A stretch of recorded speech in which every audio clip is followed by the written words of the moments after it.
They called it the year the storm never broke, the year the rebellion never swelled beyond a single spark. Robert Baratheon's hammer blow, the one that was meant to crush House Targaryen, never fell. Instead, the dragon's roar echoed across the 7 kingdoms like thunder. The realm watched, some in awe and others in trepidation, as Prince Rhaegar Targaryen bent destiny to his will. King Aerys too, the Mad King, still wore the crown, but everyone whispered that it was his son who truly guided the realm's path. Tournaments were cancelled in the hush of conspiracy. Ravens flew day and night between lords who wondered if the rumors were true, that a handful of highborn houses had conspired to put Robert Baratheon on the throne, that they had even begun gathering men. But the Crown Prince's network of informants proved swift and relentless. Even before the first rebellious banner could be raised, the conspiracy was smothered like embers drowned by a sudden deluge. Rhaegar, tall and solemn, cut a figure half in shadow, half in the bright glare of prophecy. His hand never strayed far from the pommel of his sword, the sword whose name the realm would come to speak in hushed reverence, vigilance. He had earned that blade through skill in arms and unwavering devotion to the realm's stability. He visited Harrenhal, Storm's End, even Winterfell, forging a network of alliances that did not rely on fear, but on carefully crafted trust. Whispers told of quiet words shared with Lord Eddard Stark in the Godwood, of an unspoken understanding sealed by old magic and new respect. It was said that Rhaegar saw something in the Starks' gray eyes, an honesty as unyielding as northern ice, a sense of duty that mirrored the Targaryens' own. In King's Landing, the madness of Aerys persisted. Servants found themselves treading carefully around the Red Keep's corridors. The king's sudden fits of paranoia, his taste for pyromancers and wildfire, made each day an exercise in caution. But Rhaegar's presence acted as a shield.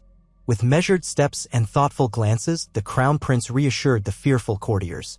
In secret, he began to shift real authority from Aerys' precarious hands into his own. The city watched with bated breath as the heir to the throne took the realm's weight upon himself, and many began to wonder if a glorious new dawn lay just beyond the horizon. Elia Martell, soft-spoken and proud, stood ever at Rhaegar's side.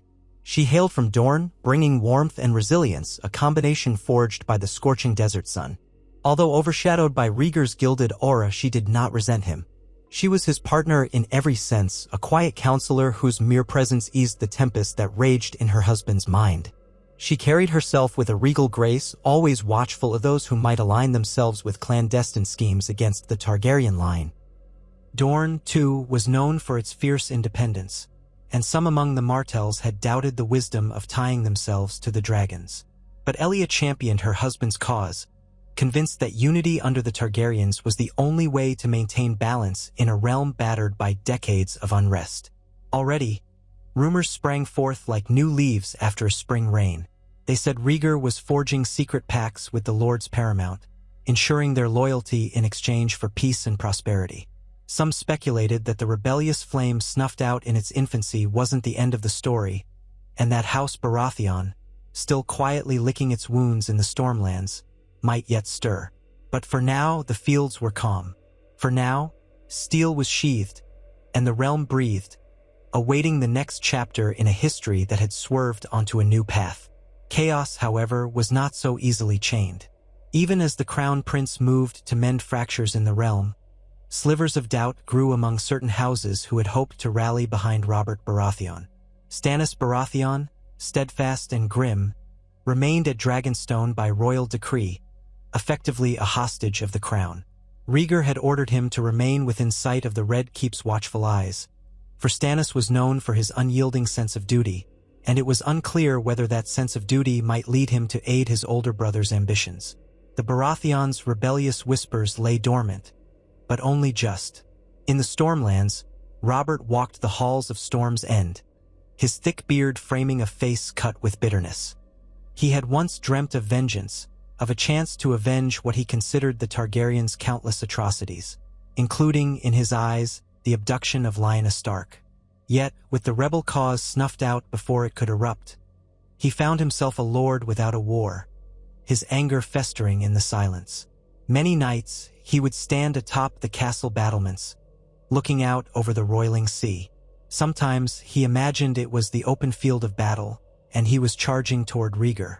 Other times, the waves reminded him of endless lines of men who might have joined him if only he'd had more time, more cunning, more allies. But the storm had never coalesced, Instead, it hovered on the horizon, a promise unfulfilled. Lyanna Stark remained in the north, untouched by the events that might have otherwise spun her fate into tragedy. She tended to her daily routines in Winterfell, her free spirit roaming the icy courtyard under the watchful gaze of her brothers. Whispers of the crown prince's fascination with her still lingered among bards who remembered the tourney at Harrenhal, where Rhaegar's fateful crowning of the Stark girl as the queen of love and beauty had raised eyebrows. But that was a memory from a realm on the brink of a rebellion that never came. Now, Lyanna's life was as still as the frozen lakes of the north, the romance of her name reduced to an old verse in a minstrel's repertoire. Within King's Landing, Varys, the master of whisperers, performed his intricate dance. The spider's web stretched from the highest towers of the Red Keep to the far corners of Westeros. Through his whispers, Rhaegar learned which lords were discontent, which ones feared a resurgence of Targaryen madness, and which ones privately lauded the crown prince's attempts at reform. Varys's allegiance was a slippery thing. Many in the court mistrusted him, but Rhaegar saw necessity in the man's skill. If the Targaryen line was to endure, knowledge was its best shield. The prince refused to allow the realm to be devoured by its own rumors and half-truths. Meanwhile, Elia spent her days in the royal apartments, expanding her network of correspondences. She wrote to Elia Martell in Sunspear, appealing for a strong Dornish presence at court to further solidify Targaryen-Martell unity. Beyond politics, she served as a calming presence, hosting small gatherings of noblewomen where gossip was exchanged more gently than in the throne room. With her gentle smile and quick wit, Elia wove a delicate tapestry of goodwill around her husband, ensuring that the hearts of many at court tilted toward him rather than the mercurial king. Each dinner, each conversation, each moment of shared laughter was another stitch reinforcing the power of House Targaryen. The small council became a stage for silent battles. Lord Tywin Lannister, once Hand of the King, had stepped down in the years preceding the near rebellion, disgusted by Aerys' increasingly erratic behavior. Yet, Tywin remained a formidable presence, his gold-laden coffers in Casterly Rock capable of determining the fate of entire campaigns. Now, with the realm nominally at peace, his stance was ambiguous. He had no love for Aerys, but he studied Rhaegar, measuring the prince's potential strength against the risk of further instability. Even as Tywin kept his distance from court, his influence could be felt in every crucial negotiation. Across the sea to the east, stories of dragons still held a potent allure for curious travelers and exiled schemers. Merchants in Pentos and Bravos spoke of the Targaryen line as if it were gilded in prophecy, some praising Rhaegar's intellect, others cursing Aerys' madness. A few who had pinned their hopes on the rebellion now sought refuge in foreign lands, whispering that the Targaryens were once more unstoppable. And in the free cities, sellswords and envoys weighed the shifting power dynamics in Westeros, certain that gold would flow in new directions if Rhaegar's hand continued to close around the realm. Still, the fragile peace that had settled over Westeros felt like a thin layer of ice on a winter pond. One step too heavy, one misjudged movement, and it might crack. The houses that had plotted to unseat the Targaryens remembered their shame in being uncovered so quickly, and resentment smoldered beneath their outward compliance. Every passing day that the king raged behind closed doors, every whisper of wildfire, every suspicious glance exchanged in the corridors of the Red Keep served as a reminder that House Targaryen was as complicated as it was powerful. The flame that might have ignited into open war now smoldered, waiting for the faintest gust of wind to fan it back to life. The architecture of King's Landing seemed to shift under the weight of conflicting hopes and fears. Every morning, the sun's rays illuminated the red brick and sandstone, its warmth hinting at prosperity. But beneath that superficial glow, an undercurrent of unease thrummed. Merchants in the bustling streets listened as their patrons whispered about the crown prince's reforms. Some called them a promise of better days, others a harbinger of deeper tyranny. For all their uncertainty, though, life went on. Bakers still sold bread in the squares, blacksmiths still labored at their forges, and fishmongers on the docks haggled as though it were any other day in the capital. The true drama unfolded behind stone walls. Within the depths of the Red Keep, Rhaegar and Elia hosted a gathering meant to placate the nerves of the highborn. The great hall shimmered with torchlight, a flickering tapestry of banners and finery. Lords and ladies from across Westeros mingled politely, their voices hushed as they approached the dais where the prince and princess received them. King Aerys was conspicuously absent, claiming the throes of another spell of mania. Some questioned whether he was truly ill or if Rhaegar had demanded his father remain unseen to preserve a carefully curated illusion of stability. Lord John Connington, newly appointed Hand of the King by Rhaegar's recommendation, stood to the left of the prince. Red-haired and proud, Connington had once been Aerys' favored courtier before a series of blunders had earned him scorn. Rhaegar had brought him back into the fold, valuing his loyalty and competence, and thus Connington labored tirelessly to prove the prince's faith was not misplaced. He greeted the assembled lords with a practiced smile, noting which ones bowed with genuine respect and which ones hesitated, their eyes full of unspoken doubt. Among the guests stood Catelyn Tully, her auburn hair falling in gentle waves down her shoulders. She had come as a representative of Riverrun, her father's health having declined too much for him to make the journey. Each curtsy she offered was graceful, each conversation laced with diplomacy. She exchanged pleasantries with Elia, the two women discussing the finer points of trade along the Trident. Nearby, Peter Baelish, a courtly man of no great lineage but startling ambition, observed them both. His expression was neutral, but his mind was abuzz with calculations. The crown's strength, he thought, was no longer monolithic under Aerys' madness. But Rhaegar's leadership had a different texture. It commanded respect, but perhaps with a deft hand it could be manipulated. Out in the courtyard, Prince Viserys, still a boy on the cusp of adolescence, wandered amid the festivities with wide-eyed curiosity. Where his brother carried the burden of prophecy and duty, Viserys seemed unformed, a child shaped by the stories told to him by septas and maesters. He wore fine silks embroidered with dragons, his pale hair falling over a face that still held traces of baby fat. Servants bowed as he passed, but he barely noticed them, too enthralled by the swirl of color and grandeur. One day he might try to claim his place in the kingdom's tapestry, but for now he was content to watch, to absorb, to wait. That same evening, a subtle tremor ran through the corridors. A rumor was whispered from ear to ear. Robert Baratheon had gathered banners at Storm's End for a great feast, a seeming act of defiance or at least a demonstration of strength.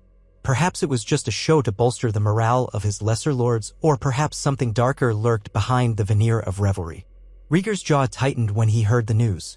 It took Elia's soothing hand on his arm to keep his temper in check. They knew Robert's anger simmered unchecked, but to openly gather his vassals while the crown strove to project unity and peace could be seen as a challenge. Varys arrived late to the gathering, slipping in quietly as though he had always been in the room. "Your Grace," he murmured to Rhaegar, bowing. "I trust the festivities are to your liking?" Rhaegar studied the master of whisperers with a measured gaze. "They will suffice," the prince replied, his voice distant. "Though I wonder if you have any word on what Lord Baratheon intends." A sly smile curved across Varys' lips. "Ah, my little birds have sung of raised cups and loud boasts. Nothing concrete yet. It may be that Lord Baratheon simply wishes to show that he remains formidable even if he bends the knee."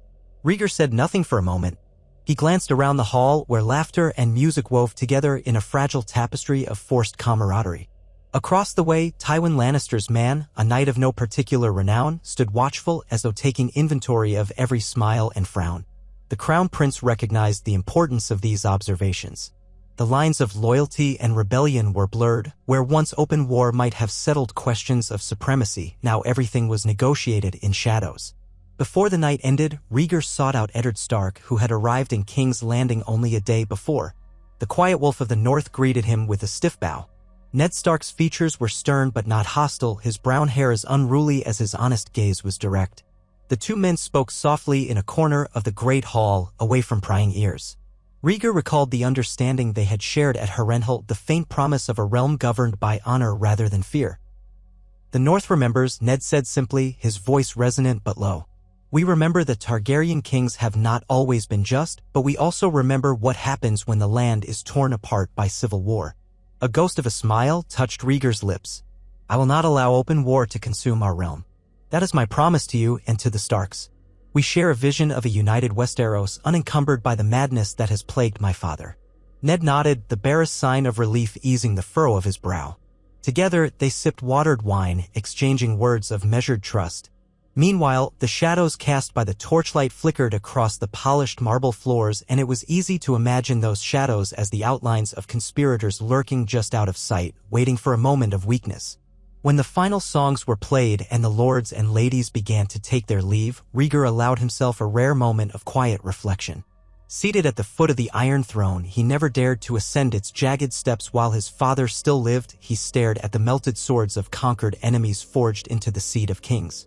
The metal caught the torchlight and glowed like embers, a reminder of the fiery heritage that ran in Targaryen veins. He thought of the centuries of dragons, of conquest, and of the madness that sometimes came with that lineage. Time would not wait for him. The realm was teetering, uncertain whether it should revere or fear the Targaryen name. And somewhere in Storm's End, Robert Baratheon was likely roaring with laughter, his mind still fixated on what might have been if only the rebellion had sparked into full flame. But tomorrow would be another day, and Rhaegar vowed to shape it with his own hands, even if it meant making difficult choices that might one day leave him as haunted as his father. Morning sunlight found its way through the narrow windows of the Red Keep, gilding the otherwise somber castle corridors in soft yellow. Servants bustled about, preparing the day's meals, polishing armor, and ensuring that the labyrinthine stronghold ran smoothly. Beyond the keep's walls, King's Landing already simmered in its usual chaos, vendors shouting their prices, beggars pleading for coin, and tradesmen negotiating deals. But it was behind closed doors that the fate of the realm continued to be woven, thread by precarious thread. In a modest chamber near the Tower of the Hand, Rhaegar sat with Jon Connington over a simple breakfast of bread, cheese, and watered wine. The Crown Prince's expression was serious as he scanned a piece of parchment covered in cramped handwriting. Letters had arrived from the Vale, from the Reach, and from Dorne, each describing the ripples of unease that still flitted through the kingdom. Some lords murmured about the lingering presence of the Mad King. Others debated whether Rhaegar was too gentle to truly quell the rebellious sparks that remained. "We must address Robert's gathering," Connington said, pouring himself another cup of wine. His voice carried a note of urgency. "He grows more brazen, and we cannot afford to appear weak." Rhaegar exhaled, setting down the parchment. "If we march on Storm's End without provocation, we become the aggressors. We risk validating every fear these lords have about Targaryen tyranny. Better that than to let Baratheon believe he can undermine the crown with impunity."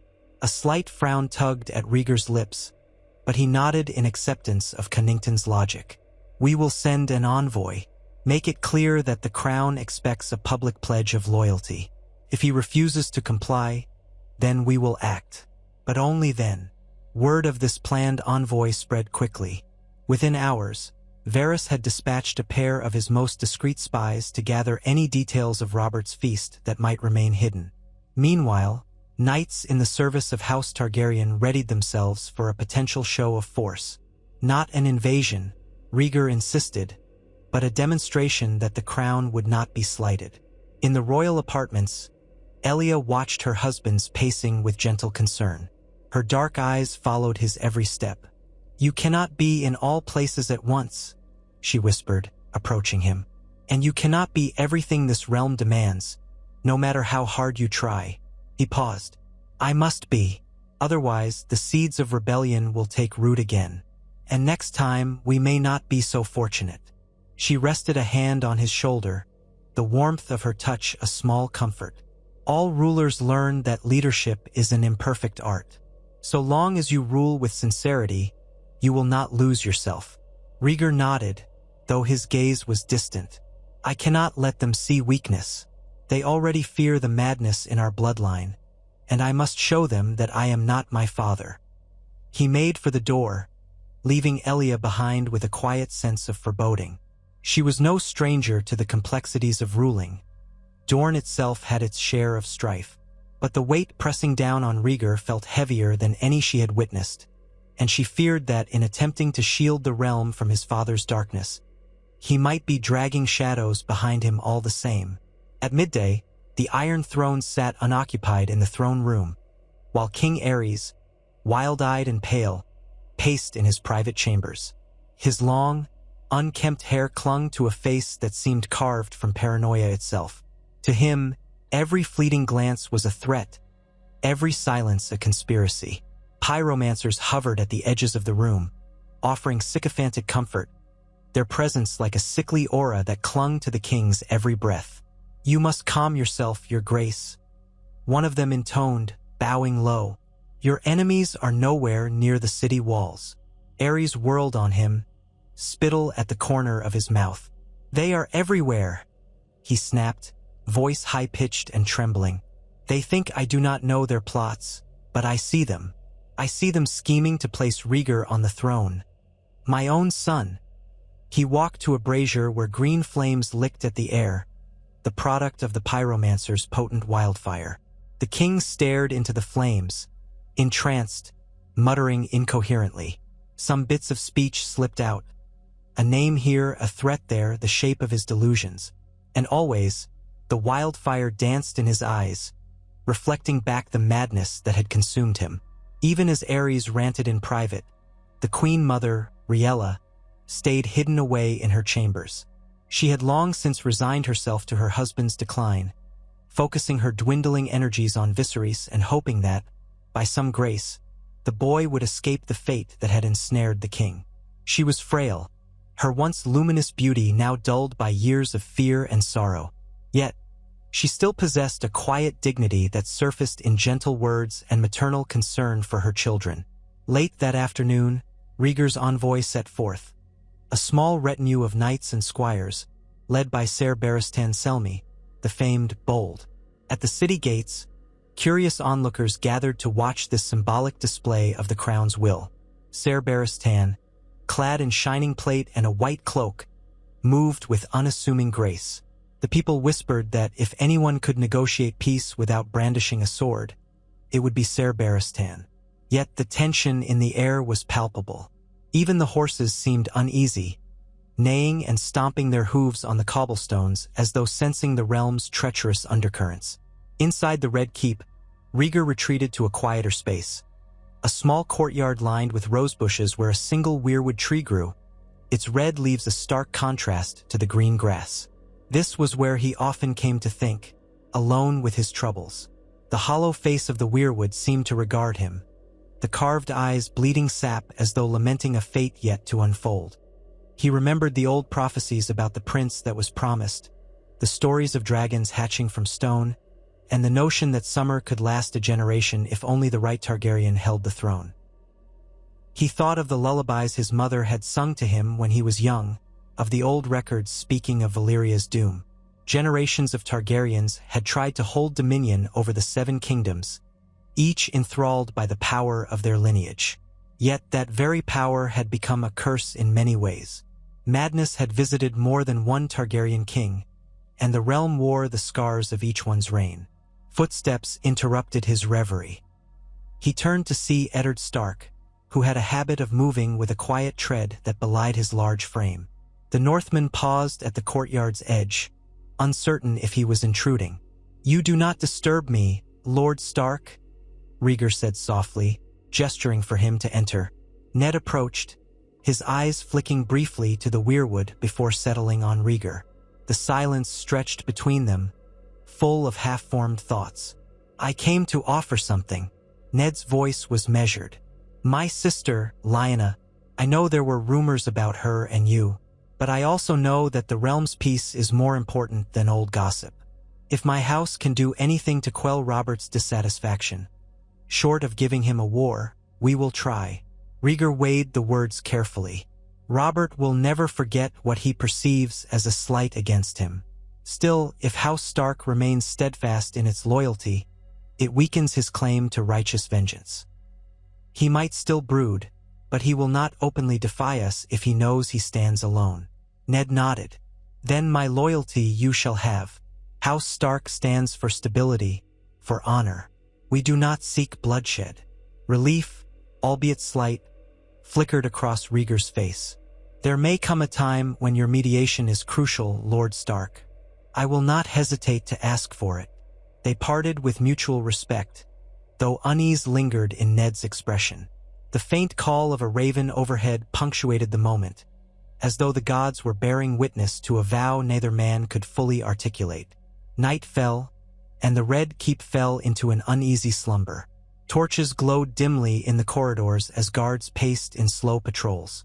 One by one, the denizens of the castle retired to their chambers, dreaming of dragons, of storms, and of a peace that might slip through their fingers if they closed their eyes too long. Alone in his room, Rhaegar strummed softly on his harp, a habit he had never abandoned. The chords carried both melancholy and resolve, a tune that resonated with the beating of his own heart. He thought of the envoy riding through the night toward Storm's End.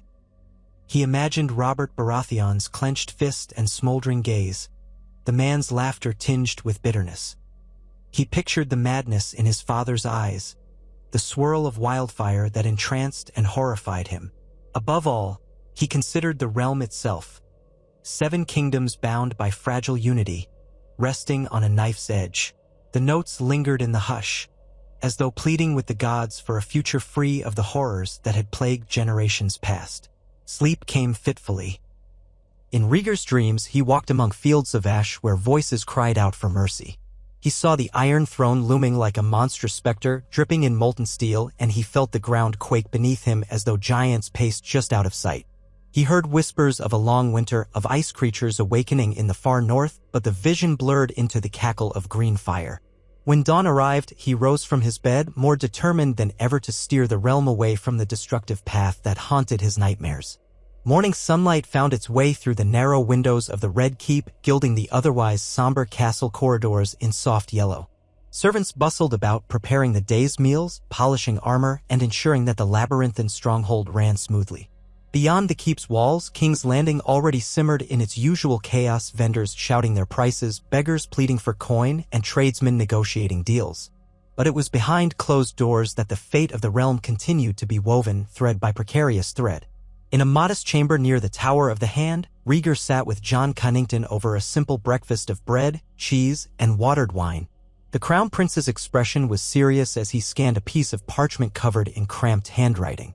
Letters had arrived from the Vale, from the Reach, and from Dorne, each describing the ripples of unease that still flitted through the kingdom. Some lords murmured about the lingering presence of the Mad King. Others debated whether Rhaegar was too gentle to truly quell the rebellious sparks that remained. "We must address Robert's gathering," Cunnington said, pouring himself another cup of wine. His voice carried a note of urgency. "He grows more brazen, and we cannot afford to appear weak." Rhaegar exhaled, setting down the parchment. "If we march on Storm's End without provocation, we become the aggressors. We risk validating every fear these lords have about Targaryen tyranny. Better that than to let Baratheon believe he can undermine the crown with impunity." A slight frown tugged at Rhaegar's lips, but he nodded in acceptance of Cunnington's logic. "We will send an envoy. Make it clear that the crown expects a public pledge of loyalty. If he refuses to comply, then we will act. But only then." Word of this planned envoy spread quickly. Within hours, Varys had dispatched a pair of his most discreet spies to gather any details of Robert's feast that might remain hidden. Meanwhile, knights in the service of House Targaryen readied themselves for a potential show of force. Not an invasion, Rhaegar insisted, but a demonstration that the crown would not be slighted. In the royal apartments, Elia watched her husband's pacing with gentle concern. Her dark eyes followed his every step. "You cannot be in all places at once," she whispered, approaching him. "And you cannot be everything this realm demands, no matter how hard you try." He paused. "I must be. Otherwise, the seeds of rebellion will take root again. And next time, we may not be so fortunate." She rested a hand on his shoulder, the warmth of her touch a small comfort. "All rulers learn that leadership is an imperfect art. So long as you rule with sincerity, you will not lose yourself." Rhaegar nodded, though his gaze was distant. "I cannot let them see weakness. They already fear the madness in our bloodline, and I must show them that I am not my father." He made for the door, leaving Elia behind with a quiet sense of foreboding. She was no stranger to the complexities of ruling. Dorne itself had its share of strife. But the weight pressing down on Rhaegar felt heavier than any she had witnessed, and she feared that in attempting to shield the realm from his father's darkness, he might be dragging shadows behind him all the same. At midday, the Iron Throne sat unoccupied in the throne room, while King Aerys, wild-eyed and pale, paced in his private chambers. His long, unkempt hair clung to a face that seemed carved from paranoia itself. To him, every fleeting glance was a threat, every silence a conspiracy. Pyromancers hovered at the edges of the room, offering sycophantic comfort, their presence like a sickly aura that clung to the king's every breath. "You must come yourself, your grace," one of them intoned, bowing low. "Your enemies are nowhere near the city walls." Aerys whirled on him, spittle at the corner of his mouth. "They are everywhere," he snapped, voice high-pitched and trembling. "They think I do not know their plots, but I see them. I see them scheming to place Rhaegar on the throne, my own son." He walked to a brazier where green flames licked at the air, the product of the pyromancer's potent wildfire. The king stared into the flames, entranced, muttering incoherently. Some bits of speech slipped out, a name here, a threat there, the shape of his delusions. And always, the wildfire danced in his eyes, reflecting back the madness that had consumed him. Even as Aerys ranted in private, the Queen Mother, Rhaella, stayed hidden away in her chambers. She had long since resigned herself to her husband's decline, focusing her dwindling energies on Viserys and hoping that, by some grace, the boy would escape the fate that had ensnared the king. She was frail, her once luminous beauty now dulled by years of fear and sorrow. Yet, she still possessed a quiet dignity that surfaced in gentle words and maternal concern for her children. Late that afternoon, Rhaegar's envoys set forth, a small retinue of knights and squires, led by Ser Barristan and Selmy, the famed bold. At the city gates, curious onlookers gathered to watch the symbolic display of the crown's will. Ser Barristan, clad in shining plate and a white cloak, moved with unassuming grace. The people whispered that if anyone could negotiate peace without brandishing a sword, it would be Ser Barristan. Yet the tension in the air was palpable. Even the horses seemed uneasy, neighing and stomping their hooves on the cobblestones as though sensing the realm's treacherous undercurrents. Inside the Red Keep, Rhaegar retreated to a quieter space, a small courtyard lined with rose bushes where a single weirwood tree grew, its red leaves a stark contrast to the green grass. This was where he often came to think, alone with his troubles. The hollow face of the weirwood seemed to regard him, the carved eyes bleeding sap as though lamenting a fate yet to unfold. He remembered the old prophecies about the prince that was promised, the stories of dragons hatching from stone, and the notion that summer could last a generation if only the right Targaryen held the throne. He thought of the lullabies his mother had sung to him when he was young, of the old records speaking of Valyria's doom. Generations of Targaryens had tried to hold dominion over the 7 kingdoms, each enthralled by the power of their lineage. Yet that very power had become a curse in many ways. Madness had visited more than one Targaryen king, and the realm wore the scars of each one's reign. Footsteps interrupted his reverie. He turned to see Eddard Stark, who had a habit of moving with a quiet tread that belied his large frame. The Northman paused at the courtyard's edge, uncertain if he was intruding. "You do not disturb me, Lord Stark," Rhaegar said softly, gesturing for him to enter. Ned approached, his eyes flicking briefly to the weirwood before settling on Rhaegar. The silence stretched between them, full of half-formed thoughts. "I came to offer something." Ned's voice was measured. "My sister, Lyanna. I know there were rumors about her and you, but I also know that the realm's peace is more important than old gossip. If my house can do anything to quell Robert's dissatisfaction, short of giving him a war, we will try." Rhaegar weighed the words carefully. Robert will never forget what he perceives as a slight against him. Still, if House Stark remains steadfast in its loyalty, it weakens his claim to righteous vengeance. He might still brood, but he will not openly defy us if he knows he stands alone. Ned nodded. "Then my loyalty you shall have. House Stark stands for stability, for honor. We do not seek bloodshed." Relief, albeit slight, flickered across Rhaegar's face. "There may come a time when your mediation is crucial, Lord Stark. I will not hesitate to ask for it." They parted with mutual respect, though unease lingered in Ned's expression. The faint call of a raven overhead punctuated the moment, as though the gods were bearing witness to a vow neither man could fully articulate. Night fell, and the Red Keep fell into an uneasy slumber. Torches glowed dimly in the corridors as guards paced in slow patrols. One by one, the denizens of the castle retired to their chambers, dreaming of dragons, of storms, and of a peace that might slip through their fingers if they closed their eyes too long. Alone in his room, Rhaegar strummed softly on his harp, a habit he had never abandoned. The chords carried both melancholy and resolve, a tune that resonated with the beating of his own heart. He thought of the envoy riding through the night toward Storm's End. He imagined Robert Baratheon's clenched fist and smoldering gaze, the man's laughter tinged with bitterness. He pictured the madness in his father's eyes, the swirl of wildfire that entranced and horrified him. Above all, he considered the realm itself, 7 kingdoms bound by fragile unity, resting on a knife's edge. The notes lingered in the hush, as though pleading with the gods for a future free of the horrors that had plagued generations past. Sleep came fitfully. In Rhaegar's dreams, he walked among fields of ash, where voices cried out for mercy. He saw the Iron Throne looming like a monstrous specter, dripping in molten steel, and he felt the ground quake beneath him as though giants paced just out of sight. He heard whispers of a long winter, of ice creatures awakening in the far north, but the vision blurred into the cackle of green fire. When dawn arrived, he rose from his bed, more determined than ever to steer the realm away from the destructive path that haunted his nightmares. The sun rose over a restless capital, revealing a sky streaked with hints of pink and gold. Vendors rolled out carts of vegetables and grain. The watch patrolled the city walls, and the city's incessant heartbeat resumed. Within the Red Keep, however, few could ignore the tension that had settled like a fog. Every raven that arrived was greeted with a mixture of hope and dread. Ser Barristan's envoy had been gone for 3 days. In that time, Rhaegar held audiences with the small council, conferred with Jon Connington until the candlelight guttered, and walked the halls with Elia, discussing the realms of possibility, both good and ill. The Crown Prince tried to maintain a calm facade, but inside him coiled a gnawing worry that Robert Baratheon's pride might prove more unyielding than the might of any army. On the 4th day, word arrived by Raven. Ser Barristan requested an urgent audience with the Crown Prince at Storm's End. The letter was brief, almost cryptic, hinting at tensions that threatened to boil over. Without waiting for a council consensus, Rhaegar made his decision. He would ride to Storm's End himself, accompanied by a small contingent of trusted guards.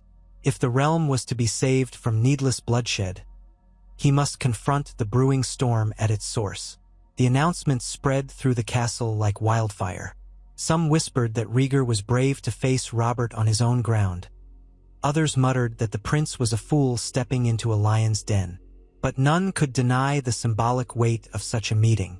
It was a gesture of trust, or at least the appearance of it, that had the power to either cement peace or spark the very conflict Rhaegar wished to avoid. Jon Connington insisted he accompany the prince, but Rhaegar refused. "You are needed here to maintain order. If anything happens to me, you must keep the city from descending into chaos." Connington protested, but ultimately yielded.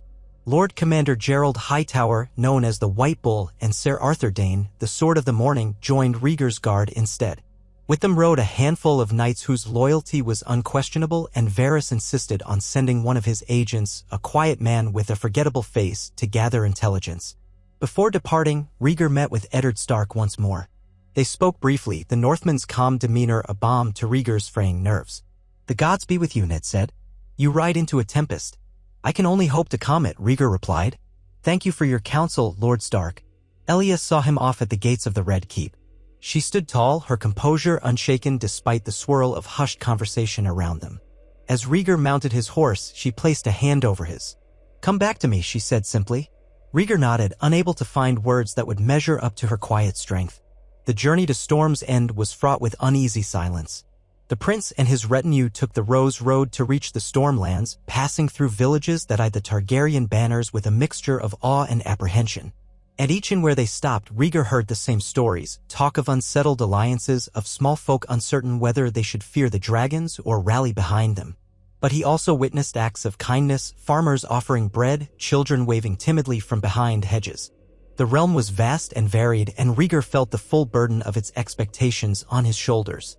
As they neared Storm's End, the weather shifted. Dark clouds gathered, and the wind howled across the rugged coastline. The castle itself loomed on a cliff overlooking a tumultuous sea. An apt reflection of Robert's state of mind, Rhaegar though. Odd. Even from a distance, Storm's End looked impregnable, a fortress that had withstood centuries of warfare and countless sieges. At the gates, guards in Baratheon livery blocked the path, demanding to know the party's business. Gerald Hightower stepped forward, haughty in his authority, announcing the Crown Prince's arrival. One of the guards hurried inside to deliver the news, returning swiftly to grant them entry. The courtyard was stark, the sky overhead threatening rain. Torches sputtered in the gusting wind. Here and there, Rhaegar saw men-at-arms moving purposefully. It was a place of martial readiness, and the tension in the air made it difficult to breathe. Ser Barristan emerged to greet them, relief etched on his face. "Your Grace," he said, bowing. "Lord Baratheon is in a mood. I have done what I can." Rhaegar dismounted, handing the reins to a stable boy. "Take me to him." Inside the great hall, Robert Baratheon sat slouched on a sturdy oak chair, a cup of ale in his hand. A pig roasted on a spit nearby, filling the chamber with greasy smoke. The Storm Lord's hair was disheveled, his beard wild. His eyes, set beneath thick brows, held a simmering rage. He did not stand as Rhaegar approached. "So," Robert growled, swirling the dregs of his ale. "The dragon comes to parley. Or should I say, to gloat?" Rhaegar met his gaze steadily. I come to preserve peace, Lord Baratheon. If you still intend to live in these 7 kingdoms, I suggest we speak plainly. Robert let out a bark of bitter laughter. Peace. You talk as though peace is yours to grant, Targaryen. You think me a dog you can leash with pretty words. Gerald Hightower and Arthur Dayne tensed behind Rhaegar, but the prince held up a staying hand. No man is a dog unless he chooses to be, Rhaegar said calmly. I have come because Ser Barristan wrote that you wish to be heard. So I'm listening. Robert shot Barristan an accusatory glare, then drained his cup. Slamming it on the table, he stood, towering over Rhaegar by nearly half a head. What I want, he hissed, is to undo the horrors your family has inflicted on this realm. You claim to be different from your father, yet you keep him on the throne while he sows paranoia and fear. You speak of reform while that mad tyrant breathes down your neck. And you wonder why the lords can't fully trust you. Rhaegar's voice remained steady. I cannot force my father to abdicate without throwing the realm into chaos. The transition must be managed with care. Care, Robert echoed, spitting out the word as though it were poison. You're so damned careful. Careful doesn't win wars, Targaryen. Nor does it root out the rot. A flash of anger flickered across Rhaegar's face, but he contained it. I'm not here to fight you, Robert. I'm here to remind you that your grievances have been noted and that I intend to address them. But if you gather your banners and openly defy the crown now, you'll do what? Robert sneered. Unleash the King's Guard on me? Threaten to burn my castle to the ground like your ancestors did to Harrenhal? No, Rhaegar said softly, I'll do everything in my power to prevent another needless war. But you must see reason. If you move against the throne, the entire realm will bleed. The small folk will suffer most, and for what? To replace one king you despise with a man who rules with his fists and his thirst for vengeance. Robert bristled, but a trace of uncertainty crept into his eyes. He glanced around at his knights, many of whom stared at him with a mixture of caution and admiration.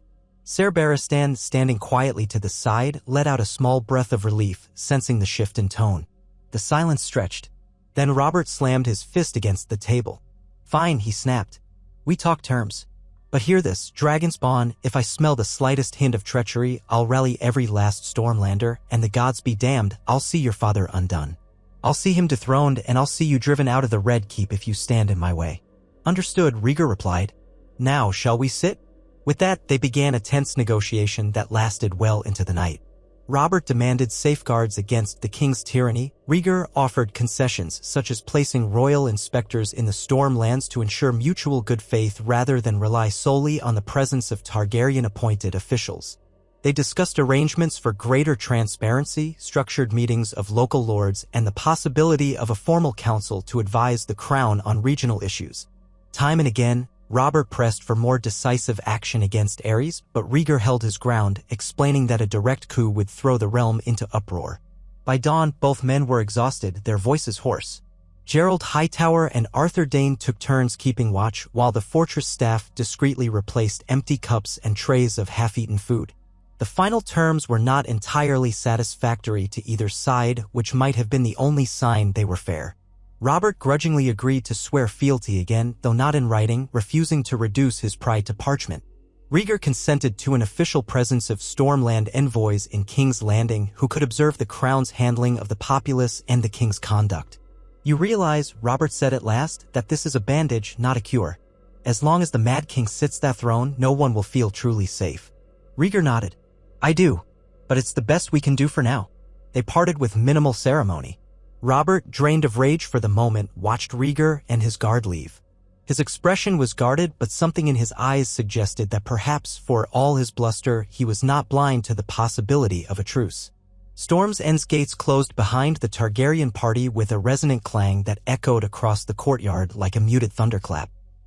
Outside, the sky was clear for the first time since their arrival, though the wind still carried the taste of salt.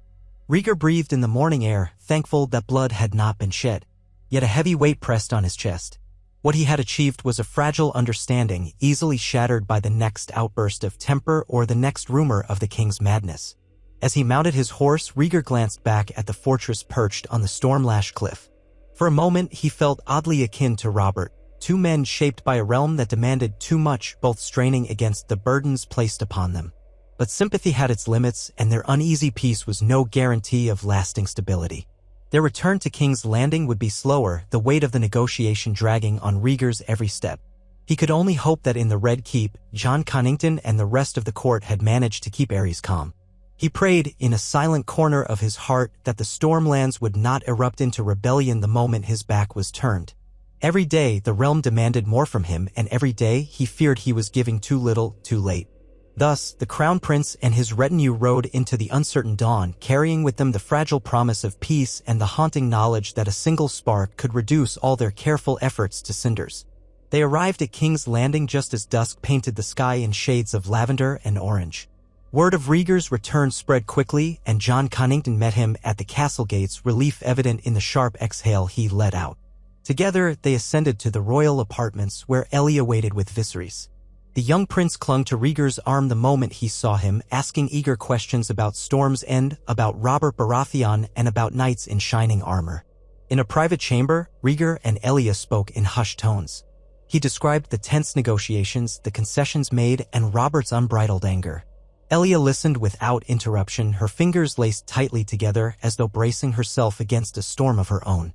When he finished, she simply said, "You did what you had to do." But Rhaegar could not shake the feeling that he had only delayed the inevitable. He found himself consumed by the same dream that night, a broken battlefield strewn with the wreckage of shattered swords, a throne that glowed red-hot, and the distant roar of something monstrous. Each time he jerked awake, sweat drenching his brow, and the vision sank deeper into his bones, a prophecy of calamities yet to come. Still, dawn arrived all the same, and with it the necessity of ruling.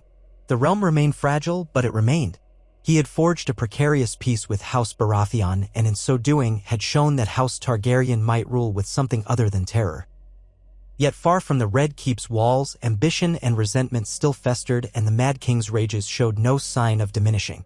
For now, though, the dragon still sat the throne, and the Seven Kingdoms tottered onward. Rhaegar could only hope that the path he had chosen would spare them all from the worst of fate's designs, and that the legacy of House Targaryen might yet be redeemed by a prince who refused to let a kingdom drown in its own blood. Rhaegar Targaryen awoke to the scent of burnt candle wax and the soft crackle of dying embers in the fireplace. Dawn light trickled through the narrow windows of his bedchamber, revealing motes of dust floating lazily in the air. He had slept no more than a handful of hours, yet his mind was already racing, recalling images of the tense negotiation at Storm's End and the haunting dreams that had plagued him. Across the chamber, Elia stirred, though she did not rise. She merely watched her husband with quiet understanding. She knew too well the burdens that weighed upon him. He dressed in silence, slipping into a simple tunic and breeches before donning a fur-lined cloak to ward off the early morning chill. The day ahead held a litany of duties, a tapestry of urgent tasks that demanded his attention, a small council session, a report on the city's grain stores, and a meeting with lords who wished to speak on behalf of various grievances.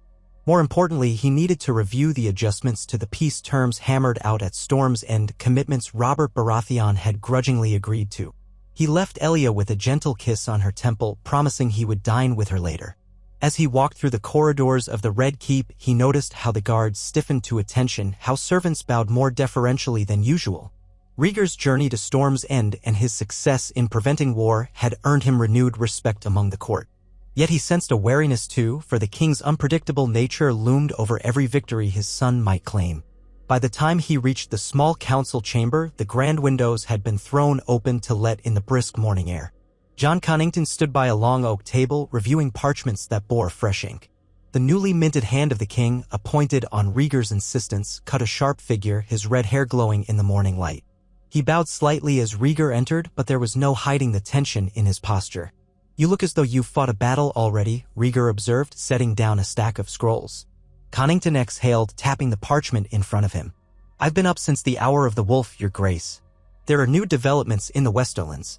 Tywin Lannister has been holding private audiences with several lesser lords who once supported Robert's cause, or at least entertained it. My sources suggest the conversations may have touched on the succession." Rhaegar's brow furrowed. Does Lord Tywin mean to stir Robert's resentment anew, or is he simply fortifying his own position? "It's difficult to say," Connington replied. "He's a cautious man, but we cannot ignore the possibility that he sees opportunity in the realm's uncertainty. With your father still on the throne, Tywin's likely biding his time, waiting for a chance to reinsert himself into power. He gave up the handship once, reluctantly, when King Aerys insulted him for the last time. But men like Tywin Lannister do not remain idle for long." Rhaegar's eyes flicked over the scrolls. "We must watch him closely, but we have to tread carefully. The Lannisters still hold vast wealth and power. We can't afford to make them feel cornered. Footsteps echoed in the corridor, and soon the door opened to admit Varys, robed in lavender silk. The Master of Whisperers offered a sweeping bow before gliding toward the table. "My little birds have sung more tales, Your Grace," he said, his voice quiet yet resonant. "Whispers that the Martells grow concerned about the continued presence of Aerys' pyromancers in King's Landing. Prince Doran worries that the king might try something drastic." Rhaegar pressed his lips together. "My father is less predictable by the day." Varys nodded, an expression akin to sympathy flickering across his face.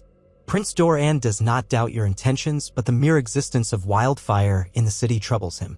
Some might recall the tragedy at Summerhall. The ghosts of Targaryen experiments with flames are not so easily banished."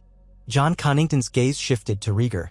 "We must establish clear oversight of these pyromancers before they become a real threat to the city and to your rule." Rhaegar considered this, recalling the bright green flames that had danced in his father's chamber. "I agree," he said at last. "We'll draft an order requiring that no stocks of wildfire be made or moved without the explicit sanction of both the King's Hand and the Crown Prince. It's not perfect, but it will give us a pretext to keep a close watch on them. My father might rage, but let him. We cannot have random caches of wildfire scattered throughout the city." Before they could delve deeper, Sir Gerald Hightower stepped inside, armored and grim-faced. The Lord Commander of the King's Guard bowed formally. "Your Grace, His Majesty is holding an audience in the throne room. He demands the presence of all members of the small council." Rhaegar exchanged a tense look with Connington and Varys. Aerys had rarely left his private chambers of late, preferring to receive only those sycophants who fueled his paranoias. For him to sit the Iron Throne publicly was an event that caused the entire court to stir with apprehension. They walked together toward the throne room. The corridors grew steadily more crowded. Courtiers, knights, and servants all moved with an undercurrent of unease. By the time Rhaegar and the others entered the massive hall, King Aerys too was already ensconced upon the Iron Throne, his robes hanging loosely off his skeletal frame. His fingernails, long and dirty, tapped anxiously on the metal arm of the throne.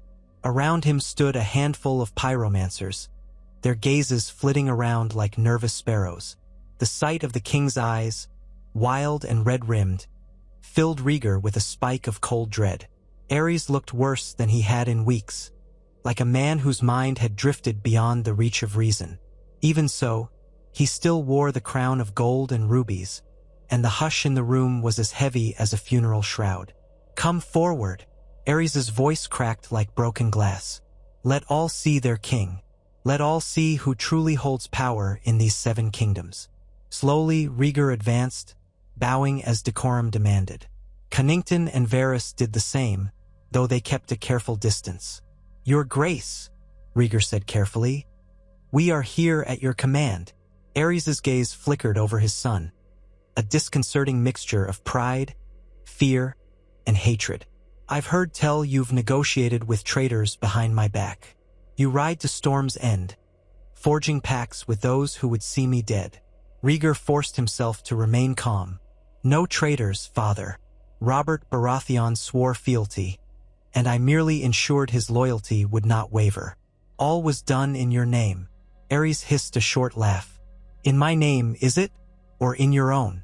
The realm is full of liars, my son, and you stand at their forefront. Do not think I am blind." His gaze shot toward Jon Connington. "And you, Hand, you were once banished from my sight, yet here you stand, resurrected at my son's behest. I see traitors everywhere. Do you think I don't notice your little counsels, your whispers, your talk of madness? I am not mad, boy. I am surrounded by enemies, by deceivers, by those who think the Targaryen name is fragile and can be snapped in two." Connington kept his spine rigid. "Your Grace, I serve you in all capacities. I was honored by the Crown Prince's appointment only because he believed my loyalty to House Targaryen was proven by my years of service." "A liar's tongue is always coated in honey," Aerys snapped. "Where is Tywin? Where is the man who served so long before he turned on me?" Rhaegar's chest tightened. He wished Tywin Lannister were anywhere but near King's Landing, given the king's current state of mind. "Lord Tywin is in the Westerlands, tending to his duties at Casterly Rock," Rhaegar answered. "He does not reside here," Aerys sneered. "Good. Let him stay there. I have no need of his shadow in my halls." Then he swept his gaze across the chamber, taking in the assembled nobles, knights, and courtiers who stood in tense silence. "Hear me," he called, voice echoing off the high stone walls. "The Targaryen name endures. I will burn anyone who dares question that. Any slight, any whisper of treason. Wildfire shall be their reward." A ripple of unease passed through the onlookers. Some averted their eyes, others paled visibly, but no one spoke. Rhaegar noticed Varys at the periphery, quietly taking in the entire scene with carefully masked horror. "Does that satisfy your grace for now?" Rhaegar asked softly, placing a hand on his father's forearm, though he did not dare to touch the king too closely. Aerys jerked away, blinking. "Go. Leave me," he muttered, slumping back against the throne's cold metal. "Unless you wish to watch me order the pyromancers to make an example of the next fool who crosses me." Rhaegar inclined his head, stepping back. The entire court exhaled in near unison as though escaping from beneath a falling sword. One by one, they bowed and turned away, filtering out of the throne room with quick, measured steps. Once outside, Connington muttered an oath under his breath. "He grows more dangerous by the day." That threat was not idle. "It never is," Rhaegar said, his voice hollow. "We must see that he is not provoked. But we must also ensure that no new caches of wildfire are created or hidden throughout the city." Varys inclined his head in agreement. "I shall see to it, my prince. My little birds are adept at noticing the movement of green pots and strange flames." They parted ways, each weighted by the king's outburst. Rhaegar, though, felt a particular heaviness. At times, he blamed himself for not taking bolder steps to address his father's madness. But any open coup would risk fracturing the realm, perhaps irreparably. He had placed King Aerys in a gilded cage of limited authority, believing that eventually the crown could transition peacefully. Yet he could not shake the sense that time was slipping away from him. He returned to the Tower of the Hand with Connington sharing a midday meal of baked fish and boiled turnips. The taste was bland and Rhaegar barely noticed what he ate. His mind kept returning to Aerys' tirade. "Perhaps it's time we reached out to Pycelle and the Grand Maester's order," Connington suggested between bites. "There might be medicines that could calm the king. After all, the Citade El has some knowledge of such matters." "Pycelle is not half the healer he pretends to be," Rhaegar replied wearily. "And even if they found some tincture to quell his moods, Father would sense a plot to poison him. His paranoia runs too deep." He set aside his plate, appetite gone. "We have to deal with reality. His presence on the throne cannot last forever. But to remove him forcibly would open old wounds from the days of Maegor and the Blackfire pretenders. I need the lords to trust our family." Connington leaned forward, lowering his voice. "Then we must continue as we have, ensuring each region feels valued and heard, building alliances. The lords accept you, Rhaegar. They see in you the promise of stability. The more secure they feel, the less likely they are to rise if the king chooses to lash out or if someone moves to depose him." Rhaegar hesitated, then nodded. "You're right. We'll proceed with caution. And I'll rely on your vigilance, Jon. Keep your ear to the ground. If my father's madness worsens to the point that he's actively plotting mass destruction, we'll have no choice but to act. Until then, we maintain the peace." They finished the meal in silence, each man lost in his own concerns. The days that followed saw a flurry of letters exchanged between King's Landing and Storm's End. Robert Baratheon wrote. Some said dictated by his more level-headed counselors, that he would send 2 envoys to reside in the capital as observers, a sign of his willingness to trust in the crown prince. The pointed language made it clear that he remained wary. Rhaegar chose to interpret the gesture as a small but necessary step toward stability. He also received a raven from the north. Eddard Stark thanked Rhaegar for visiting Storm's End and preventing bloodshed, but worried that Robert's temper might still be a catalyst for future unrest. In the same letter, Ned included tidings of Winterfell, Lyanna's cheerful presence in the courtyard, the comings and goings of bannermen, and the quiet preparation for the cold season to come. It seemed the North had settled back into its own rhythm, uninterested in immediate conflict. Yet in the city, tensions persisted. The small folk had begun to whisper of the king's madness anew, for word of his public threats had traveled quickly. Murmurs of the Mad King could be heard in taverns and alleys, though few dared speak them aloud in the presence of the gold cloaks. The City Watch, commanded by a newly appointed Lord Commander who owed his position to Rhaegar, tried to maintain order without resorting to harsh crackdowns. Even so, nervous rumors spread, and with them, fear. Elia Martell was a source of calm amid the sea of unease. She hosted small gatherings that bridged the gap between Dornish custom and the more traditional tastes of King's Landing. Musicians played soft melodies, and jugglers performed for the children of lords and ladies. In these private salons, alliances were formed not through treaties and swords but through laughter and shared bread. Elia was especially skilled at diffusing tension with a well-placed compliment or a carefully chosen story from Dorne. Her grace and empathy earned her the goodwill of many, reinforcing the notion that the Targaryen line, led by Rhaegar and Elia, could be something better than the terror of old. All the while, Aerys' presence remained a grim specter in the Red Keep. He attended few councils, and when he did, he hovered in the background, his eyes flicking from one face to another like a cornered animal assessing threats. Rhaegar did his best to keep him informed of court matters without igniting his fury, a delicate dance that left Rhaegar exhausted by day's end. Months crept by, and the shifts in the political landscape became more subtle yet no less significant. Tywin Lannister continued to host lesser lords at Casterly Rock, though none could ascertain his true intentions.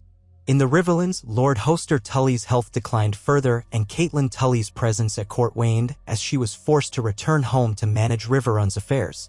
The Vale remained quiet, with Jon Arryn sending only the occasional raven to King's Landing, typically reaffirming his loyalty but requesting more autonomy in local governance. Rhaegar's children, with Elia, young Aegon, and Rhaenys, spent their days in a tutor's care, practicing their letters and sums. Sometimes the children roamed the castle gardens under the watchful eyes of servants and guards, chasing each other among the rose bushes with shrieks of laughter. Their innocence was a poignant contrast to the world of secrets and threats that existed just beyond those garden walls. Rhaegar found solace in their presence, reminding himself that every choice he made was to secure a safer future for them and for all the realm's children. As the year turned, an unexpected visitor arrived at the Red Keep, Prince Doran Martell himself, accompanied by a modest retinue. Though unannounced, he was greeted warmly. Elia rushed to embrace her brother, and Rhaegar soon joined them, pleased yet anxious to learn what had prompted Doran's journey to King's Landing. They met in a private solar where the windows overlooked Blackwater Bay. The distant cries of gulls melded with the hush of lapping waves. Doran Martell was a man of measured composure, his brown eyes thoughtful and his voice soft but firm. He took his seat across from Rhaegar and Elia, unfolding a letter he had brought. "I've come primarily to ensure my sister's well-being," Doran began, "but also because I believe matters in Dorne cannot be neglected any longer.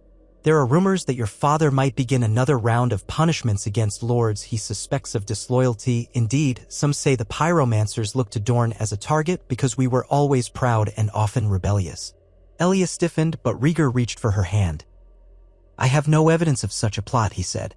"Father's madness is real, but I monitor the pyromancers closely. If there were preparations for a mass burning, we would know." Doran inclined his head. "I trust you, Prince Rhaegar. But the whispers persist and the lords of Dorne grow uneasy. We cannot allow fear to fester. You know as well as I that open rebellion might spark again if our people feel threatened. Dorne bows to the Iron Throne, but it does not do so lightly." Elia's voice was gentle but laced with urgency. "You have our word that we will do all in our power to safeguard Dorne and all the kingdoms from my father's worst impulses. But how best to reassure them?" Doran spread his hands, revealing slender fingers adorned with rings of copper and gold. "Perhaps an official decree reaffirming the crown's commitment to the rights and privileges of Dorne under the original terms of Aegon's conquest. Perhaps an open statement that no new punishments or seizures of land will occur without a formal investigation." Rhaegar nodded slowly. "We can arrange such a statement, framed as a general policy so as not to arouse father's suspicion that it targets him. We can present it as a reaffirmation of the king's wise governance, citing historical precedents." Doran's eyes shone with cautious hope. "That could soothe tensions. And if I stay in King's Landing for a time, my presence might further calm those who fear the crown has turned against Dorne." Elia gave her brother's hand a grateful squeeze. "It would be an honor to have you here," she said. "Your counsel is always welcome." In the weeks that followed, Rhaegar worked swiftly to draft a formal decree.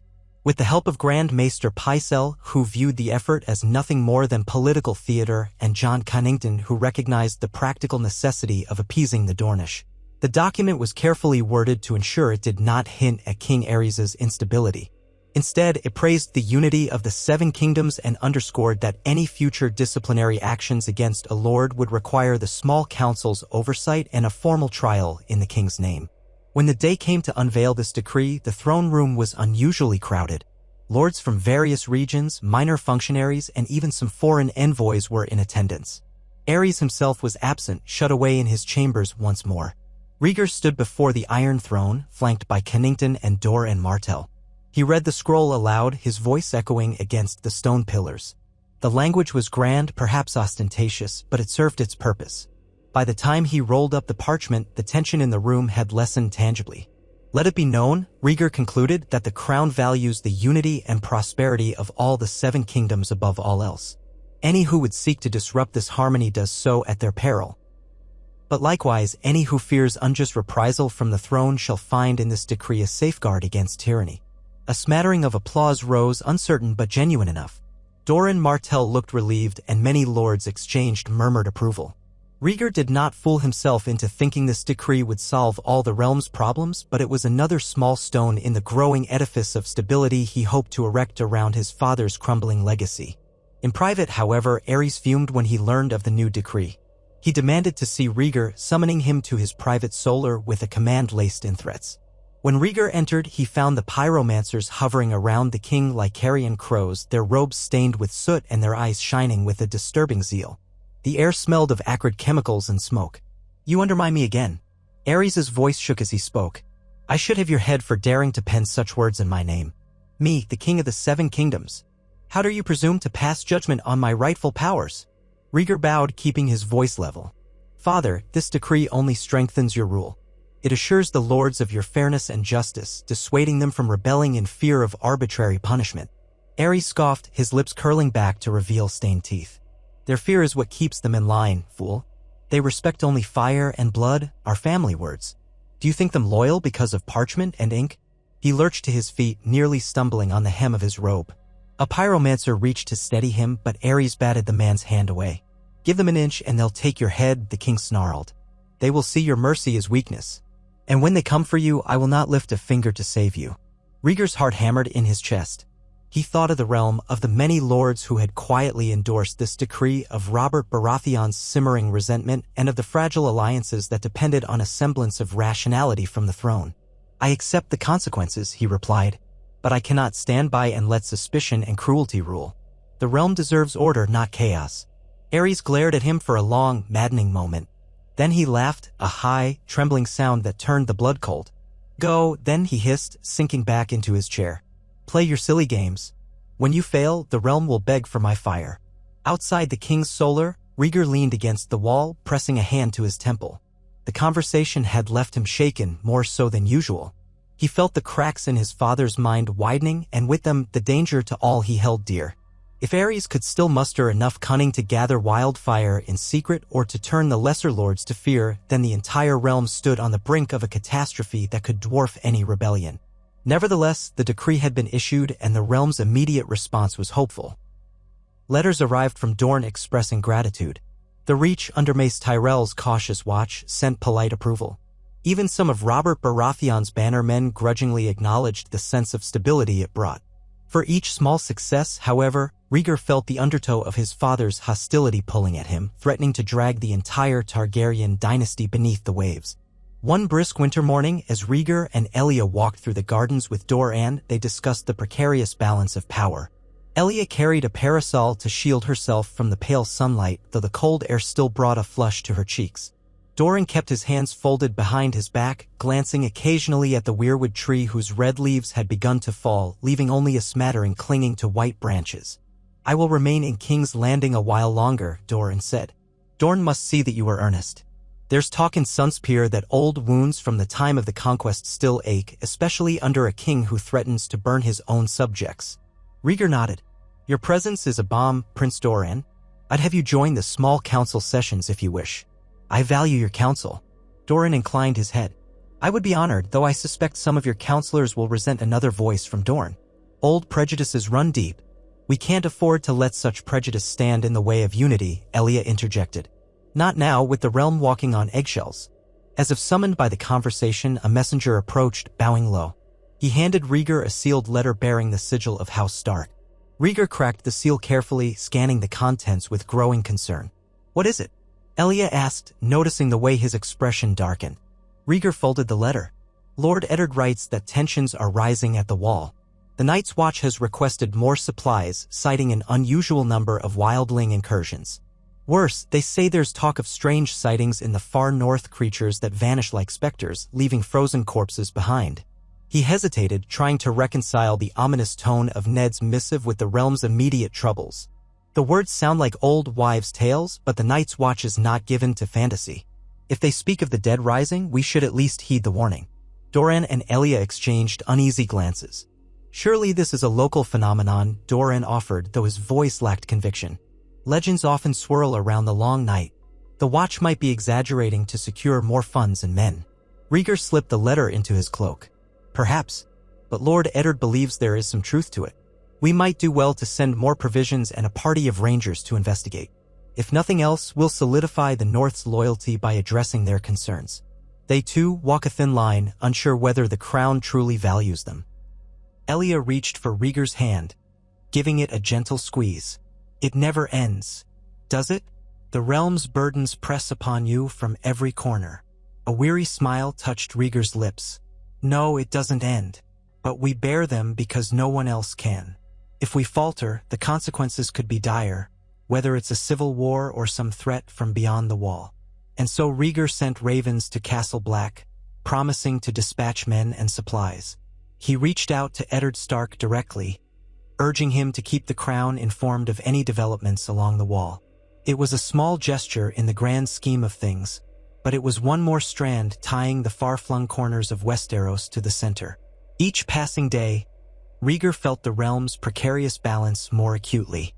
Spies in the Westerlands murmured of Tywin Lannister's quiet calculations.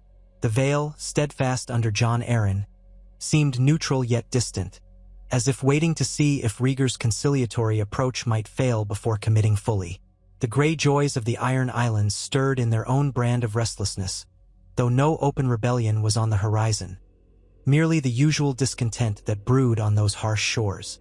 The greatest immediate threats, however, remained within King's Landing itself. The volatile presence of the king, the pyromancers scuttling through hidden corridors, and the court's swirling tapestry of alliances and betrayals. Rhaegar slept lightly, haunted not only by visions of green fire but also by faint glimpses of a winter storm rolling across the north, an echo of the letter he had read. Yet for a time, life in King's Landing maintained a semblance of normalcy. Feasts were held to celebrate minor victories, like the birth of new heirs among the noble houses or successful trade negotiations with Essos. Minstrels sang tunes lauding Rhaegar's diplomacy, though they avoided mention of the king's madness. Merchants in the city found their businesses improving slightly, as the capital's uncertainty gave way to a cautious optimism that the crown prince might indeed steer the ship of state through treacherous waters. One cool evening, Rhaegar took a walk through the city in disguise, accompanied only by Arthur Dayne. Wearing plain clothes with hoods drawn low, they wandered among the common folk, listening to their chatter. The city's smells of fish, horse dung, and spiced wine hung in the air. Children darted through the alleys, chasing each other and squealing with laughter. Street vendors hawked roasted chestnuts and jugs of ale. In a small courtyard, they came upon a group of people listening to a bard's tale. The bard, an aging man with a scraggly beard, sat on a barrel strumming a lute. His voice carried across the courtyard. "Beware the flame that burns so bright, for dragon's fire can blind your sight. Yet one prince stands against the tide, to keep our realm and woe collide." Rhaegar paused, feeling a pang in his chest. The small group listened raptly, some nodding in approval, others exchanging skeptical glances. One man, arms folded across his chest, muttered fine words, "But the king is still a mad Anne. Let's hope the prince knows which side to choose when the time comes." Arthur placed a hand on Rhaegar's shoulder, guiding him away. They slipped back into the moving crowd, hearts heavy. This was the reality of the realm, hope intertwined with fear, faith in Rhaegar undercut by dread of the king's next move. When they returned to the Red Keep, Rhaegar found a fresh raven awaiting him. The seal belonged to Jon Arryn, Lord of the Aery. The letter conveyed that while the Vale remained loyal, Lord Arryn had concerns about rumors of new wildfire stockpiles. He wished to be reassured that the crown was keeping the king's inclinations in check. Rhaegar penned a courteous reply, giving the same explanation he had offered countless times. There would be no mass production of wildfire, and any that existed was under strict oversight. Yet with each repetition of that promise, Rhaegar felt the words carried less conviction. The days turned into weeks, and the tension, though subtle, thickened like an invisible haze. Doran Martell settled into King's Landing, attending council sessions and offering a measured perspective that balanced Connington's more forceful approach. Varys kept a careful watch on the pyromancers, discovering that they sometimes met in the depths of the city's old tunnels beneath the Red Keep. He whispered to Rhaegar that the king himself occasionally ventured there, guided by flickering torchlight, to stare at the green flames they brewed. Though it was widely considered unwise, Rhaegar one day followed them himself, venturing into the dungeons beneath the Red Keep. Ser Arthur Dayne and Ser Oswell went accompanied him, torches held high against the suffocating darkness. The walls glistened with moisture, and the air was foul with the stench of stagnant water. They navigated a maze of passageways until they caught the faint glow of emerald light. There, in a recessed chamber half flooded with rancid water, a group of pyromancers stood around a massive green conflagration in a black iron brazier. King Aerys himself was present, staring at the flames as though enthralled. From a hidden vantage, Rhaegar watched as his father murmured to the fire, his words lost in the crackle and hiss of the wildfire. Arthur placed a hand on Rhaegar's arm, silently urging caution. Rhaegar nodded. He knew this was no place for a direct confrontation. Instead, they withdrew as quietly as they had come. The images burned themselves into Rhaegar's mind, the watery chamber, the eerie green glow dancing across his father's gaunt features, the sense that some monstrous force was at play. He emerged from the dungeons with a renewed conviction: if Aerys ever gave the order to unleash this chemical horror upon the city, thousands would die in a heartbeat. Rhaegar could not let that happen. For all his careful politics and attempts at peace, he realized that perhaps the moment would come when a single bold stroke was necessary to save the realm. The opportunity arose sooner than he anticipated. One evening, Doran Martell rushed into the Crown Prince's solar, carrying word that a Pyromancer's Guild apprentice had been found skulking near the city's main granary, a place with no business for such a figure. The apprentice had been briefly detained by the City Watch, only to claim he had been scouting for better storage. The lie was transparent, especially given that granaries were full of flammable goods. If even a single cask of wildfire were placed there, an entire district of the city could go up in flames. Connington, Varys, and Doran all converged with Rhaegar to discuss what to do. They came to a swift agreement that the apprentice had acted under higher orders, possibly from the king himself. A confrontation loomed, one that could not be delayed. Enough is enough, John Connington said, his eyes hard. This is no longer mere paranoia. The king's mania now endangers the city directly. We must act, and soon. Doran Martell spoke quietly but firmly. I never thought I'd advocate removing a king from the throne, but it seems we have no other recourse. Even in Dorne, the lords whisper that the king is on the verge of incinerating his own subjects. Rhaegar closed his eyes, recalling the glimpses he had caught of Aerys muttering to the wildfire in the dungeon, recalling the threat he had uttered in the throne room, the twisted grin as he boasted of burning his enemies. The enormity of what they were about to do weighed on him, yet the alternative was unthinkable. He had always sworn to preserve the realm from another civil war, from a conflagration that would consume countless innocents. Perhaps the only way to prevent it now was to dethrone his own father. They devised a plan that night. Varys would spread rumors that the king had fallen gravely ill, requiring isolation in his chambers. Connington would place loyal guards around the Red Keep, ensuring that no pyromancers could come or go without strict supervision. Doran Martell would speak with prominent lords in the city, securing their tacit approval for a formal regency or more if necessary. Rhaegar himself would confront Aerys, demanding he step aside in favor of a council of regents until his health recovered. If the king resisted, they would quietly take him into custody. It was, by any standard, a coup, albeit one wrapped in velvet. Rhaegar felt no thrill of power in the plan, only a hollow dread. He kept remembering the lines of prophecy he had once read, speaking of a prince who would save the realm, and wondered bitterly if this was the shape of salvation, to oust your own father and chain him to keep the world safe. Dawn saw the Red Keep in an unnatural hush. Guards known to be loyal to Rhaegar patrolled the corridors. Varys's whispers had already spread the notion that King Aerys was bedridden, unfit to appear in public. Ministers and minor functionaries found themselves politely turned away from the throne room. The bulk of the city remained oblivious, going about its business with no knowledge that a new dawn might break before dusk fell. In the solar where Aerys often received private audiences, Rhaegar found his father pacing, disheveled. The pyromancers were absent, deliberately kept away by guards with orders from Cunnington. Aerys' eyes widened when Rhaegar entered, flanked by Ser Arthur Dayne and Ser Jon Cunnington. "Where are my pyromancers?" Aerys demanded, spittle flecking his lips. "I summoned them." Rhaegar stood firm.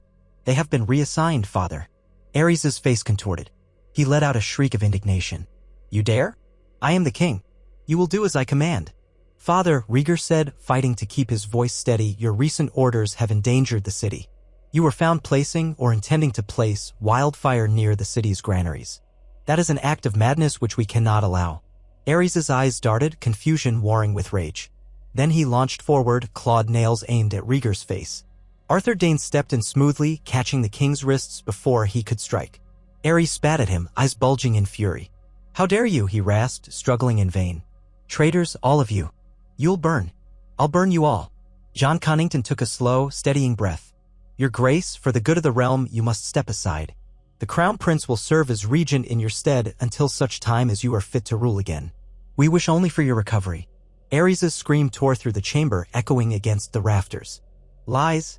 You want the throne for yourself." He snarled at Rhaegar, voice fraying into hysteria. "I should have drowned you in your cradle. You're no true dragon. A true dragon never yields." Tears pricked at the corners of Rhaegar's eyes, though he willed them away. The king's guard gently forced Aerys into a seat, binding his wrists with silken cords that Arthur had taken from within his cloak. Aerys howled, thrashing about, cursing his son and cursing the realm. It was a terrible sight, the once proud king of the Seven Kingdoms reduced to madness and bondage. When Aerys finally exhausted himself, chest heaving, Rhaegar knelt before him. "Father," he whispered, voice breaking despite his resolve. "I do this not to harm you, but to save the realm and to save you from yourself." Aerys only glared, too spent to form words. His breathing rattled like a bellows in the silence. Outside the chamber, the Red Keep's corridors bustled with the orchestrated calm of a successful coup. Varys oversaw the disarmament of any guards loyal to the king's more extreme orders. Doran Martell spoke quietly with noble visitors who inquired about the day's events, explaining that the king was indisposed. By afternoon, a discreet announcement was made to the city. The king had taken ill, and the crown prince was named regent to carry out royal duties in his stead. Some lords and small folk alike greeted the news with relief, remembering only too well the king's threats and rages. Others sensed that a line had been crossed, though they did not openly protest. Robert Baratheon, upon hearing the tidings at Storm's End, allegedly laughed and said it was about time. Tywin Lannister's reaction remained unknown, though it was rumored he merely nodded when told. Within the Red Keep, however, there was little sense of triumph. Rhaegar sat in the king's private solar, staring at his father's crown. It lay on a table, its rubies glinting in the torchlight. By all rights, he could have claimed it. Yet he hesitated. Crowning himself would be a final step, one that might shatter whatever illusions of continuity remained. Instead, he opted to leave his father's regnal title intact for now. Aerys II Targaryen remained king in name, though power had passed to Rhaegar as regent. When he spoke to Elia that evening, she found him in the small courtyard with the weirwood, the same place he often sought solace. The leaves rustled overhead, a sound that reminded him of whispered prayers. Elia approached softly, resting a hand on his shoulder. "It is done," she said, her voice tinged with sorrow. "He cannot harm anyone now. Nor can he do more harm to himself." Rhaegar nodded, though the weight of it pressed upon his chest like an iron shackle. "It had to be done. I know that. Yet I feel as though I've betrayed him, betrayed my own blood." Elia slipped her hand into his. "You've saved the realm from a far greater betrayal, the betrayal of a king who would burn his own subjects. Your father we loved is gone, consumed by madness. You've shown him mercy more than many would." They stood there amid the roses and the soft glow of twilight as the realm took its next, tenuous step into an uncertain future. Rhaegar was regent in all but name, and the living specter of King Aerys existed now as a bound figure in a guarded chamber, far from the wildfire he had once worshipped. In the weeks that followed, Rhaegar moved quickly to consolidate a stable regency. He summoned a great council of lords to King's Landing, urging them to swear renewed oaths of allegiance to the crown, specifically to the regency. Many arrived uncertain, wondering if a civil war was about to erupt. But they found a city largely at peace, with the gold cloaks maintaining order and no sign of bloodshed. A hush of uneasy relief hovered over the negotiations. Robert Baratheon rode in from the Stormlands with a retinue of 100 knights, presumably to ensure he wasn't walking into a trap. He met Rhaegar in the courtyard of the Red Keep, the two men regarding each other in silence before Robert let out a gruff laugh. "By the gods, you actually did it," Robert said, folding his massive arms. "You took the throne right out from under the old madman." "I serve as regent," Rhaegar replied evenly. "My father is still king by title." Robert snorted. "Call it what you will. It's a wonder you didn't do it sooner. But at least the realm won't be drenched in wildfire." He extended a large hand. "So, do I kneel to you now?" Rhaegar ignored the jibe, clasping Robert's hand in a firm grip. "We have a realm to hold together, Lord Baratheon. I trust you'll stand with me for its sake." Robert nodded. "For the sake of peace, I'll stand." Yet his eyes flickered with a certain restlessness, as though part of him regretted not having taken the throne for himself. Among the other high lords who arrived were Mace Tyrell, resplendent in green silks with golden roses embroidered across his doublet. Jon Arryn, stoic and wise, his years clearly weighing on him, and Balon Greyjoy, who wore an expression that suggested he found the entire affair beneath his notice but had come to gauge opportunity. Tywin Lannister himself arrived last, with a considerable escort of Lannister soldiers. He was as inscrutable as ever, his pale green eyes taking in every detail. The Great Council convened in the throne room, though the Iron Throne stood empty. Rhaegar presided from a smaller dais, wearing princely regalia rather than a king's crown. Connington and Doran Martell flanked him, and the Kingsguard stood watch along the edges of the hall. It was a momentous gathering, a meeting that would determine the shape of Westeros under the new regency. Tywin Lannister, standing near the forefront of the assembled lords, broke the silence.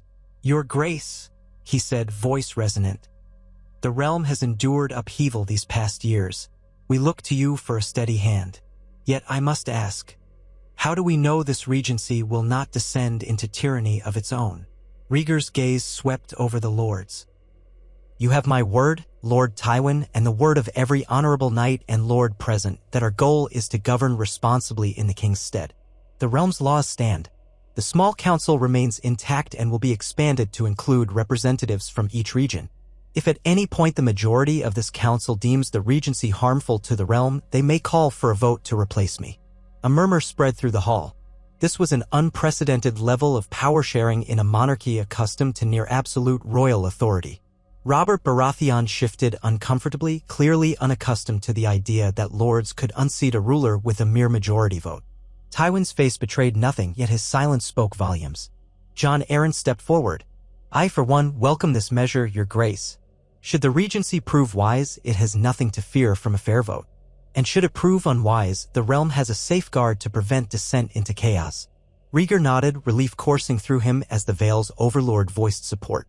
Mace Tyrell chimed in, praising the move for its ability to avert civil war. Even Balon Greyjoy, grudgingly, stated that while he found the entire notion peculiar, he would not oppose it. Tywin Lannister, after a carefully measured pause, gave a curt nod. "Very well. Let it stand. But remember, Your Grace, that absolute power tends to find its way back to the throne in the end." With that subtle warning, Tywin yielded the floor. Over the following days, the Great Council hashed out the specifics. Each region was to have a representative on the Regency Council, ensuring their voices were heard in decisions of war, finance, and major policy. Rhaegar would hold final say as regent, but only if a majority of the council supported him. The arrangement was fragile but groundbreaking. For many lords, it was enough simply to see that the city had not exploded in green flames. When they departed King's Landing, they carried news of a new order, one in which the king's madness was contained and a regent with a reputation for fairness guided the realm. Yet not all were satisfied. Robert Baratheon left with his Stormland Knights, and though he agreed to the new structure, he voiced lingering distrust. Tywin Lannister departed soon after, refusing the regent's request to stay longer. Rumors floated that Tywin believed the Targaryen line had become weak and compromised, and he would wait to see if the regency collapsed under its own weight. Meanwhile, in the Red Keep, King Aerys languished in a grand but isolated suite, guarded at all hours. His mental state deteriorated further, vacillating between violent outbursts and piteous sobbing.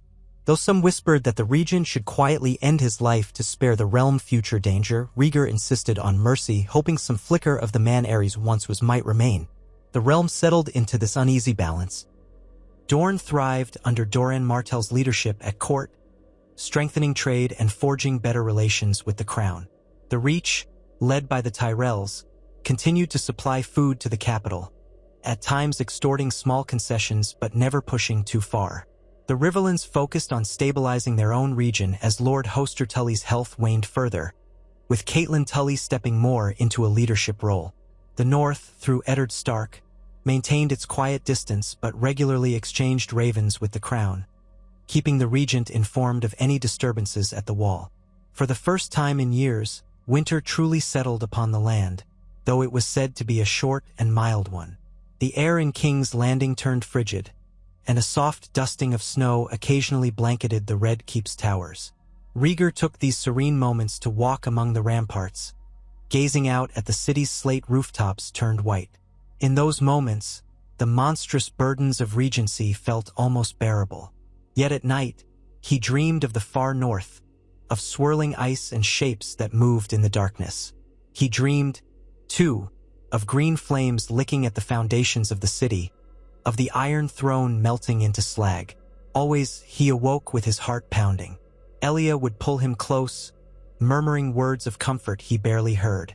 As the mild winter turned, the realm began to thaw, and roads once impassable grew crowded with merchants and travelers. Rhaegar decided to undertake a royal progress, an old tradition where the crown's representative visited various regions to solidify ties. He would start with the Reach, visit Highgarden, then move on to Old Town and possibly the Westerlands if Tywin Lannister permitted. He left King's Landing in the capable hands of Jon Connington and Elia Martell, with Varys ensuring no loyalists to Aerys could stir trouble. Elia remained behind as well, partly to keep watch over the children and partly to serve as an intermediary for any crises that might arise. Before departing, Rhaegar visited his father, who sat by a window muttering at shadows. "You're leaving," Aerys said in a rasp, as though he'd known somehow. "Yes," Rhaegar replied softly, "to see the realm." "Your realm now," Aerys mocked. "But you'll never be king in truth. A false dragon, that's what you are."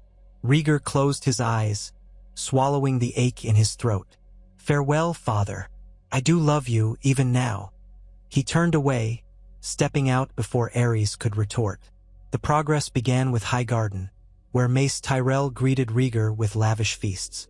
The gardens were in early bloom, perfuming the air with sweet floral scents. Rhaegar listened to Mace's boasts and endured Lady Olenna's barbed compliments, all the while brokering small deals for grain shipments and ensuring Highgarden's continued support. From there, he moved southward, traveling to Old Town. He paid respects at the Starry September and met with the High Septon, who was relieved that the days of the Mad King's rumored sadism seemed to be receding. Nowhere did Rhaegar see open rebellion brewing. Lords were cautious, curious, or openly supportive. Some displayed mild resentment that King Aerys still lived, but none dared push for his immediate execution. Rhaegar's regency seemed, for the moment, an acceptable compromise. Through all of this, the new structure, regional representatives, the possibility of council votes helped quell fears that one man's madness might ever again hold the realm hostage. Weeks into the journey, Rhaegar lingered at a minor lord's keep near the boundary between the Reach and the Westerlands. One evening, he sat by the fireplace in the Great Hall, rereading letters from King's Landing. A message from Connington assured him that the capital remained calm. Another from Dorne reported successful negotiations for a new trade route with Dorne. Elia sent a personal note describing how Aegon and Rhaenys had taken to chasing each other through the Red Keep's corridors, filling the dreary halls with laughter. He allowed himself a moment of peace, picturing his children's bright faces. Then a messenger arrived, bearing a sealed scroll from Casterly Rock. The Lannister seal glinted in the firelight. Breaking it open, Rhaegar found a formal invitation from Tywin Lannister inviting the regent to tour the Westerlands at his convenience so that a new chapter may be written in the annals of our great realm. Rhaegar studied the letter, aware of the significance. Tywin Lannister seldom offered open invitations. This was likely an attempt to gauge the regent's strength or intentions, or perhaps to position the Lannisters advantageously. Still, refusing would appear weak or insulting. So he accepted, sending a swift raven ahead to announce his arrival in a fortnight. He finished his dealings in the Reach and set forth on the Gold Road, traveling through rolling hills and wooded paths.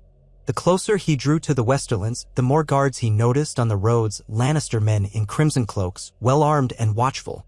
They let the royal party pass unimpeded, though their gazes followed Rhaegar's contingent. As Casterly Rock came into view, perched high above the sea, Rhaegar felt a pang of awe. He had read countless accounts of the fortress's grandeur, but seeing it firsthand was another matter. The massive stone edifice carved from the cliff face stood defiant against the wind and waves. By the time the sun set, they reached the main gates, flanked by golden lion banners. Tywin Lannister awaited them in the courtyard, his manner composed, his green eyes betraying nothing. He wore a regal crimson cloak lined with fur, and behind him stood his retinue. Kevan Lannister, his loyal brother, a handful of knights bearing the Golden Lion sigil, and lesser cousins. The populace of Lannisport had gathered in the distance, craning their necks to see the Targaryen regent. Tywin bowed low, though in a way that felt more ceremonial than heartfelt.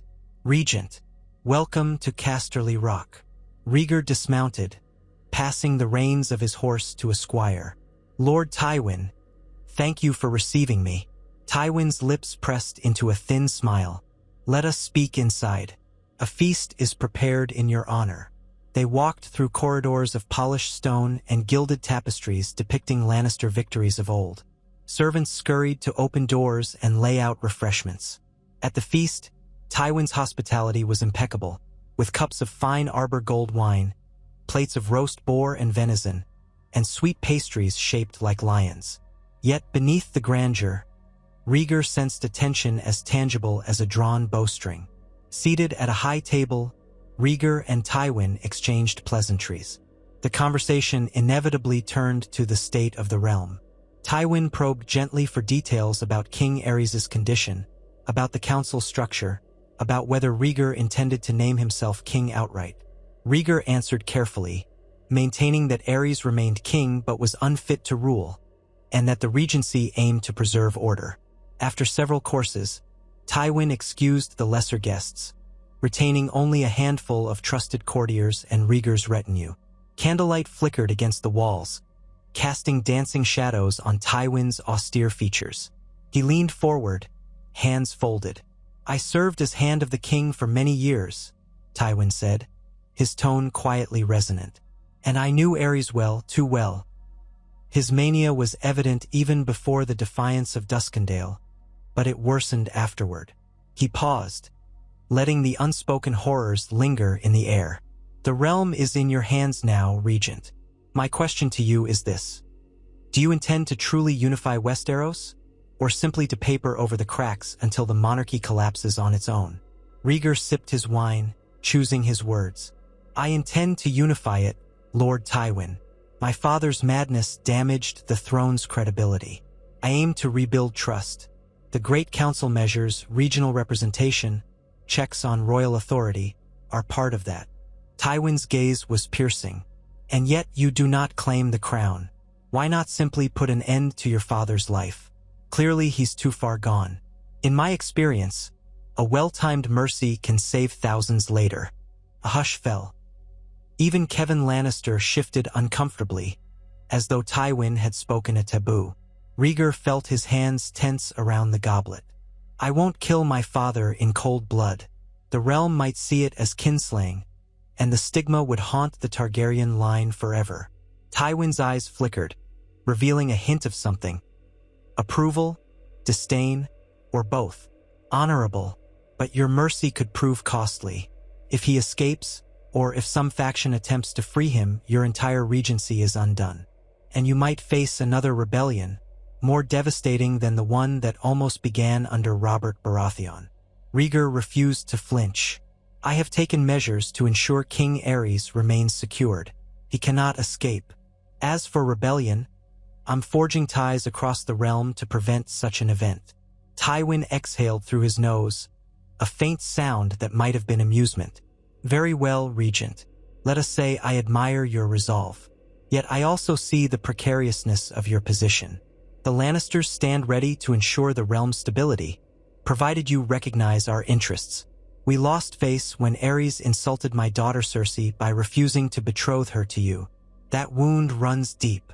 Rhaegar inclined his head, understanding the subtext. Tywin wanted new ties, perhaps a marriage alliance, to restore House Lannister's pride. My father's decisions have caused much strife, he said diplomatically. If you wish to discuss alliances, we can do so. I'm open to ensuring House Lannister feels valued. Tywin gave a half-smile that did not reach his eyes. That is all I ask. Shall we say, in the days to come, we discuss details, quietly? Rhaegar nodded, though he kept his thoughts guarded. Negotiating with Tywin Lannister was like walking through a field of concealed pits, each conversation a test of cunning. Even so, bridging the gap with the Westerlands might be vital. The following days at Casterly Rock were a dance of private meetings, courtly hunts, and feasts that felt more like negotiations by another name. Tywin introduced Rhaegar to potential alliances, some formal and some whispered. A hush of tension lay beneath every exchange. The Lannisters tested the regent's boundaries, gauging how far they could push. Rhaegar, for his part, remained polite but firm, refusing to commit to any arrangement that might destabilize the council's delicate balance. At last, after nearly a fortnight, Rhaegar announced his departure. He had seen enough to confirm that the Westerlands would not move openly against the regency, though Tywin held his cards close. They parted with carefully worded courtesies, promising continued correspondence. As Rhaegar rode away from Casterly Rock, he gazed back at the looming fortress. In its shadow, the sea pounded the cliffs, churning froth against the rocky shore. He thought of Tywin's question. Would he truly unify Westeros, or was he merely postponing the inevitable? He led his retinue back toward King's Landing, eager to see Elia and his children eager to resume the work of governing. The journey was marked by steady progress, with only minor incidents, a broken wheel on a supply wagon, a particularly foul storm that forced them to shelter in a small sept for a night. Yet beneath the routine tribulations of travel, Rhaegar could not ignore a growing sense that every step he took was part of a grand design, some pattern of prophecy and fate that led him onward. He recalled the old stories of the prince that was promised, of Azor Ahai, of the creeping darkness beyond the wall. The realm might be spared the horrors of civil war now, but the world was vast, and the whisper of footsteps in the snow might herald a threat greater than any the Seven Kingdoms had ever known. Arriving at the city gates of King's Landing near dusk, Rhaegar was greeted by the sight of torches lining the walls, their glow casting dancing light across the damp cobblestones. The city guard saluted, and people on the streets offered bows or polite nods.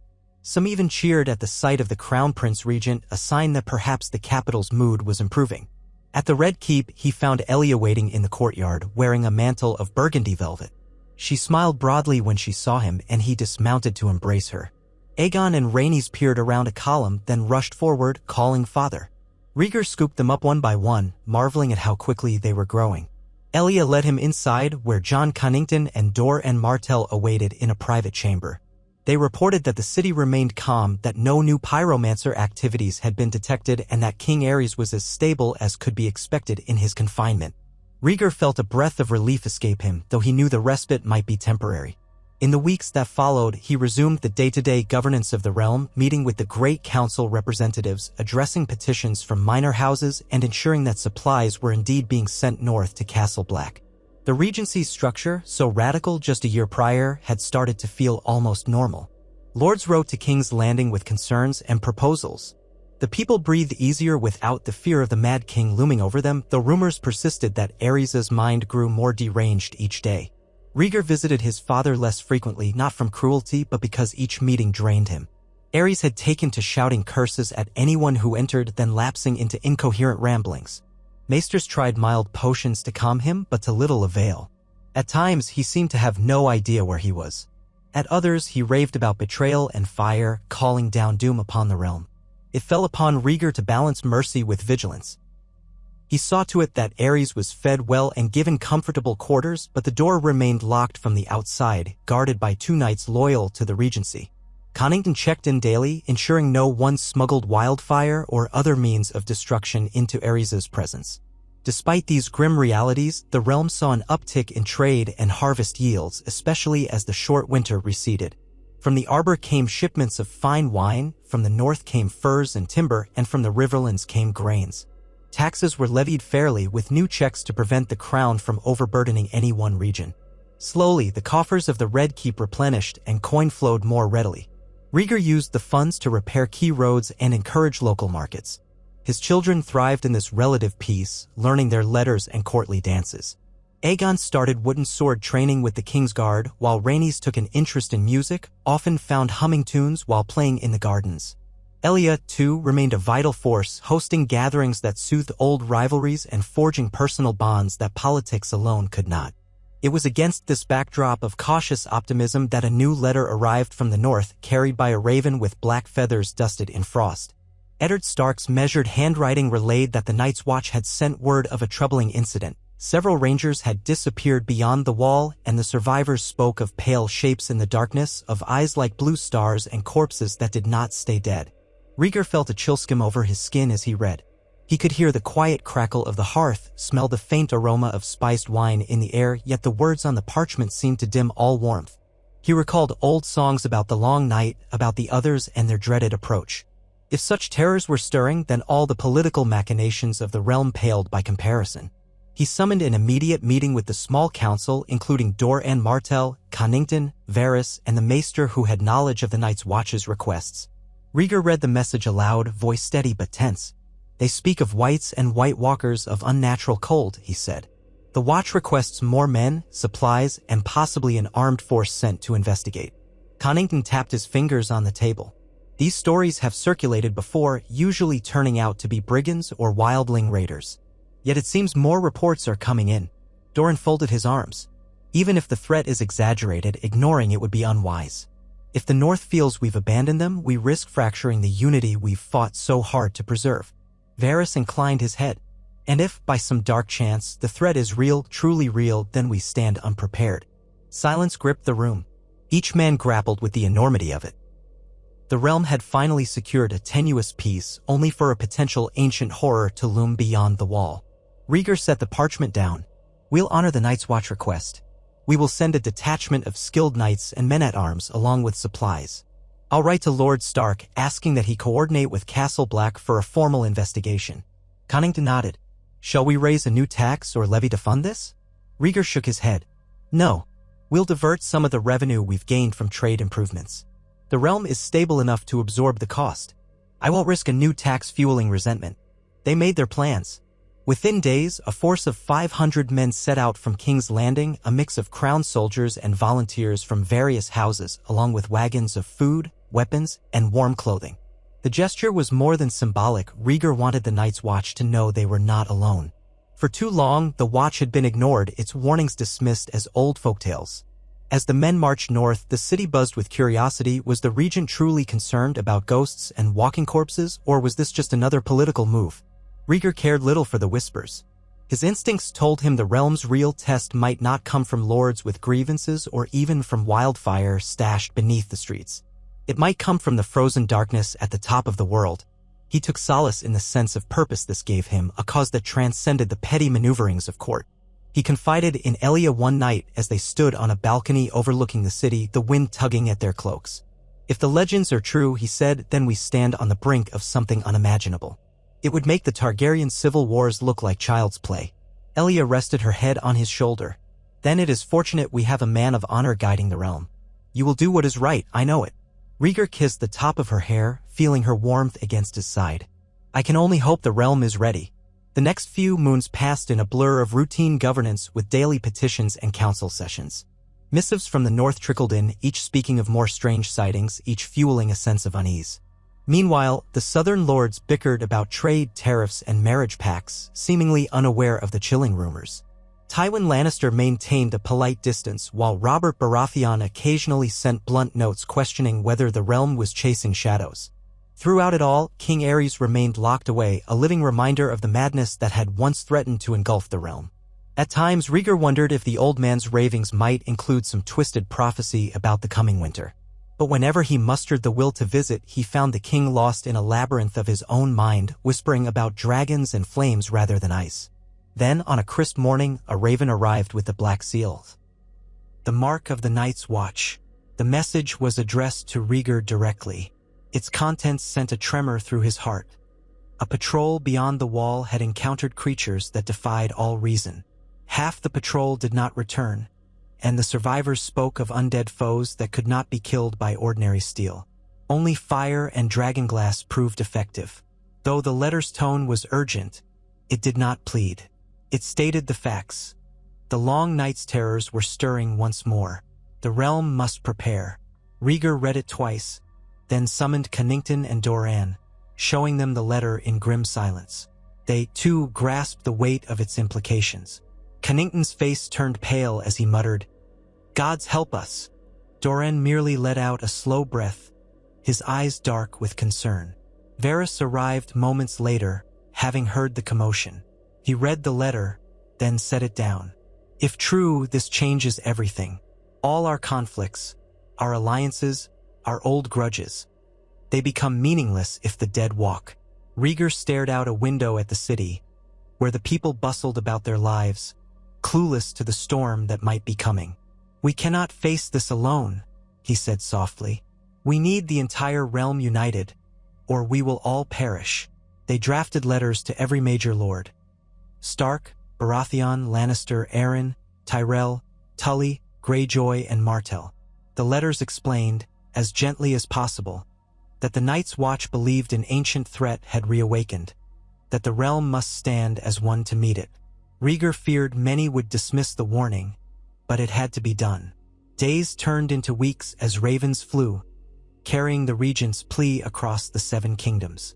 Some replies came swiftly. Eddard Stark vowed the North would stand firm. Robert Baratheon expressed skepticism but agreed to keep his men ready if evidence proved undeniable. Mace Tyrell asked if this was some ploy for more taxes or men. Balon Greyjoy scoffed, but offered to consider sending ships if the crown recognized certain Ironborn privileges. Tywin Lannister remained chillingly noncommittal, stating only that he would observe with interest.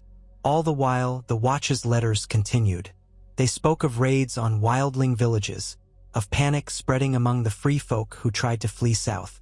Rumors said that even the fearsome wildling leader, some called him Mance Rayder, was rallying his people to escape the threat. Rhaegar convened an emergency session of the Great Council in King's Landing. The lords who could attend did so. Those who could not sent representatives or ravens. The city brimmed with tension as highborn envoys arrived, some openly skeptical, others deeply worried. For many, it was the first they had heard of such a dire threat.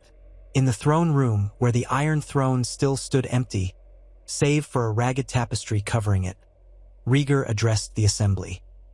He recounted the Night's Watch reports, describing creatures immune to ordinary weapons, a cold that stole the breath from men's lungs, and an army of the dead. The gasps and murmurs were audible. Some called it myth. Others listened with dawning horror.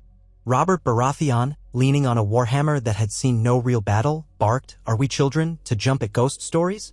Show me a white and I'll believe it. Until then, I say we're chasing the wind." Eddard Stark, grim-faced, retorted, "I trust the Watch's word. They have no reason to lie. Even the wildlings flee in terror. That alone should give us pause." Mace Tyrell wondered aloud if the crown expected each region to send men north, and if so, how many.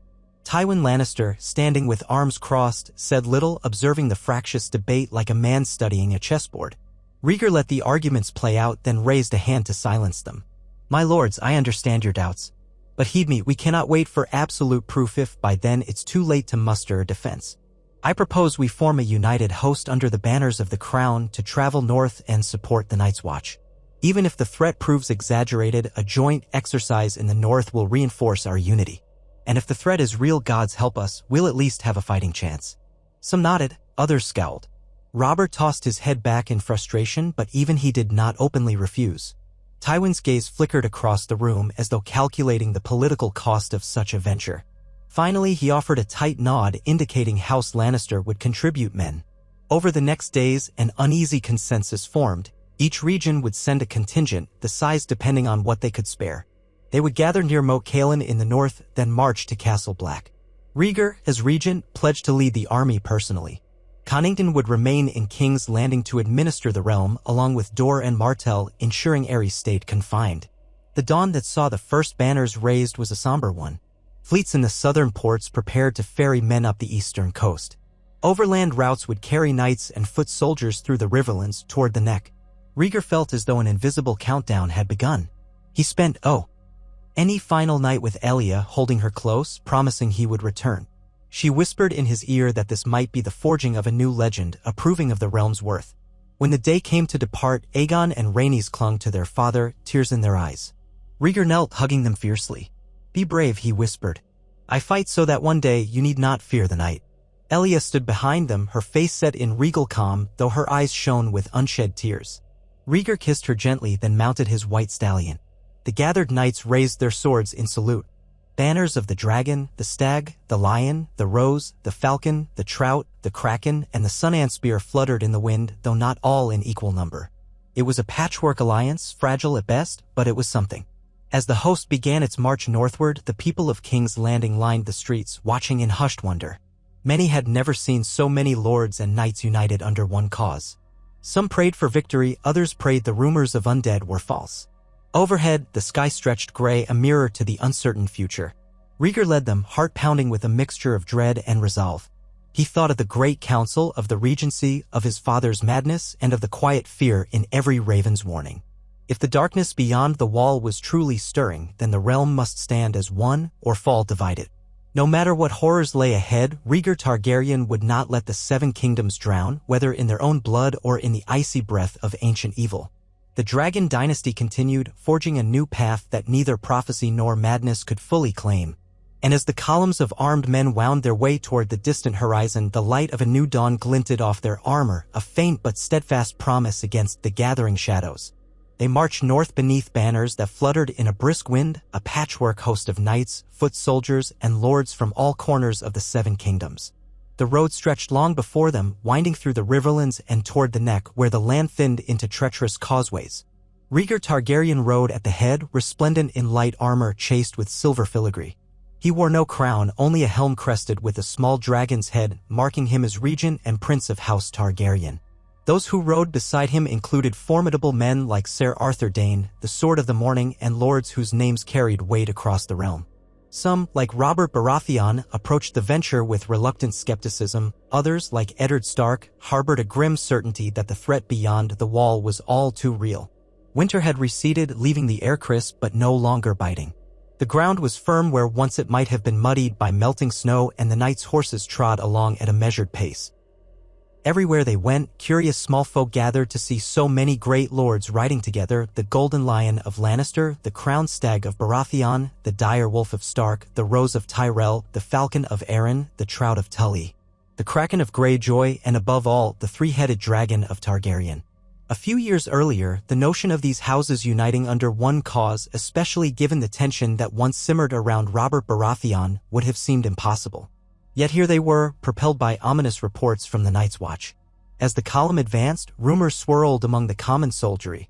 Some claimed the Prince Regent was leading them on a fool's errand, that the undead were mere legends. Others spoke in hushed tones of the horrors that awaited: walking corpses with icy blue eyes, unstoppable by ordinary steel, a cold so fierce it could freeze the marrow in one's bones. Soldiers swapped ghost stories at the campfires at night, their breath fogging in the crisp air while the noble commanders pored over dispatches and planned their route. Rhaegar tried to keep discipline firm and morale high. Each night, he rode among the campfires, listening to men's worries, offering calm words where he could.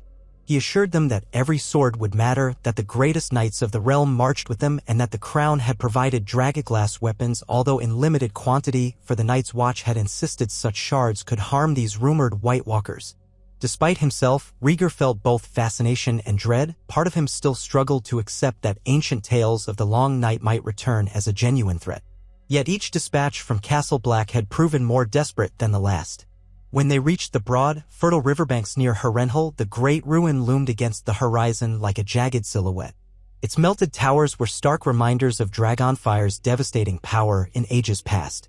Rhaegar could not help but reflect on his own ancestry, how Aegon the Conqueror had forged the realm through such terror. Now, Rhaegar guided a host north in hopes of uniting them against a different terror entirely, one that cared nothing for the squabbles of men. Robert Baratheon rode at his side part of the way, his warhammer strapped across his back. The big man snorted whenever rumors of the dead walking came up. "It's madness, this talk," he muttered, though he still rode with the host as if needing to see for himself. "If it weren't for Ned's letters, I'd have stayed in the Stormlands. At least there, I know what I'm dealing with. But ice wraiths and corpses? It beggars belief." Rhaegar allowed himself a faint smile.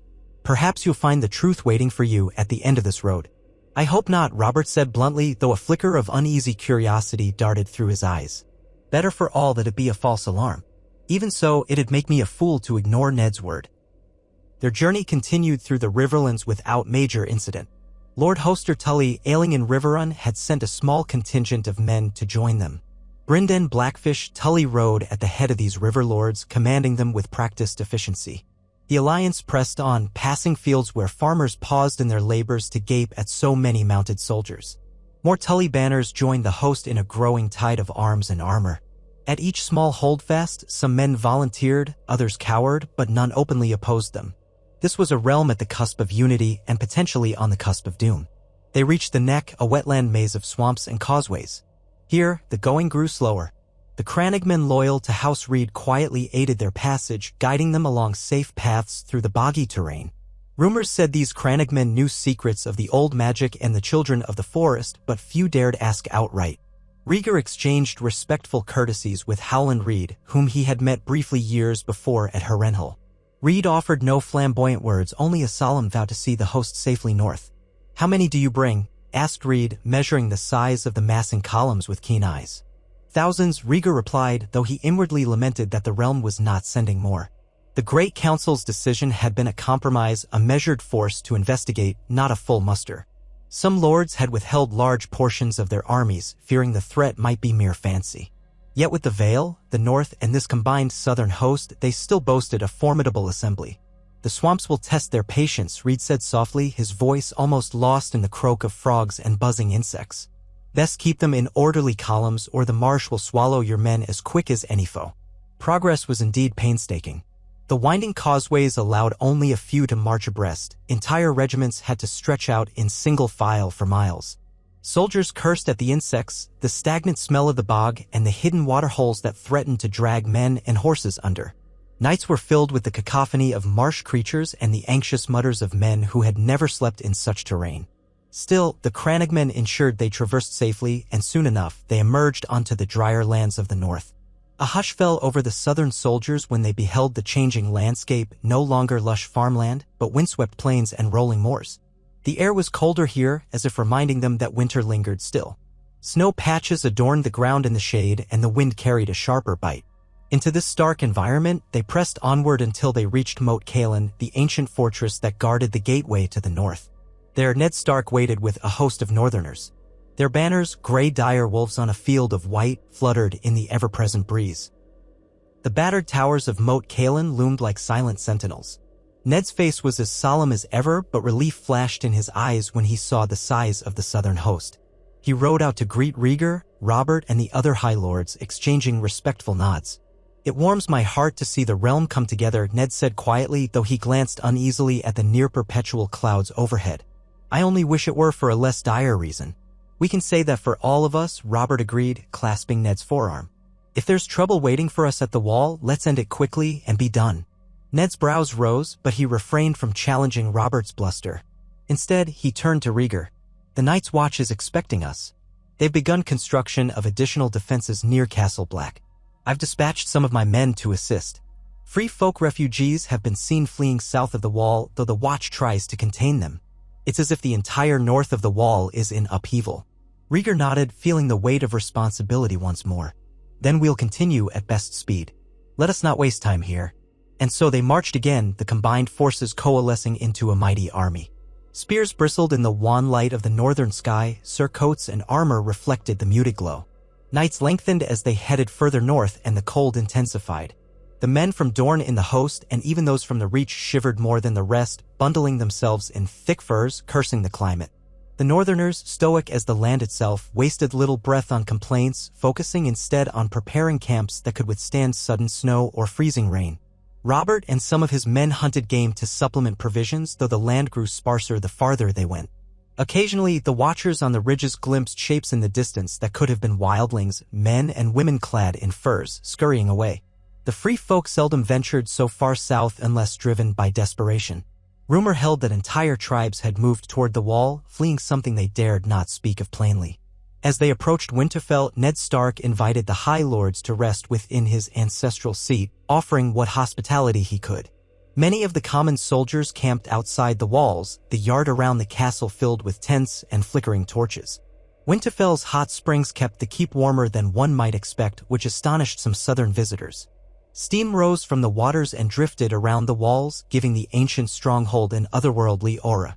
Inside the great hall, Rhaegar gathered with the principal lords, Ned Stark, Robert Baratheon, Brynden Tully, some of the Tyrell Knights, and a few other representatives. They supped on hearty fare stews thick with barley and vegetables, roast venison, and warm bread. The conversation was subdued, overshadowed by the knowledge that they marched not against a mortal foe but something half-mythical. Ned took the head of the table in his own hall as tradition demanded, but he deferred to Rhaegar when it came to discussing the next steps. Maps were unfurled on the table, showing the layout of the lands beyond the wall, places few had ever seen. Rhaegar's gloved finger traced a path. "We continue to Castle Black," he said, tapping the map. "The Night's Watch will guide us further if we choose to venture beyond the wall. But we must be sure we are prepared. The cold alone can kill an army if we're careless." Ser Jorah Mormont of Bear Island stood near the back, having offered his service to Ned. His voice carried a hint of excitement. "My father, Lord Jeor, is Lord Commander of the Night's Watch. He's made it clear that the Watch welcomes any assistance. But we'll need to see these creatures for ourselves before we plan a strike." "Aye," Robert rumbled. "Dragons, White Walkers, children of the forest, this realm's overrun with legends come to life. Let's pray they bleed like men once you stick steel in them." An uneasy silence followed his words.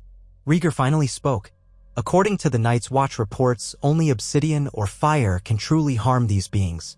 Steel helps little unless it's laced with dragoglass, or so the Watch claims. We've brought as much dragoglass as we could muster, but it's not enough for every soldier. We'll have to rely on the Watch's stock as well, and anything we can mine near Dragonstone. For the moment, we plan with what we have." Morning dawned gray and still.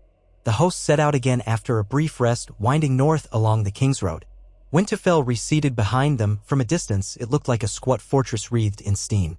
The trees grew sparser, replaced by windswept plains and rocky hills. Patches of snow dotted the terrain more frequently. The men clustered close around their fires each night, huddling in furs to keep the biting cold at bay. Scouts occasionally returned with tales of wildling sightings, but no direct attacks. At last, a line of great stone blocks appeared on the horizon. Castle Black stood in the shadow of the wall, which rose impossibly high, roughly 700 feet of ice, glimmering pale under the sun. Even the most hardened lords caught their breath at the sight of it, for the wall was a testament to ancient engineering and magic, a barrier older than any living memory. Soldiers murmured prayers, for the sheer scale of it was humbling.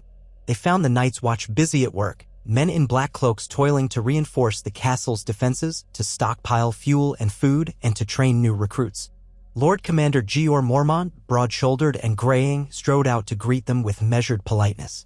He wore black plate, scuffed from years of use, and his eyes looked like chips of flint. "So you've come," Mormont said, scanning the gathered lords. "You're braver than most. Or more foolish." Rhaegar inclined his head. "We come in the hope that we can help, Lord Commander. And also to see for ourselves the threat you claim rises beyond the wall." Jeor Mormont snorted as though he had grown weary of doubt. "You'll see soon enough, my Lord Regent, if you dare to venture beyond. The wildlings speak of an army in the far north moving through haunted forests and frozen valleys. My rangers have lost good men to it." Ned Stark's jaw tightened. "My brother Benjen is among those rangers, is he not? He wrote me about sightings, then his letters ceased."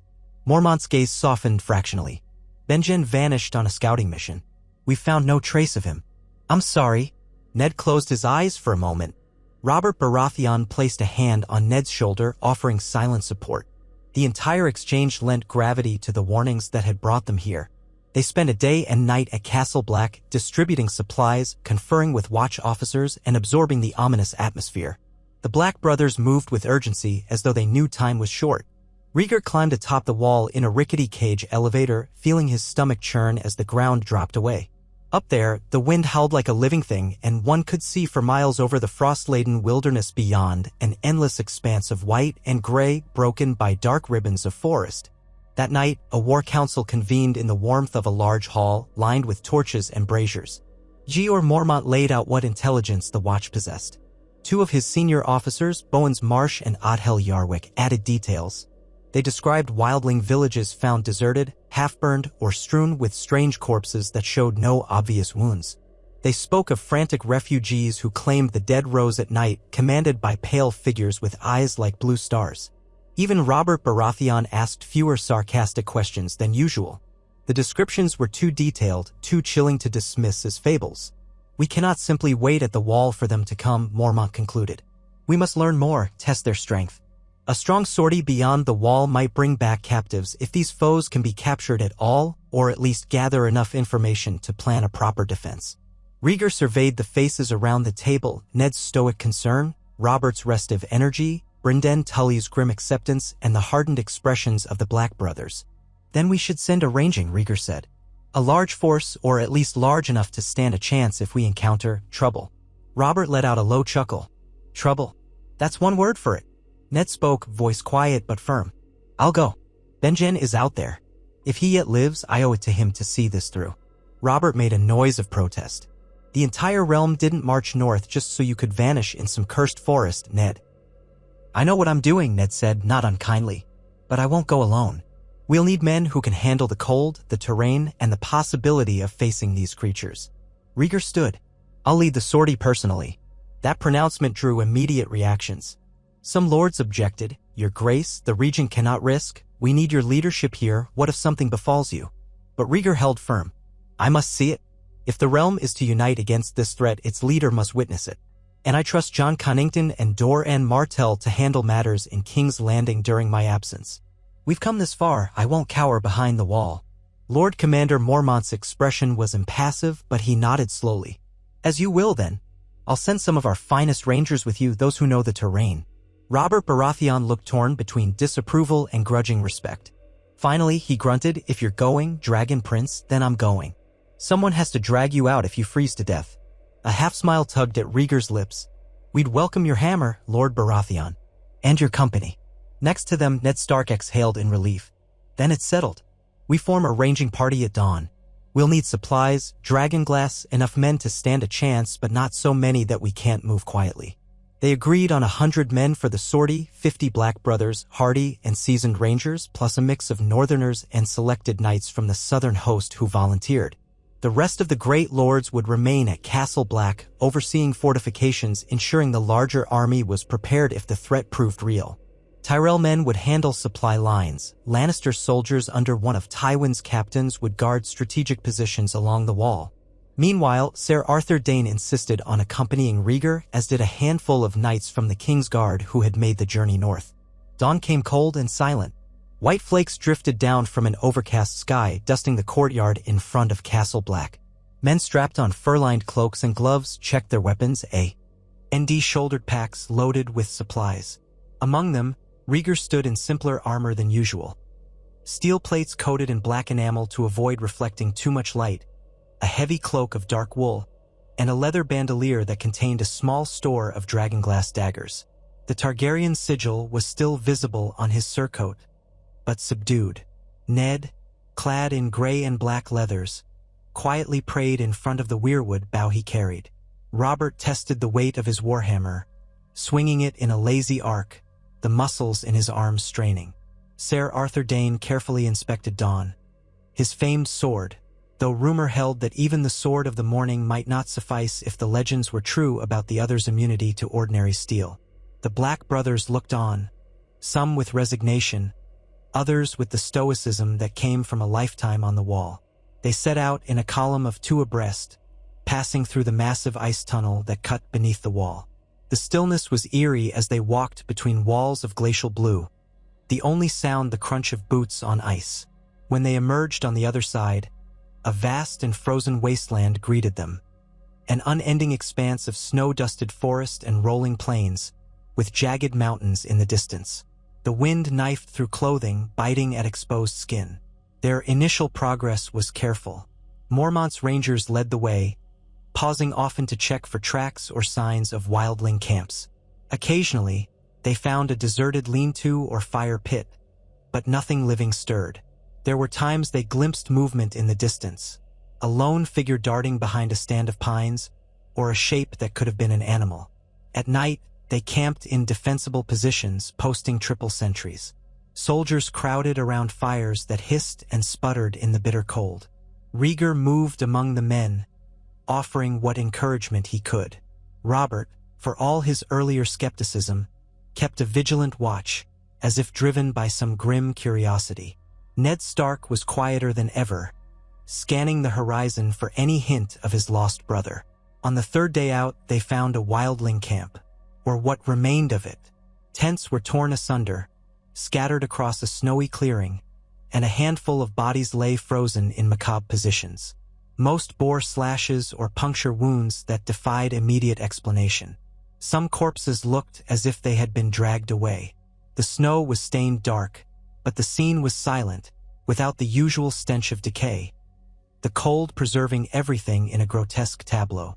The men fanned out, searching for survivors or clues. One black brother, a grizzled ranger named Mace, knelt over a body. Flesh is torn. Looks like claws or maybe ice crystals. Hard to say. I've never seen anything like it. Robert scowled, wariness lighting his eyes.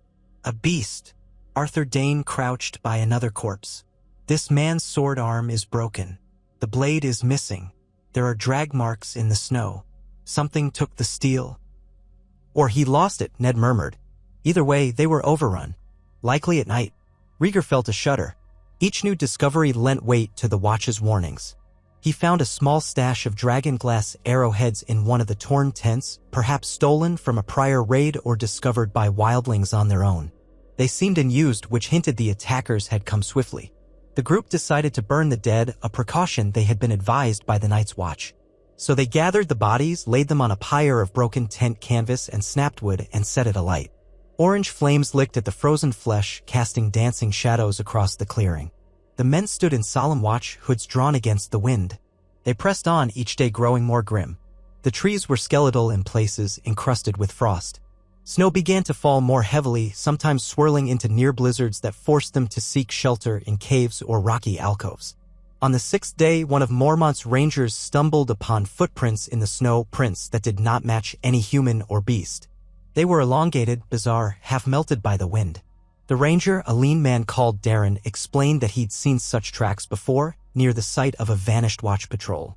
The trail led deeper into an ancient forest of pine and fir. The overhead canopy was thick, blocking out much of the gray light, leaving the party in a realm of gloom punctuated by ghostly shafts of sun. Branches crackled under the weight of snow. Tension mounted, even Robert grew quiet. They advanced with bows nocked and blades half-drawn. The silence was so profound that every crunch of a footstep or quiet exhalation seemed to reverberate. Suddenly, a soft sound, a whispering rasp that could have been wind or something else. Ned signaled for everyone to halt. The men froze, listening. Rhaegar felt the hair on the back of his neck prickle. Sir Arthur Dayne stepped forward, scanning the trees, sword in hand. Robert gripped his warhammer, knuckles white. In the hush, a figure emerged, a man-shaped silhouette pale in the scattered light. Its eyes glowed a faint, eerie blue. It seemed almost to glide across the snow.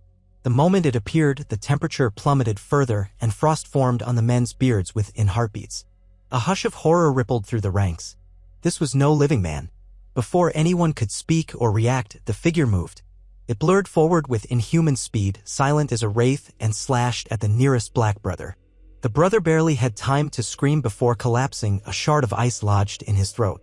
Robert roared in anger, lunging with his hammer, but the creature danced backward, impossibly fast. Dragonglass! Ned shouted, fumbling for an obsidian-tipped spear he carried.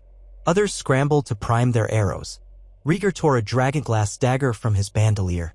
The creature snarled, a sound like cracking ice, and advanced again. This time, Arthur Dayne met it, swinging dawn in a silver arc.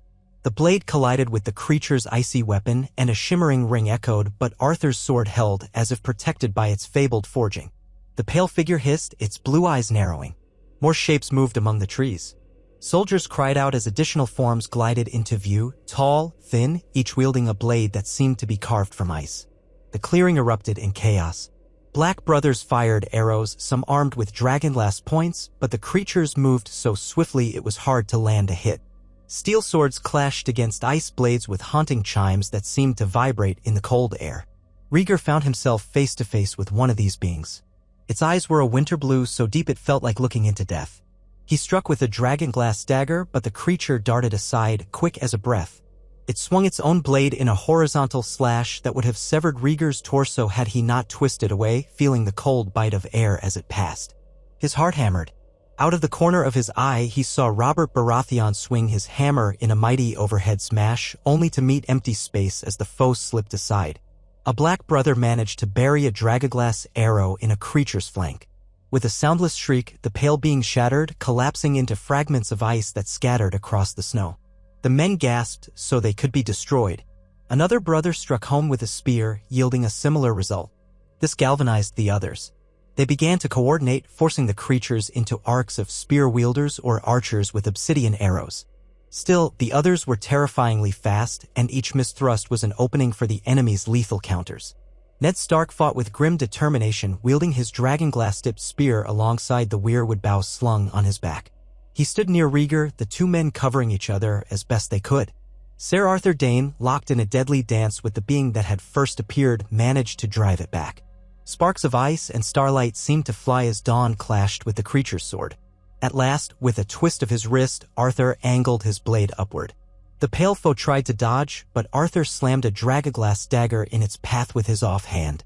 A guttural hiss of alien outrage sounded before the other exploded into shards, vanishing in a swirl of icy particles. The battle was swift but brutal. Several men lay dead or wounded in the snow, their blood steaming in the frigid air. The ground was littered with fragments of ice from the fallen others. A hush descended as the survivors realized the remaining foes had vanished as silently as they had come. Heartbeats hammered, breaths came in ragged gasps. Robert cursed, leaning on his hammer. He bled from a cut across his brow, but it was shallow. Gods, what in all seven hells were those things? Ned knelt by one of the wounded black brothers, pressing a hand to a stab wound. The others, he said, voice hoarse. The White Walkers. The old stories, all true. Rhaegar stooped to examine a patch of ice shards where one had fallen. They were already melting into a slick on the snow, leaving almost no trace. He closed his eyes briefly, grappling with the enormity of it. All his doubts were gone. The realm truly faced an ancient enemy, one that would not be easily overcome. We need to withdraw, he managed, looking at the men who remained on their feet. Return to Castle Black with this news. How many did we lose? Robert asked grimly, scanning the clearing. Bodies of 4 black brothers, 2 northerners, and 1 southern knight lay still. Another handful were gravely wounded, moaning softly. Rhaegar's stomach churned with guilt. These men had followed him, believing in the cause. Now they paid the price, but better they knew the enemy's face than continue doubting. Arthur Dayne wiped sweat from his brow, gazing around. We must burn our dead before nightfall. The watch advises that any corpse could rise if these creatures are near. Ned gave a tight nod. Aye, we must do it now. He stooped to close the eyes of a fallen black brother, the man's face frozen in a mask of terror. They worked with hurried efficiency, gathering the dead in a sheltered spot. With limited wood, they built a makeshift pyre. The meager flames crackled, fighting the cold, sending dark smoke spiraling into the leaden sky. Men stood around it, heads bowed. Rhaegar offered silent prayers. In that moment, he felt the weight of the entire realm pressing on him anew. They bound the wounded to crude stretchers, aided by any unhurt men who could carry them. Then they began the slow march back toward the wall, each step haunted by the knowledge that the others could strike again at any time. The watchers on the flanks scanned the treeline, hearts pounding at the faintest sound. But no additional attacks came. It was as if the others had tested them, gleaning what they wished to know, and retreated into the endless white.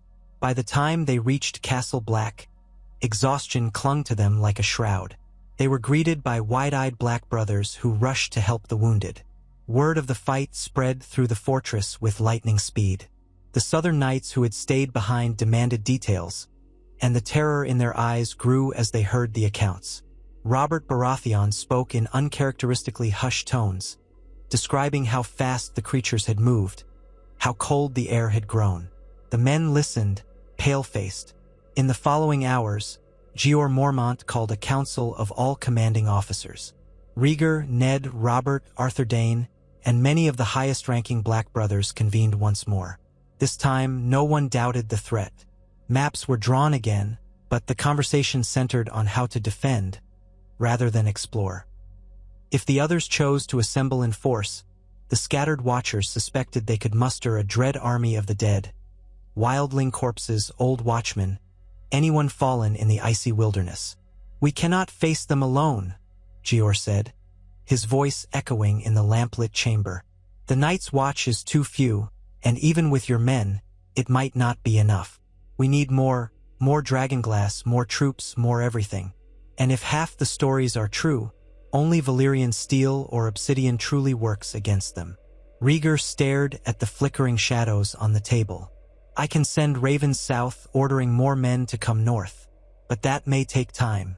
We must also see if Dragonstone can produce or mine enough dragonglass quickly." He thought of the old Targaryen seat, with its obsidian-rich mines and volcanic depths. Ned spoke up, voice subdued yet resolute. "What of forging alliances with the free folk? If they're fleeing the others, we might join forces. They know these lands better than we.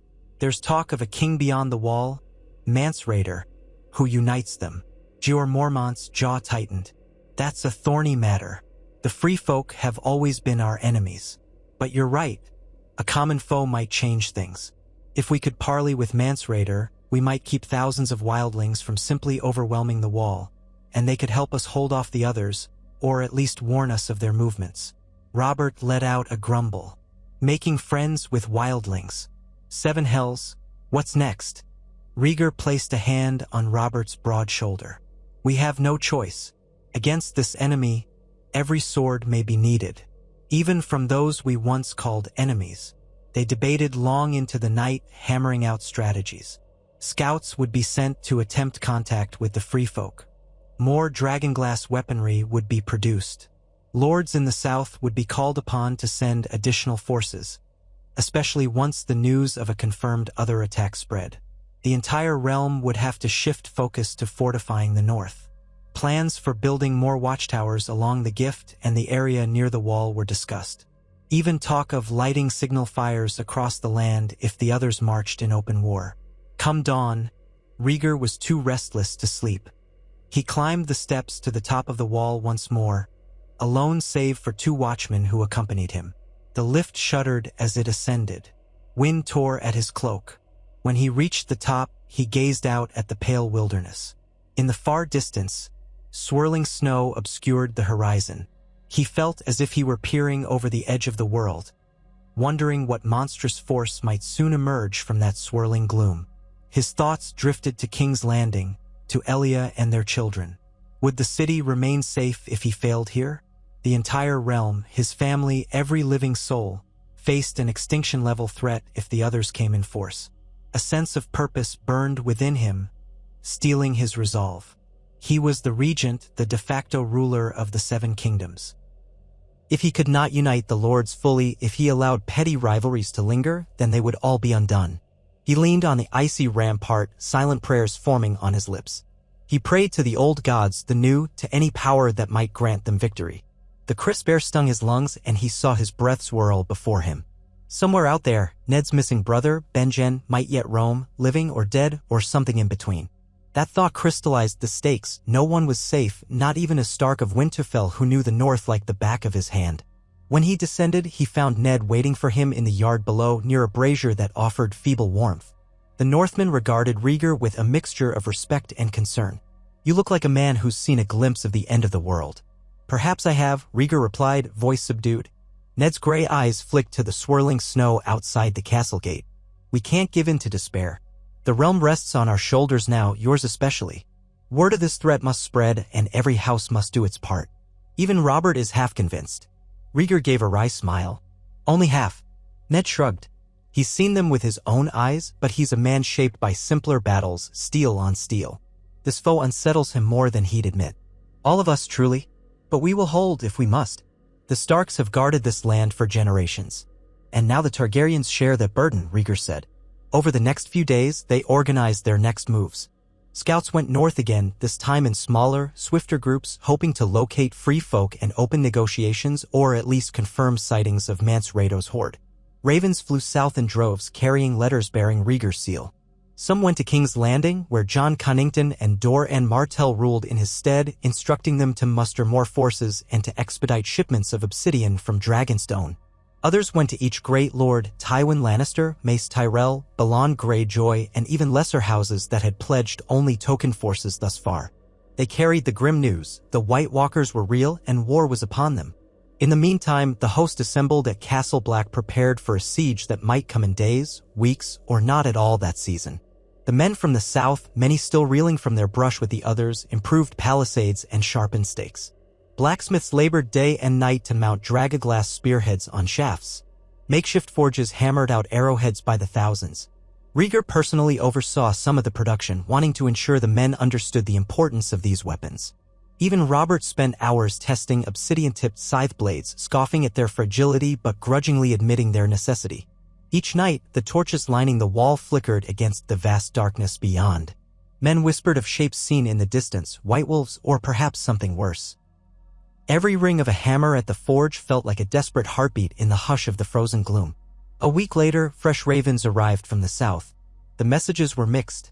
Some lords pledged more men, though with caution. Tywin Lannister expressed a willingness to send a second contingent from the Westerlands, though his wording suggested he still harbored suspicion that the threat might be exaggerated.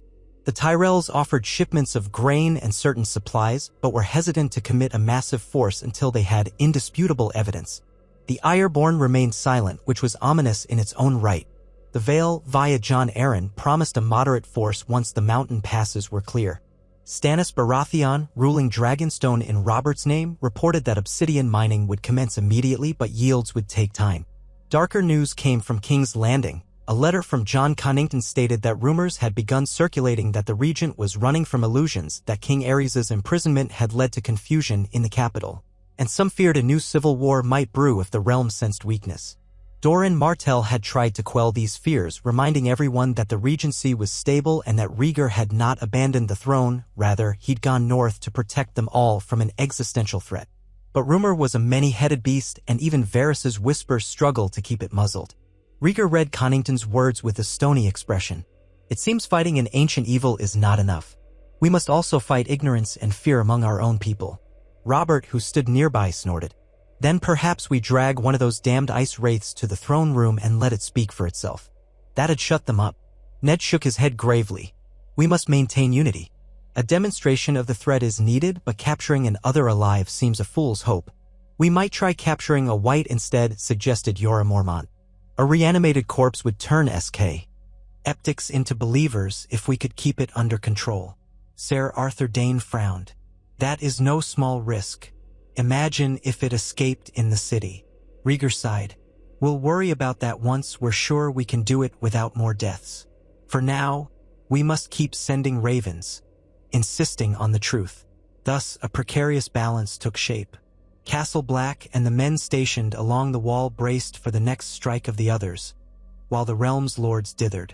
Some were sincere in wanting to help but lacked the immediate resources.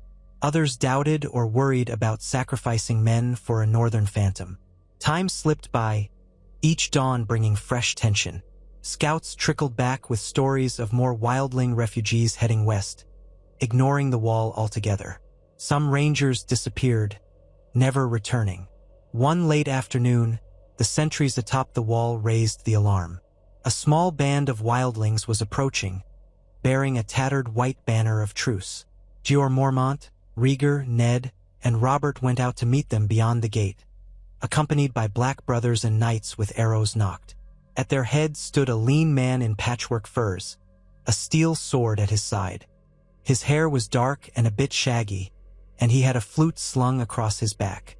I come in peace, he called, voice carrying in the icy air. I'm Mance Rayder, the king beyond the wall. The watchers bristled.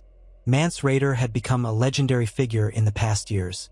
unifying scattered tribes of free folk into a single, massive migration. Ned studied him carefully. Then you know what stands behind these walls. Mance shrugged. Walls don't matter so much now, Lord Stark. Not when the real enemy is behind us all. I've heard you've seen them yourself.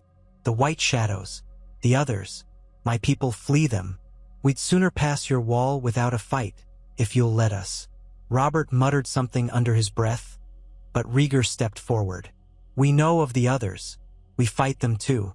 But we cannot simply open the gates to thousands of your people. Mance spread his hands. Better that than watch them die and rise again. Or would you prefer an army of whites behind your lines? Let my people through. We'll help you fight, if that's what it takes. Jeor Mormont scowled. You expect us to trust wildlings to keep the peace? Mance's dark eyes flashed. If you'd seen what I've seen, you'd know our quarrels mean nothing now. Join or die, those are our choices. A tense silence ensued. The men around Rhaegar shifted uneasily, uncertain whether to label Mance an enemy or ally. Rhaegar recalled the White Walkers' attack on the ranging party, the sense of unstoppable menace they conveyed. In that context, everything else was trivial. We can't just allow you free rein, he said carefully, but we can discuss terms. Will your people remain peaceable? Can we rely on them not to raid the north? Mance offered a sardonic grin. If you give them land and food and let them earn a living, most won't raid. We're not here for bloodshed. We're here to survive the winter that's coming for us all. Ned looked to Rhaegar, his expression telling. This was the moral crux of their predicament. Turn away the free folk to certain death or accept them as allies. A deep breath filled Rhaegar's lungs with biting cold. We'll parley inside Castle Black. You and a handful of your trusted advisors. The rest remain outside the wall. We'll see if we can find an arrangement that keeps the peace. Mance nodded, relief flickering in his eyes. That's all I ask, Regent. They escorted him into the fortress under the wary eyes of watchmen and southern soldiers alike. Mance's presence within those walls was a moment of history, a king beyond the wall walking side by side with a Targaryen prince. Over the following days, negotiations spun out in tense sessions. Mance pressed for safe passage for all free folk. Jeor Mormont balked at letting tens of thousands of wildlings cross the wall. Ned insisted on certain safeguards, disarmament, distribution across the north so they wouldn't form a single overwhelming camp. Robert, for his part, grumbled that the realm's lords would never accept this easily, especially after generations of hostility. But Rhaegar remained adamant. The true war lay with the others, and letting the free folk be slaughtered or turned into whites would only strengthen the enemy. Word spread among the Black Brothers of possible amnesty for wildlings, stirring anger in some who had spent their lives defending against them. Fistfights broke out in the barracks. Mormont had to quell near mutinies, reminding the brothers that the regent had the final say. Rhaegar's name carried weight, but not all men were willing to see wildlings as allies overnight. The tension mounted to a crescendo, and it took a personal address from Rhaegar standing on a makeshift platform in the courtyard, addressing both watchmen and Southron soldiers to keep the peace. We do not do this lightly, Rhaegar said, his voice echoing off the stone walls. We do it because the enemy we face does not care for our borders, our histories, or our grudges. It seeks only to bring death to us all. Would you rather fight these nightmares alone, or join with every breathing soul willing to stand against them? Some men shouted grudging assent, others glowered. But the seeds of cooperation were planted. Mance Rayder, to his credit, swore to keep his people from plunder and violence, provided they were allowed to move south of the wall and find places to live.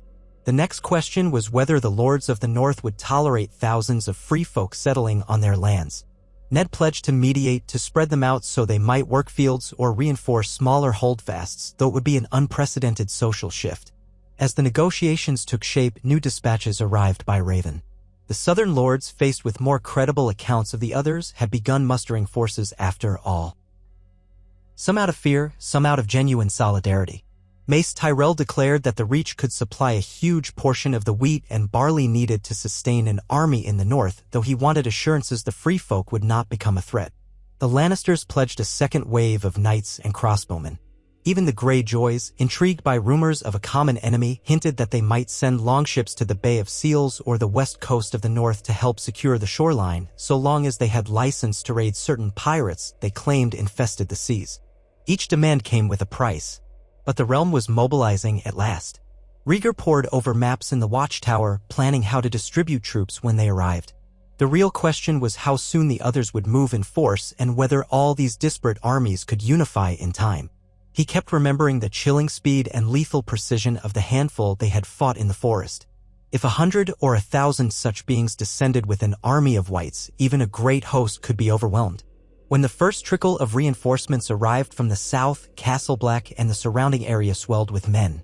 Sappers and engineers from the crown hammered at the frozen ground, building additional fortifications. Small outposts cropped up along the wall's perimeter. On the far side of the wall, the free folk trickled through under controlled measures, some of them wide-eyed at the enormity of what they once called the Southerners' folly. The Watchers in black kept suspicious eyes on them, though violence was minimal. Mance Rayder and his lieutenants oversaw the exodus, trying to maintain order. All of it felt like a fragile tapestry that might tear if the wind blew too fiercely.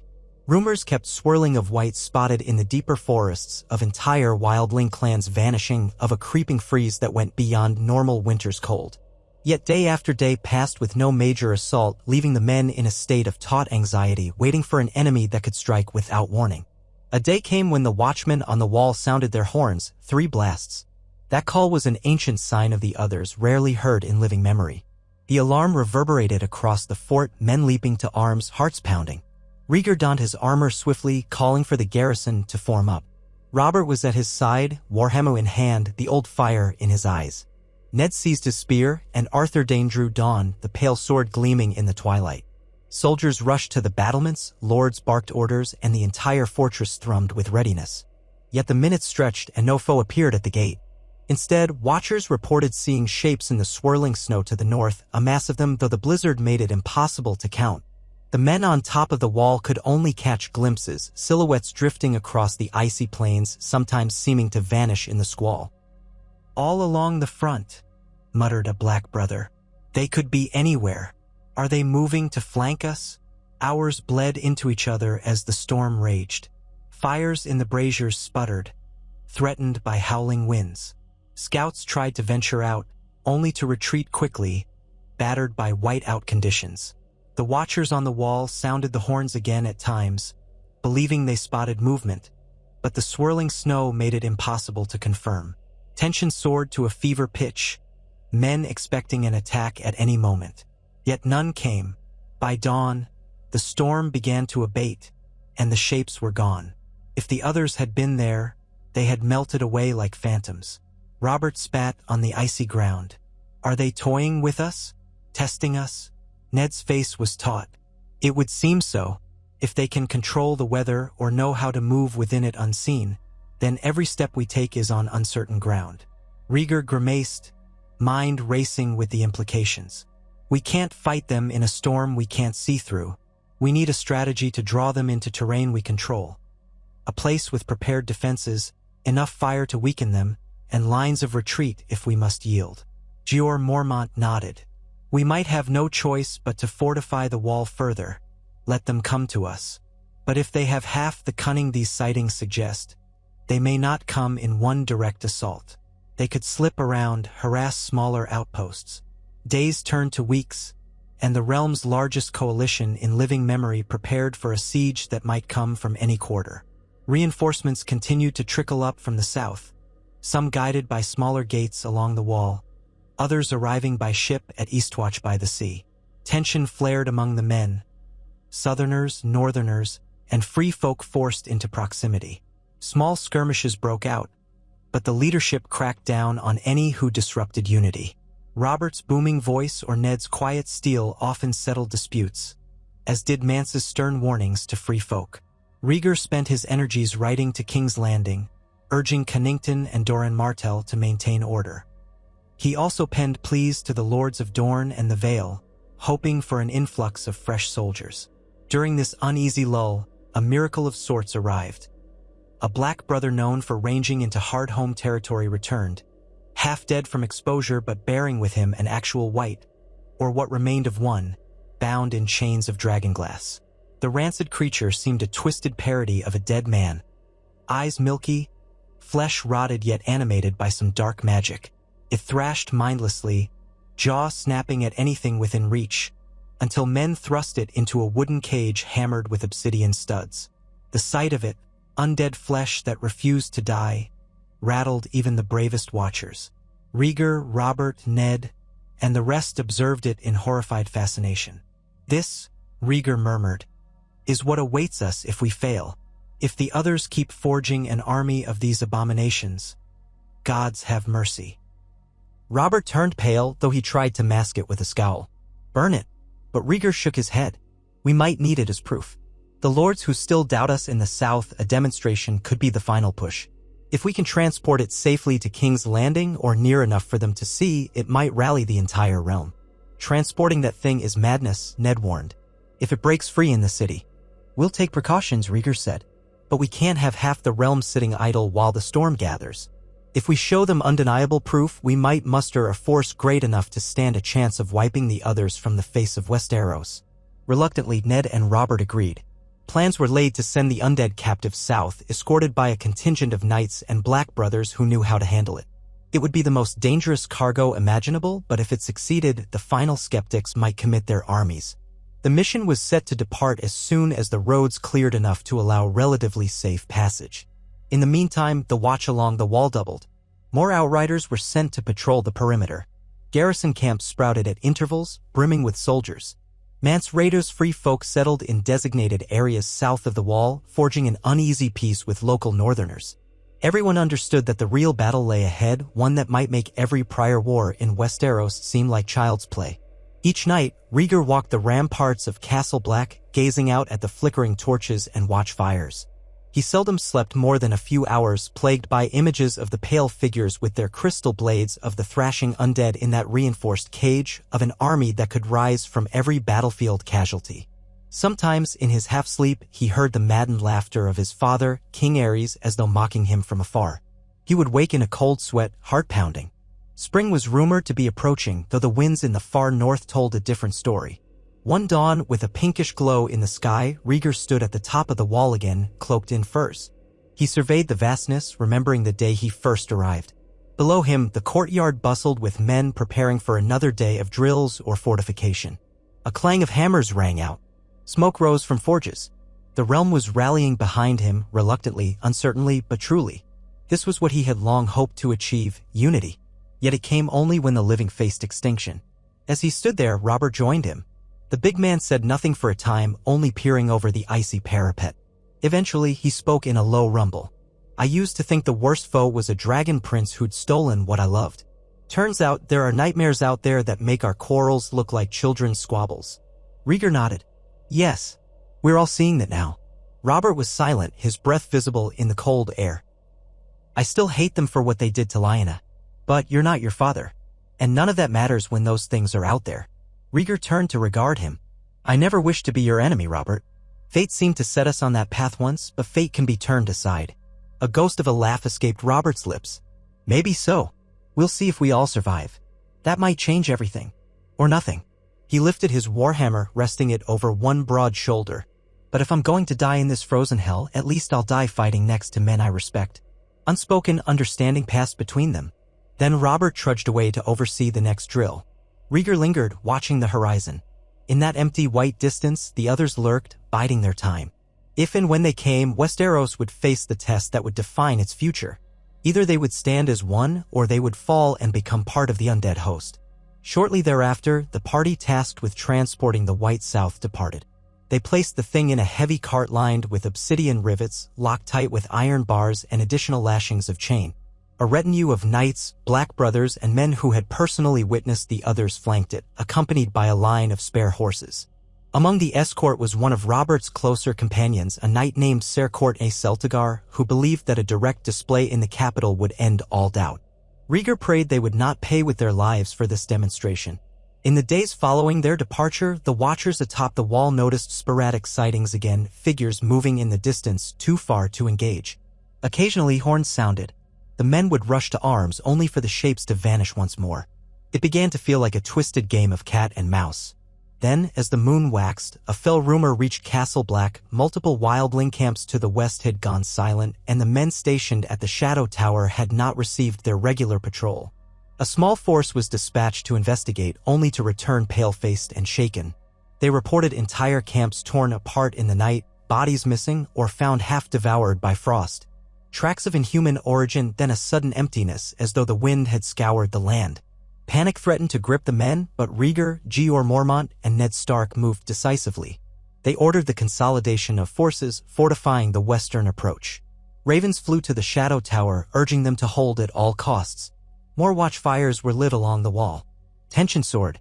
One frigid evening, with the wind howling, a breathless ranger stumbled into Castle Black, battered and near frostbitten. He collapsed at the gates, uttering a single phrase before losing consciousness. "They're coming, an army." Westwatch, no chance. He carried a half-shattered horn, presumably used to sound an alarm that no one had heeded in time. The fortress erupted in urgent movement. Another war council was called.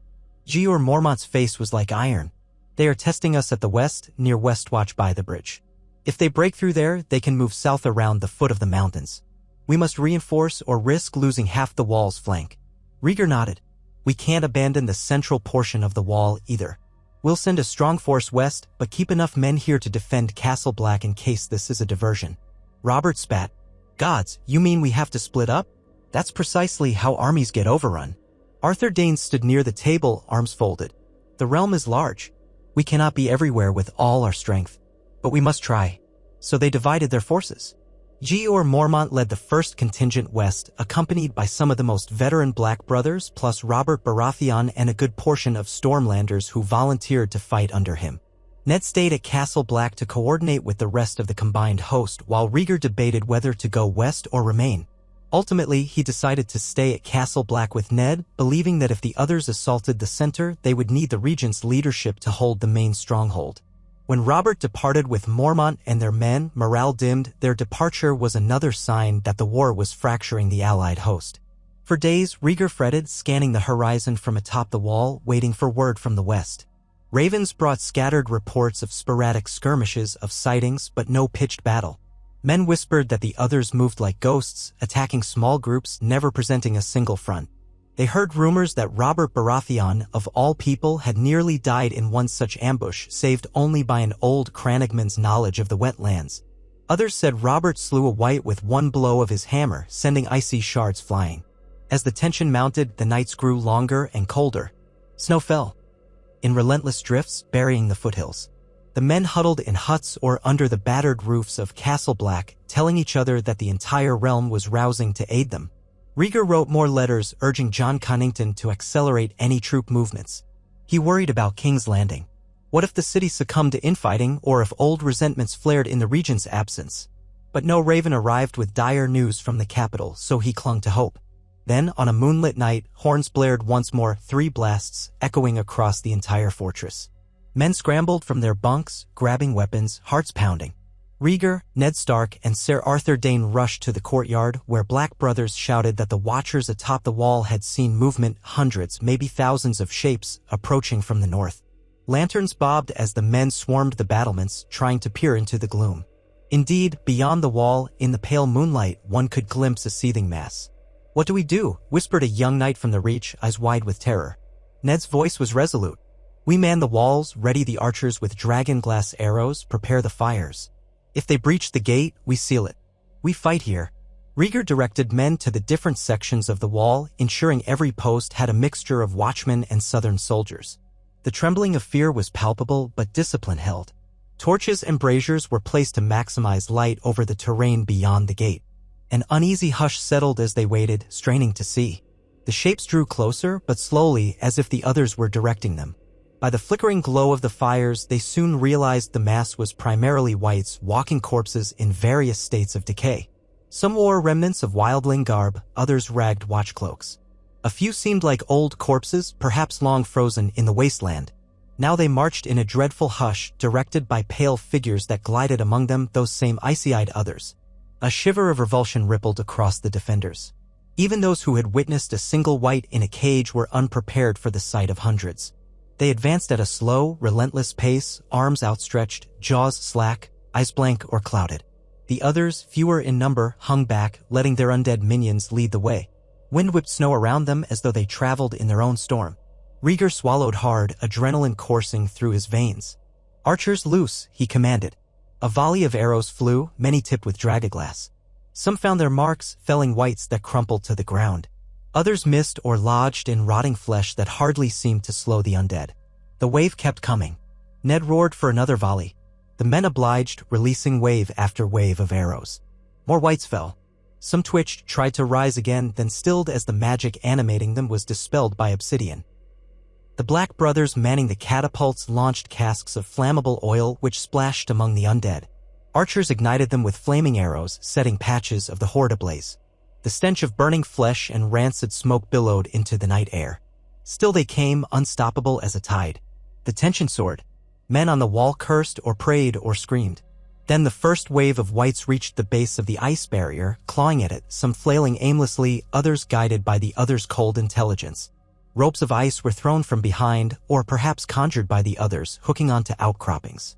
The defenders cut them as quickly as they appeared, but more sprang up. Down below, a smaller gate leading to the main tunnel shuddered as the whites rammed it.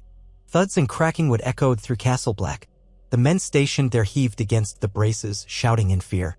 Rhaegar dispatched a contingent with torches and spears to hold it. He, Ned, and Arthur Dayne rushed to the wall's battlements above the gate, letting archers rain arrows down. But now the others themselves joined the fray, gliding near the perimeter, swirling frost around them. One raised its crystal sword, pointing at the defenders, and a swirl of snow battered the men on the ramparts like a conjured squall, nearly blinding them. Arthur Dayne gritted his teeth, blinking away ice crystals. "They're using the weather against us." Ned coughed, his breath ragged. "Stay together. We have to hold." Below, the gate cracked, letting a few whites spill into the tunnel. Screams sounded as the defenders engaged them in close quarters, using dragonglass daggers or fire-hardened spears. Rhaegar saw the flicker of torches, the swirl of melee. He turned to the archers around him. "We must keep them from swarming inside. Focus your arrows on any that breach the gate." Suddenly, a piercing shriek sliced through the storm. One of the others leapt onto an ice outcropping partway up the wall, an impossible feat for any mortal being. It brandished its icy blade, then slashed at a climbing rope. The rope snapped, sending several whites plummeting, but the others seemed unconcerned with preserving them. They were forging chaos. Another of the others advanced across the face of the wall with haunting grace, footsteps leaving no mark. A Black Brother tried to shoot it with a dragonglass arrow, but it deflected the projectile with a casual flick of its sword, the arrow shattering into shards. On the rampart, Rhaegar saw a swirl of movement. One of the others had appeared at the top, standing amid the defenders. It cut down two men in an eye blink, its blade passing through steel as though it were straw. The remaining soldiers scattered, terror on their faces. Rhaegar, Ned, and Arthur Dayne dashed toward it, determined to prevent a massacre. The creature pivoted, those blue eyes gleaming with ancient malice. Arthur engaged first, dawn flashing in the gloom. The other parried with ease, an eerie chime ringing out. Ned lunged with a dragonglass-tipped spear, forcing the creature to dodge. Rhaegar circled around, dagger of obsidian in one hand, short sword of steel in the other. They attacked in concert, but the other moved with supernatural fluidity. Sparks and shards of ice scattered with each clash. The wind howled and Rhaegar felt his extremities numbing, as though the very cold it radiated threatened to freeze him in place. At last, Ned fainted low, drawing the other's guard, and Arthur took advantage, slicing in a swift diagonal. The creature blocked with its sword but left an opening for Rhaegar, who darted forward with the obsidian dagger. He drove the dagger into the other's flank. It shrieked, an unearthly sound. A flash of bright blue light flared and the creature exploded into fractals of ice, dissolving into the wind. Rhaegar staggered back, heart hammering. Below, the gate still rattled, but the defenders held. Arrows and flaming oil rained down, thinning the mass of whites. Some of the others withdrew, perhaps unwilling to risk direct confrontation. The whites, lacking direction, continued to shamble forward, only to be cut down by dragonglass or incinerated by flame. Over the next frantic hour, the defenders gradually halted the undead wave. Bodies, some truly dead, some annihilated by obsidian, littered the base of the wall. The others pulled back into the swirling snow, leaving behind a carnage of shattered ice and silent corpses. When the first light of dawn broke, it revealed the battlefield. Hundreds of whites lay scattered, many reduced to blackened husks. The base of the wall was scorched, the gate heavily damaged but intact. The men at Castle Black had held, though at great cost. At least 50 defenders lay slain, with many more wounded. Smoke drifted from the remnants of the funeral pyres that had been lit as soon as possible to prevent the fallen from rising again. Rhaegar stood on the ramparts, exhausted, icy sweat clinging to his skin. Ned Stark leaned on his spear, face drawn. Arthur Dayne knelt by a fallen knight, quietly offering a prayer. In the courtyard below, men tended to the wounded and a hush enveloped those who remained. They had faced the first major assault from the others and survived. Jeor Mormont's force was still in the west, likely contending with another offensive. Robert, too, was out there. Rhaegar could only hope they had fared as well. For now, Castle Black endured. The men had proven that with obsidian, fire, and unity, the others could be repelled. Yet this was only a fraction of the enemy's strength, and they had nearly broken. Rhaegar thought of the entire realm: king, lords, free folk, knights.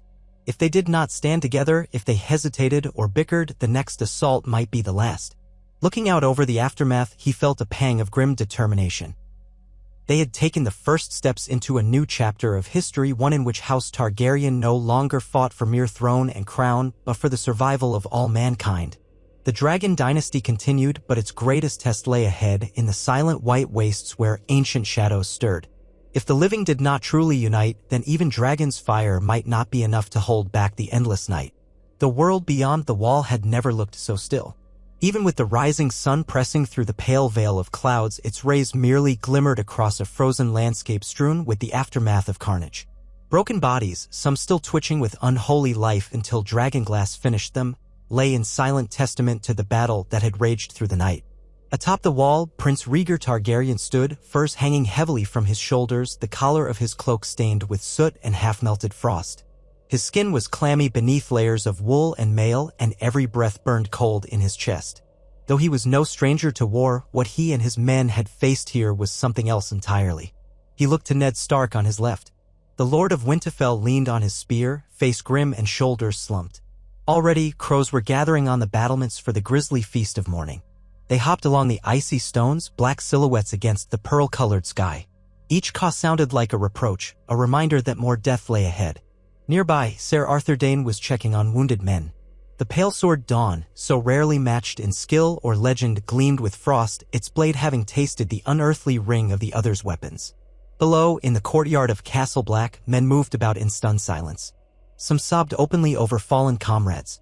Others cursed and spat or busied themselves piling bodies of the whites onto pyres. Thin smoke rose in curling tendrils, carrying the sickening stench of charred flesh. Most of these defenders had never imagined they would face foes that shattered like glass or that advanced in dead, unblinking hordes. A mere half-day had passed since the largest attack yet on the central portion of the wall. They had held, but only just. The gate had nearly broken under the relentless push of the undead, and two of the defensive catwalks had collapsed beneath unnatural blasts of icy wind conjured by the others. At least 50 men lay dead, including a handful of Black brothers whose watch had ended in savage brutality. Many more were wounded, some bearing frostbitten limbs that threatened to blacken and die. Ned Stark turned at the sound of footsteps crunching on the rime-crusted walkway. It was Bowen Marsh, Castle Black's first steward, his face hollow with fatigue.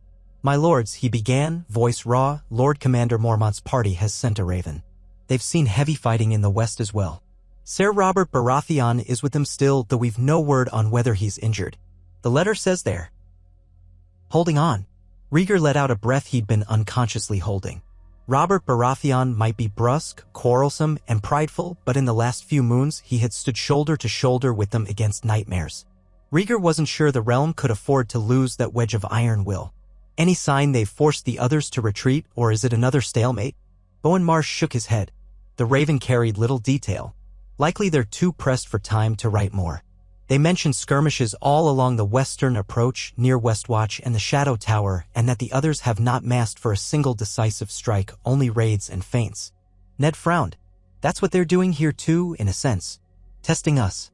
Last night was the biggest push we've seen, yet they fell back once we gained the upper hand.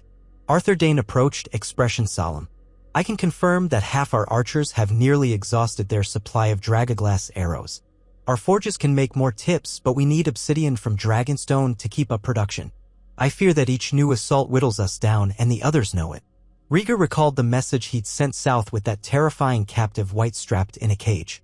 If it reached King's Landing safely, if it were displayed properly, then perhaps the final cynics in the realm would muster their full strength. Yet that was uncertain. The white was a deadly prize to ferry so far, and who knew how the city might react if the thing broke loose? Or if factions at court used the demonstration as an excuse for chaos. "Let us head below," Rhaegar said at last, his voice echoing off the ice. We must plan the next steps. The men need orders. We cannot simply hold every night and pray for rescue. Ned nodded. Aye. We'll gather the captains. They descended the steep steps into the courtyard where the stench of smoke and charred remains was thicker. Grim-faced men saluted them. Some watchers from the southern armies simply stared at Rhaegar and Ned, eyes pleading for any sign of victory or relief. The tension pressed on Rhaegar's shoulders like a physical weight. Inside the common hall, one of the few large, semi-warm structures still intact, dozens of men crowded around tables. Braziers glowed, offering insufficient warmth. Jeor Mormont's large seat at the head of the table was empty, its occupant away commanding the western defense. That left Rhaegar effectively in charge, with Ned Stark at his side. The two men traded short greetings with Lords Serwyn, Umber, Glover, and other northerners who had come to help. A few southern lords like Lord Mathis Rowan from the Reach and Lord Tarley, who had arrived with a contingent of soldiers, stood among them, faces drawn. Arthur Dane, acting as a sort of master-at-arms, wrapped a gauntlet hand on the table to call for quiet. His Grace, the Prince Regent, will speak. Rhaegar inhaled, sweeping his gaze over them. Many looked half-dead on their feet. The raw aftershock of battle etched lines of worry into their faces. Lords, brothers, he began, voice carrying through the hush, we must face a hard truth. The others continue to harry us. We are holding, but it's no victory. They test us, weaken us. Each assault costs them little, mere whites, which they can raise again from any battlefield. But we lose precious men, precious resources, and time. Winter is biting deeper. This cannot go on indefinitely. Bowen Marsh nodded. A single defeat, a single breach in the wall, could open the floodgates for the entire undead host. Ned folded his arms. We do have a measure of unity never seen before, Knights of the Reach, men of the Westerlands, River Lords, Northmen, free folk. But we lack a plan to end this threat. Simply manning the wall and hoping to repel each attack is draining us. A hush followed. Robert Baratheon, if he'd been present, would have likely bellowed for an offensive. Without him, the hall felt emptier. Instead, a northerner named Lord Wyman Manderley spoke, voice low and resonant. We could attempt to sally forth in great strength, push the others back into the far north. But do we have enough men and obsidian for that? Marching an entire army into an endless tundra is a perilous gamble. Ser Helman Tallheart, another Northman, chimed in. We'd risk losing more men than we can afford. The others thrive in that cold. We do not.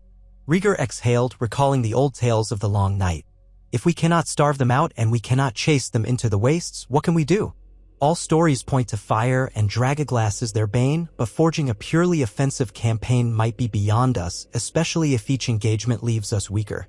From the far side of the room, Mance Rayder stepped forward. He was allowed within Castle Black under guarded watch, thanks to the fragile truce.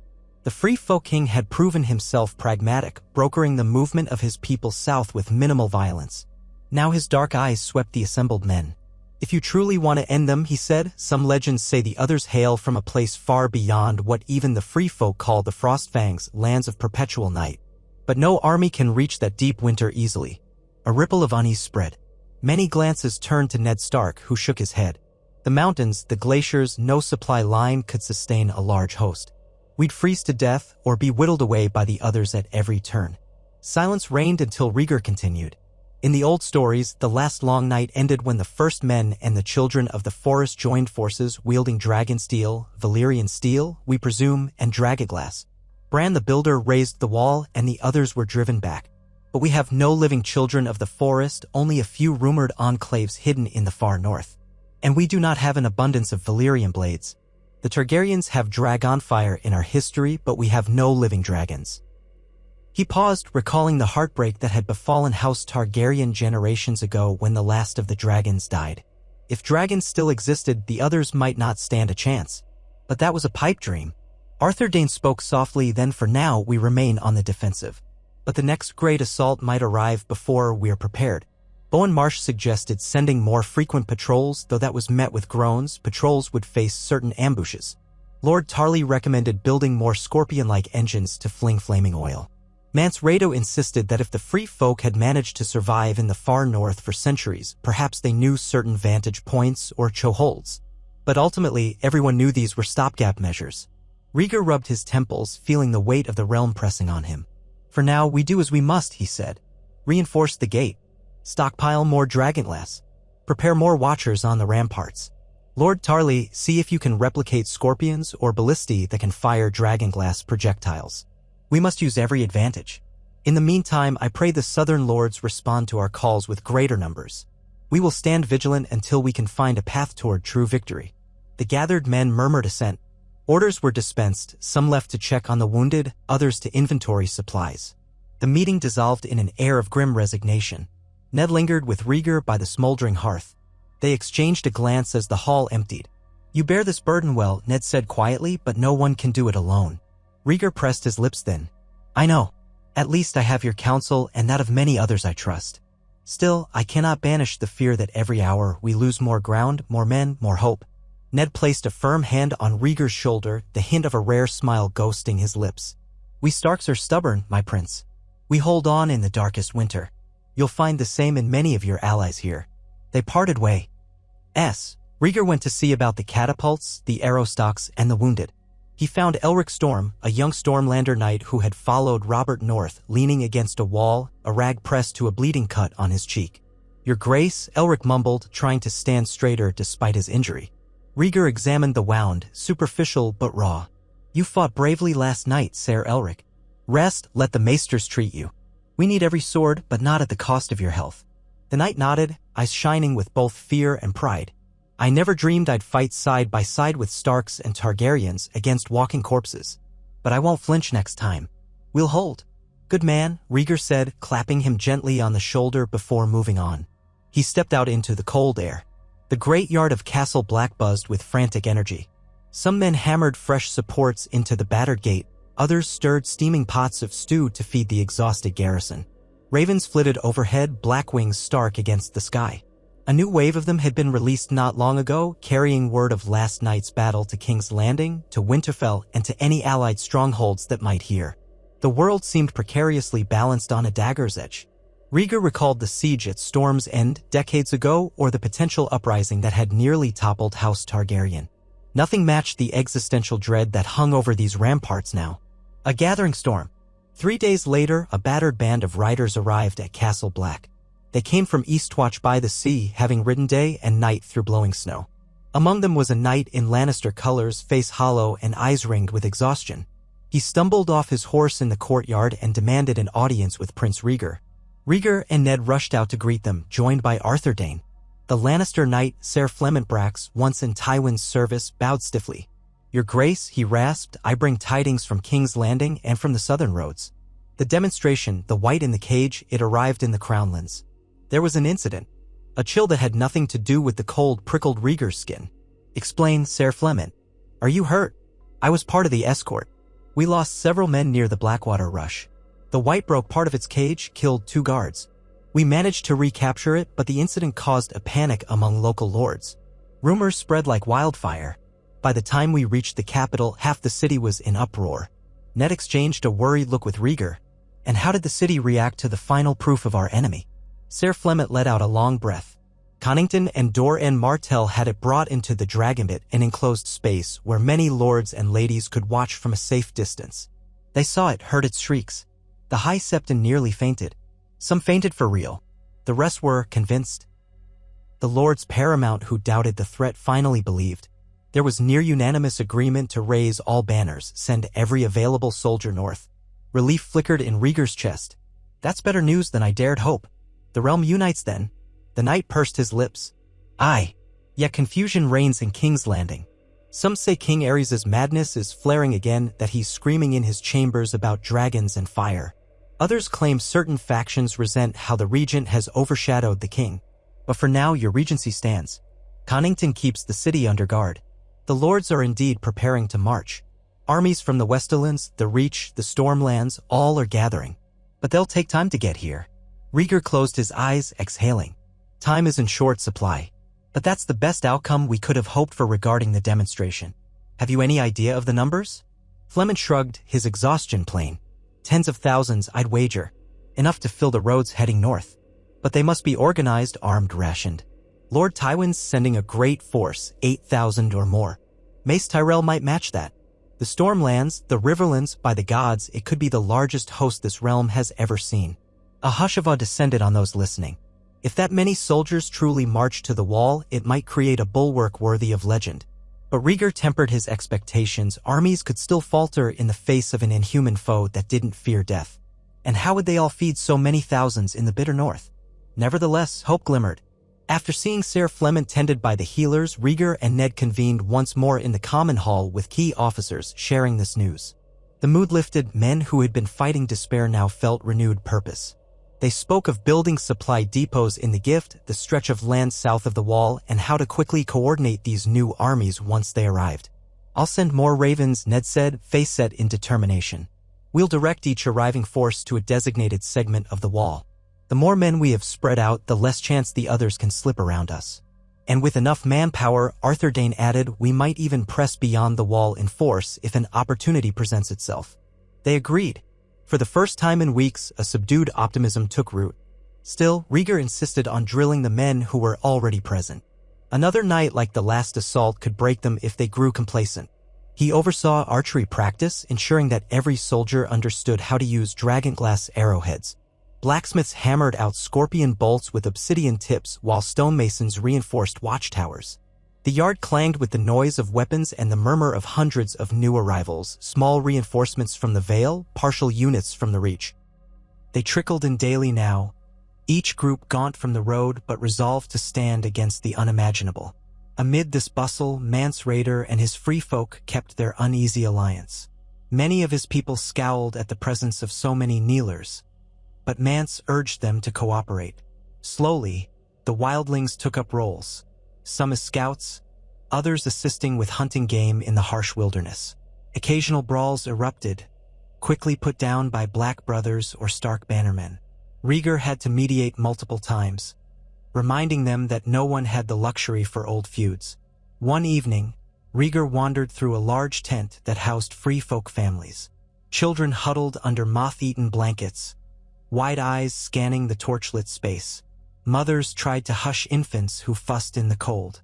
A wizened old man, missing half his teeth, told a whispered story of ice spiders the size of hounds. Rhaegar's presence drew some wary stares. To them, he was still an outsider, a Targaryen lord in fancy armor. Yet all he saw were exhausted, frightened people. When he emerged, he found Mance Rayder waiting. The king beyond the wall offered a curt nod. "You see now why we fled. Better to risk your hatred than face those things out there." Rhaegar sighed. "I understand, and I wish we had more to give. Food is scarce, resources are stretched." Mance gazed at the night sky.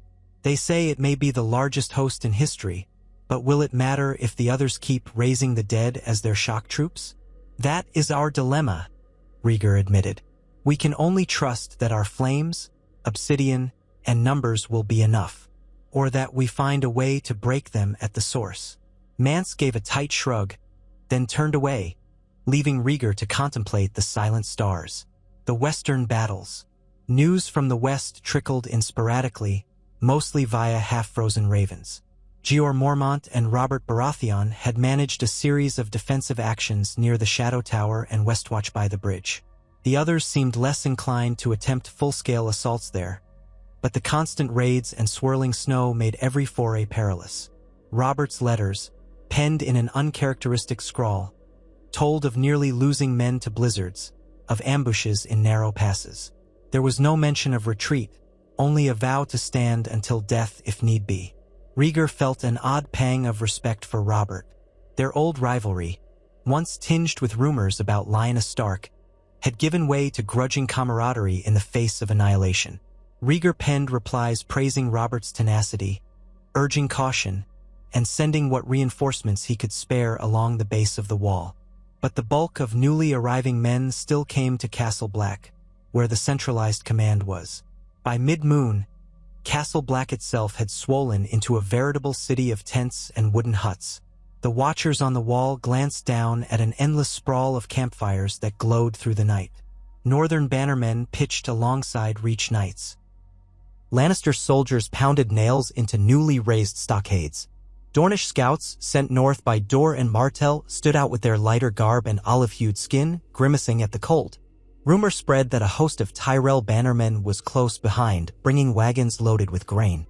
Amid this throng, discipline sometimes wavered. Rivalries flared, some men refused to take orders from strangers. Fistfights and drunken scuffles broke out. Rhaegar, Ned, and the other commanders clamped down hard, issuing swift punishments for those who disrupted unity. A whispered consensus took shape among the rank and file. Petty feuds had no place now, not with the others prowling beyond the wall. As the numbers grew, so did confidence. Men who had wavered under the terror of the others felt emboldened by thousands of fresh swords. Fires burned bright at night, with minstrels from the south trying to keep morale alive through half-cheerful ballads, though many tunes turned somber when they recalled how the dead might be listening from the dark. Rhaegar could scarcely catch his breath amid the constant demands. He spent long hours in war councils, coordinating supply trains, approving fortifications, conferring with newly arrived lords. Tywin Lannister's second-in-command arrived with a letter from Tywin himself, stating he would personally march once he secured the western borders of the Westerlands. From the Reach, Lords Tarly and Rowan were joined by Red Wine Knights, each swearing fealty to the crown's cause. The Stormlands, though partially led by Stannis in Robert's absence, sent more men. Even the Vales Knights, under Lady Anya Waynwood and other notable banners, trickled in. Occasional tension sparked about King Aerys' status. Some southern lords questioned the continuing regency. Why not declare Rhaegar the rightful king in name as well as duty? They saw the imprisoned, raving Aerys as a liability. Rhaegar deflected such talk, insisting that the middle of an apocalyptic war was no time to stoke a succession crisis. Let the realm stand as one behind the regent and worry about the crown's final disposition once the living had prevailed. By now, the sun rose late and set early, the days short and dim. Snow became a near-constant companion, draping every camp and bulwark in white. The watch atop the wall never slackened. Horn blasts still sounded from time to time, heralding sightings of movement in the far distance. But the others did not mount another major assault on Castle Black. Some men joked that the inhuman foe must fear the newly gathered host. Ned Stark said gloomily that the others were merely biding their time. With so many lords present, Rhaegar called a grand council of war, this time in a large newly built hall behind the wall, constructed specifically for hosting so many luminaries. The table was a vast pine slab, ringed by torches and benches. Dozens of major figures attended. Ned Stark, Mance Rayder, Lord Tarly, Lady Anya Waynwood, Lord Glover, the Redwine twins, several Lannister representatives, a fraction of the River Lords, and more. Even the Grand Maester from King's Landing had arrived, shivering in heavy robes. Arthur Dayne sat close to Rhaegar, ever watchful. Rhaegar stood, letting the crowd settle. My lords, ladies, and brothers of the Wall. We have gathered the greatest force seen in generations. More will come, but we have many thousands now. We face an enemy that does not fear conventional warfare. They are cunning, swift, and can raise our dead against us. Despite that, we have proven that they can be wounded, even destroyed, by dragonglass, by fire, and by Valyrian steel. Our vantage is the wall, a mighty fortification. Yet if the others move in true force, not even these defenses might suffice unless we are coordinated. Ned spoke next, explaining the plan to station thousands of men along the length of the wall. Key castles, Castle Black, Eastwatch by the Sea, the Shadow Tower would anchor large contingents, with smaller garrisons at neglected forts that had been reoccupied. Watchers in each fortress would share signals for any mass incursion. The gift, just south of the wall, was being readied with supply caches. Meanwhile, scouts, both Black Brothers and Free Folk, would roam beyond the wall to track the others' movements, though such missions were perilous. A Stormlander knight named Ser Court A. Penrose rose to ask a question. Your Grace, if the others do muster an army that dwarfs ours, do we stand and hold, or do we attempt a final confrontation beyond the wall? Rhaegar exchanged a glance with Ned. If the others array themselves all at once, we might have no choice but to meet them head-on. The question is whether to cede the advantage of our walls and risk open ground, or to let them come. I favor letting them come, forcing them to scale or break the wall. Our advantage lies in defensive positions, supply lines, and artillery armed with dragonglass. Mance Rayder folded his arms, brow furrowed. It's also possible they'll continue these cunning raids. The moment we commit to one front, they strike another. They can slip away into storms. Our best chance might be to lure them into a direct battle. But how to do that? Silence descended. They all knew there was no easy answer. The others were not an enemy who adhered to the rules of men's wars. After hours of debate, they reached a loose consensus: hold the wall with overwhelming force, keep scouts combing the north for signs of a gathering horde, and, if an opportunity arose to lure the others into an engagement on prepared ground, seize it. Meanwhile, every blacksmith would continue forging or refitting weapons with dragonglass. Quartermasters would coordinate shipments from the Reach. Rhaegar would remain the supreme commander, Ned Stark second in authority over the combined host, with each region's lords controlling their own forces but subject to the overall plan. That night, Rhaegar wandered the ramparts, gazing at the luminous band of the aurora shimmering across the northern sky. Strange ribbons of green and pink light danced overhead, celestial phenomena rarely seen so clearly. He felt an odd hush in the air, as though the world held its breath. A swirl of dread coiled in his gut. Arthur Dayne found him there, the great sword Dawn sheathed at his side. "My prince, you need rest." Rhaegar's lips curved in a weary smile. "I need victory, Sir Arthur." Arthur said nothing for a moment, just laid a hand on Rhaegar's shoulder. "We do what we must. The realm stands behind you now more than ever. Let that knowledge carry you through the darkness." Their quiet conversation was interrupted by the approach of a black brother, Dolorous Ed, a somber-faced man with a sardonic wit. "Your Grace," Ed said with his usual dour tone, another raven from Eastwatch. "It seems a grey joy fleet has arrived in the Bay of Seals. They say the Ironborn are anchoring near the coast, offering to help secure the shoreline. Or to loot it if they're not watched." Rhaegar grunted. "We'll take what help we can get. Ensure they're properly greeted and properly monitored. The last thing we need is Ironborn raiding our supplies under the pretense of helping." Dolorous Ed shrugged. "I suspect the dead men might amuse themselves by drowning a few Ironborn if they stray. But we'll keep an eye on them, my lord." He departed, leaving Rhaegar and Arthur to their uneasy vigil. At least this meant even the Iron Islands were contributing. The entire Seven Kingdoms had truly come together, perhaps not wholeheartedly, but enough that none could stand aside. A descent into shadow. A night later, rumors spread of an enormous gathering of whites and others in the haunted forest. Scouts from the Free Folk reported entire herds of reindeer-like beasts found torn apart with no sign of feeding. Trees formed a twisted labyrinth drenched in an unearthly cold. Men whispered that the others were mustering for a final push. Anxiety ratcheted higher each day. The new, massive host under Rhaegar's command braced for the onslaught. Pikes were sharpened, arrows fletched, walls reinforced. Bonfires ringed the approaches to the gate. Every hour, watchmen scanned the horizon from the top of the wall, fearful of what shape the wind might carry. In a grim midday briefing, a Free Folk scout named Harith described a scene of horror he'd witnessed near a frozen lake. 3 others, riding dead horses, patrolled the shore. Hundreds of whites milled about, some half frozen to the ice. They seemed to be waiting. I saw shapes in the swirling snow, maybe more in the distance. I dared not approach further. Ned traded a concerned glance with Rhaegar. "They're massing. Possibly for a direct assault." Rhaegar nodded, keeping his voice steady. "Then we must be ready. We'll man every castle along the wall. Bring up more scorpions, ensure the watch is tripled at night. We'll set large caches of pitch and wildfire in strategic positions. Wildfire is dangerous, but the others might be even worse." A murmur of apprehension passed through the officers. King Aerys' love of wildfire had left the realm wary of it. But if used carefully, it could be a potent weapon against the undead. Rhaegar recognized the cruel irony of employing his father's favorite instrument. As the day progressed, more sightings trickled in. Rangers spotted flickers of movement just beyond arrow range, as if the others tested their lines. No large clash came by nightfall, yet the tension was excruciating. Torchlight danced on the high walls. Soldiers in half-plate and fur stood in ranks, stamping their feet for warmth, peering warily into the gloom. A hush blanketed the fortress. Then it came, a thunderous roar of wind, swirling snow into a sudden squall. The horns sounded, 1, 2, 3 blasts. Whites. Others. The alarm rattled men from tents and huts, sending them into a frantic rush for the battlements.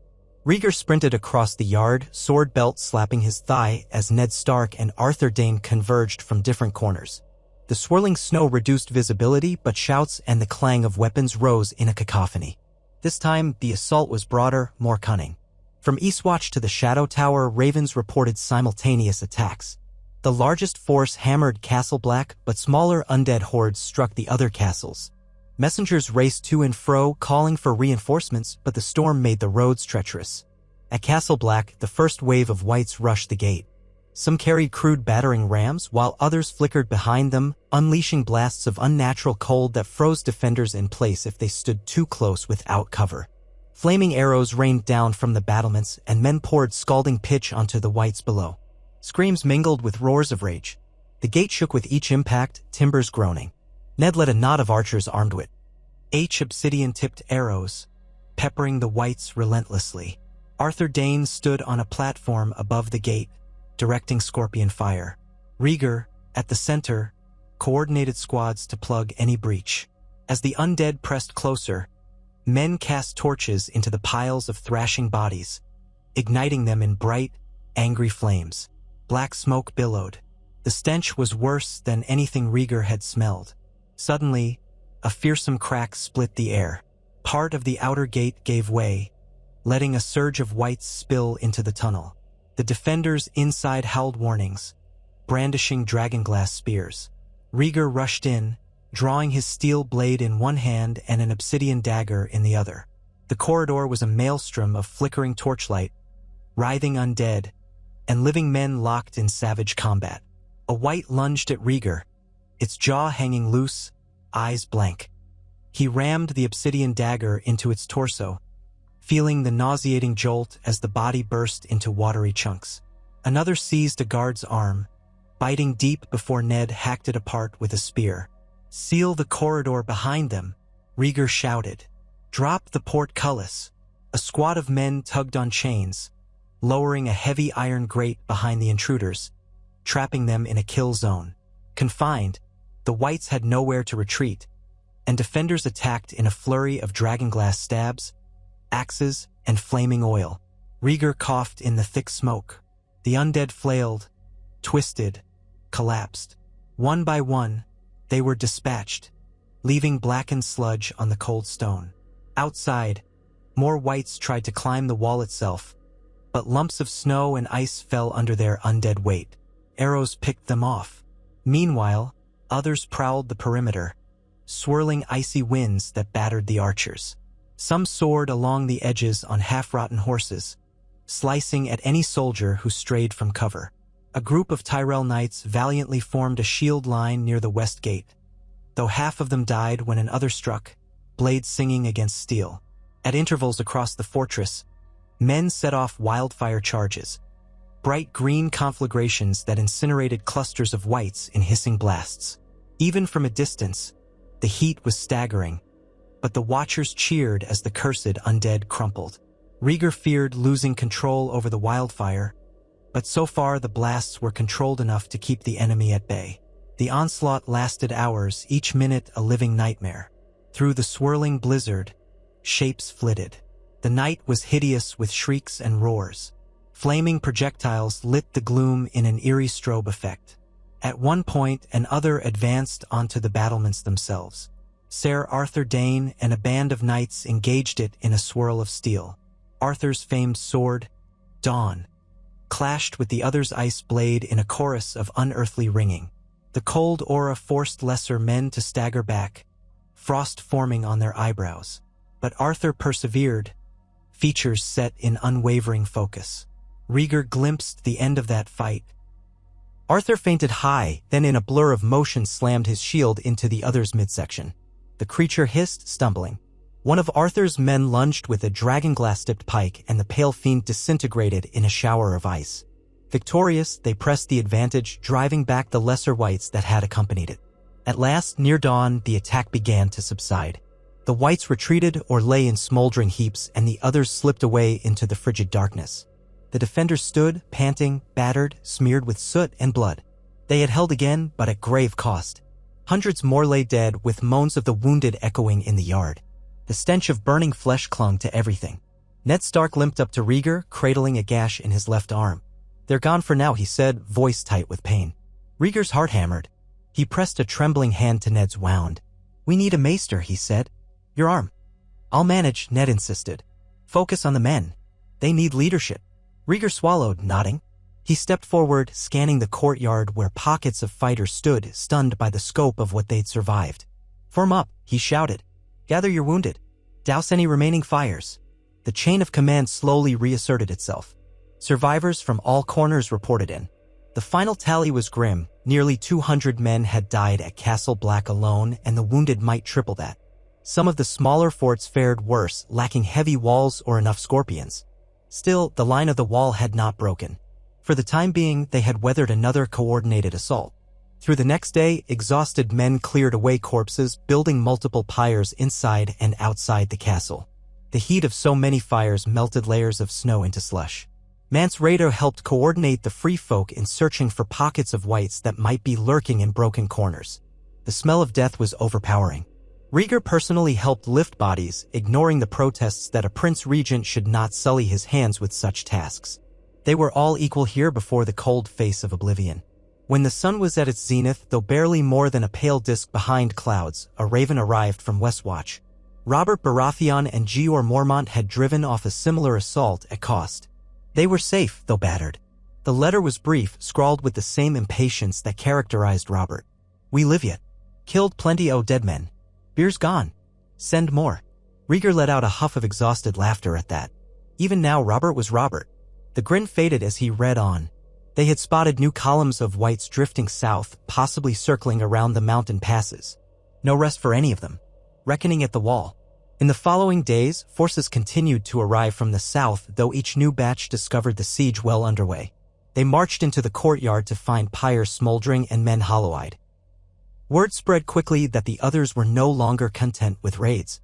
The war had truly begun in earnest. Among the latest arrivals was Ser Jaime Lannister himself, newly arrived with a regiment of Lannister knights. Once King Aerys' Kingsguard, he had parted ways with the capital under Tywin's orders. He rode in with the easy arrogance that never left him, but even he couldn't mask his horror at the butcher's yard the wall had become. Rhaegar greeted him with polite reserve. Jaime bowed, perhaps ironically, but seemed subdued.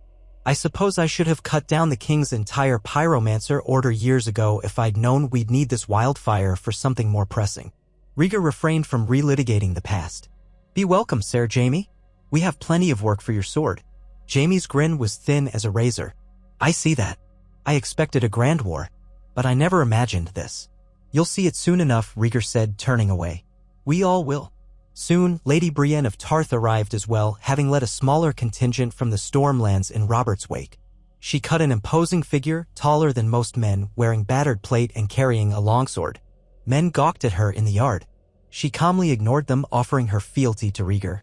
He recognized her loyalty and gave her a place among his personal guard. The days blurred into a cycle of rebuilding, reinforcing, drilling, and bracing for the next onslaught. The others seemed to vanish after each assault, leaving the living to fret and wonder. Scouts roamed far, returning with half-verified reports of monstrous gatherings in the distance. Lords reorganized their battalions, and smaller forts along the wall sought to strengthen their defenses. Finally, word came that Tywin Lannister himself was en route with the main Lannister army, forging a path around the neck with a supply train that rivaled any in living memory.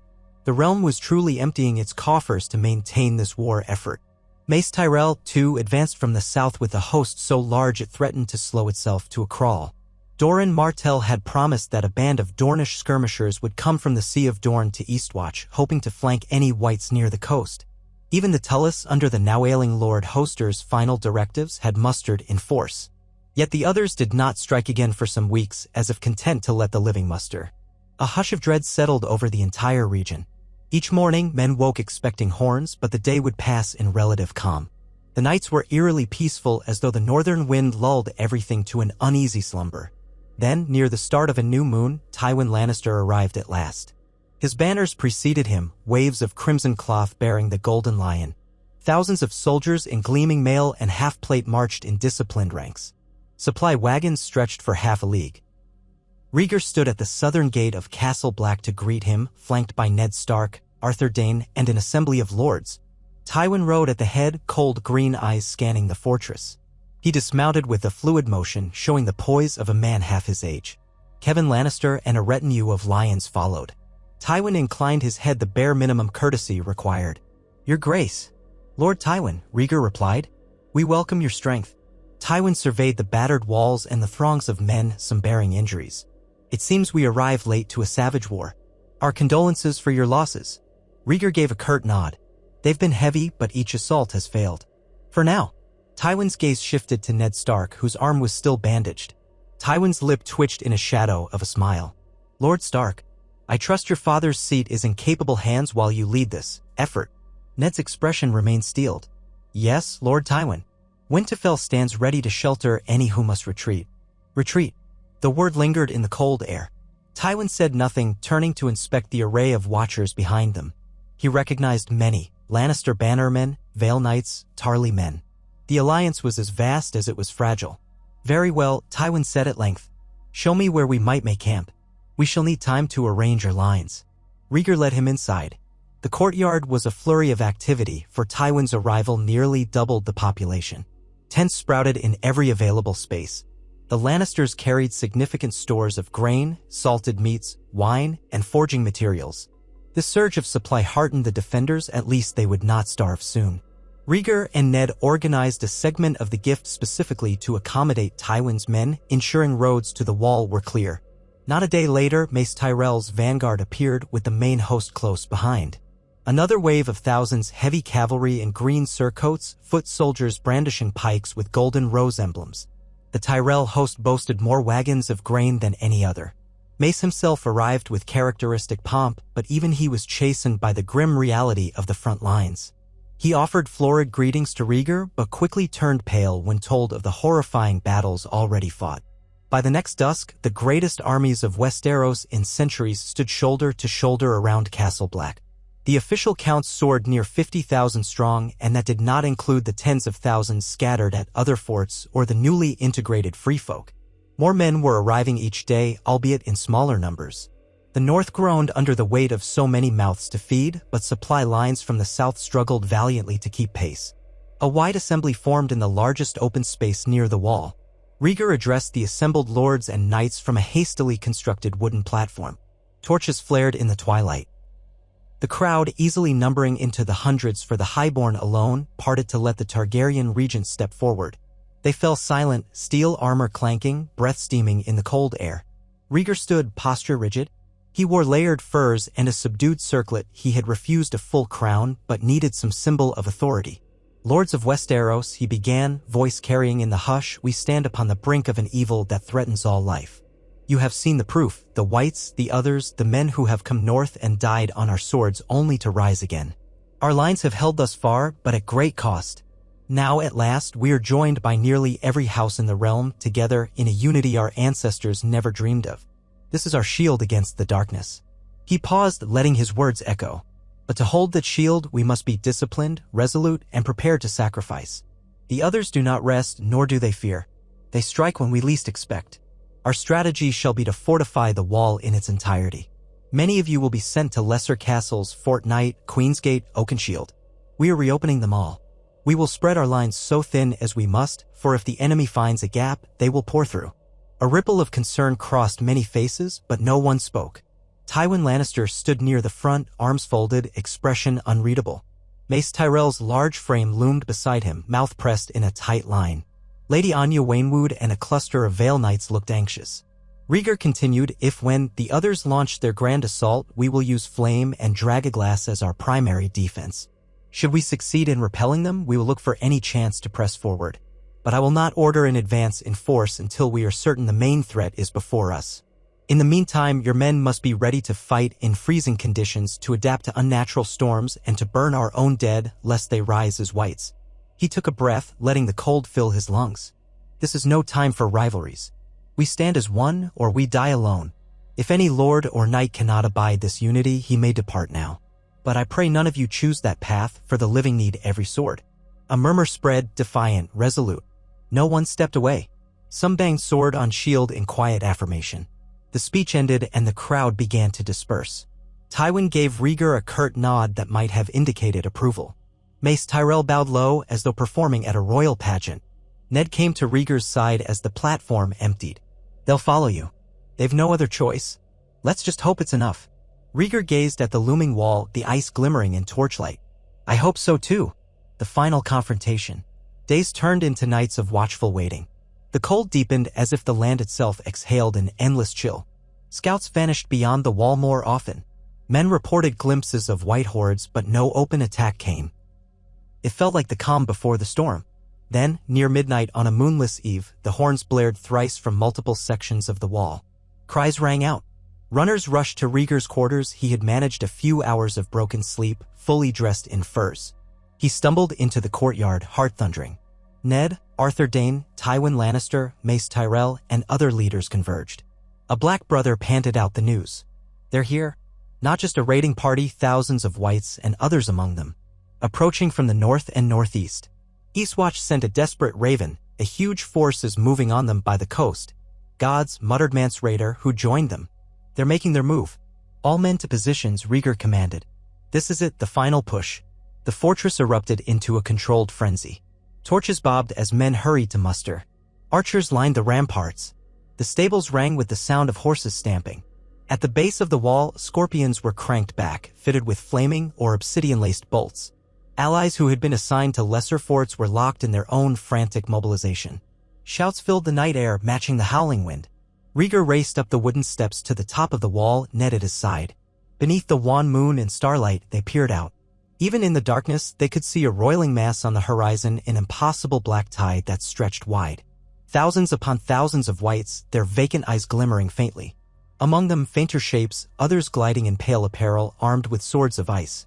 A shudder coursed through Rhaegar. He'd known the threat was massive. Yet this was an army unlike anything mortal men had ever faced, a legion of the dead that might outnumber the living. Ned set his jaw, face pale but resolute. We have the wall and the realm at our back, he said quietly. We stand. All along the top of the wall, men prepared for war. Tywin Lannister stood further down, glaring into the distance. Mace Tyrell wrung his hands but kept his chin high. The wind whipped cloaks around them. Far to the east, dim glows told of Eastwatch similarly bracing. Far to the west, signals flickered from the shadow tower. The entire line of the wall was engaged. Moments later, the horns sounded again, 3 blasts, then a tumult of anxious shouts. The whites began to advance in earnest, a slow, unstoppable tide. Shambling corpses, some in old watch cloaks, others in wildling furs or the rotted rags of travelers long dead, closed in. At their rear, pale figures directed them with gestures of icy swords or outstretched arms. Archers loose, came the shout from every vantage. Arrows rained down, some tipped with obsidian. They tore through the front ranks of whites. Bodies fell in heaps, but the undead behind kept advancing, clambering over the fallen. At intervals, scorpions fired flaming bolts that streaked across the sky, detonating in clusters among the horde. Fires sprang up, illuminating a slithering sea of moving corpses. Below, the men in the courtyards readied to defend the gates. Rhaegar's heart hammered as he heard the thunderous pounding of thousands of footsteps. The ground trembled. The living poured flammable pitch from the ramparts, igniting it with flaming brands. Lines of intense flame traced across the snow, incinerating wave after wave of whites. Yet they kept coming, heedless of pain or fear.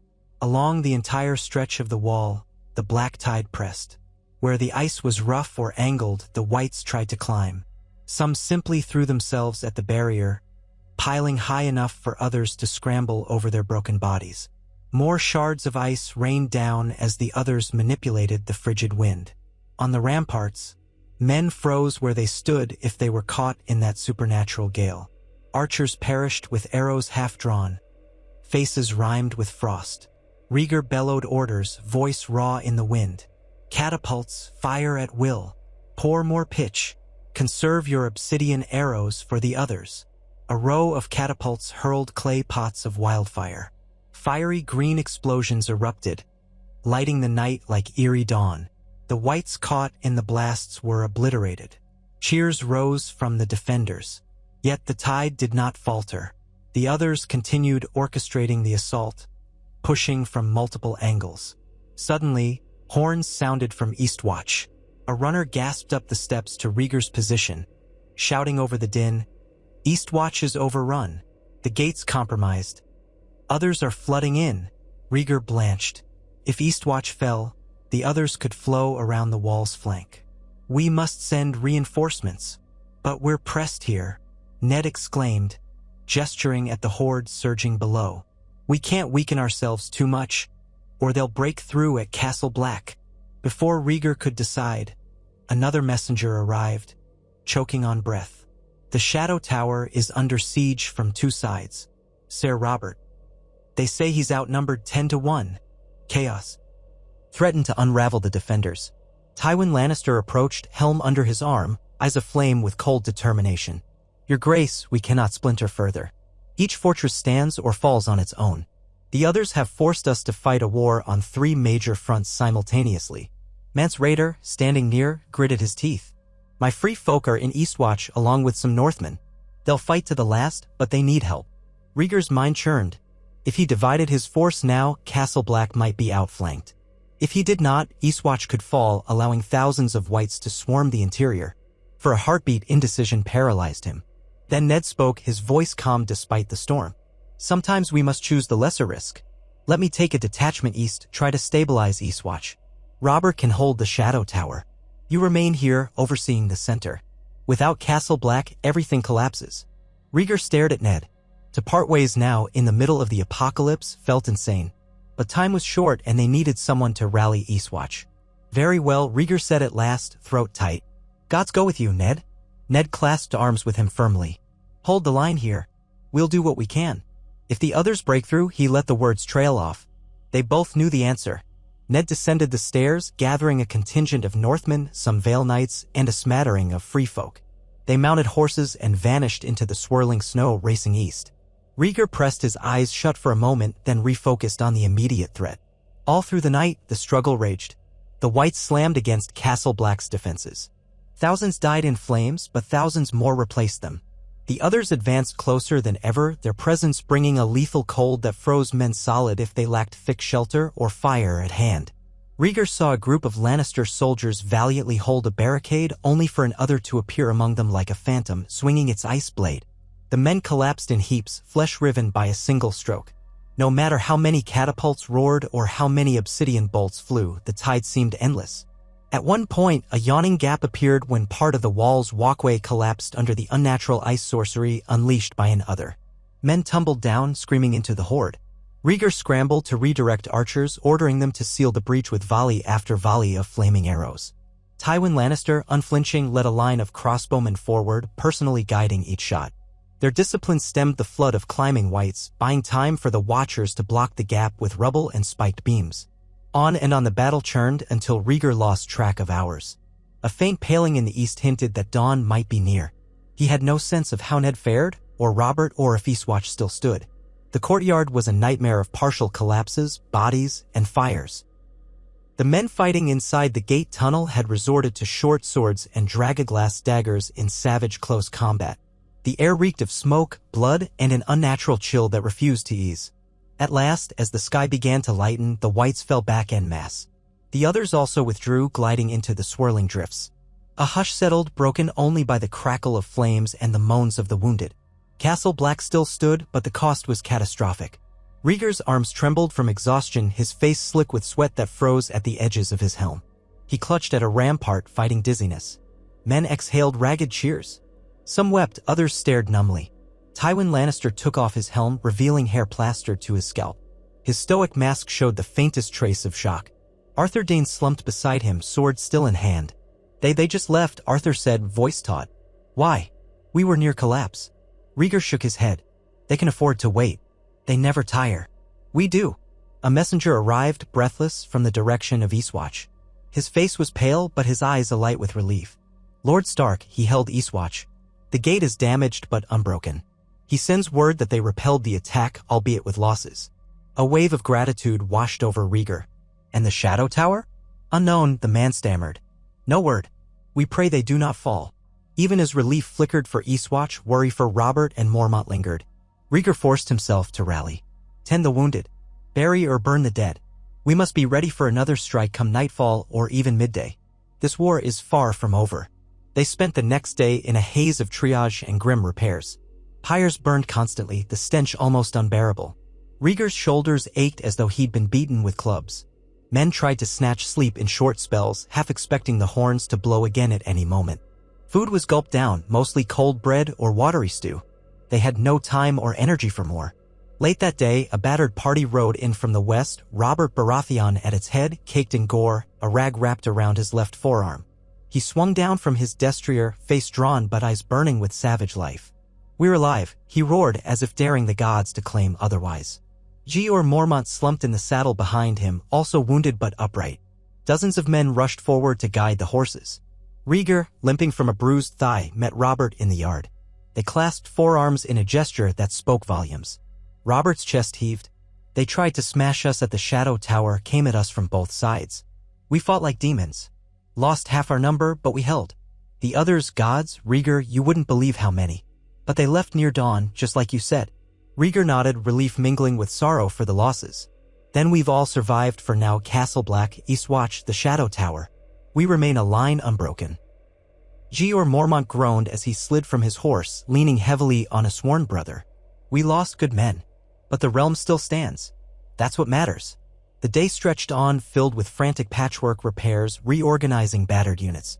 Survivors from each fortress trickled in or sent ravens. The entire wall had been assaulted. Thousands of living men had perished, but the line held. Some began to call it the Long Night Reborn. Others simply stared at the mounting piles of bodies. As evening crept once again, Rhaegar convened a final council. Ned was there, arm freshly bandaged. Robert sat gingerly on a bench, wincing at every movement. Tywin Lannister, Mace Tyrell, Arthur Dayne, Jeor Mormont, Mance Rayder, and a host of other lords cramped the large hall. Soot-stained torches and braziers lent flickering light to their exhausted faces. We can't survive many more nights like that, Rhaegar said bluntly. They'll keep wearing us down. Jeor Mormont managed a rasping chuckle. We said that last time, yet we still live. Barely, Ned muttered. We lost thousands more. And the others can raise them if we fail to burn them fast enough. Tywin Lannister's gaze was cold. We need a plan to end this. Is there truly no way to strike at their heart? Silence reigned. Then Mance Rayder stirred. If the old tales are true, the heart of their power lies far beyond the Frost Fangs, in a place of endless night. None return from there. We cannot mount an army into that frozen abyss. Arthur Dayne's eyes flicked to Rhaegar. Unless we have no other choice. We might attempt a small, swift force like the old legends, a band of heroes striking deep. But we risk never coming back. A hush. They all felt the dreadful possibility. Rhaegar's mind roiled. He thought of the old prophecies of the prince that was promised, of some hero forging Lightbringer to banish darkness. He had no magic sword, no dragons. Yet if the realm was truly to be saved, might a desperate blow be the only chance? Ned stared at the battered tabletop. We have to weigh the cost. A fool's quest might yield nothing. Meanwhile, these men here could break if left without leadership. Robert exhaled, massaging his injured arm. We might not see another dawn if the others come in greater numbers tomorrow. Tywin's voice cut through. Better to gamble everything than die by inches. Heads nodded grimly. Rhaegar finally spoke, words heavy with resolution. Then we formed two strategies. The majority remained to defend, to hold the wall and the realm. Meanwhile, a smaller band volunteers only ventures beyond the wall, far north, to seek the source of the others' power. If we find a way to disrupt them, we take it. He paused, scanning the council.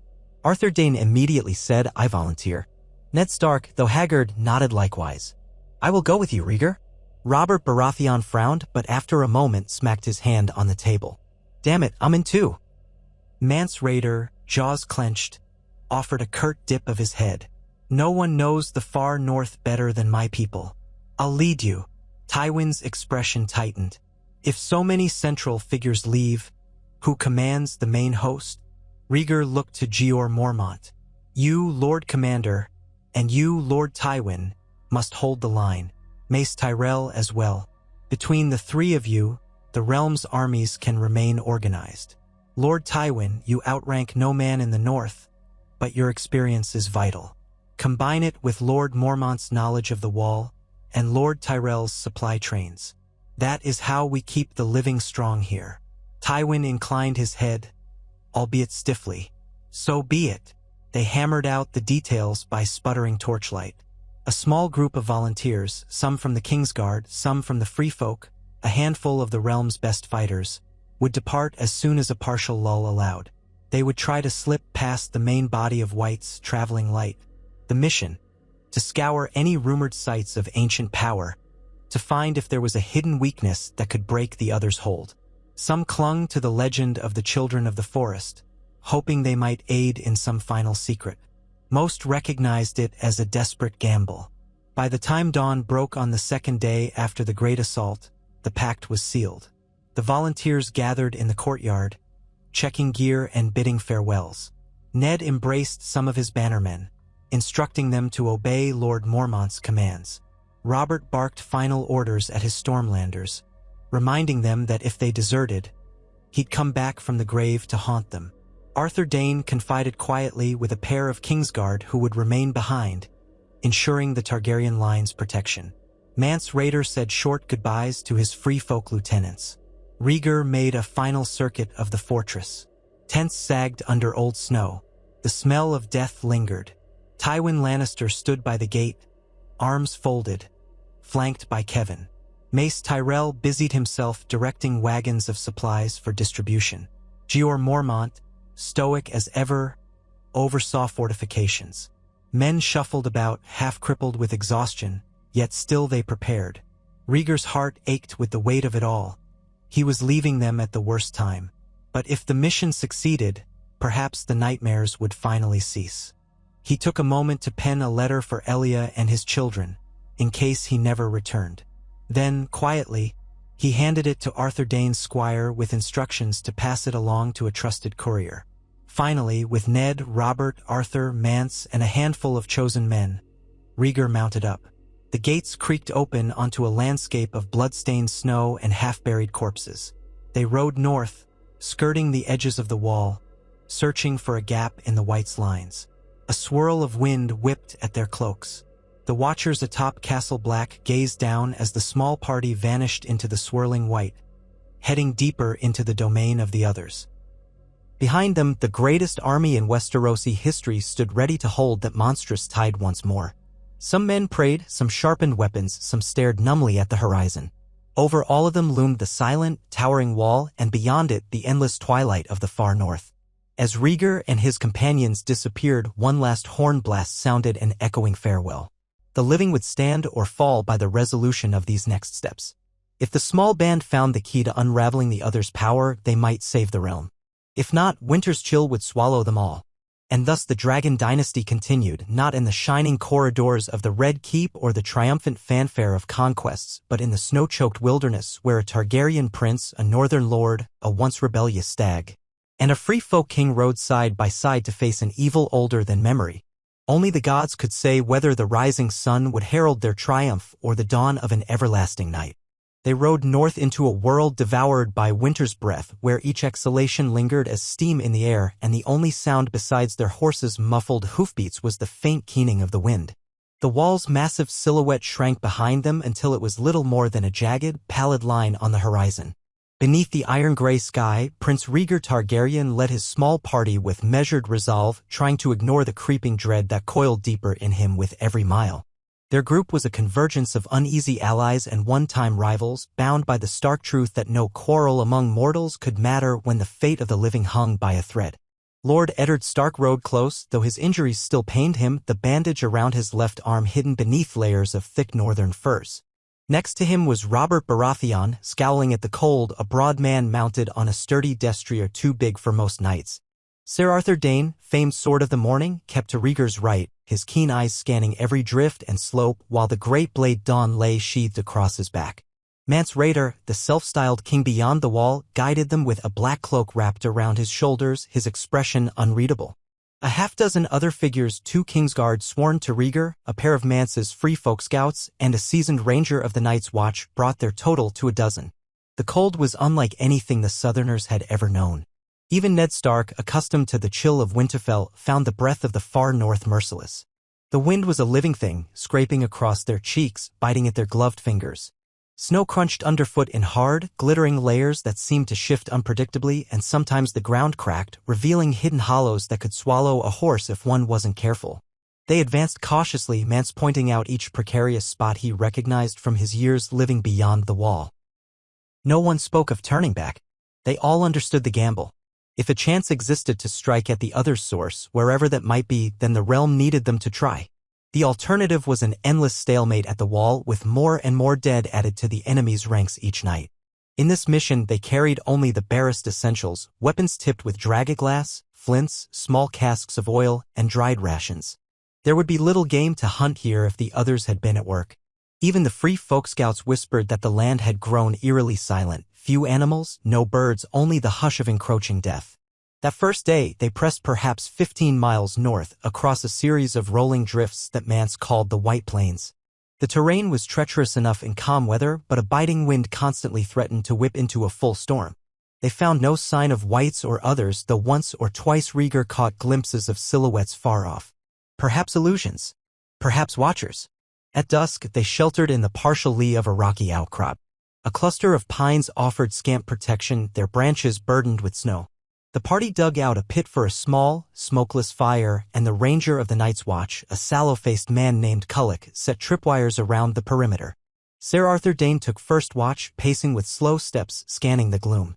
Robert Baratheon pulled a thick bearskin around himself and grunted as he tried to find comfort on the frozen ground.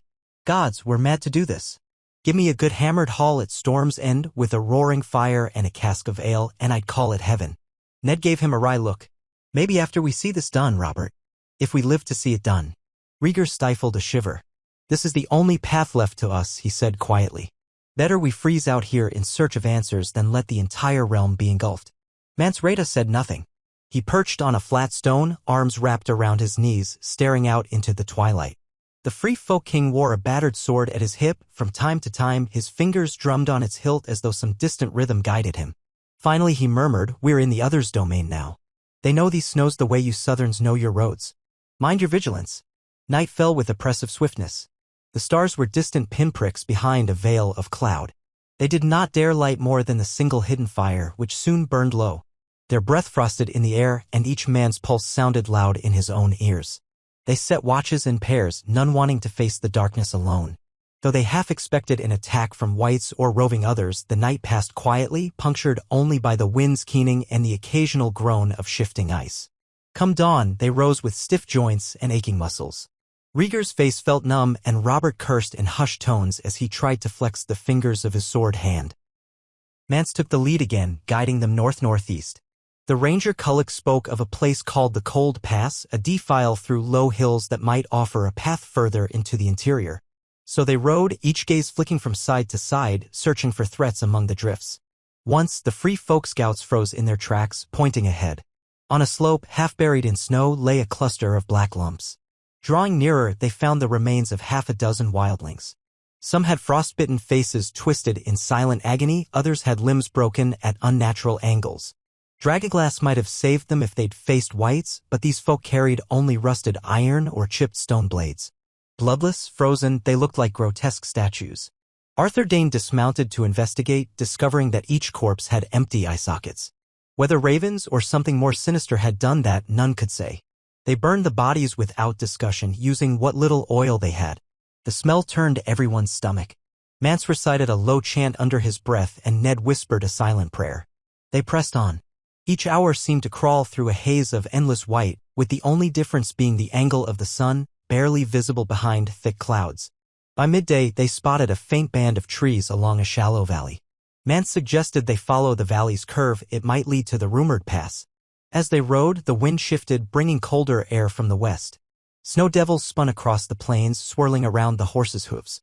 Rhaegar took the lead for a while, scanning the horizon for any flicker of movement. He glanced back occasionally, Robert in sullen silence, Ned as unreadable as the northern wind, Arthur at the rear, ever watchful. The two Free Folk scouts, Ygritte and Grun, loped alongside on foot, apparently more at ease in the drifts than any mounted man. By dusk, they located what Culloch believed was the mouth of the pass. It appeared as a narrow corridor between two rising ridges. No footprints marred the fresh snow. The group found another stand of furs for shelter and repeated the night's routine. Dig out a pit, start a minimal fire, arrange watches, huddle against the cold. This time, Robert volunteered for the first watch alongside Grun. Rhaegar, exhausted, tried to sleep but found his thoughts racing. He pictured Elia's face in the Red Keep, worried for him. He imagined the chaos at the wall, the men fighting and dying. The wind moaned, a lonely lament that set his teeth on edge. Finally, near midnight, he drifted off, only to jolt awake a short time later when Robert hissed his name. Rhaegar, came the urgent whisper. On your feet? Something's out there. Every man stirred. Ned grabbed his spear. Arthur's eyes snapped open as he seized his sword belt. Mance Rayder signaled for silence. They listened. At first, only the wind. Then came a sound like distant scraping. Ygritte swore softly in the Free Folk tongue. Torchlight was too risky, any glow might draw the others, but Arthur drew a small lantern from his pack, its shutter allowing only a narrow beam of light. He flicked it toward the direction Robert pointed, revealing the base of a slope perhaps 30 paces away. The snow there was disturbed, lumps and ridges that hadn't been there before. No shape was clearly visible, but the lumps seemed to be moving, shifting with unnatural fluidity. Weapons emerged. Rhaegar clutched his dragon-glass dagger, Ned readied a shortbow fitted with an obsidian-tipped arrow, Arthur unsheathed dawn. Ygritte knocked an arrow in a bone and sinew bow. Robert lifted his hammer, the same that had once threatened Rhaegar on a far different battlefield. They formed a line, hearts pounding. A shape rose from the disturbed snow, a figure vaguely human in silhouette. But the faint glimmer of the lantern caught reflective eyes, blue, piercing. Ned loosed an arrow. The shape jerked back, letting the arrow bury itself in a drift behind. Then it let out a soft rasp that might have been laughter, and more shapes appeared. At least 4, possibly more behind them. Some carried the signature swords of ice, some moved with fluid grace that marked them as others, while behind, shadows suggested whites crawling forward. "They've found us," Robert muttered, muscles bunching. "We stand or run?" "Stand," hissed Mance. "We'd never outrun them in the dark." They braced. One other stepped forward, tall and pale, brandishing a blade that shimmered in the faint light. The temperature plummeted. Each breath stung like shards of glass. Another arrow from Ned flew, this time striking the figure's torso, but it shattered as though it hit steel. The other advanced silently. Arthur Dayne pivoted, his sword angled low, while Rhaegar stepped wide, scanning for a second threat. He saw 2 more others flanking them, closing in with ghostly steps. Mance launched a dagger. One other simply flicked its sword, deflecting the blade in a crystalline chime. Robert roared, charging the nearest foe with his hammer raised high. The blow came down with bone-shattering force, but the other slid aside effortlessly, the hammer smashing into the snow. Meanwhile, Ygritte fired an obsidian arrow at a white slithering behind. The arrow lodged in rotting flesh, and the white collapsed into fragments of ice-laced gore. She exhaled in relief. At least the whites were killable. Another struck at Robert, the ice sword meeting steel mail. Sparks of frost flew. Robert grunted, staggering, but his mail held for the moment. Ned scrambled to line up another arrow. Rhaegar sprang forward, thrusting with his dragonglass dagger at the other's flank. But it bounded back with inhuman speed, leaving him slicing empty air. The cold grew sharper still, a biting aura that made his limbs feel sluggish. Arthur Dayne faced one of the others alone. Dawn sang as he struck, a quick diagonal slash. The other parried with a haunting ring, and for an instant the 2 opponents locked blades. Arthur's teeth clenched. Ice crystals formed on his brow. Then he twisted away, feinting left, and the other lunged, missing by a hair. Arthur pivoted again, swinging a backhanded slash that clipped the creature's arm. A faint ripple passed through it, as if it flickered in and out of solidity, but it didn't vanish as whites do. Instead, it hissed a sound like cracking ice, stepping aside to circle him anew. The second other approached Mance. Mance brandished a notched longsword in one hand, a dragonglass dagger in the other. He tried to block the creature's first thrust, but the force behind that blade nearly knocked the steel from his grip. He stumbled, barely keeping his balance. The other advanced with lethal grace.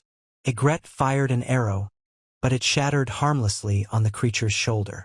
Grun leapt from behind, driving a dragonglass spear at the other's back. The creature whirled, sword lashing out, and Grun's spear snapped in 2 with a crystalline ring. Grun cried out, toppling backward into the snow, where a white seized his ankle, dragging him away. A shriek tore from his throat.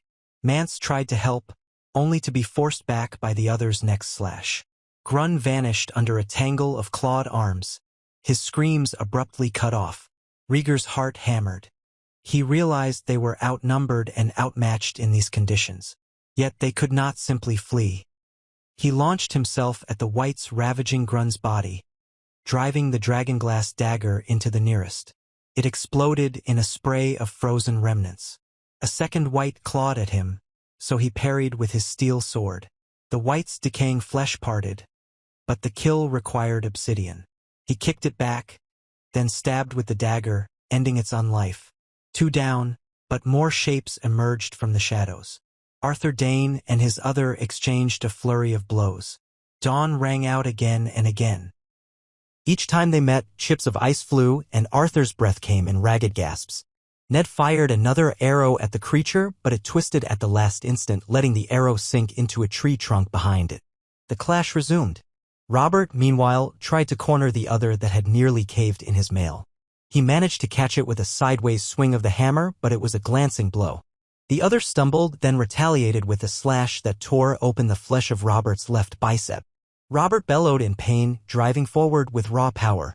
The hammer struck again, this time connecting with the creature's chest, but again it felt as though the foe weighed nothing, sliding away before the full impact. Robert clutched his bleeding arm, teeth bared. Mance was in dire straits, fending off the second other's relentless attacks. He took a gash across his ribs, darkening the snow beneath him. Ygritte tried to intervene, peppering the other with arrows, but they shattered on impact. Finally, in desperation, she drew a dragonglass knife and rushed in from the side. The other turned on her.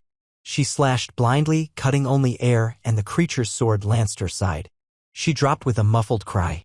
Mance lunged, cursing, and managed to stab the other's flank with his own dragonglass dagger. A shriek erupted as the creature dissolved into a flutter of icy shards. Mance collapsed to a knee, pressing a hand to his bleeding ribs. Ygritte lay still, gasping through clenched teeth. "One," Mance hissed, gripping the bloody dagger. "One down." They still had at least one or two others to deal with. Ned and Arthur faced one, Robert another. Whites lurked in the darkness, clawing at the edges of the fight. Rhaegar pivoted toward Robert, wanting to help. The big man was reeling, heavy hammer sagging. As the other raised its sword for a final slash, Rhaegar lunged in from behind, driving his dragonglass blade toward its back. The creature twisted with that uncanny speed, catching Rhaegar's wrist in an ice-cold grip that stung like frostburn. Rhaegar gasped. Robert saw the chance, swinging his hammer with all the force left in him. The blow connected with the creature's flank just as Rhaegar pulled his wrist free. The combined impact of hammered steel and the sudden jerk apparently disrupted the other's intangible grace. It staggered, flickers of pale light dancing across its form.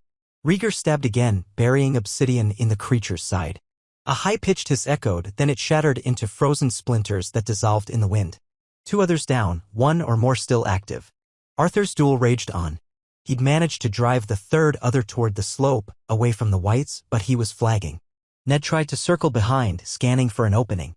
He finally drew a dragonglass arrow from his quiver. In the flickering gloom, he notched and aimed. Arthur feinted right, forcing the other to shift. That gave Ned a line of sight. He loosed. The arrow streaked through the darkness. The other hissed, pivoting, but not fast enough. The arrow struck its thigh and sank deep. A searing flash of pale light erupted. The creature let out a ragged shriek, turning to flee, but Arthur lunged forward. Dawn's edge carved through the other's torso. The being burst in a flurry of ice crystals, gone. Silence descended, broken only by heavy breathing and the hiss of wind. The whites that had accompanied the others lay destroyed or scattered. One white moaned softly in the distance, pinned by a collapsed trunk, until Ned carefully advanced and ended it with a dragonglass-tipped arrow. When the last echo of conflict faded, the living realized how costly their stand had been. Ygritte lay bleeding, eyes half-lidded. Grun was dead, mutilated. Mance knelt over Ygritte, pressing a cloth to her side. Robert hunched, panting, blood dripping from his arm. Arthur dropped to a knee, swallowing lungfuls of sharp air. Rhaegar's wrist burned from frostbite where the other had grabbed him. Ned quickly rummaged for bandages from the saddlebags. Somehow they'd survived. But night remained black around them and more foes could still be near. Arthur took charge, directing the men to gather the wounded. They half-carried Ygritte to the smoldering remnants of their hidden fire where Mance poured the last of their strong liquor onto her wound, eliciting a sharp cry. He bound it as best he could. "She's lost a lot of blood," Mance said, voice thick. "We have to keep her warm or she'll die." Robert grimaced, pressing a cloth to his own lacerated arm. "At this rate, we'll all die from these gods' cursed wounds or the cold. We can't stay here." Rhaegar winced as he examined the blackening skin on his wrist. The chill seemed to have seeped into his bones. "But we can't go far in this darkness." Ned nodded. "We need a better shelter. If another band of others or whites finds us, we won't survive. Can we move deeper into the pass you found?" Mance flicked his gaze eastward. "The pass might have caves or overhangs. We risk stumbling onto more whites, but it's that or freeze in the open." They weighed the options briefly. Arthur scouted the slope, confirming that the area seemed momentarily clear. Then, with slow, painful effort, they packed their gear. Ygritte had to be lifted onto a horse, half-conscious. Mance hissed every time he moved, but refused help. They left Grun's body burned to ensure it wouldn't rise. The group pressed on, each man battered and hearts heavy. It was a short but grueling trek. The pass loomed, a narrow ravine between stony ridges, wind howling through it. Shadows danced in the gloom, and more than once they froze at the hint of motion only to find drifting snow. After an hour, the ravine widened slightly, revealing a rock face pocked with shallow hollows. Ygritte groaned, near delirious. Robert swayed in his saddle from blood loss. They had to stop. Ned dismounted to investigate one of the hollows, aided by Arthur's lantern. Though far from cozy, it offered some protection from the gale. The hollow went deeper than expected, perhaps an old burrow in the rock, tall enough for them to crouch, though the horses would have to remain outside. With some effort, they cleared rubble, making enough space for the wounded. Robert helped tether the mounts in a sheltered nook, patting his destrier's flank as the horse snorted in discomfort. They lit a small fire in the cave mouth, fanning the smoke outward. Mance insisted they keep it minimal lest the glow attract more enemies, but the cold threatened to do them in otherwise. Under flickering light, Ned tended Ygritte's side. The wound was ragged and likely needed a maester's skill, but they had to make do with boiled cloth and layered bandages. She grimaced, drifting in and out of consciousness. Rhaegar used a salve from their packs to treat the frostbitten patch on his wrist, wrapping it tight. Arthur sewed a line of stitches into Robert's arm, ignoring the Stag Lord's colorful curses. By the time they finished, half the night had gone, and exhaustion pinned them like stones. Despite the risk, they had to sleep. They set a single rotating watch, Mance for the first hours, then Arthur, then Ned. Rhaegar dozed fitfully, nightmares dragging him through visions of an endless black tide. He thought of Elia, of his children, of the thousands of men at the wall fighting and dying. If they failed, if this mission proved fruitless, then all might be lost. Those grim thoughts plagued him until fatigue forced him into a deeper, mercifully dreamless slumber. At dawn, they found Ygritte stable though pale. Robert's arm was stiff and Mance's gash looked raw. Each man was gaunt with weariness. They ate a meager ration of dried meat and stale bread. Arthur scouted outside. The weather, if anything, had worsened. A swirling snowfall drifted down, blanketing the pass in fresh powder. The wind moaned across the ridges as though lamenting the souls lost in the night. Arthur returned quietly, reporting no immediate signs of whites or others, though footprints from their battle had been erased by the storm. "We can't keep traveling with Ygritte and Mance both wounded," Ned said, brow furrowed. "And you two are no better off," he added, eyeing Robert's and Rhaegar's bandages. Mance's mouth set in a grim line. "Aye, we're slower than we hoped. But we can't turn back, not after what we faced last night. The others know we're here. If we retreat, we'll lead them right to the wall's flank or be hunted every step." Rhaegar's voice was rasped by the cold. "Perhaps we search for shelter further in. The tales mention hidden valleys, lost holds. The children of the forest or some clue might lie deeper. That's the only reason we're out here, to find a way to end this war." Arthur nodded. "But how to find it? We have no map, only old rumors and half-remembered legends." Mance shrugged, wincing. "I might know one place. Some free folk speak of a hidden gorge near the frozen vale where strange whispers echo at night. They say old magic lingers. But I've never gone so far. It's weeks of travel for an uninjured band, and the cold grows deadlier the farther we go." Robert let out a pained chuckle. "Weeks we don't have. The wall could fall in that time. We'd be riding back to an undead realm." Ned frowned. "Then we push as far as we can manage each day, hope to find something closer. The children of the forest once roamed many northern regions, not only the farthest corners. Perhaps we can glean a sign of them before we reach the Vale." Agreement was half-hearted but unanimous. They gathered their gear, coaxed the reluctant horses from their meager shelter, and resumed the journey. Ygritte rode slumped, supported by Mance behind her. The pass soon narrowed, forcing them to proceed in single file. On either side, jagged walls of rock jutted like cruel teeth. Drifts of snow obscured hidden ledges. Twice they had to backtrack where the path was blocked by icefalls. All the while, the moaning wind set them on edge, each man glancing at shadows for any glimpse of pale shapes. That evening they descended into a shallow basin ringed by stunted evergreens. The wind slackened somewhat, granting them a brief respite from the swirling snow. Mance proposed they stop early, set a more secure camp, let the wounded rest. Robert, shivering with fever, didn't object. Rhaegar knew better than to push men to their breaking point in such hostile terrain. They found a slight depression in the basin's center where a frozen creek formed an icy ledge. With picks and hatchets, they carved out a rough campsite, erecting a windbreak from fallen branches. The gloom settled in. They took a risk and built a larger fire, reason being they needed real warmth if they were to survive the night. As flames crackled, Ned thawed chunks of ice in a pot for drinking water. Robert sat close by, eyes half-lidded, bandage spotted with fresh blood. Mance and Ygritte huddled together. Arthur and Rhaegar stood at the edge of camp, scanning the darkness with that restless wariness that was now second nature. "You should rest," Arthur murmured to Rhaegar. Your wrist, if the frostbite worsens, you could lose the hand. Rhaegar flexed his fingers under the wrappings. Pain flared, but he had partial feeling. I'll manage. I worry more about Robert's wound. It seemed deeper than he admits. Stubborn as always, Arthur said. But we need him. A single hammer blow from him nearly cracked that other. Another blow or two might have finished it even sooner. Rhaegar nodded, mind drifting. The memory of the other's speed, their cold presence, haunted him. Had they not rallied together, the entire group might already be dead. Let's hope we face fewer of them at once if we see them again, he said. It was wishful thinking. The next day's journey was a slow plod through deeper snowdrifts that reached the horses' bellies in places. Clouds brooded overhead, threatening a heavier storm. The Free Folk Scouts found faint tracks of an elk herd but also discovered broken twigs and compressed snow that might indicate whites had passed recently. No sign of the others themselves, but that was small comfort. Each hour, they pushed further from the wall, deeper into uncharted wilderness. Without the sun, they navigated by a battered compass and Mance's instincts. A few times, they glimpsed shapes on distant ridges, too far to identify, perhaps whites or simply illusions. Arthur suggested they ride with as little noise as possible, so they muffled the horses' bits and trod carefully. Even so, the snowy silence carried. One misstep could echo. Rhaegar found himself longing for a single crow's caw or a breeze through leaves, anything that would speak of life rather than the hush of creeping death.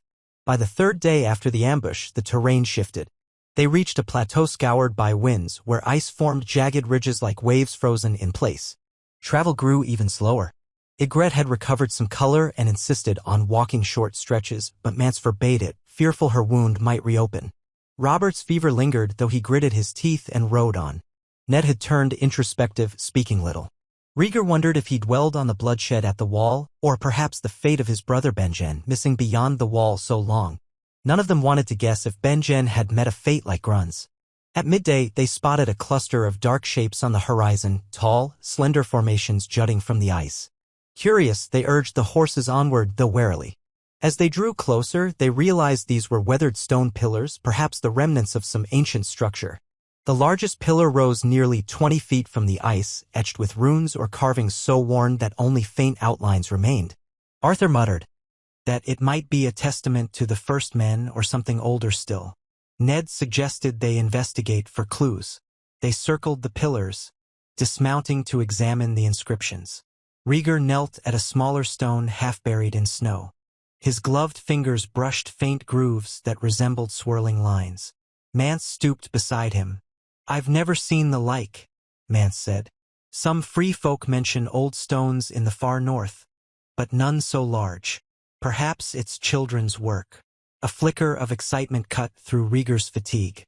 If the children of the forest had been here, maybe they left more than these pillars. Look around, he urged. We might find a hidden entry or a collapsed passage. While Ned, Arthur, and Robert guarded the perimeter, Mance, Ygritte, still weak but insistent on helping, and Rhaegar prodded the base of each pillar.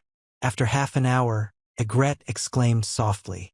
She had found a gap in the ice behind one of the worn stones, a seam that might be a buried entrance. Carefully, they chipped away the crusted snow, revealing a dark aperture wide enough for a single man to squeeze through. Could be a cave, Mance murmured, or a tomb, or a trap. They decided to explore. Ned volunteered to join them, so they left Robert and Arthur keeping watch outside in case of trouble. Tying ropes around their waists, they wedged themselves one by one through the narrow gap. A short tunnel sloped downward. Stale air greeted them. The floor was slick with ice, forcing them to brace against the walls for balance. Torchlight from Ned's bundle revealed a low chamber below, about the size of a modest cellar, with walls of rough stone. The temperature was marginally less bitter than outside. Rhaegar took the lead once they reached the chamber's base.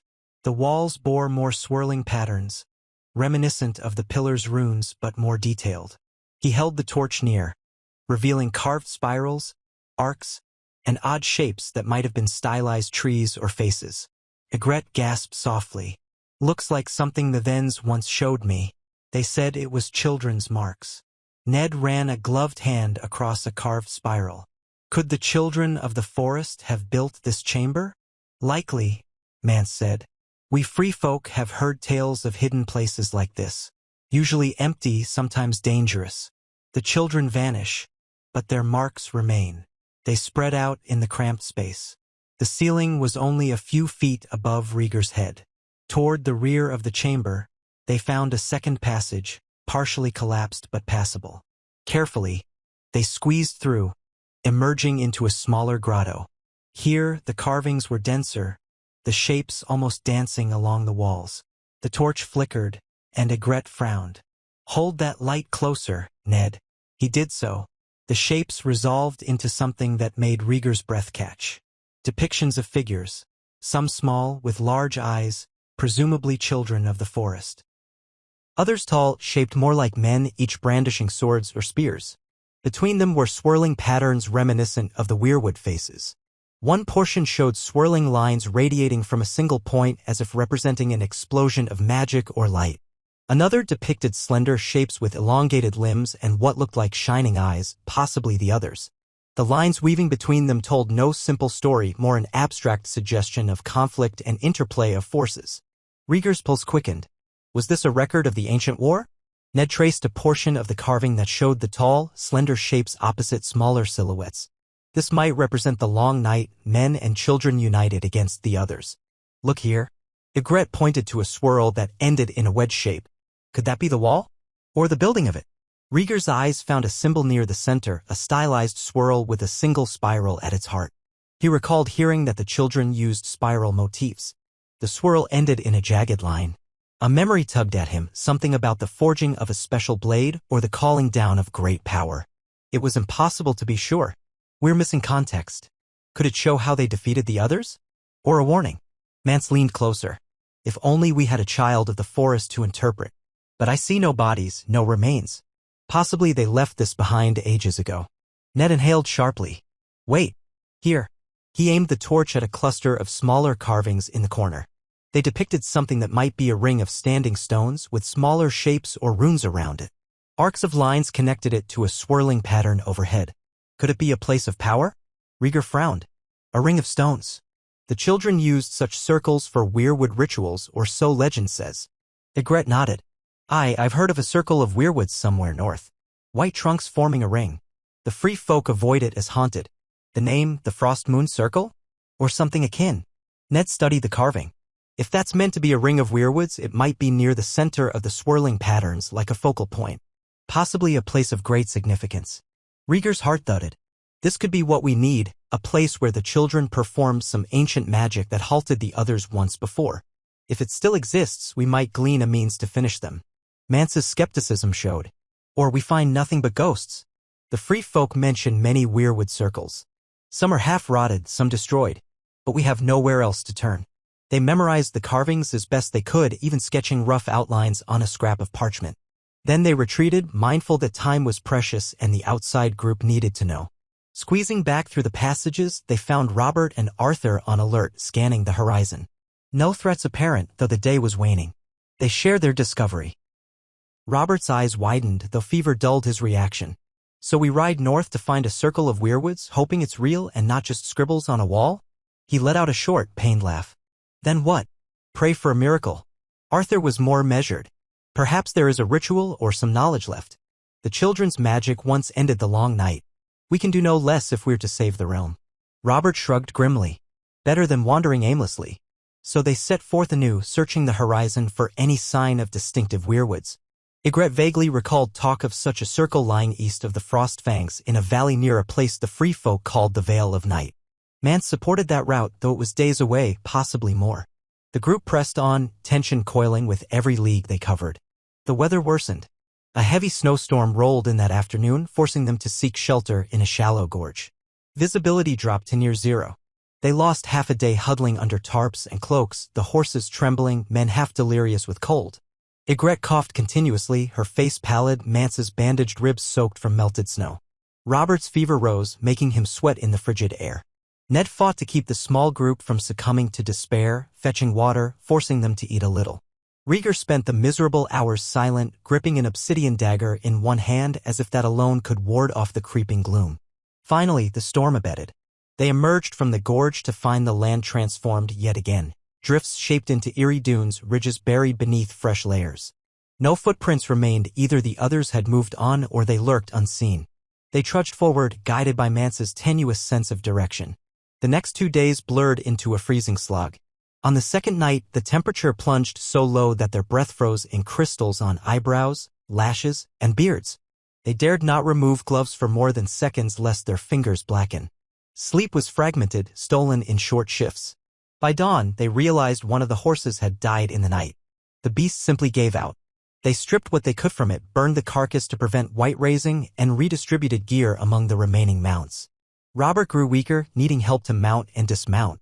Ned took more of the watch, though his own wound was hardly healed. Arthur tended the horses meticulously, hoping to keep them alive a bit longer. Mance and Ygritte drew on every scrap of free folk cunning to find meager shelter each night, usually a hollow behind a rock or a stand of pines. Every minute Rhaegar felt the oppressive hush of death, as though the land itself yearned to devour them. By the time they glimpsed the first distinct stand of weirwoods, they were near collapse. It happened late on a gray afternoon. The sun was already dipping behind the ridges, bathing the world in an orange haze. Ned, riding slightly ahead, called out, pointing at a cluster of pale trunks in the distance. The trees rose like ghosts from the snow, their bark white as bone. The group spurred on with a final surge of hope, though it proved a short-lived burst of energy. On approach, they found only a small grove, 5 weirwoods with carved faces, their red leaves mostly shed in the harsh cold. The circle was partial, some trees toppled by storms or old age. No sign of the children, no aura of magic beyond the unsettling gaze of those carved faces. A hush fell as they circled the grove. All that remained was a shallow depression in the center, possibly once a pond, now frozen solid. Searching revealed no hidden passages or runes. It was but a solemn reminder that the children once lived here. Robert slumped in the saddle, teeth chattering. "We're chasing ghosts. There's nothing here." Mance squared his jaw. This might not be the circle the carvings showed. The free folk speak of a far larger ring hidden in a valley with a small lake. "We must continue." None could muster much protest. They pressed north and east. The next day, they crested a ridge that offered a wide vantage over a barren plain dotted with patches of stunted forest. The terrain beyond rose into jagged hills, the beginnings of the Frostfang Mountains. Clouds crowded the sky, heavy with the threat of another storm. Rhaegar's chest tightened. If the circle was indeed near those mountains, they still had days to go. Could they survive that long? They picked a path across the plain, dodging half-frozen streams. Late that afternoon, the free folk scout Ygritte, though wounded, spotted an unusual shape near a rocky slope, black smoke rising in a thin column. The group halted, hearts pounding. Smoke meant a fire and thus people or whites. Carefully, they approached on foot, leaving horses tethered behind an outcrop. A shallow cave came into view, from which tendrils of smoke curled. Outside lay the remains of a makeshift barricade. Approaching stealthily, they heard quiet voices speaking a guttural dialect.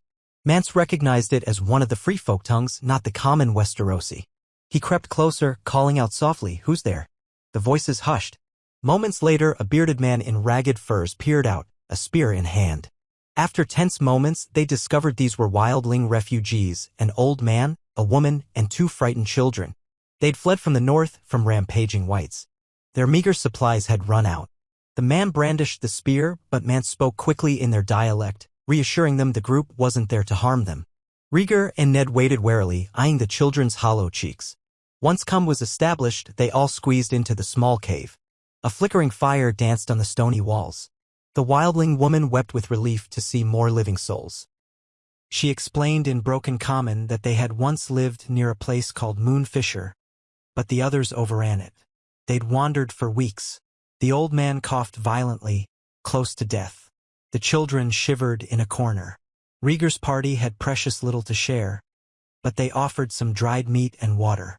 In exchange, they asked about the rumored weirwood circle. The old man spat a fleck of blood, murmuring, "That circle's cursed, south of the Frostfang's spine, near a frozen tarn. Some free folk tried to hide there, but none returned. Cold shadows roam it." Arthur frowned. "Could that be what we're seeking?" Mance pressed gently. "A ring of white trees old as sin. You've heard of it?" The old man nodded weakly. I was told it's a place the children once danced at. If they remain anywhere in these lands, they might be found there. But no man with sense goes near. The others, they prowl. That was enough for them." Mance conferred with Ygritte. The location sounded akin to the valley she'd heard described. If they cut northeast through the foothills, they might reach it in 2 days, 3 if the weather turned. The group gleaned directions as best they could. Meanwhile, the wildling woman begged them to stay.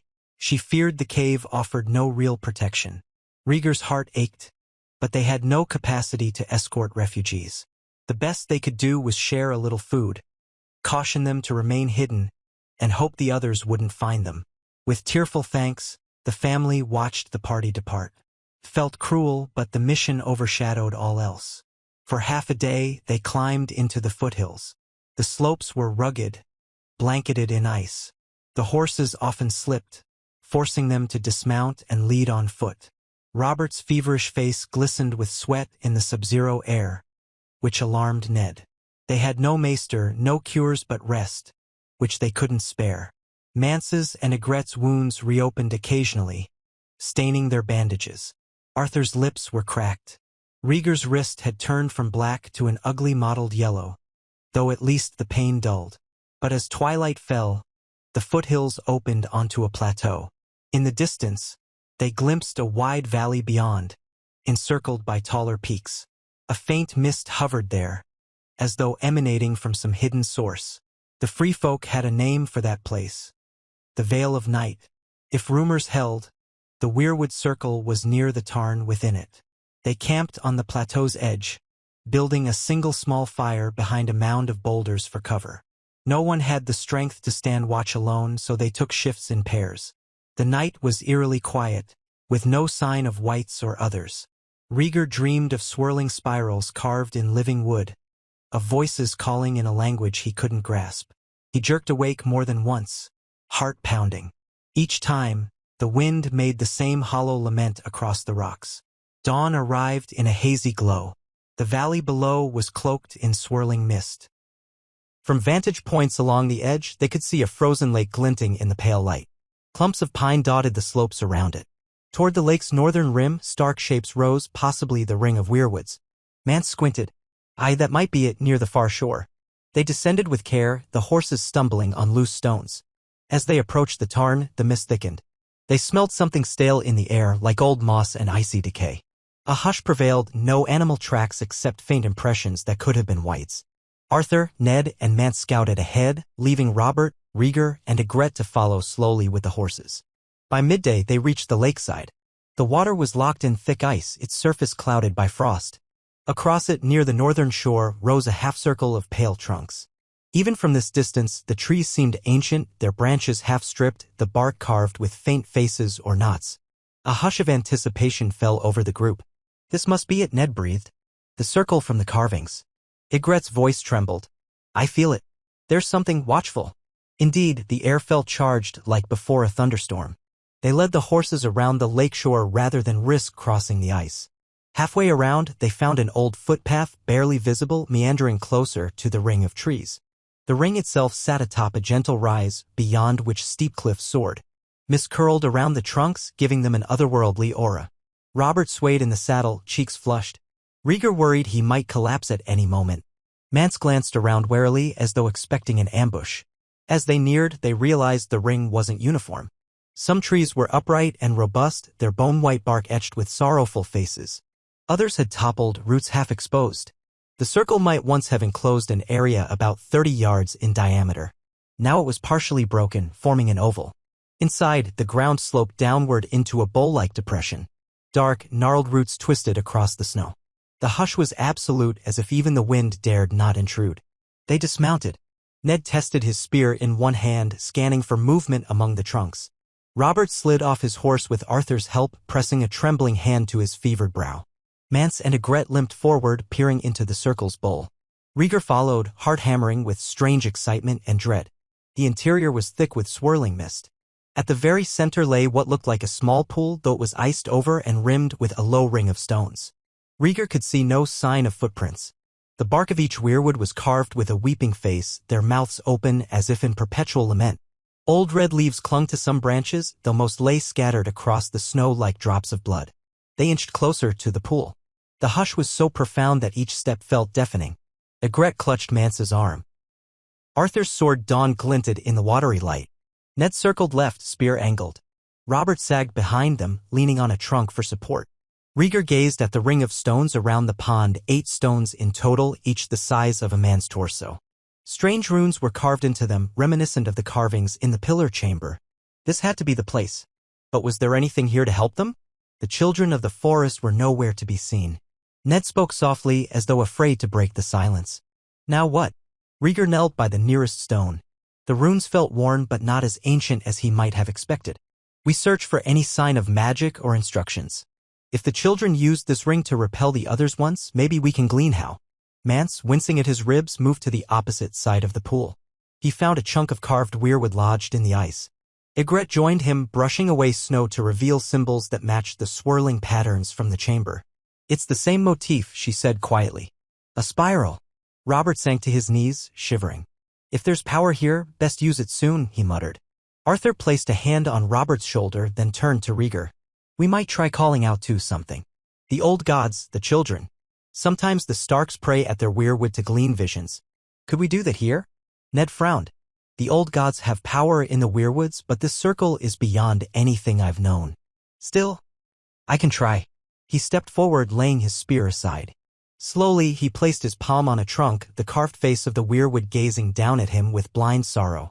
Ned closed his eyes, lips moving in silent prayer. The rest stood back, uncertain. Minutes crawled by. The hush deepened. Rhaegar felt a tingling along his spine, as though unseen eyes watched them from the trees themselves. The horses outside the circle whinnied nervously. At length, Ned opened his eyes, sorrow etched on his features. I sense emptiness. If there was a presence, it's gone or faded. These trees are old, but asleep. I heard only faint echoes of sadness. Robert let out a bitter L. Ugh. So it's all for nothing? Before anyone could answer, a faint rustling sounded behind them. They spun, weapons at the ready. From the mist emerged a small figure no taller than a child, though it was no human child. Its skin was bark brown, its eyes large and luminous, hair like a tangle of vines. A child of the forest, alive. The group froze, stunned. Another figure appeared at its side, similarly small, though with hair that gleamed white as the snow. They stepped lightly across the roots, not leaving footprints. Mance exhaled in awe. Gods be good, they're real. The first child approached with slow caution, arms at its sides, eyes flitting from face to face. Ned bowed his head slightly, unsure how to greet such a being. Rhaegar lowered his dagger. Robert tried to stand, but faltered. The second child approached him, studying his wounded state.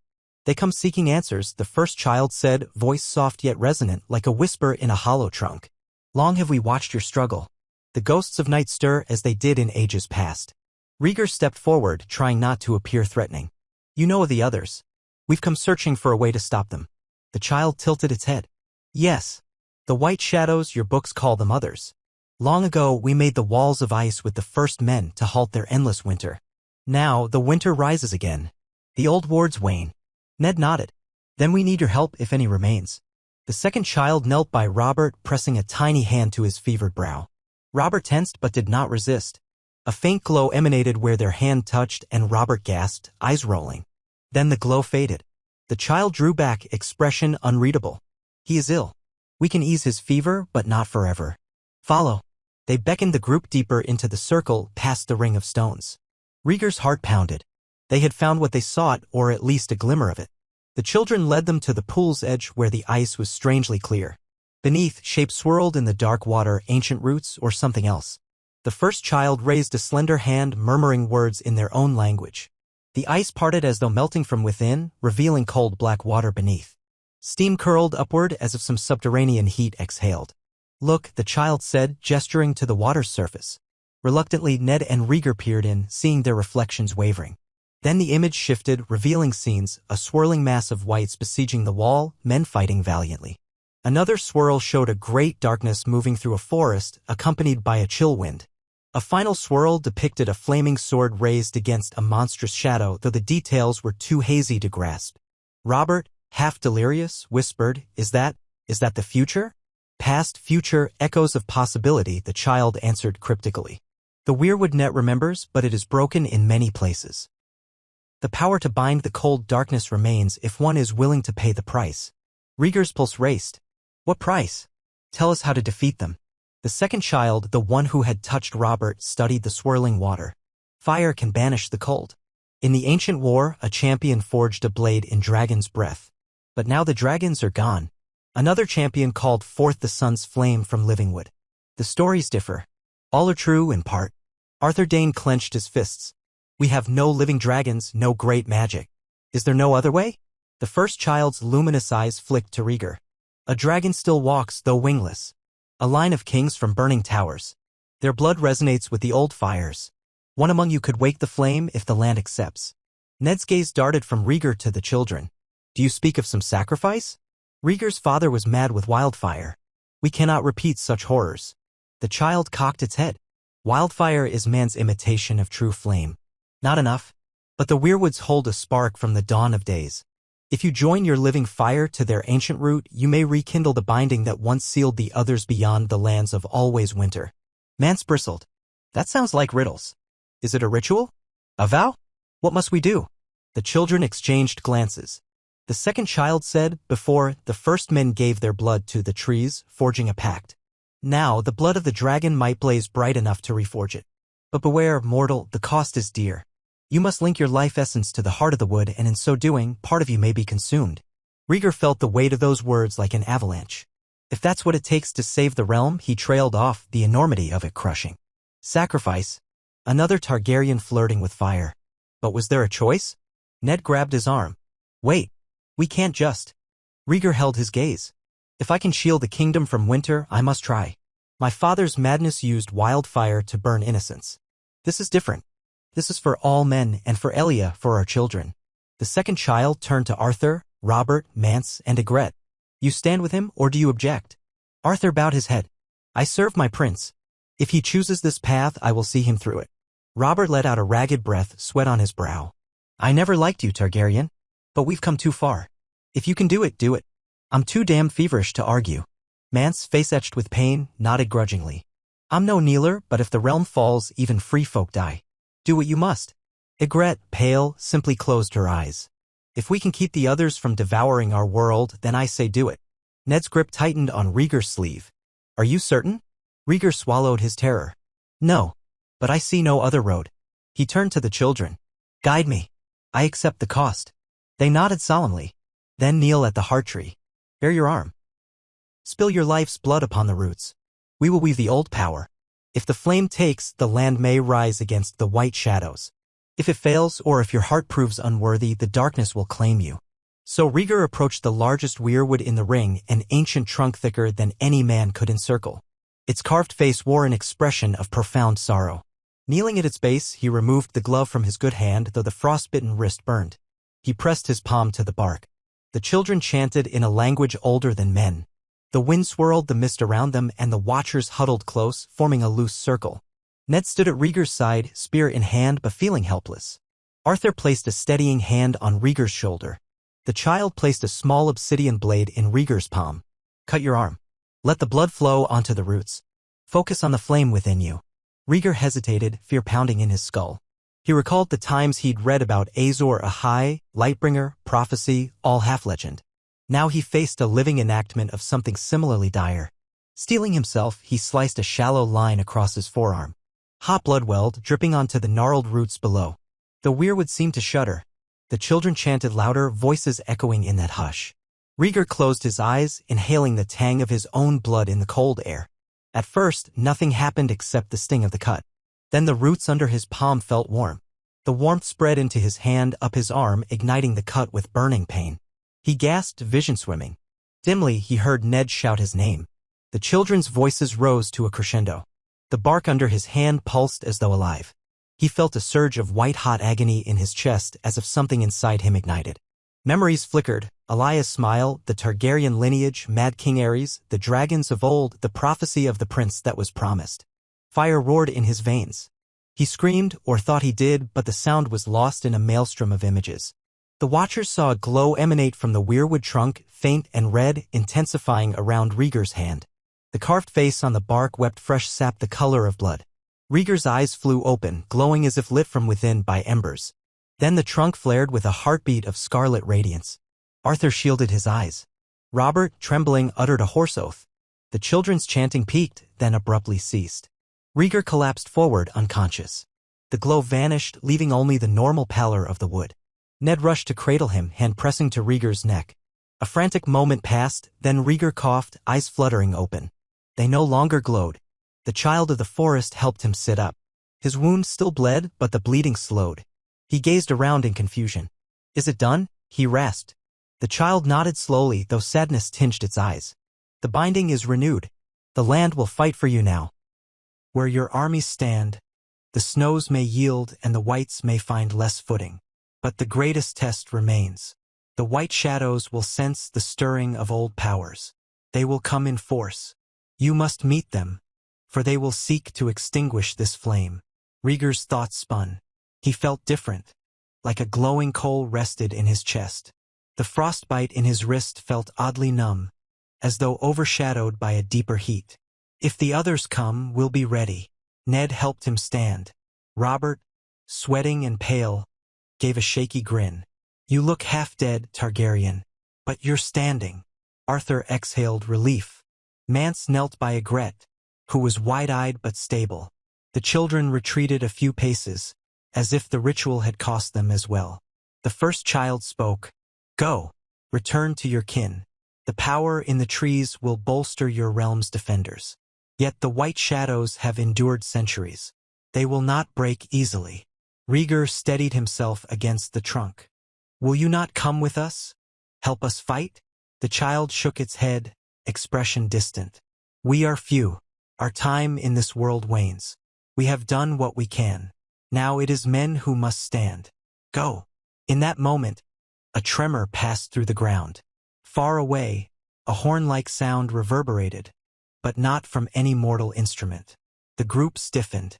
The child's eyes widened. "They sense you," it whispered. "Hurry." They gathered themselves, supporting Robert, who seemed marginally better after the child's partial healing. With quick farewells, they left the circle, retrieving the horses. Rhaegar cast one last glance at the weirwoods. The carved faces seemed slightly changed, as though watching him with renewed intensity. Then they pressed away from the tarn, hearts pounding. No one emerged to chase them, but the wind carried a new undertone, a distant thunder that might be an army of whites on the march. They rode west and south, hoping to loop around the Frostfang foothills. The children had said the land itself would aid them. Already, they noticed something strange. The bitter wind lessened, and the air no longer froze their breath as harshly. Patches of snow had a slight crust that crumbled easily under the horses' hooves, as if thawing. Rhaegar felt that glowing ember within him, fueling him. Yet he was not free of pain. His arm burned fiercely, and dizziness lurked. That night, they camped near a rocky gorge. Rhaegar fell into a fitful sleep, haunted by visions of the white shadows converging on the wall. He saw glimpses of men rallied under Targaryen and Stark banners, of Tywin Lannister commanding lines of archers, of Mace Tyrell's cavalry charging across frosty fields, of Jeor Mormont and Robert Baratheon up to their waists in snow-laced gore. He saw towers of ice cracking under the weight of dark magic. Then he jolted awake, gasping. Ned gently squeezed his shoulder. "You cried out." "Just dreams," Rhaegar muttered, though he suspected otherwise. The power he'd bound himself to might be forging a connection to the realm's fate. They resumed travel at dawn, picking their way southward with all haste. Rhaegar's body ached, but he felt a driving need to return to the wall, to be there when the final clash arrived. The weeks of slow progress north were reversed with surprising speed. Some force seemed to guide them to easier paths, small defile they hadn't noticed before. The weather, while still cold, did not assault them as brutally as before. They encountered no others on the way, though once they found footprints in the snow that vanished abruptly as if the creatures had taken to the wind. After nearly a fortnight, they crested a familiar ridge, and the distant shape of the wall greeted them like a sanctuary. Their hearts soared. Smoke columns rose from beyond the horizon, suggesting the main camps still thrived. They pressed on. Soon, outriders of the Night's Watch spotted them, leading to exclamations of shock and relief. Word spread that Prince Rhaegar and his small band had returned, battered but alive. At Castle Black, the gates parted to reveal a scene of frantic industry. Thousands of men bustled about, wagons unloaded, scorpions repaired, archers drilled. The entire fortress had grown even more massive with new ramparts, The smell of pitch and sweat mingled in the air. Tywin Lannister himself emerged to greet them, accompanied by Jeor Mormont, Mace Tyrell, and a handful of other lords. When they saw Rhaegar's pale face and tattered form, many bowed in awe and concern. Arthur Dayne dismounted with a weary grin while Ned and Mance helped Robert, who had somewhat recovered thanks to the children's partial healing. Jeor Mormont's eyes widened. "We feared you lost. But you've come back. Gods be good. Tell us what happened. Did you find a way?" Rhaegar dismounted stiffly, leaning on Ned for balance. He gazed around at the gathered faces. The men's expressions blended hope and dread. He realized with clarity that what he had done at the Weirwood Circle might soon be tested. "Yes," he said softly, "I believe we found a means to tip the balance. But the others will not yield easily. We must be ready for their full might." Ned concurred. "They know we carry new power. They'll come." Tywin's stoic mask flickered. "Let them come then. Our lines are set. We have archers, scorpions, dragonglass enough to arm half the realm." And from the south, more banners continued to arrive. Mace Tyrell dipped his head. "The realm stands, your grace. We are united." Jeor Mormont folded his arms. "But how exactly do we use this power you speak of?" Rhaegar could only offer the truth. "It's bound to me and to the land." The children of the forest performed a ritual, reawakening wards in the weirwood roots. "If I stand with our armies, we might hamper the other sorcery. I've seen glimpses of it. Perhaps pockets of thaw will appear, weakening whites. Fire might burn hotter. We must gather for the final battle." The watchers exchanged uneasy glances, but no one voiced doubt. They had come too far for disbelief. Tywin nodded. "Very well. We'll muster the entire host along the wall or just beyond it. If they come, we face them in open ground with every advantage. Should we fail, the realm dies anyway." Jeor turned to Robert. "You look half-dead, man. Get to the maesters. We need you strong." Robert glowered but allowed a pair of Stormlander knights to help him hobble away. Mance and Ygritte also left for the infirmary. Ned led Rhaegar to the command center where a large map of the region was spread. Over the next hour, they debriefed fully, describing the journey, the children of the forest, the circle, the ritual. Tywin listened, absorbing each detail. Mace Tyrell looked both horrified and enthralled. Jeor Mormont occasionally stroked his beard, muttering about how legends were coming to life. By the end, a plan took shape. They would not simply wait inside the wall for the next assault. Instead, they would deploy a massive formation just north of the wall in the open fields near Queensgate and Castle Black, with flank support from Eastwatch to the east, the Shadow Tower to the west. Rhaegar would be at the center, his presence hopefully strengthening the wards. The whites might find the ground turning muddy or the air resistant to their cold magic. Meanwhile, scorpions, archers, and cavalry would coordinate a pincer approach. If the others tried to slip around, they'd be forced to cross areas heavily patrolled by outriders and watchers in smaller forts. There, hopefully, the land's partial thaw would hamper them. Tywin insisted on rigid discipline in rank formations, while Mance's free folk offered flexible skirmishers. It was a grand strategy that banked on Rhaegar's bond with the weirwoods being strong enough to matter. The next days were a blur of preparation. Men marched from outlying forts. Cavalry mustered in lines, checking bridles and saddles. Giant heaps of dragonglass arrowheads were distributed to archers. Wildfire casks, carefully sealed, were placed in strategic positions. The free folk scouted tirelessly, reporting the approach of a massive undead host from the north. Tensions ran high, but a strange sense of possibility permeated the air. Some men claimed the snow at midday had begun to melt in patches, leaving slick mud. Others said they felt a new warmth in the wind.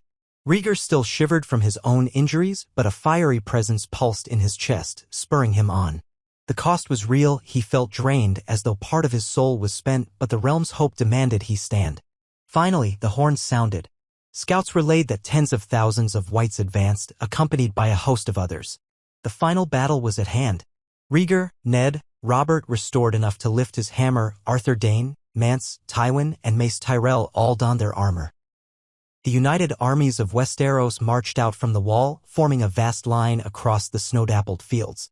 Banners of lion, rose, stag, dire wolf, kraken, falcon, sun-ant spear, and trout fluttered side by side. Even the Ironborn had contributed some reavers-turned infantry. Free folk in ragged furs mixed with knights in polished steel. A hush descended as they took positions. The wind carried a biting chill, yet in patches the snow softened to slush. Rhaegar rode near the center, standard-bearers hoisting a three-headed dragon banner, though he wore no crown, only a helm crested with silver. The first wave of whites appeared on the horizon, a dark mass that swept closer with a relentless shuffle. At intervals, pale shapes glided among them, others. The watchers felt the cold intensify, the wind swirling. But then a subtle tension rippled the air. Rhaegar sensed warmth in the ground beneath the patchy snow. The whites lurched into those slushy patches, many stumbling as the soft earth sucked at their ankles. The line of archers under Tywin's command loosed a volley of dragonglass-dipped arrows. Hundreds of whites fell, thrashing. Another wave replaced them. On the flanks, cavalry and free folk skirmishers launched a bold charge, cutting into the undead ranks. The whites pressed back, but each time they advanced, the ground turned slick or slightly warm underfoot. Many lost their footing. Meanwhile, the others wove blasts of ice-laden wind, but somehow these gales lost potency over the thawing fields. It still froze some men, yet not as devastatingly as before. Soldiers rallied, hacking the whites with obsidian weapons, torching them with wildfire. The thunder of hooves mingled with the screams of the dying. A sea of chaos spanned from horizon to horizon. Near Rhaegar's position, a cluster of others converged, each mounted on a skeletal horse. They brandished those fearsome ice swords, slicing into lines of men who advanced. Arthur Dayne spurred his steed, challenging them with dawn in hand. Robert roared a battle cry, hammer swinging. Ned and Mance flanked Rhaegar, ensuring whites didn't overwhelm him.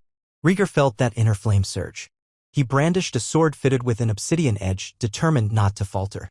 The mounted others clashed with the defenders in a swirling melee of steel and ice. When the others unleashed their chilling aura, the ground responded, quivering with faint warmth. The men's teeth still chattered, but they didn't freeze stiff. Robert hammered one other's mount, sending splinters of bone flying. The creature tumbled, hissing. Arthur dueled another, sparks flying as dawn met ice. Ned launched dragonglass arrows into a cluster of whites, shattering them. Mance led free folk in a savage flank attack. Rhaegar, despite his wounds, engaged a third other, crossing blades in a shrieking clash that left his arm numb. The flames in his chest burned fiercely, lending him enough strength to keep pace. With a desperate thrust, he drove his obsidian-edged sword into the other's midsection. It shrieked, dissolving in a storm of shattered ice. All across the field, men and whites grappled in a horrifying struggle. At times, the living line wavered, battered by waves of undead. Then the partial thaw gave them an opening, or a volley of dragonglass arrows would carve a path. Wildfire explosions punctuated the roar, incinerating hordes of whites. The realm's armies, for once truly unified, fought with everything they had. Tywin's archers maintained discipline. Mace Tyrell's cavalry thundered along the flanks. The Northerners, Riverlanders, and Vale Knights bore the brunt of face-to-face combat, while free folk darted in with quick strikes. All the while, Rhaegar's presence seemed to hamper the others' cold power. Not a perfect shield, many men still fell victim to frigid blasts, but enough to tilt the scales. Hours passed in blood and chaos. By late afternoon, the undead ranks had thinned noticeably, mounds of broken corpses littering the field. Yet the living had paid a steep toll in kind. Robert bled from multiple gashes, barely staying upright. Ned had lost his spear and fought with a dragonglass dagger, face pale. Tywin's expression was grim, his forces halved. Wildfire smoke stung the eyes, turning the sky dull green in patches. Then the final wave came, a mass of whites led by multiple others, at least a dozen, their pale forms gliding on tattered horses or on foot. Their combined presence unleashed a biting cold that even Rhaegar's wards struggled to contain. Men cried out as frost rimed their armor and the ground stiffened again. They cut a swath through the defenders, heading straight for Rhaegar. The Watchers realized the others hoped to slay the dragon, fueling the thaw. Arthur Dayne, Ned, Robert, Mance, and a handful of knights formed a ring around Rhaegar. Tywin, across the field, directed archers to support, but they were too distant to land precise shots on the swift-moving others. The vanguard smashed into the circle, whites screeching, others brandishing ice swords. For a moment, it seemed the defense would buckle. Robert, at the center with Rhaegar, hurled himself at a mounted other, hammering its steed to shards. The creature dismounted gracefully, slashing Robert's side. Robert roared, stumbling. Ned gutted two whites with a single slash, but an other nearly impaled him from behind until Arthur parried in the nick of time. Mance flung a spear at another other, only to see it deflect the blow with casual ease. Rhaegar's vision blurred. The presence in his chest blazed, urging him to act. He stepped forward, ignoring the burn of his frostbitten arm, and raised his sword. The lead other advanced, sword of ice shimmering with lethal grace. They clashed. Rhaegar felt a jolt of cold that nearly stopped his heart. But he summoned that inner flame, pressing forward.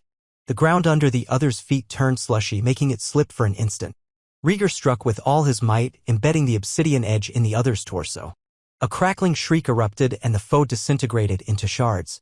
Another took its place, hacking at Rhaegar's flank. He cried out, feeling searing pain. Ned battered it aside, but a second slash caught Ned's thigh. Arthur whirled, engaging a third. Robert swung at a fourth, ignoring blood streaming down his hip. Whites poured in, savage and unrelenting. The ring of defenders shrank. Then a volley of dragonglass arrows soared overhead, finding multiple whites. Tywin's archers had closed the distance, unleashing a timely salvo. Rhaegar stabbed another white, feeling the icy dread of its lifeless eyes. Mance scuffled with an other on foot, trading blows until the creature's speed outmatched him. Just as it raised its sword for a killing strike, Ned lunged, burying a dragonglass dagger in its back. It vanished in a swirl of frost. Mance collapsed to a knee, gasping. At last, the other's line faltered. The swirling cold abated as more were destroyed. Archers rained obsidian-tipped death. Cavalry battered the flanks. The whites lost cohesion. One by one, they collapsed under the furious assault. The living, ragged but unbroken, surged forward in a final push. Rhaegar roared an incoherent battle cry, driving into the last cluster of undead, sword blazing with the half-real flame in his heart. Whites crumbled and two remaining others vanished under a barrage of arrows and steel. Silence fell except for moans of the wounded. The horde was gone. The living stood. The field was a nightmarish expanse of corpses and drifted snow stained with blood. Smoke curled from patches of wildfire. Thousands of men lay dead, but tens of thousands of whites had been destroyed. No more others prowled. Rhaegar, Ned, Robert, and Arthur found themselves near the center, battered and wounded but alive. Tywin Lannister approached, face pale with shock. Mace Tyrell arrived on horseback, trembling at the carnage. Mance Rayder, still clutching a broken spear, stared as if unable to believe they had won. A ragged cheer broke out among the survivors, spreading across the field. The white shadows had been routed. Rhaegar sank to his knees, blood trickling from his side. The intangible flame within him still flickered. He sensed the land had done its part. The wards might hold the others at bay now, keep them from massing anew. Robert staggered, then let out a booming laugh that turned into a cough. Ned just bowed his head, thanking the old gods for deliverance. Arthur Dayne closed his eyes, gripping dawn. Tywin's lips were pressed tight, as if forcibly restraining emotion. Mace Tyrell wept openly, tears freezing on his cheeks. Jeor Mormont galloped up, dismounting with an audible grunt. We did it. His voice cracked. Is it over? Rhaegar gazed at the swirl of the gray sky. For the first time in weeks, a faint shaft of sunlight broke through the clouds, illuminating the blood-stained snow in a fleeting beam. Perhaps the others might lurk in the remotest corners, but their grand host lay shattered. The realm had confronted the long night reborn, and won at a terrible price. Yes, Rhaegar whispered. They will not threaten us like this again. Not for 1,000 years, or more, if we remain vigilant. Men around him raised voices in exhausted triumph. Some sank to the ground, weeping or praying. The entire host reeled with the enormity of their victory. Above it all, the battered banners of Westeros' great houses fluttered, proof of the unity that had saved the living. In the ensuing days, the realm's survivors scoured the battlefield, burning every white's remains, hunting for any hidden pockets of undead. None found any others. The thaw that Rhaegar's sacrifice had sparked spread slowly south, easing the worst of the cold. The watchers at the wall marveled at how the snows parted, revealing bare earth. Ravens flew far and wide, announcing that the greatest threat in history had been beaten back. The realm wept for the fallen but breathed again. Robert Baratheon, though gravely wounded, healed enough to ride home eventually. Ned Stark, stoic as ever, oversaw the final burials and saw to it that the North's families who'd lost sons were cared for. Tywin Lannister returned to the Westerlands with half his men, grimly satisfied that House Lannister had proven itself in the kingdom's darkest hour. Mance Rayder and his free folk found a measure of acceptance south of the wall, forging a cautious peace with the Starks. Arthur Dayne stayed at Rhaegar's side, helping him recuperate from his wounds and ensuring the line of House Targaryen endured in more than name alone. As for Rhaegar, he remained at Castle Black a while longer, recovering from his injuries and the spiritual toll of the ritual. The children's magic had bound him to the land in ways he barely understood, but the immediate crisis was past. Occasionally he felt a faint presence in the weirwoods, as if they recognized him now. Though he yearned to return to Elia, to his children, he deemed it vital to oversee the realm's transition back to peace. The men who'd fought so bravely needed reassurance that a stable future waited. The shadow of the Mad King had long weighed on the Targaryen name, But now Rhaegar had forged a new legacy. Not a reign of terror, but a unifier who stood against the darkness. Late one evening, he stood atop the wall alongside Ned Stark, surveying the northern plains.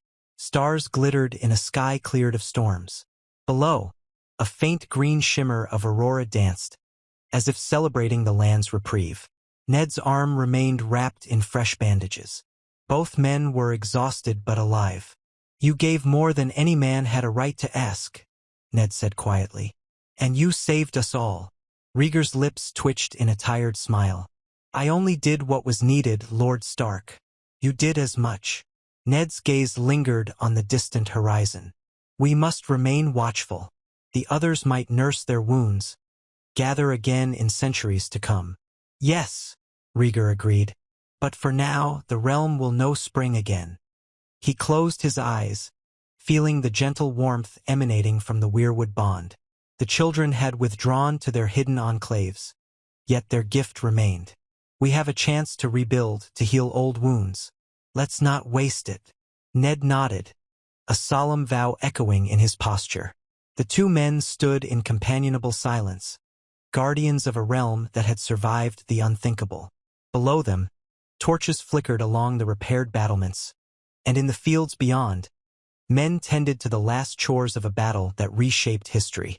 Thus ended the long night's second coming, with the Dragon Dynasty continuing not through a conquest of mortal crowns, but through a sacrifice to shield the living from primordial terrors.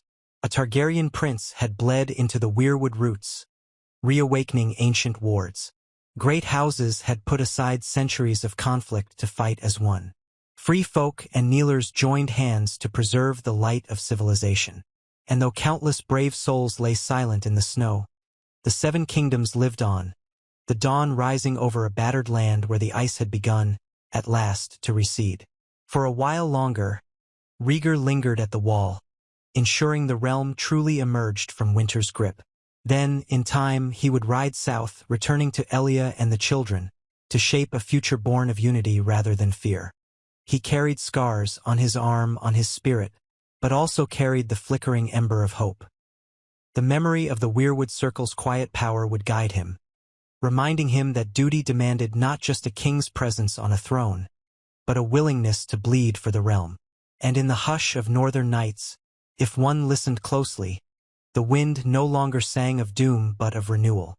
The weirwoods, once grim and silent, pulsed with the faint echo of Rhaegar's living flame, warding the kingdom against the dark beyond the world's end.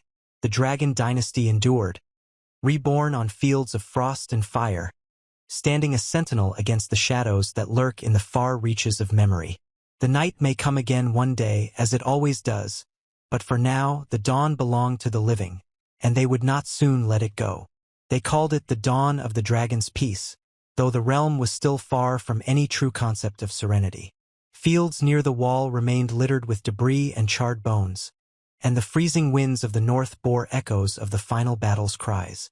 Yet beneath that battered landscape, a shift had begun. Patches of snow melted more quickly in the midday sun, revealing dark earth that drank in the warmth like a gift long withheld. Whatever arcane bond Rhaegar Targaryen had forged with the weirwoods, it seemed to have kindled a subtle thaw across the lands gripped by winter's clenched fist. In the days and weeks following the cataclysmic battle, an unspoken question rippled through the ranks. Is it truly over? Soldiers who had stood on the bloody front lines and watched the others shatter into ice fragments told themselves the war was done. Yet nightmares persisted, and every day they awoke with hearts pounding, half expecting the sound of horns. In the makeshift infirmaries around Castle Black, men afflicted by frostbite and grievous wounds hovered between life and death, still muttering about pale swords and undead eyes. Lord Commander Jeor Mormont, battered but unbowed, found himself patrolling the fort's corridors at night, unable to sleep, listening for the faintest horn blasts. They never came. Yet despite the lingering tension, a profound sense of achievement radiated through every campfire discussion.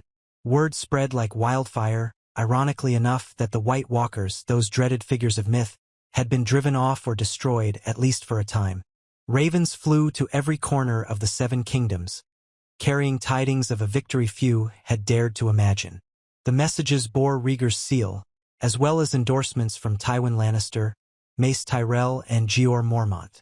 They instructed lords across Westeros to remain vigilant but assured them that the main threat had passed. Over and over, these letters told of a final stand on the field north of the Wall, a stand in which each of the great houses, and even the free folk, had fought side by side. At Castle Black, the aftermath was as complicated as it was momentous. Thousands of men from across the realm still camped among the stone walls and wooden towers, though many realized they had no immediate reason to remain. Some yearned for their distant homes. Fields in the Reach, the red stone of Casterly Rock, the wind-swept coasts of the Iron Islands. The free folk among them hovered in a strange limbo, uncertain whether to push deeper south or attempt to resettle scattered enclaves north of the Wall. Many had lost entire families in the months of terror leading up to this final clash. Now, the bleak reality of survival felt both a blessing and a curse. The regent's wounds and the realm's heir. Prince Rhaegar Targaryen, still the regent of a realm that had yet to see its king deposed or pass, remained in the north for the time being. His injuries ran deeper than cuts or bruises. The arcane bond he had forged with the weirwoods weighed on him like an invisible chain. He felt feverish some nights, uncertain if the heat stemmed from the old magic in his blood or from the exhaustion of the campaign. On the morning after the battle, the maesters at Castle Black had insisted on checking his frostbitten wrist, horrified at how blackened and swollen it was. They cleaned and dressed it carefully, but the scarred flesh around the bones might never fully heal. It pained him to bend the wrist, yet he forced himself to hold a quill, sign dispatches, and meet with lords.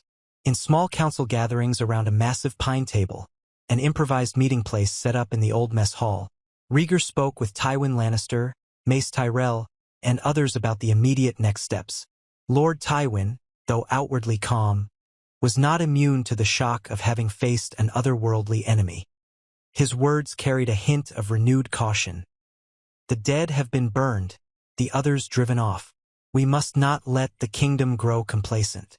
Another threat, mortal or otherwise, may yet arise. Tywin had no illusions about the rest of Westeros. Petty lords and high lords alike might soon revert to old feuds. Mace Tyrell, for his part, was anxious to return to the fertile fields of the Reach.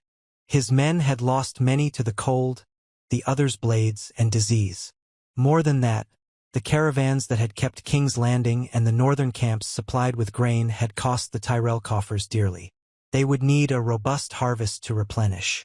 "Your Grace," he told Rhaegar, "the longer we tarry here, the deeper the strain on each region's resources. I propose we ensure the roads south are clear, then begin a measured withdrawal, leaving only a suitable garrison at the Wall." Jeor Mormont grumbled at that, reminding them that the Night's Watch was sworn to guard the realm and might need extra men for a time, not fewer.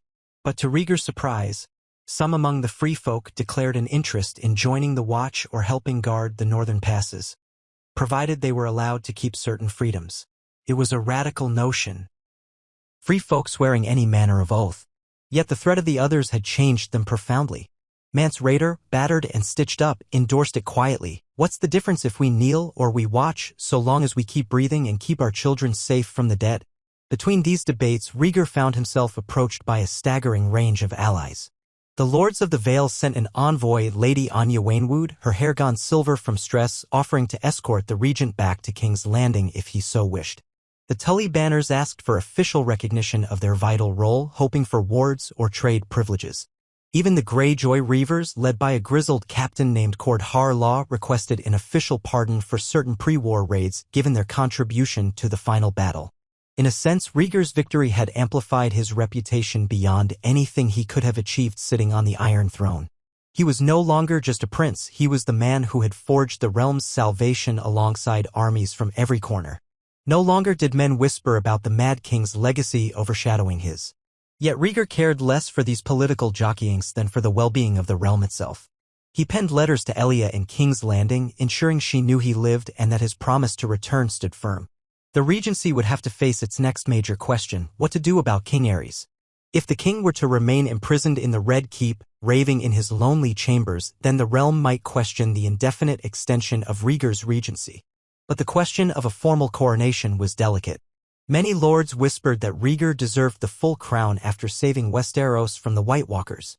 However, some old Targaryen loyalists balked at dethroning Aerys while he still breathed. A handful of others, especially the small folk in King's Landing, clung to the belief that a father must pass the crown peacefully or else it was kinslaying in all but name. 2. Farewells and foundations. Within a fortnight of the final battle, smaller contingents began to depart.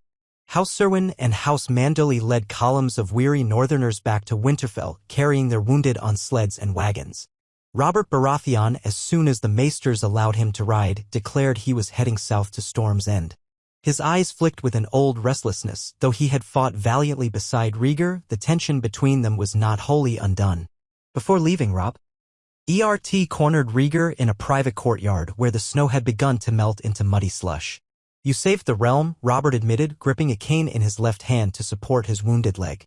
"But we have a reckoning to settle, Targaryen. Not by steel, I'm too battered for that, but by words. Lyanna is gone, but I can't forget. We found no grave for her among the whites, we have no closure." His face was lined with sorrow, half lost in the bristles of his unkempt beard. Rhaegar, wearing a thick fur-lined cloak to mask the constant ache in his bones, met Robert's gaze with tired honesty. "I never wished her harm. The realm's stories have twisted what happened. She and I had a bond that was misunderstood. She was not taken against her will, Robert. That's the truth I can give you." Robert's fingers tightened on the cane, but he let out a slow breath.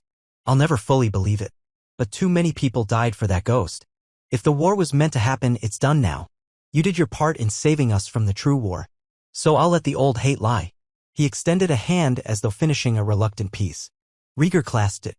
Perhaps the memory of Lyanna would never stop haunting them, but the living had to move on or risk the realm's fragile stability. Robert parted with a half-bow that was almost respectful, then rode out with a battered retinue of Stormlanders. Word spread that Robert might declare a feast at Storm's End in memory of the fallen, but that would be down the line when the roads and hearts had thawed further. Meanwhile, Mace Tyrell organized the grand withdrawal of Reachmen. A parade of wagons, each loaded with the wounded and leftover supplies, stretched for miles. As they left, they sang half-hearted songs of the Reach's green fields. Rhaegar personally thanked Mace for his generosity in providing grain and arms. The Lord of Highgarden beamed under the praise, telling Rhaegar he was always welcome in the Mandor. Tyrell's knights then merged with the southern roads, chanting about returning with blessings of spring. They carried seeds of unity back to a region known for its fertility. Tywin Lannister lingered a bit longer, ensuring lines of supply to gather the last remains of Lannister men. He kept a cordial distance from Rhaegar, but there was no denying the Lord's complicated respect for the regent.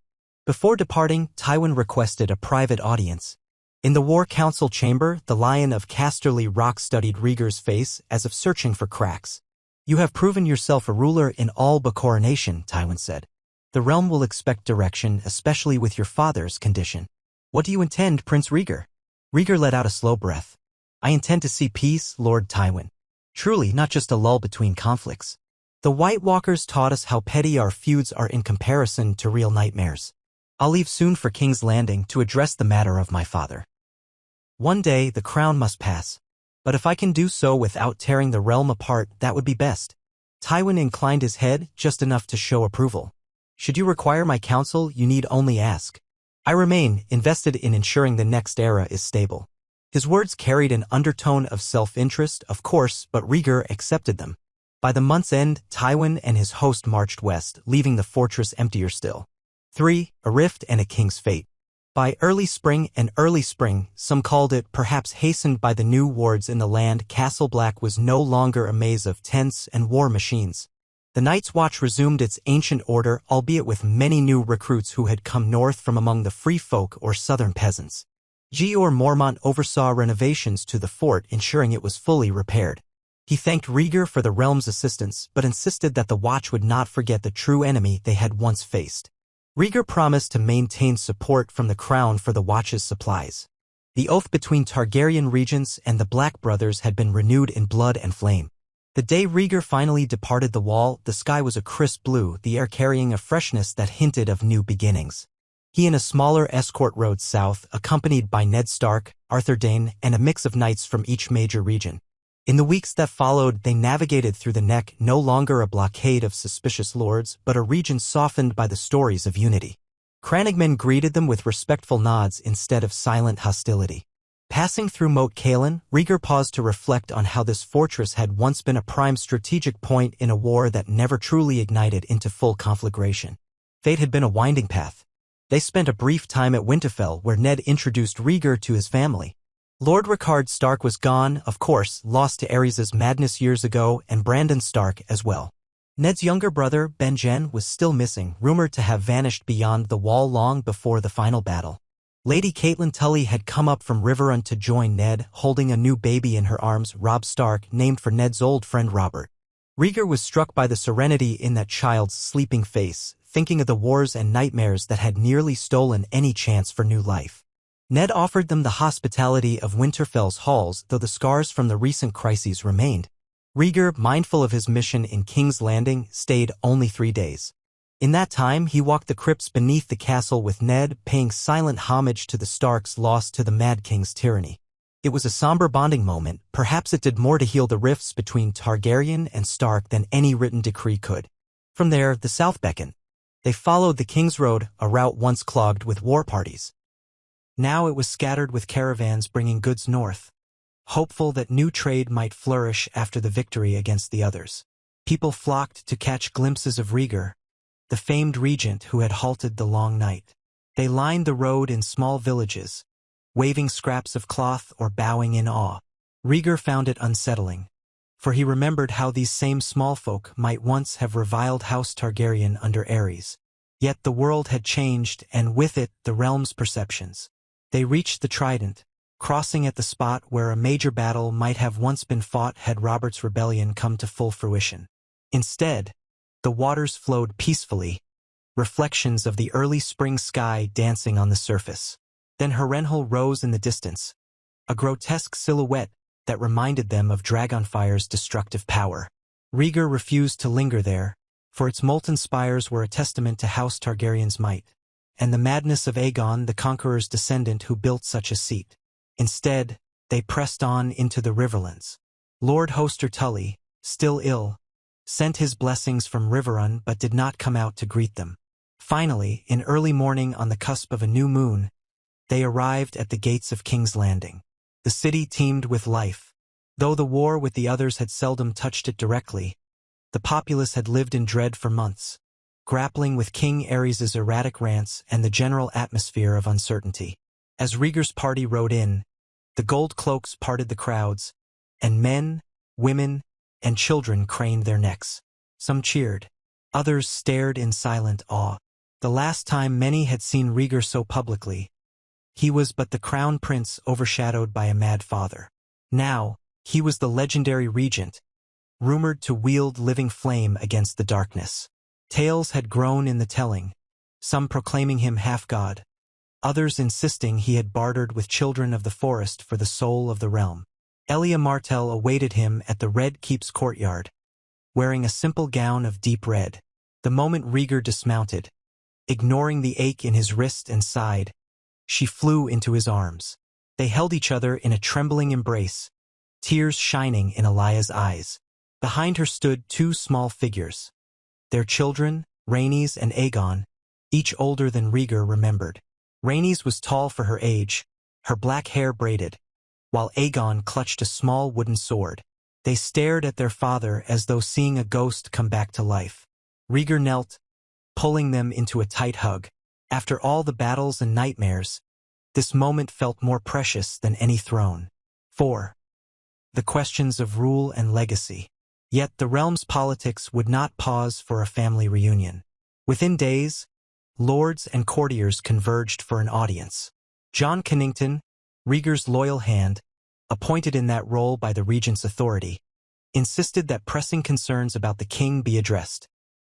King Aerys too still raved in his chambers, guarded by pyromancers who had no real purpose now. Many lords demanded clarity. Would there be a coronation? Was the regent truly going to keep the crown in Aerys' name indefinitely? Councils took place in the refurbished Tower of the Hand. Elia Martell joined some meetings, offering her measured insight. Doran Martell had also arrived from Dorne, quietly supportive of Rhaegar.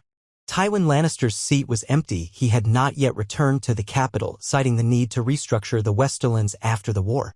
Grand Maester Pycelle droned about precedents, stating that a king could only be set aside if proven insane and dangerous.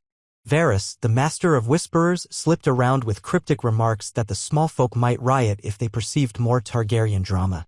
Peter Baelish, now controlling certain financial offices, was rumored to quietly favor a swift resolution, either a gentle usurpation or a forced abdication, whichever stabilized the realm. Rhaegar himself found each argument a weary labyrinth. He recalled how the others' near victory had overshadowed every mortal squabble, but now those squabbles roared back like a tide. If he let the Mad King remain a figurehead, the realm might fester with doubt. If he pushed for formal abdication, some might claim he was a usurper to his own father's seat. Yet how could a man who threatened to burn thousands remain king? He sought counsel with Elia late at night in the warmth of their private chambers. A single brazier crackled, illuminating her thoughtful face. "We have to do something," she said softly, leaning against him. "Aerys can't continue like this. It's cruel to him and dangerous to everyone else." Rhaegar murmured agreement. "But do I forcibly remove him? Or call a great council to vote for abdication? The Targaryen line has rarely seen a peaceful transfer unless the king died. I only want to avoid more bloodshed." A memory tugged at him, how he had once prayed for unity to avert an uprising. He'd gotten his wish in the form of a monstrous threat from the north. Now, ironically, a civil conflict threatened to reignite over the rightful occupant of the Iron Throne. Elia took his hand gently. "Call the lords. Let them see the king as he is, incapable, paranoid. Let them witness that you are regent not from ambition alone, but from necessity. Then let them decide." Aerys might remain in comfort, but without the crown's powers. Thus a plan formed. With Jon Connington's aid, Rhaegar arranged a session of the small council and invited the lords paramount or their representatives. Mace Tyrell had returned to Highgarden but sent a cousin. The Vale dispatched Lady Anya Waynwood. The North was represented by Ned's cousin Lord Torrhen and the Riverlands by Catelyn Stark on behalf of the ailing Hoster Tully.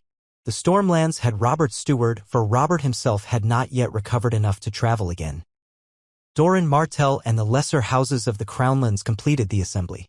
All came with an air of tense expectation, for they had heard rumors that the king might be forced to abdicate. On the appointed day, Rhaegar led them into the king's private solar, flanked by 2 King's Guard. The king's pyromancers shrank back, muttering about conspiracies. Aerys himself sat near a brazier filled with green wildfire, which hissed and snapped ominously. His hair was long and unkempt, his fingernails like claws, and his eyes burned with a feverish light. "Treachery," he screeched the moment the lords entered. "All of you want my throne. I see it. You'll burn, you'll all burn." The lords stepped back, horror creeping into their faces. Even those who had glimpsed his madness before seemed shaken by its intensity. Aerys ranted about watchers in the walls, about a black flame coming from the north, about how Rhaegar was a false son who had stolen his place. Half his words were incomprehensible. Several times the pyromancers tried to calm him, but Aerys simply swatted them aside, threatening to set them ablaze as well.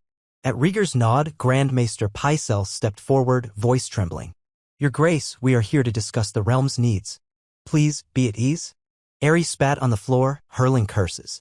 Then, abruptly, he tried to yank a torch from the nearest bracket as if meaning to set someone on fire. The King's Guard wrestled it away, restraining him gently. The lords watched in appalled silence.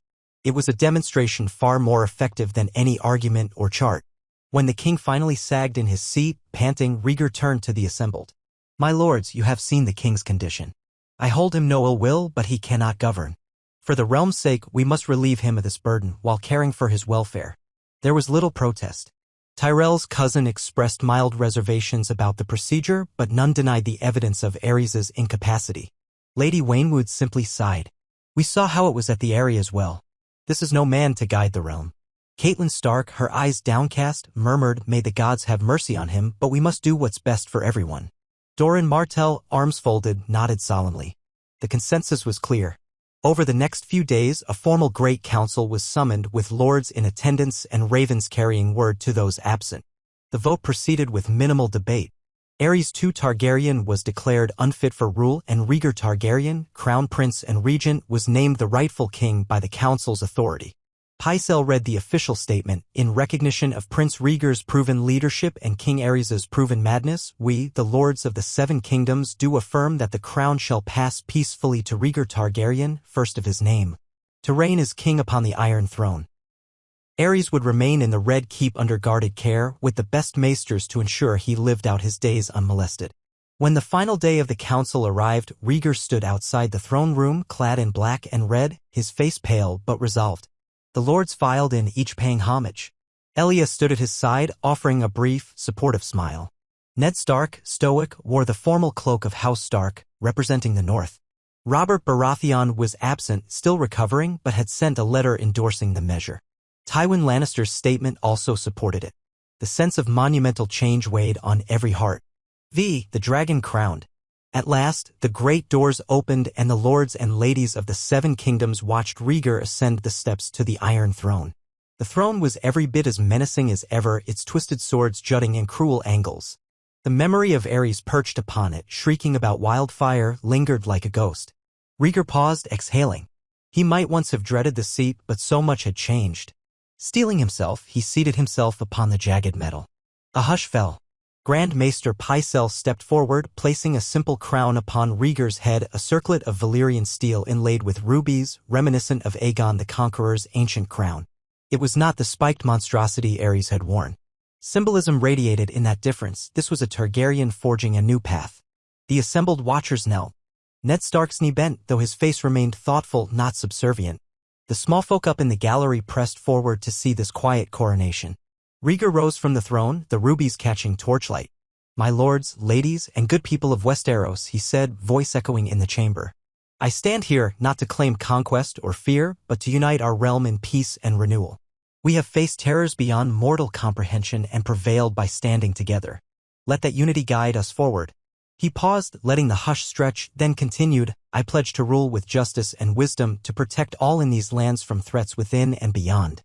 House Targaryen's legacy is not one of madness or cruelty, it is one of resilience and, I hope itself. I ask you to join me in forging a realm worthy of our children, free from the shadows of old grudges. Let us rebuild, let us prosper. For the dawn has come." A murmur of agreement rippled, followed by scattered applause. Some watchers had tears in their eyes. Others bowed, heads touching the stone floor. Ned Stark offered a small nod of respect, and Elia Martell beamed, her relief mingled with pride. The new king descended from the throne, forging a path among the kneeling lords, acknowledging each in turn. Within minutes, the symbolic moment ended and the throng erupted in talk of long live King Rhaegar. 6. The Mad King's Twilight. That same evening, Rhaegar visited his father, now no longer recognized as king. He found Aerys hunched in a corner of his old chambers, the walls stripped of the more volatile wildfire caches, though the braziers still smelled of the stuff. 2 King's guards stood watch. Pyromancers were absent, dismissed to more harmless roles. Aerys glared at Rhaegar with wild eyes but did not leap into a fury. Perhaps the battle's outcome or a fresh sedative from the maesters had dulled his rage. He murmured paranoid nonsense, "My son wants my throne, the flames are not bright enough, they lie, they all lie." Rhaegar knelt beside him, ignoring the stench of unbathed skin. "Father," he said softly, "the realm is safe now. You don't need to bear its weight anymore." Aerys blinked, confusion flickering. For an instant he seemed to peer beyond the madness as though recalling a younger Rhaegar. But the moment vanished and he spat on the floor again. "Safe? Nonsense, everything must burn." Then he retreated into incoherent muttering. A sadness tugged at Rhaegar's chest. This was the man who had sired him, once a king of promise, undone by paranoia and cruelty. Now he was but a shadow. Rhaegar stood, instructing the maesters to keep Aerys comfortable. The old man would live out his days in relative seclusion, well-treated but without freedom to harm others. There was no joy in dethroning him, only necessity. 7. Peace unfolding. With the question of kingship settled, the realm turned to reconstruction. Rhaegar convened fresh councils to address the battered economy, the farmland neglected while men fought in the north, the shipping lanes disrupted by war. He ordered relief for the hardest-hit regions, using coin from the royal treasury and loans from the Lannisters and Tyrells. Peter Baelish found ways to restructure the crown's debts, ensuring minimal unrest from the Iron Bank of Bravos. Varys whispered that many lords admired this new king who had proven so different from Aerys, though the seeds of envy or ambition always lurked in the corners. Elia Martell ascended to the role of queen consort, officially recognized by all. She took an active part in charitable measures, founding a new order of healers to assist war-torn areas, inviting experienced maesters and septas to join. Dorne, under Doran's leadership, integrated more fully with the crown's administration, no more illusions of distance. The new era made space for old grievances to be gently soothed if not wholly forgotten. Some Targaryen loyalists bemoaned the wide net of alliances, but Rhaegar believed inclusivity was vital to prevent future rebellions. Ned Stark stayed for a time, forging deeper ties with King Rhaegar. The two oversaw the drafting of new laws aimed at preventing the brutality that had once plagued the realm under Aerys. They also established a system of regional councils that gave each region's lords a greater voice in certain policy decisions.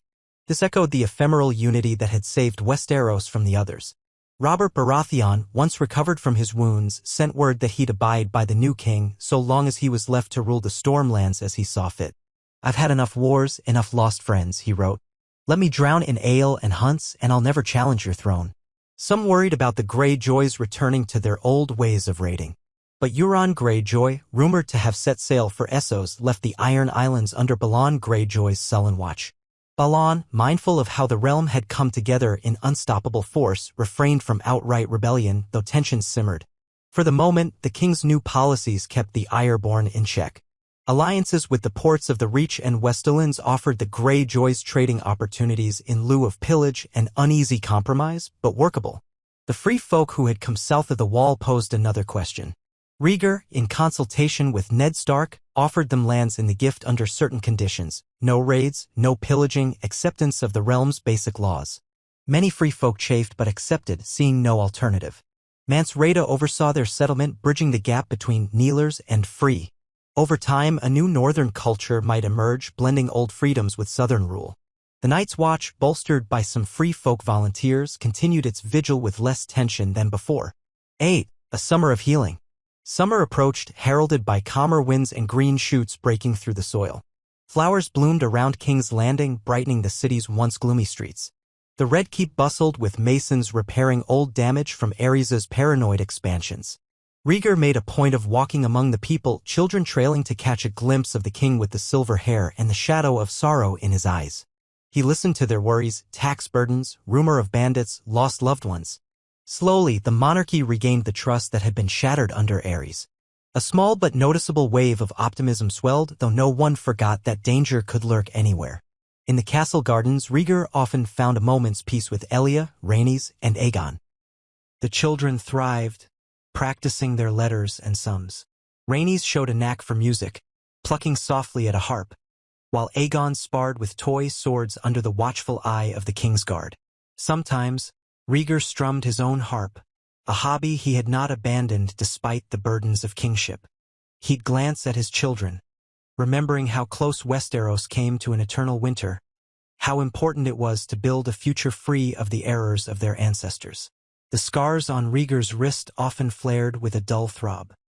He consulted with the maesters, who offered salves that soothed but never fully erased the damage. A reminder, he thought, of the price paid at the Weirwood Circle. On nights of the full moon, he sometimes dreamed of those children of the forest, chanting in a language older than men, urging him to keep the land safe. He'd awake to find Elia's arms around him, comforting him wordlessly. The realm's safety was no longer in immediate jeopardy, but the weight of the vow persisted. 9. An alliance renewed. That summer saw many symbolic gestures. One was a grand feast in King's Landing, where the realm's major lords were invited to celebrate the official end of the Long Night War. Though not everyone could attend, some were still rebuilding farmland or seats. The gathering was the largest in living memory. Tables in the Red Keep's great hall groaned under the weight of roast boar, fresh fruit, and honey cakes. Musicians played lively tunes. Bards composed ballads of the final battle, praising lords and knights by name. Even the small folk danced in the streets, courtesy of free ale paid for by the crown. Robert Baratheon arrived, recently recovered, throwing his head back in laughter when the bards sang of his hammer smashing another's flank. Ned Stark, unaccustomed to such opulence, smiled politely from beside his wife, Catelyn. Tywin Lannister attended, presenting a lavish gift to the crown: crates of Lannister gold to help rebuild the northern roads. Mace Tyrell, wearing a resplendent green doublet, boasted of the Reach's upcoming harvest. Doran Martell, stoic, watched the swirl of festivities with a calm expression. Mance Rayder came as an oddity. Some found it shocking to see the king beyond the wall in fine clothing, seated among highborn lords, but Rhaegar insisted on treating him as an honored guest. In a quiet corner, Rhaegar found Robert draining a flagon of strong wine. The big man's broad chest shook with merriment at something. When Rhaegar approached, Robert gave him a grin. "Look at us, Targaryen, drinking in your father's hall. If the old me could see this day, he'd assume we'd be brawling with swords. But times change, eh?" Rhaegar inclined his head. "They do, and I'm grateful for it. You saved many lives at the wall." Robert shrugged. "I just wanted to kill something. The undead made that simple." Then he leaned in, voice dropping. "You and I have no love lost over the past. But I see no sense in raising arms again. You keep your father locked away, keep the realm stable, and I'll stay in the Stormlands, feasting. We're square." Rhaegar accepted that grudging peace. There would be no easy friendship between them, but at least no new war flickered in Robert's eyes. Balancing the crown. The next major challenge was financial. The wars, the supply lines, the fortifications all had cost the crown deeply. Under King Aerys, the treasury had never recovered from prior extravagances. Now, the Targaryen line faced enormous debts to the Iron Bank and various moneylenders. Littlefinger, Peter Baelish, proved cunning in reorganizing loans, smoothing out interest rates. Yet Rhaegar disliked relying too heavily on Baelish's manipulations. He turned to a broader approach, encouraging trade with the free cities, forging new pacts for shipping routes, and granting some autonomy to the merchants of Westeros. Elia Martell supported him, linking Dorne's port trade to these new routes. Ned, by letters from Winterfell, cautioned Rhaegar to watch for unscrupulous bankers or lords who might exploit the crown's reliance on borrowed coin. Rhaegar heeded that warning, forming a new Office of Accounting that included a balanced set of men from each region, not just King's Landing. The aim was transparency, something radical in a monarchy used to secrecy. Some cynics scoffed that Rhaegar was giving away too much power. But the king believed that if the realm was to remain stable, it needed trust in the crown's finances. 11. Shadows in the East. Even as peace blossomed, rumors came from Essos about new Sellsword companies amassing, exiled lords stirring trouble, and a Targaryen pretender emerging in the free cities. Varys brought tidings of possible conspiracies. While the others had been a foe to all, the normal politics of the known world did not disappear. Rhaegar considered each rumor carefully, deciding that so long as Westeros was united, outside threats could be managed. He reaffirmed alliances with Pentos and Bravos, particularly the Iron Bank, which was somewhat mollified by timely repayments. One rumor that unsettled him spoke of a red priest in Volantis preaching about Azor Ahai reborn, claiming the war against the Great Other was not truly finished. Some suggested that the real champion was across the sea, not in Westeros. Rhaegar recalled the sense of fire in his veins, the weirwood circle, and the sense that perhaps prophecy was bigger than any single event. He let the rumor lie. If another threat loomed, he trusted the realm's unity might hold again. 12. The fate of House Targaryen. A year passed since Rhaegar's coronation. By then, the realm had healed enough to allow trade caravans to crisscross every region. Castle Black thrived with renewed purpose. The free folk settled in the Gift, forging an uneasy but gradually stabilizing coexistence with northern lords. The great houses mostly resided in their seats, focusing on local governance. The king's seat on the Iron Throne, though, was not always comfortable. Rhaegar kept up a tireless schedule of receiving petitions, passing judgments, and attempting to curb corruption. The scars on his wrist remained a persistent reminder of the price paid to deliver the realm from the brink. Elia Martell blossomed in the role of queen. She presided over charities, improved the city's water supply, and mediated quarrels among noble ladies. Rhaenys, now edging into adolescence, charmed the court with her harp performances, while Aegon showed promise as a swordsman under Ser Arthur Dayne's tutelage. The children were living proof that House Targaryen continued, forging a kinder image than the haunted specter of Aerys. Occasionally, Rhaegar visited the quiet suite where Aerys spent his last days, looked after by maesters. The old man slipped deeper into his own delusions, barely recognizing Rhaegar as anyone but an enemy. On one such visit, Aerys managed a moment of clarity. He seized Rhaegar's sleeve, whispering, "The throne is my seat. My seat." Then madness overcame him and he lapsed into cackling. Rhaegar left, heart heavy. Some months later, a hush fell across the Red Keep when word came that Aerys too had passed in his sleep, a final shred of Targaryen madness dissolving into oblivion. Rhaegar ordered a respectful funeral, albeit quiet, for the father he had lost long ago. The realm did not mourn overmuch, but it did not riot either. Closure, if not forgiveness, marked the day. 13. A future unfolding. With Aerys gone, King Rhaegar's legitimacy stood unquestioned. He used the moment to reaffirm each region's ties, traveling the realm in a grand progress. Elia accompanied him, as did a retinue of knights and ladies. They visited the Westerlands, where Tywin Lannister received them with carefully measured courtesy. The gold mines near Casterly Rock glittered with activity, fortifying the realm's coffers. They rode to the Reach, greeted by Mace Tyrell's bountiful feasts and endless fields of wheat. Old Town's starry September gave Rhaegar a holy blessing, praising his bravery against the undead. In the Stormlands, Robert Baratheon drank in their honor and offered boar hunts, showing off an elaborate statue commemorating the men who fell at the wall. The Vale's mountains proved treacherous, but the Aerys' hospitality soared above the clouds, Lady Weirwood hosting them with stoic dignity. The Riverlands welcomed him, with a frail Lord Hoster Tully passing duties to Catelyn and Edmure Tully. Finally, in the north, Rhaegar stood once more at Winterfell, shaking Ned's hand, the two forging deeper bonds between Stark and Targaryen. Everywhere, people seemed grateful that the greatest terror in living memory had been quelled.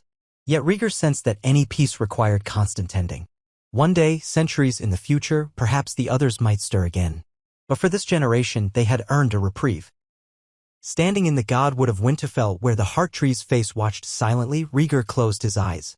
He felt a faint pulse in the earth reminiscent of the weirwood bond. Perhaps it was no more than imagination, but it calmed him. He recalled how the children of the forest had said the land would fight for you now, and fight it had. He whispered a soft vow, I will not let the realm fall into darkness again. The old gods offered no audible reply, but the branches rustled gently as though granting reassurance. 14. 10 years hence, the dragon's harvest. In the years that followed, the Seven Kingdoms gradually reclaimed their prosperity. Harvests thrived in the Reach, shipping lanes bustled from the Arbor to King's Landing. A generation grew up who remembered only stories of the living dead and the Black Tide, hearing them retold in taverns as half-myth, half-reality. The Crown enforced a moderate tax policy, using the revenue to bolster the roads and city watch. The North, though cold as ever, enjoyed peace with the free folk. House Targaryen's once feared name took on a new glow, associated with the benevolent king who had redeemed the line. Rhaenys blossomed into a graceful princess, often traveling with Elia to Dorne or the Vale, forging alliances through courtesy and charm. Aegon grew tall and strong, his hair the platinum hue of old Valyria, training in arms under Ser Arthur Dayne. Whispers abounded that he might one day inherit the Sword Dawn if he proved worthy, though that was the Dane's tradition to decide. For now, he simply displayed an earnest desire to protect the realm. The idea that House Targaryen might produce a line of wise rulers rather than tyrants or madmen inspired cautious hope among many. During these years, Rhaegar often reflected on the ephemeral nature of prophecy. Once he believed in the prince that was promised, possibly himself or his children destined to combat the great darkness. Had they not done exactly that? Yet the songs rarely mentioned the collective effort, the synergy of humans, free folk, lords, and even the children of the forest. Real victory had demanded unity, not the shining hero alone. Perhaps that was the lesson: no single savior suffices. The realm saves itself when it stands as one. 15. In the twilight of a reign. As time wore on, King Rhaegar's hair showed streaks of silver, but he remained tall and lean, a quiet authority radiating from his presence. The scar on his wrist never fully faded, and occasionally his old wounds ached in winter nights. Elia remained at his side, dignified, wise, and beloved by the smallfolk. They had more children: Princess Arya, a bright spark with inquisitive eyes, and Prince Mairon, younger than Aegon by many years.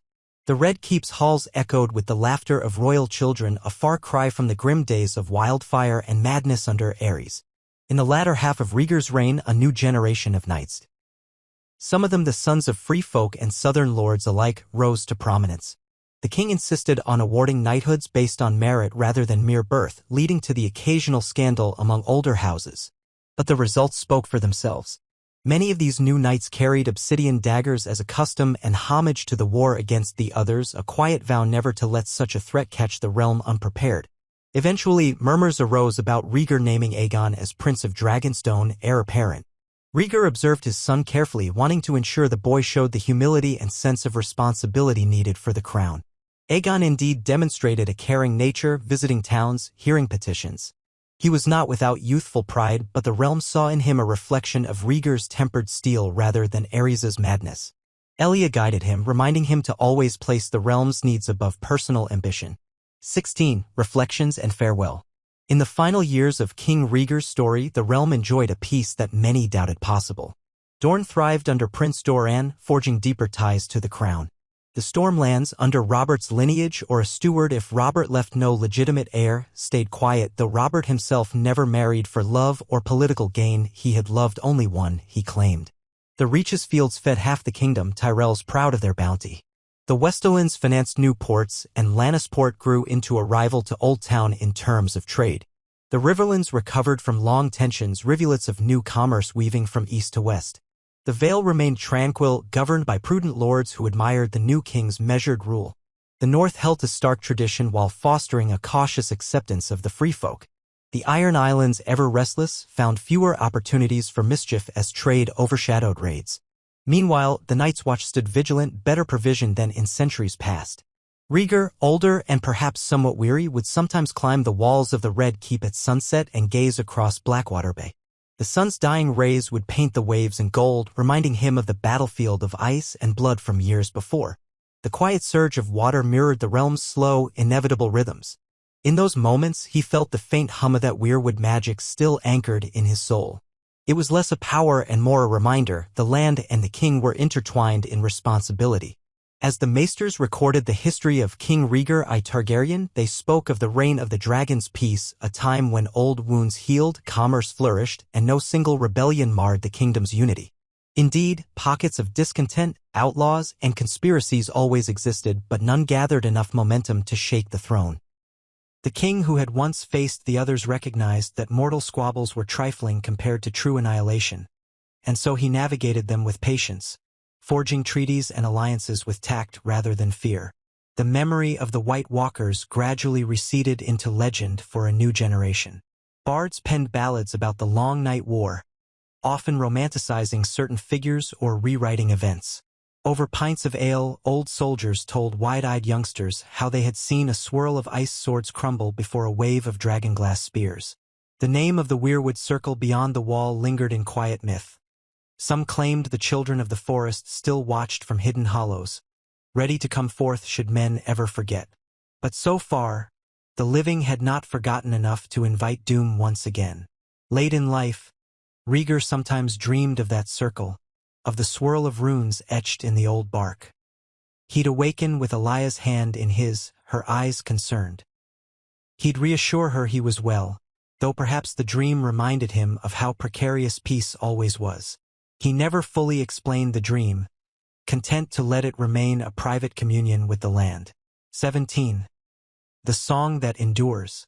The courtiers who remembered the day Rhaegar first ascended the Iron Throne noted how a new spring had come in the months following the final battle. Over time, the old allegiances had been reshaped, not by sword alone but by the intangible bond of shared survival. Though cynics doubted the realm could remain so tranquil indefinitely, none could dispute that King Rhaegar had guided Westeros through an epical threat and emerged with dignity. And so House Targaryen, once overshadowed by its own madness, found redemption. The children of Rhaegar and Elia carried the promise of a lineage governed by compassion rather than terror. The lords who once braced for civil war marveled at how fleeting those ambitions became in the face of real nightmares. The Starks remained watchful in the north, guardians against any future stirrings of dark magic. The Targaryens continued to rule from King's Landing with a tempered approach. The memory of the Night's Watch, the free folk, and the entire realm standing as one served as a collective anchor, reminding them all that unity was the realm's truest shield. Across taverns and castle halls, storytellers recounted the epic battle for the dawn, giving credit to the unstoppable hammer of Robert Baratheon, the quiet steel of Ned Stark, the cunning of Tywin Lannister, the generosity of Mace Tyrell, the unwavering vow of Jeor Mormont, and the wild valor of Mance Rayder's free folk. At the center of it all, the bards sang, stood Rhaegar Targaryen, Prince of the Realm, crowned in snow and ash, forging a bond with the old gods to save the living from the dead.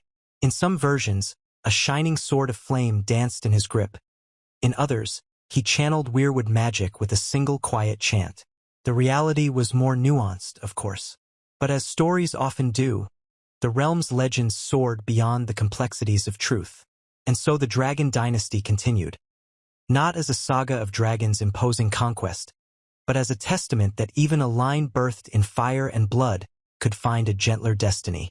Where once had been scorn, there was now guarded respect. The realm prospered under the vow never to let such darkness rise unchecked again. Even those who disliked Targaryens admitted that King Rhaegar's measure was far removed from Aerys' cruelty. The new era would not last forever, for the cyclical nature of history guaranteed new challenges in centuries to come. But for one shining generation, the Seven Kingdoms knew that they had stepped back from the brink of endless night, united under a king who had faced real evil and won. 18. Epilogue, a quiet song. One final image. On a warm spring evening, many years after the war, King Rhaegar and Queen Elia walked along the battlements of the Red Keep. The sun sank over Blackwater Bay, turning the waters pink and gold. They could hear the distant clang of practiced swords in the courtyard. Aegon, now nearly grown, sparred with knights under Arthur Dayne's calm instruction. Rhaenys, from somewhere within the castle, coaxed a gentle harp melody that drifted upward like a lullaby. Elia stopped, resting her hand atop the stone crenellation, gazing at Rhaegar. "You look thoughtful," she observed, a knowing lilt in her voice. He nodded, exhaling softly. "I was remembering how close we came to losing everything. The nights at the wall, the swirl of undead. It feels like another life." She slipped her arm through his. "Maybe it was another life. This realm has changed since then.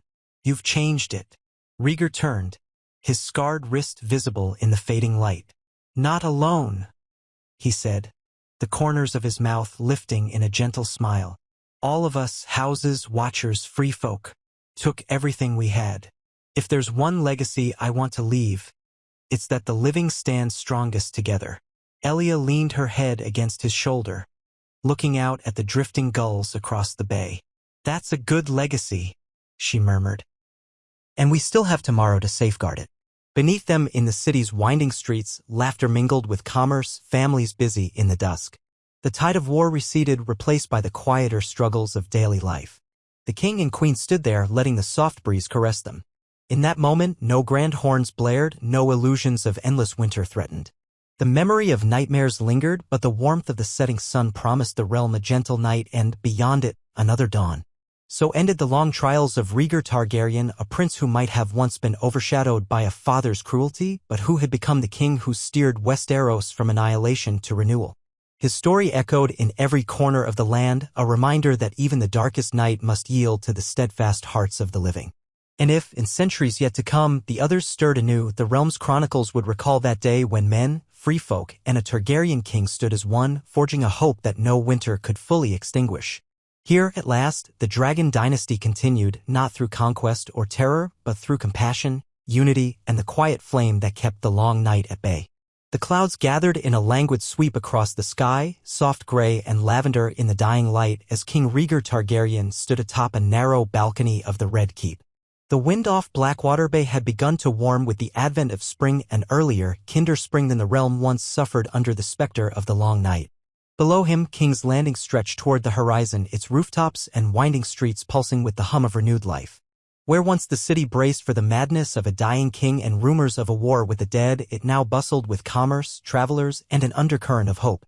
He turned as Queen Elia stepped beside him, her fur-lined cloak lifting gently at the edges in the breeze. The lines on her face were faint but told of years spent guiding a war-torn realm toward stability. She reached for Rhaegar's hand, brushing a careful thumb over the scar on his wrist, a legacy of the weirwood ritual that had bound his lifeblood to the land. Ever since that day beyond the wall, his flesh carried the price paid to halt the other's advance. "It still aches?" she asked softly, reading the tension in his eyes. "A bit," he admitted. "The years haven't erased it. It's as if the land still calls through me. I can't help wondering sometimes if there will come a day when it needs me again." "And if so, you'll answer," Elia said, her quiet confidence unwavering. "You always do." He lifted her hand to his lips, pressing a light kiss to her knuckles. "I hope it never needs me that way again. Westeros can bear only so many cataclysms." In the courtyard below, a trio of children darted into view. Prince Aegon, tall and lean, his silver hair caught in a youthful tail. Princess Rhaenys, dark-haired with her mother's grace, and their younger sister, Princess Aeria, only 8 but already nimble on her feet. They chased each other around a mossy fountain, laughter floating up like a fragile thread of music. Seeing them, Rhaegar felt the old, familiar pang in his chest. A mixture of relief and wonder that they had inherited a realm at peace, rather than one perched on the brink of oblivion. "Has Aegon finished his lessons with Ser Arthur?" Elia asked, glancing down as well. Rhaegar half smiled. "Ser Arthur Dane wrote me that Aegon shows promise with the sword, though not the discipline Ser Arthur would prefer. But the boy is kind-hearted. If he becomes king one day, the realm will not suffer a cruel hand." Elia's gaze softened. "He has your heart, Rhaegar, and your sense of duty. Sometimes I see him fretting over the littlest of matters, like a stable hand's broken foot or a child who lost a parent. Just as you do." The memory of his own youth unsettled Rhaegar for a moment. How he'd wandered the Red Keep's halls strumming a harp, burdened by prophecy and overshadowed by Aerys' volatile reign. That boyhood had ended the moment the realm faced the threat of the others. Now, decades on, the world was so different that even the taste of the air seemed kinder.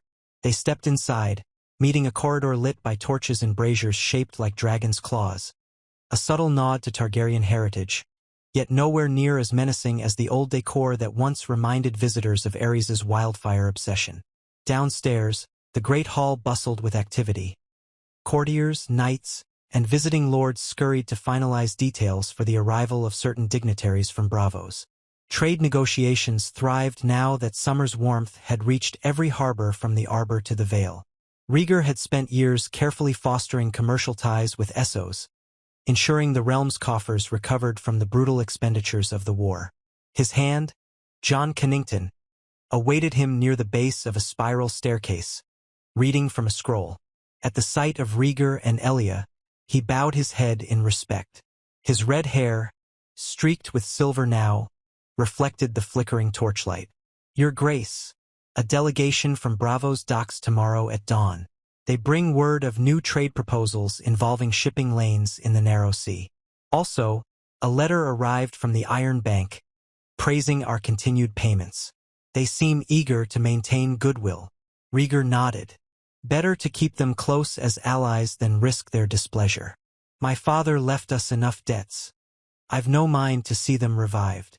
Elia offered Cannington a small smile. "Lord Jon, has Lord Varys gleaned any new intelligence? The Free Cities were restless some months back. Stories about exiled lords gathering sellswords." Cannington glanced at his scroll. "Varys says those rumors have quieted, or proven exaggerated.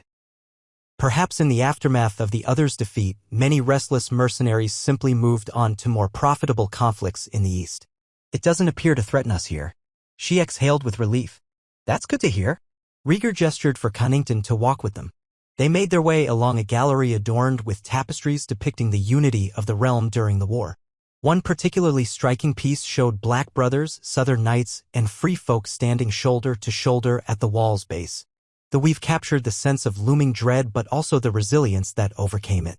Observing it, Rhaegar felt the same stirring he always did, a faint echo of weirwood magic in his veins, reminding him never to forget the unity forged in those desperate days.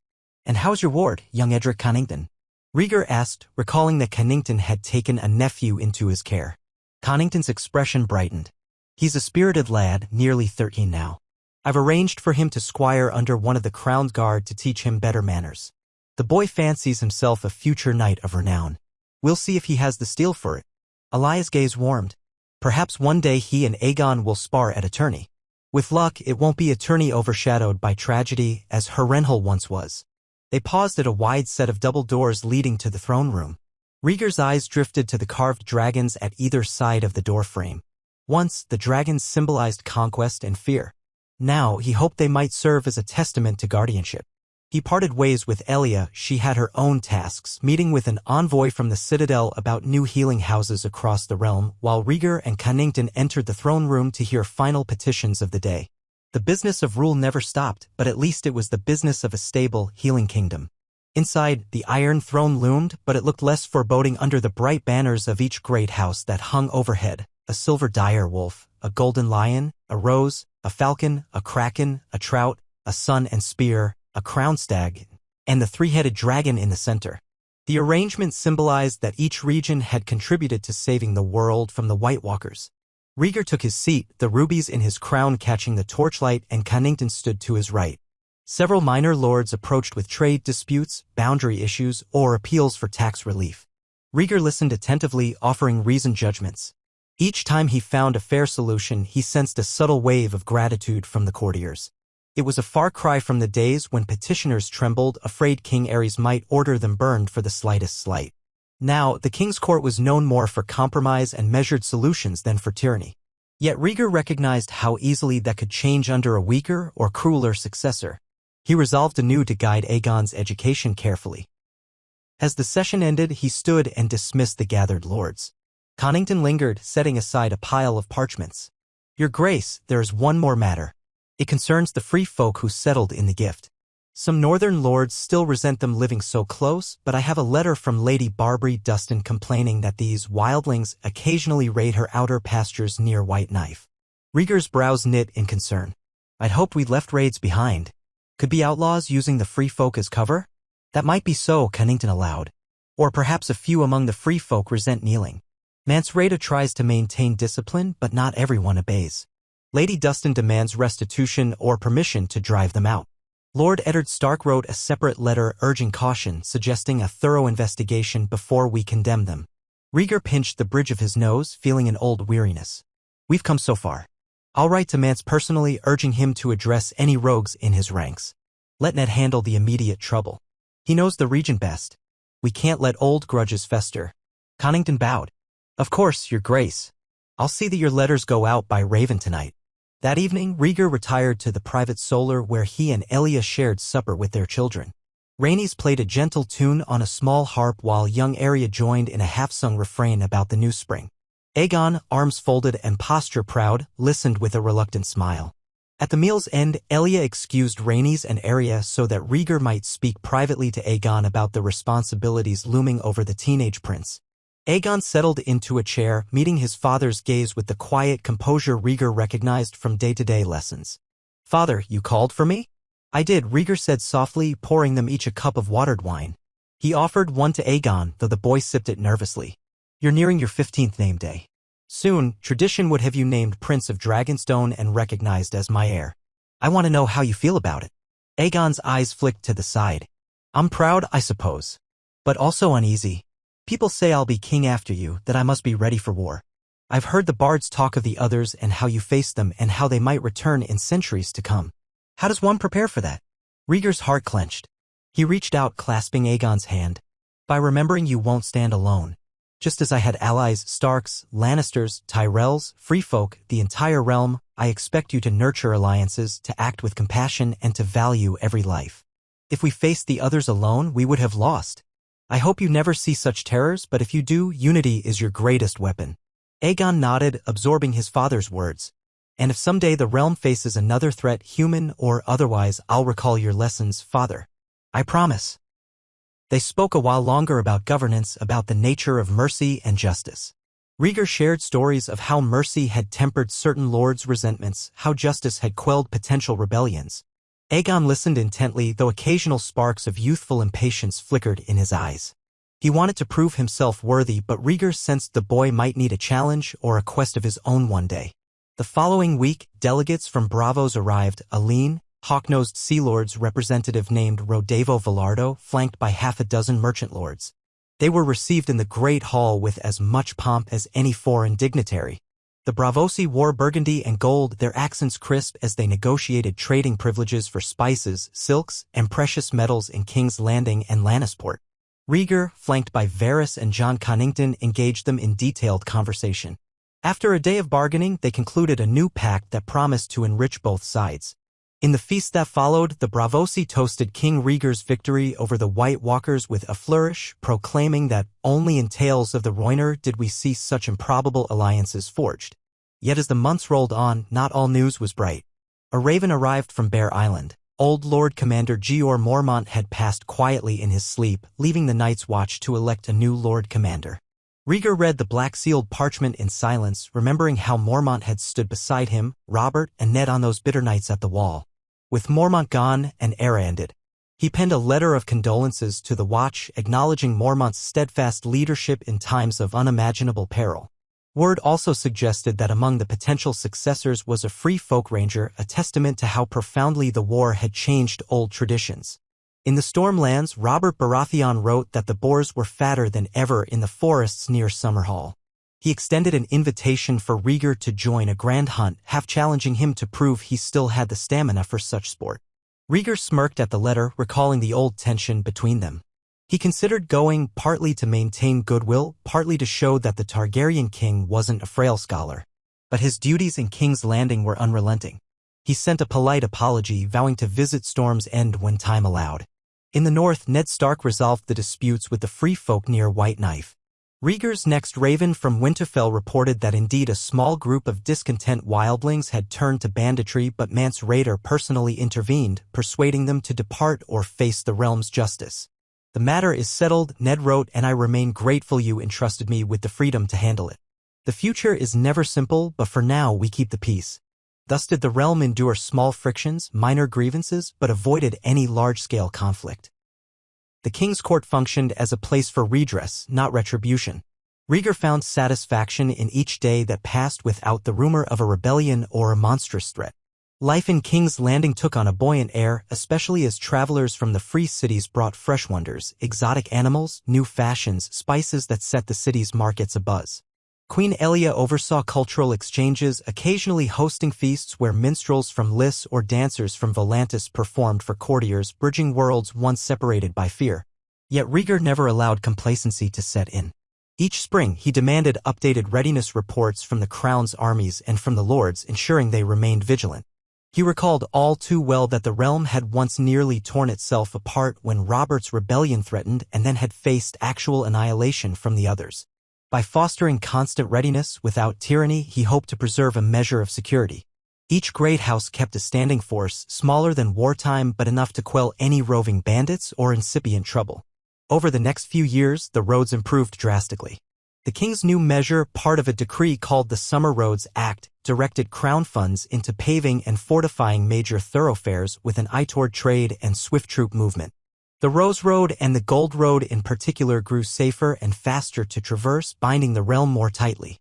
Minstrels wrote songs about wagons loaded with produce rolling from the Reach to King's Landing without fear of outlaws, or about fishermen from the Vale shipping fresh catch to the interior. Such mundane improvements won Rhaegar as much admiration as any grand battle. People realized a stable realm required practical solutions. Amid this prosperity, Rhaenys reached marriageable age, prompting half the lords of Westeros to propose matches. Rhaegar and Elia politely sifted through the suitors. Many were fine young heirs, though some were more interested in Targaryen ties than in Rhaenys herself. Ultimately, Rhaenys insisted on meeting them personally, determined not to be bartered like a trinket. She possessed the quiet backbone of her mother, combined with her father's thoughtful gaze. In the end, after a year of gentle courting, she chose to wed Edmure Tully's cousin, a bright, kindly second son known for scholarship. The match wasn't the most politically ambitious, but it promised a loving union. Rhaegar gave his blessing, recalling how forced or reckless marriages had so often ignited tensions in the realm. At her wedding feast in the Red Keep, the realm's lords celebrated another symbol of unity. Even the Ironborn sent a representative, a minor Harlaw cousin, who offered Rhaenys a small chest of pearls gleaned from the seas around Pike. It was a grudging courtesy, but it signaled that Balon Greyjoy had no desire to antagonize a united crown. The tension simmering among the Iron Islands had cooled, at least for the moment. Whether out of fear or a genuine desire to cooperate, they refrained from major reavings. Years turned into a decade. Aegon grew from a lanky boy to a poised young man, practicing diplomacy at his father's side. He accompanied Rhaegar to the Westerlands, where Tywin Lannister, now stiff in his old age, spoke earnestly about the future. During that visit, Aegon built a rapport with Tywin's grandson, forging a new generation's bond. Another time, they traveled to Highgarden, meeting Mace Tyrell's heirs and forging alliances that kept trade surpluses flowing. The realm stabilized in a way unthinkable under Aerys. Sometimes Rhaegar marveled at how quickly children and alliances alike had grown in the absence of cataclysmic threats. Yet as Aegon approached 20, a restlessness stirred in him. By then, Rhaegar had named him Prince of Dragonstone in an official ceremony, acknowledging him as heir to the Iron Throne. After years of training, Aegon craved the chance to prove himself. He confided to his father that he wanted to travel to see Essos, perhaps to test his mettle in a foreign land purely as an observer or envoy. Rhaegar, mindful of the potential risks, hesitated but recognized the same hunger for understanding he'd once felt when reading ancient prophecies. So it was decided that Aegon would embark on a royal progress across the narrow sea, accompanied by Ser Arthur Dayne and a small retinue for safety, under the guise of forming closer ties with Pentos, Bravos, and beyond. That departure was bittersweet. Elia fussed over Aegon, ensuring he had adequate supplies and cautioning him against trusting every clever-tongued cell's word. Rhaegar placed a fatherly hand on Aegon's shoulder at the docks. Remember who you are, but remember too that not everyone sees House Targaryen as kindly as Westeros does now. Trust Ser Arthur's instincts. I will, father, Aegon replied, smiling with excitement. Thank you for giving me this freedom. Rhaegar watched the ship fade into the horizon, uncertain if it was the last time he'd see Aegon safe or if the boy would return a man tested by the wider world. The tides of time, he knew, showed no mercy. They advanced unstoppable, just as the realm's peace might one day falter. But for that season, King's Landing thrived. Streets were safer, temples rebuilt, and new trade guilds formed. The Targaryen court was a place of measured decisions, not fear.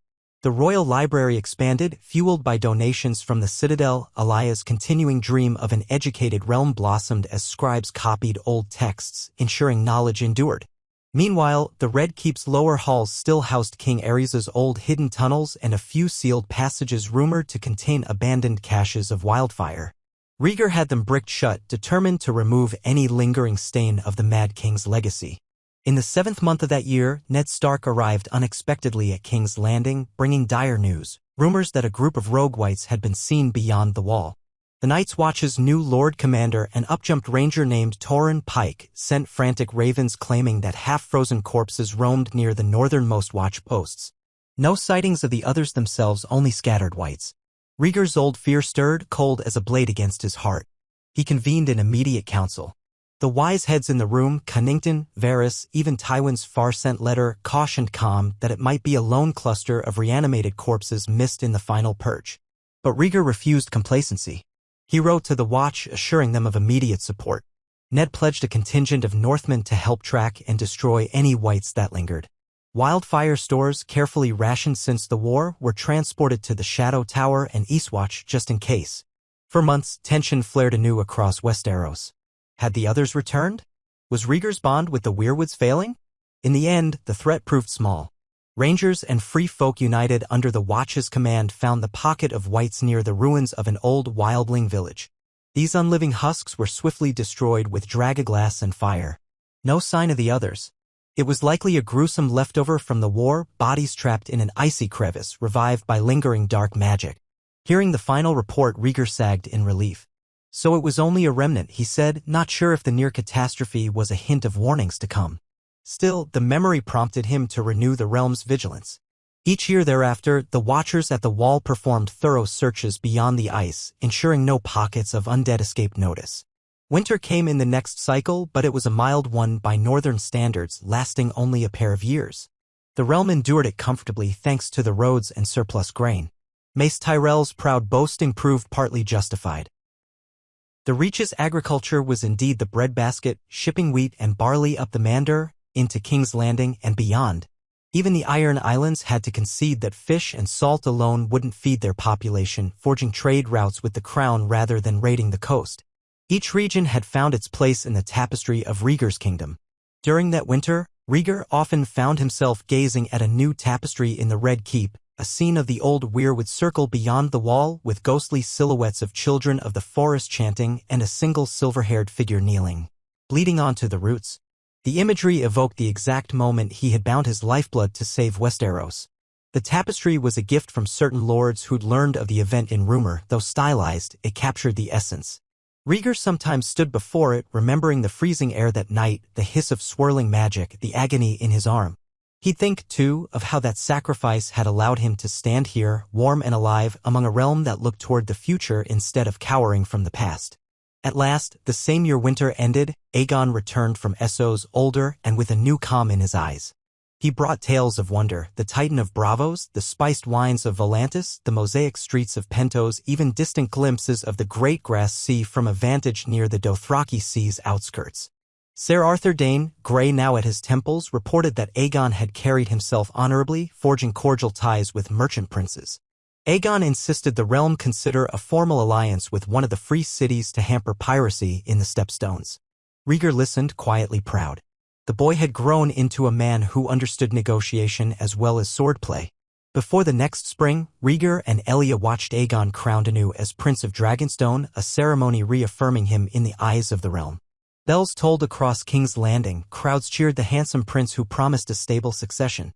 Rhaegar recognized that if he died tomorrow, Westeros would not tumble into chaos.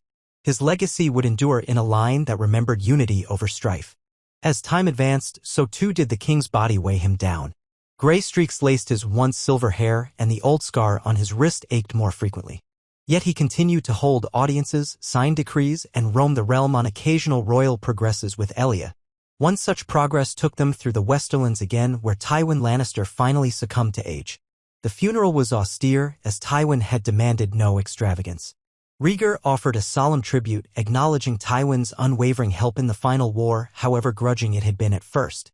The Lannister heir, Kevan's son, pledged renewed fealty to House Targaryen. And so the wheel of generational change turned once more. Another progress led them through the Stormlands, fulfilling a decades-old promise to Robert. Yet by the time they arrived at Storm's End, Robert lay on his deathbed, brought low by a failing liver and war wounds never fully healed. Drifting in and out of lucidity, he recognized Rhaegar with a bitter chuckle. "Took you long enough, Targaryen," he managed, voice slurring. "We should have drunk ourselves silly years ago." Rhaegar took Robert's hand. The old hatred had shriveled away in the face of time and peace. "You fought bravely to save the realm, Robert. The bards won't forget your hammer's blows." Robert's bleary gaze lingered on him. "Lyanna, maybe she'd have liked seeing us old men bury the sword." Well, the gods love irony." He coughed, spattering. "Fare you well? I'm done now with this life." Within days, Robert slipped into the final sleep. Rhaegar insisted on a funeral worthy of one who had stood with him against the others, commanding that the Crown Watch pay respects. Storm's End passed to a younger Baratheon branch, continuing the line with less brashness than Robert had shown.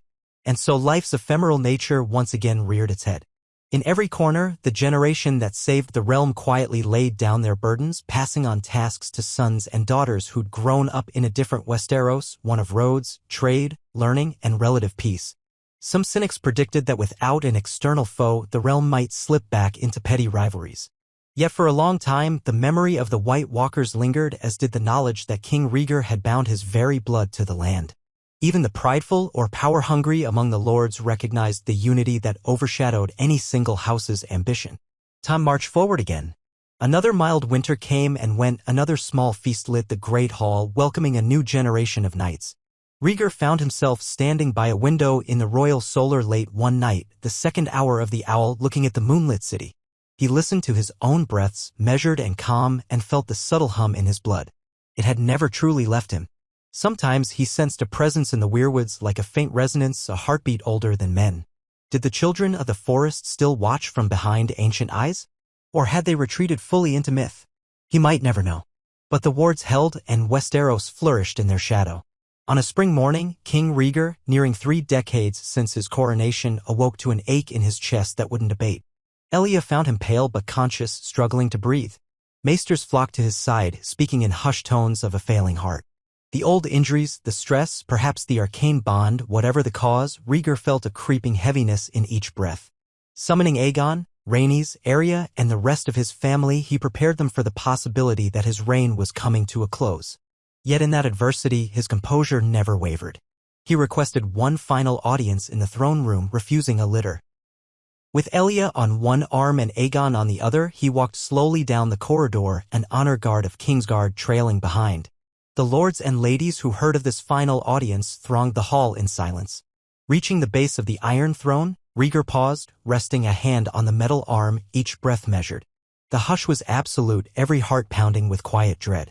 At last, in a voice that carried surprisingly strong, Rhaegar addressed them, "My lords, my ladies, good people of Westeros. We have walked a long road together. When the land was threatened by the White Walkers, we stood as one. When the realm needed healing, you answered the call. I have tried to rule in fairness, knowing that no king can stand without the trust of his people. Today, I confirm Prince Aegon Targaryen as my rightful heir. If the gods call me soon, he shall wear the crown in my stead. Let the unity we forged outlive my reign, and let the realm never forget the dawn we earned through sacrifice. He looked then to Aegon, who stood tall, tears brimming unshed in his violet eyes. Son, I charge you to continue what we began, peace tempered by vigilance. Never forget that a king's first duty is to serve his people. Aegon bowed his head. I swear it, father. The courtiers and lords knelt, many struggling with emotion.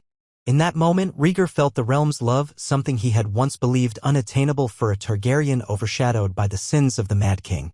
The hush broke with murmured prayers for the king's health, the shuffle of boots as men rose, faces lined with sorrow. Elia stood with quiet dignity, tears shimmering in her eyes as she took Rhaegar's arm, guiding him away from the throne. In that final walk out of the hall, no one spoke, but the reverence was tangible. Rhaegar retreated to his chambers, drifting in and out of fever. Aegon, Rhaenys, Arya, and Elia stayed close, as did Ned Stark, who had rushed south upon hearing of Rhaegar's failing health. Jon Connington stood vigil at the door, ensuring no one intruded. For days, Rhaegar hovered, sometimes lucid, sometimes lost in memory. He whispered of weirwood circles, of the old prophecy, of war with the dead, of harp songs and drowning storms that never came to fruition. Elia held his hand, pressing her face to his chest, while Aegon knelt, brow furrowed in grief. Then, on a gentle dawn, Rhaegar exhaled a last breath. The hush that followed felt cosmic. King Rhaegar Targaryen, once the regent who vanquished the others, slipped away from mortal life. Elia let out a soft, broken sigh, tears falling silently. The entire Red Keep felt the shift, as though the land itself recognized that the dragon who had bound it in common cause no longer walked. A raven soared from the maester's tower, carrying the news across the realm. King Rhaegar, savior of the living, had joined the ancestors in peaceful rest.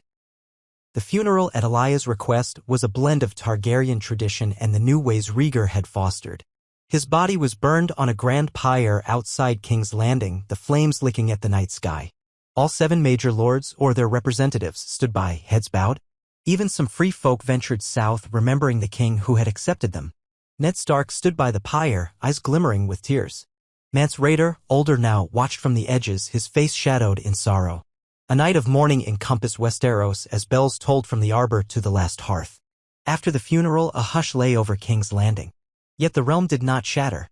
They had known for years that Aegon would inherit.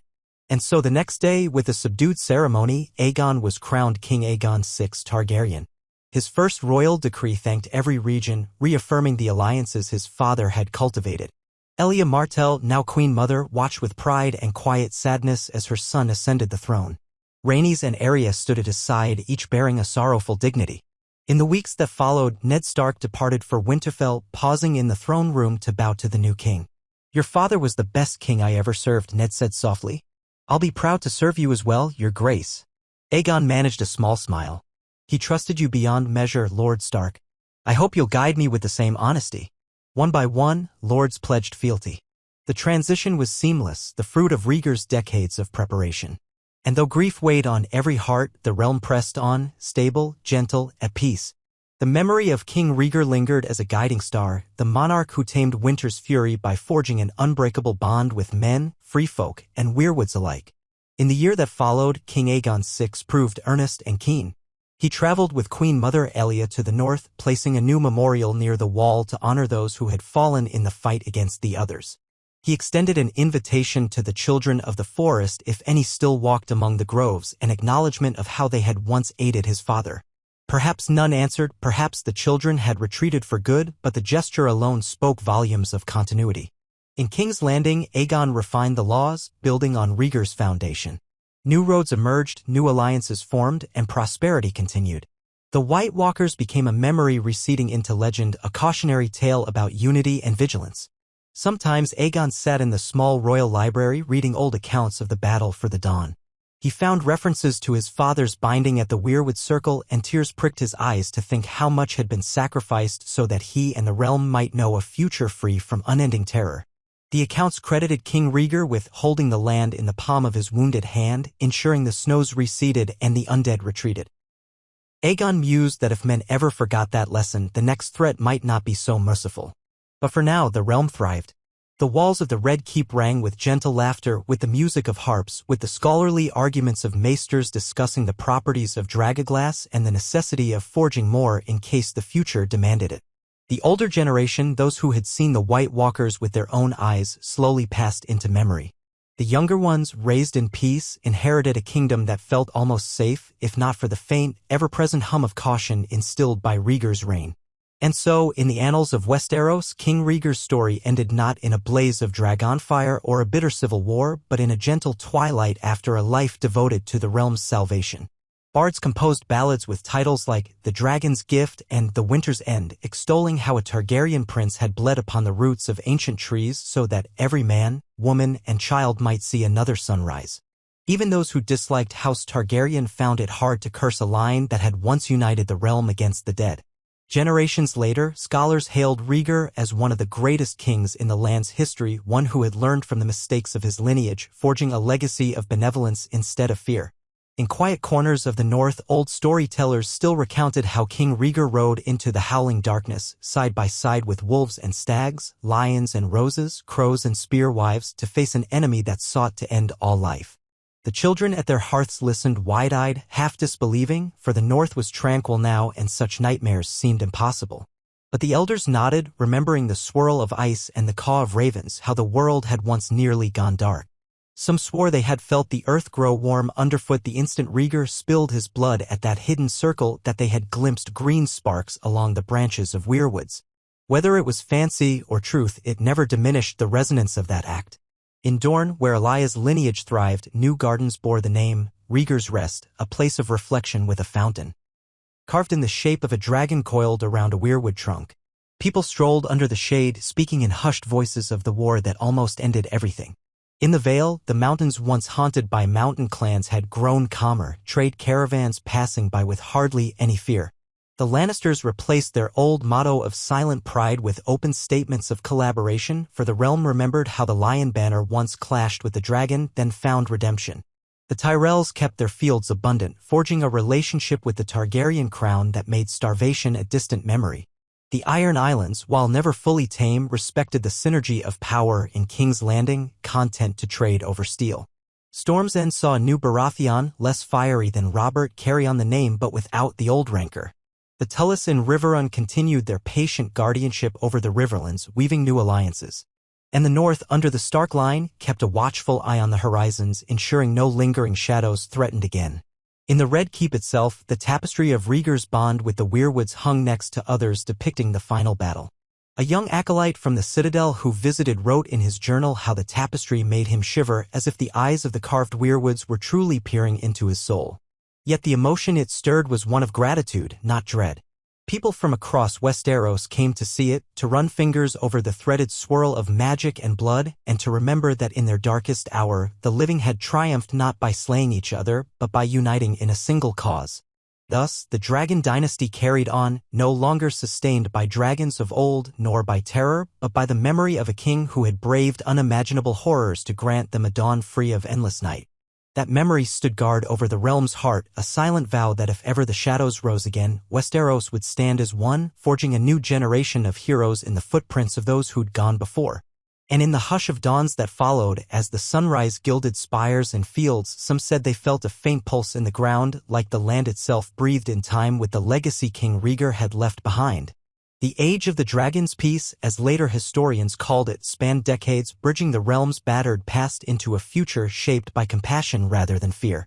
Where once House Targaryen had conquered with flame and blood, it now ruled with the gentler flame of devotion, a beacon passed from father to son. In the end, that was the truest victory, not a single day of triumph, but a lasting transformation.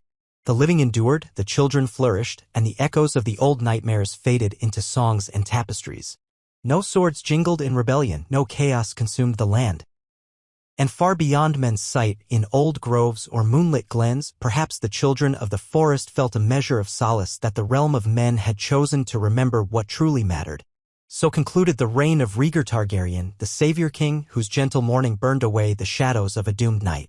The Dragon Dynasty continued in the hands of those who understood that the greatest power of all was not flame itself, but the unity that flame ignited within every beating heart. They called it the King's Long Spring, those first years of King Aegon VI Targaryen's reign, for the weather itself seemed to smile upon Westeros. Within weeks of his father's funeral pyre washing the skies in red-orange flame, a soft warmth descended from the south.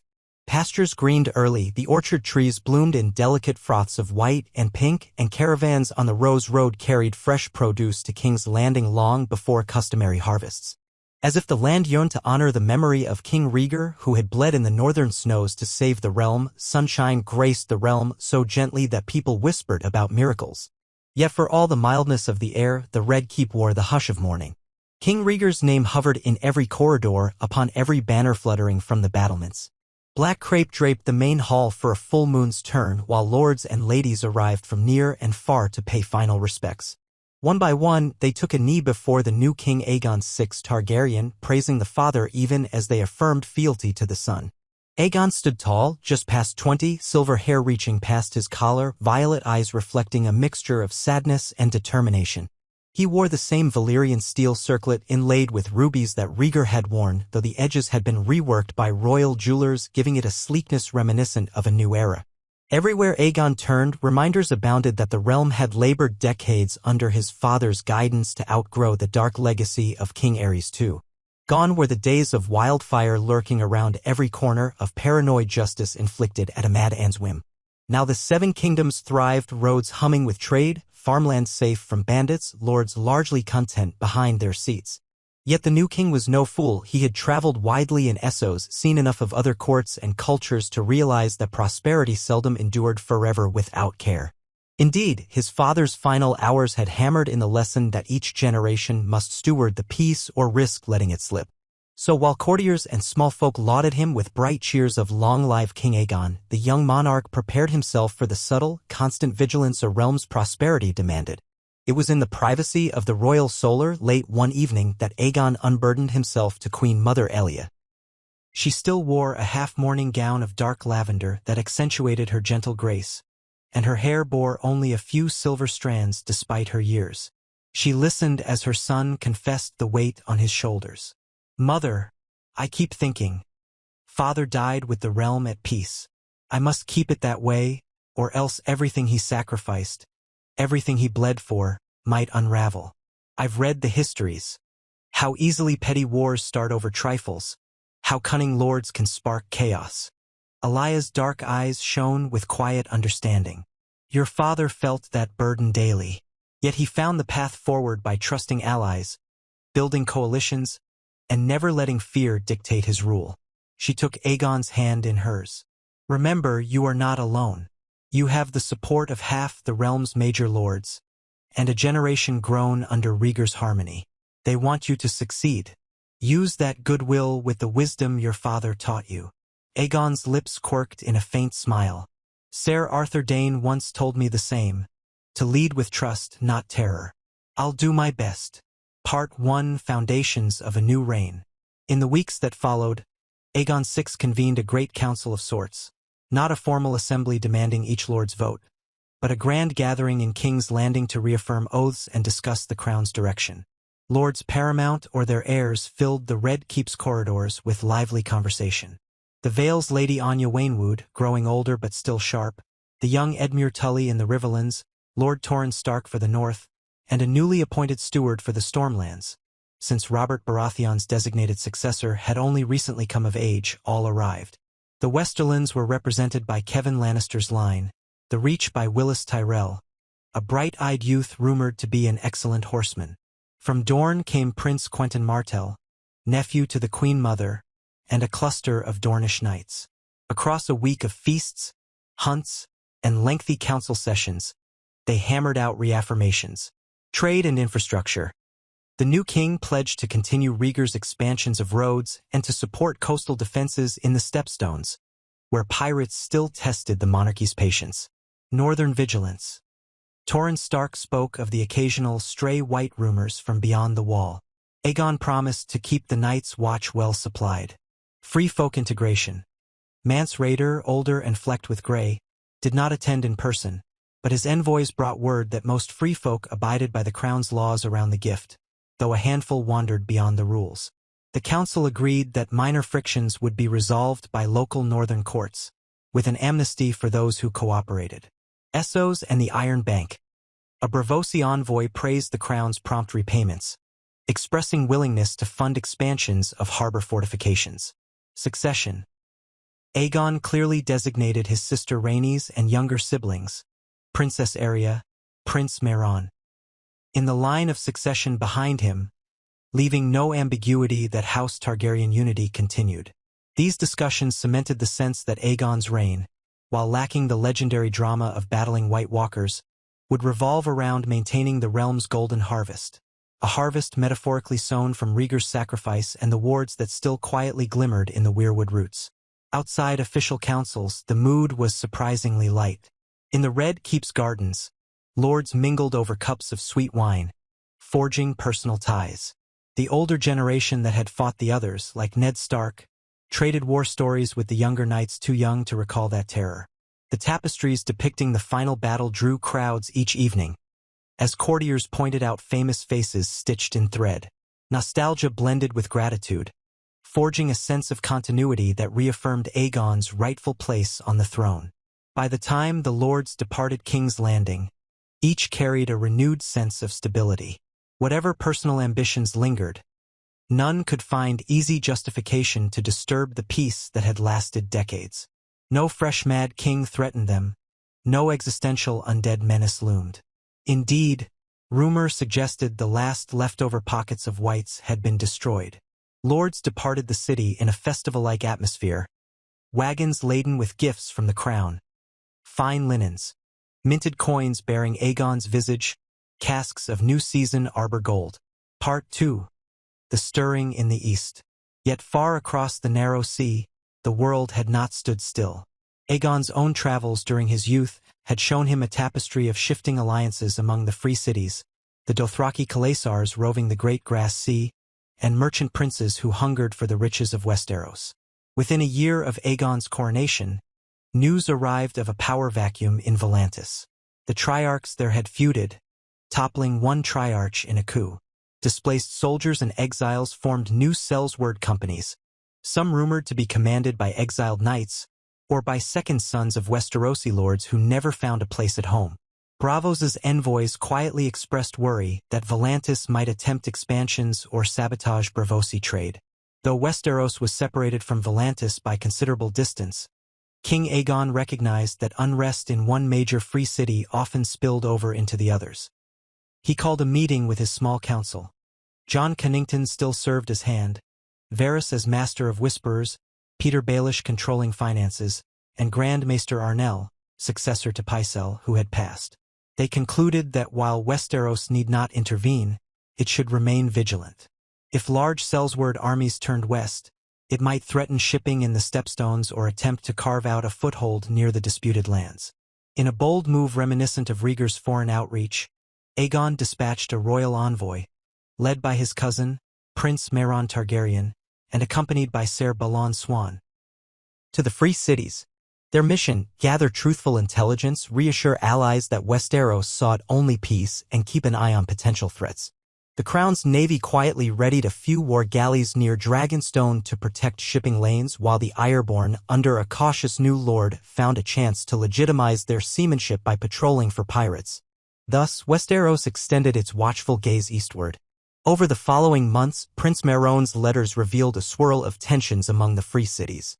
Tyrosh was feuding with Lys over trade tariffs, mere-licked old wounds from a border skirmish. Volantis seethed with internal strife, but for now no single faction aimed west.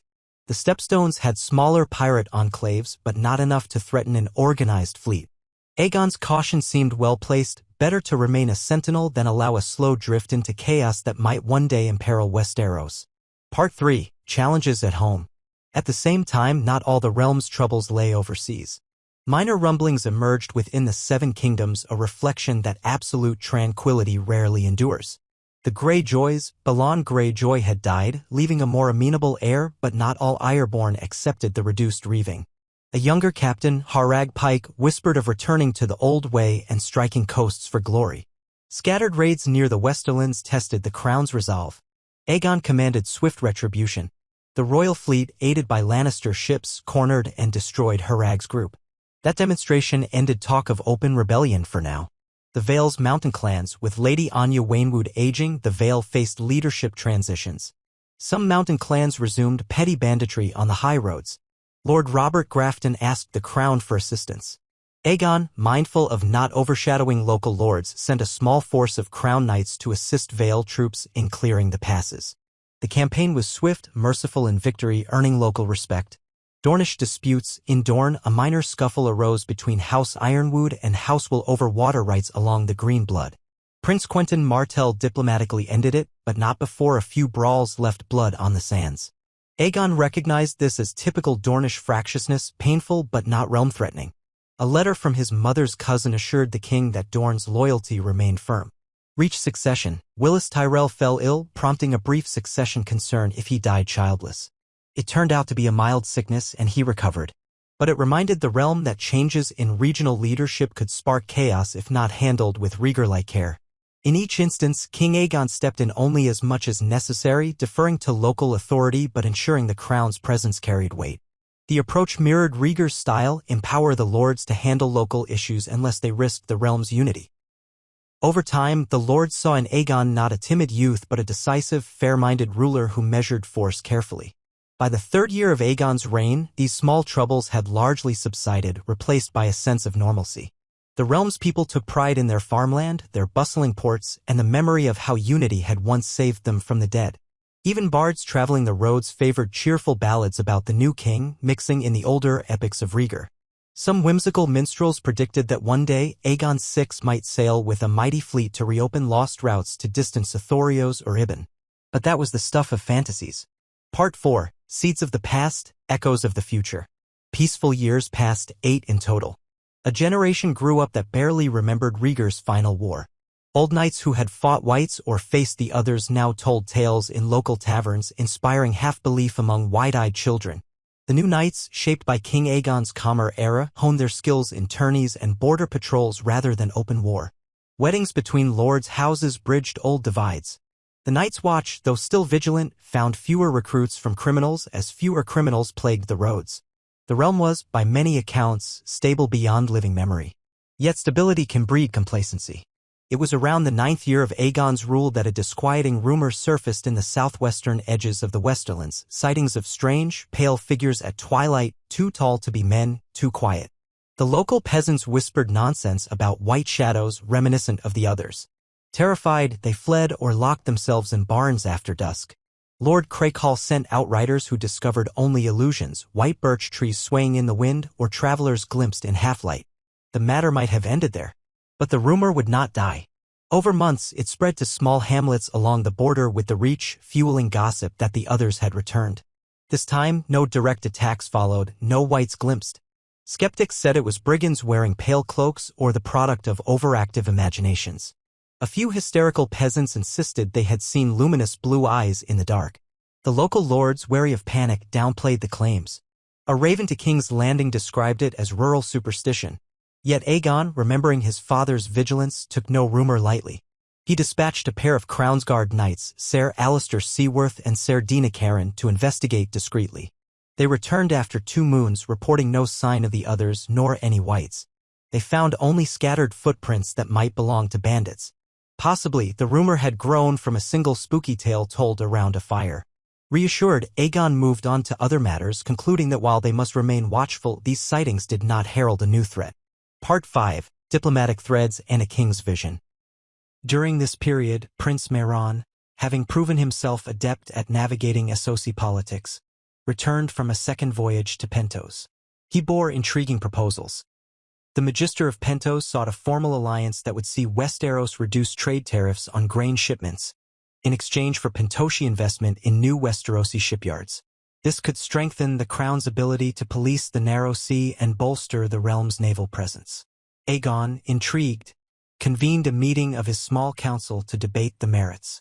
Baelish championed the idea, seeing economic boons. John Connington cautioned that over-reliance on foreign coin might invite hidden influences. Varys, wearing his usual half-smile, said a strong navy would hamper pirates and deter any lurking designs from Volantis or other powers. Ultimately, Aegon approved a measured version of the alliance, less than Pentos wanted, but enough to secure mutual benefit. Over the next 2 years, new shipyards rose along the Blackwater, employing hundreds of small folk and forging war galleys at a steady pace.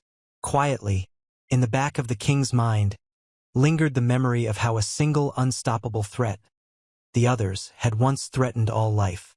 These new ships might not matter if the dead rose again in the far north, but at least they gave the realm greater readiness to respond to any crisis. And the crown's finances, carefully managed, could afford the expansion, thanks to ongoing trade surpluses and the steadfast support from each region. The Targaryen line sat upon coffers not flush with gold like in some fables, but certainly robust enough to maintain governance. Meanwhile, a personal dimension shaped Aegon's reign. He found love in the daughter of a minor but ancient Valyrian-blooded house from the Crownlands, Lady Lyanna Stark. She was known for a sharp wit, a penchant for hawking, and distinctive silver hair that matched the Targaryen hue. Many at court quietly mused how the union evoked the old Valyrian tradition of matching silver-haired lines. Aegon, for his part, found comfort in Lyanna's keen insight and unwavering loyalty. Their wedding in the Great September of Baelor was a grand affair, bridging old Targaryen customs with modern Westeros's gentler rituals. Banners of the dragon and the red crab Celtigar's sigil fluttered in the wind. The streets erupted in revelry with free bread and wine for the small folk. 1 month after the wedding, a hush spread. Lady Lyanna was with child. The realm rejoiced at the prospect of a direct heir, further securing the Targaryen line after Rhaegar's stable reign. Elia Martell, the queen mother, openly wept with joy. She had lived to see not only her grandchildren but the promise of another generation carrying Rhaegar's legacy. Part 6. Unrest Beyond the Wall. Yet in the 10th year of Aegon's rule, the uneasy rumors from the distant north reignited. Ravens from Lord Commander Torrhen Pike described trouble among the free folk still living beyond the wall. Scouts reported strange vanishings of entire camps, not necessarily the work of whites, no bodies found, no sign of undead. Yet the few survivors babbled about white ghosts attacking at night. Mance Rayder, older and mostly retired from leading, urged caution. The new Free Folk spokesman, led by a warrior named Kellen Icewind, demanded the watch investigate. At first, these vanishings might have been attributed to wild beasts or savage tribal feuds. But the pattern of entire camps disappearing with hardly a corpse in sight unsettled those who recalled the cunning hunts of the others. Could some remnant threat persist that even the Watchers missed? Or was it mortal raiders employing cunning illusions? Aegon met with Ned Stark, still Warden of the North though well into his 50s now, and the new Lord Commander. "We must be certain," the king insisted. "I will not sow panic across the realm on the basis of rumor. But neither can we ignore the possibility that some shadow remains beyond the wall." Ned, every line of his face etched with memory of Rhaegar and the horrors once faced, spoke calmly. "Then we do as your father would, send rangers, gather facts. If it proves a new threat, we muster a response before it swells. If not, we quell rumor swiftly." Nodding, Aegon authorized a larger ranger expedition beyond the wall, 50 men, a mix of black brothers and free folk guides traveling in small patrols with horns and ravens to communicate. Meanwhile, the crown would dispatch supplies north to ensure if a crisis arose, reinforcements could swiftly be moved. As the weeks passed with no conclusive answer, quiet dread seeped into the corners of the realm. Some half remembered the days of Rhaegar's bond to the weirwoods, whispering that perhaps the magic was weakening with time. Yet others scorned this as fear-mongering. The Watchers on the wall eventually reported partial success. One patrol found a wildling camp newly attacked, footprints suggesting human marauders. A second patrol discovered a set of scuffed bones reanimated with faint signs of white-like corruption, but no trace of living others. The situation was murky. King Aegon weighed this uncertain news with a heavy heart. Whites typically left more obvious signs of carnage. These attacks were stealthy, almost strategic. Could some mortal force be using fear of the others to terrorize wildlings? He penned a directive urging the Watch to unify with any free folk willing to scout deeper into the haunted forest. No public alarm was raised. He strove to avoid stirring the realm's old nightmares unless absolutely necessary. In the midst of this tension, the realm's day-to-day life continued. A new harvest festival in the Reach, fresh alliances in the Westerlands. Princess Rhaenys, married years earlier, gave birth to a healthy daughter, fueling more celebrations. Elia Martell found contentment in her role as grandmother and advisor, occasionally traveling with Aegon's queen, Lyanna, to visit Dorne or the Vale. The Red Keep thrummed with a sense that even if the North whispered of ghosts, the heart of Westeros remained strong. Yet late one autumn night, a raven soared into King's Landing bearing an urgent plea from the Shadow Tower. A watch patrol had engaged what they believed was a band of living men clad in pale furs, men who fought with savage ferocity, retreating into the wind-blown darkness. The Watchers suspected these men deliberately mimicked whites or others, possibly to frighten or subdue wildling camps. 4 Watchers were found dead, throats slit. No sign of an undead threat, but the encounter stank of orchestrated terror. The next day, a separate raven from Eastwatch reported a merchant ship docking with wildling refugees who claimed an unknown group called the Ice Revenants was forcibly recruiting or enslaving free folk beyond the wall. The story sounded outlandish. Who would enslave people in such a barren land? Yet the refugees insisted their captors wore masks of bleached bone and cloaks of white leather, mimicking the others to sow dread.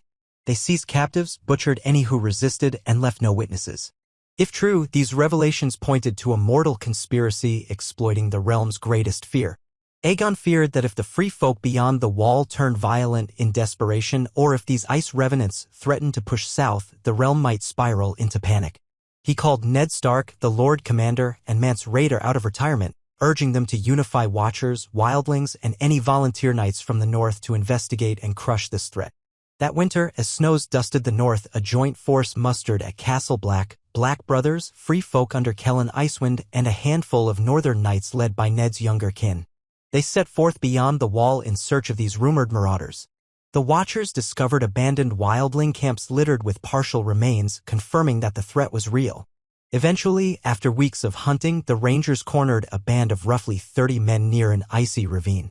Their pale cloak illusions held no supernatural power, but they fought viciously, brandishing curved blades and cunning traps. Kellen Icewind personally slew a masked leader, unmasking him to reveal a man with faintly SOC features and a brand from some foreign guild.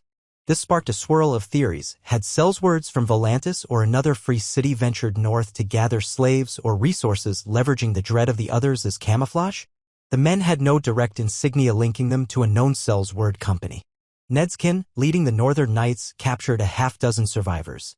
Under harsh questioning, they gleaned that an elusive figure called the Pale Prophet commanded them, aiming to form a kingdom of fear beyond the wall.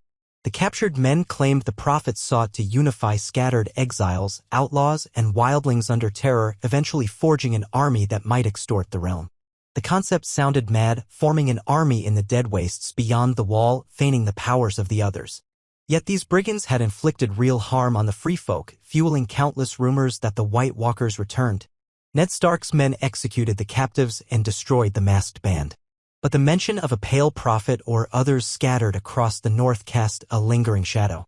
The Watchers returned to Castle Black, reporting partial success but warning that pockets of these marauders might remain. Hearing the news in King's Landing, Aegon felt torn between relief that no true undead threat had emerged and alarm that foreign or exiled criminals could harness the memory of the others to sow chaos. He commanded the Watch to remain extra vigilant, to hunt any further sign of these so-called ice revenants, and to keep the realm informed. So the Watchers patrolled deeper than usual that winter, aided by the free folk who had allied with the crown. While a handful of skirmishes flared, the marauders never rallied in large numbers again. Some said the Pale Prophet escaped into the Frostfangs. Others doubted he existed at all. By spring, the northern frontier quieted. Part 7, Harvest of Unity. Even as the north tested the crown's watchfulness, the rest of Westeros thrived. In year 12 of Aegon's reign, the great harvest came. Perfect weather conditions across the Reach, the Riverlands, and the Crownlands yielded a bumper crop. Markets overflowed with grain, fruit, wine, and fish. The crown reaped surpluses in taxes, funneling coin into expanded city watch forces, new roads in the Westerlands, and further fortifications at Moat Cailin and the Neck. Some cynics worried about King's Landing's population surging, straining resources, but the improved roads balanced distribution of goods. The Iron Bank, ever watchful, congratulated the crown on its economic growth. Pentos, seeing Westerosi might, reaffirmed trade deals. Volantis quieted after internal strife ended with a triumvirate of new triarchs.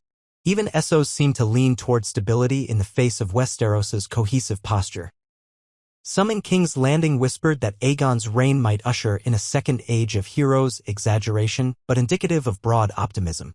At the same time, Aegon and Queen Niella welcomed their first child, a girl named Daenerys, in homage to the ancient Targaryen who reputedly foresaw the doom of Valyria. A wave of celebration swept the city with street pageants, feasts, and music. Bells tolled for a full day. Nobles from every corner arrived bearing gifts for the new princess, reaffirming loyalty to House Targaryen. Elia Martell, tears shining, stood as grandmother, presenting the infant with a silver rattle shaped like a dragon coiled around a weirwood trunk. In the hush after the christening, Aegon gazed upon his daughter, so small in his arms, and realized that if all went well, she would never know the horrors of the others or the complexities of forging a realm from near ruin. With the realm so peaceful, she might grow up taking unity for granted. A pang struck him. He resolved never to let House Targaryen forget the lessons of the past. Part 8. The Dragon's Summons. It was at that moment of quiet joy that a puzzling message arrived from across the sea, once more from Braavos.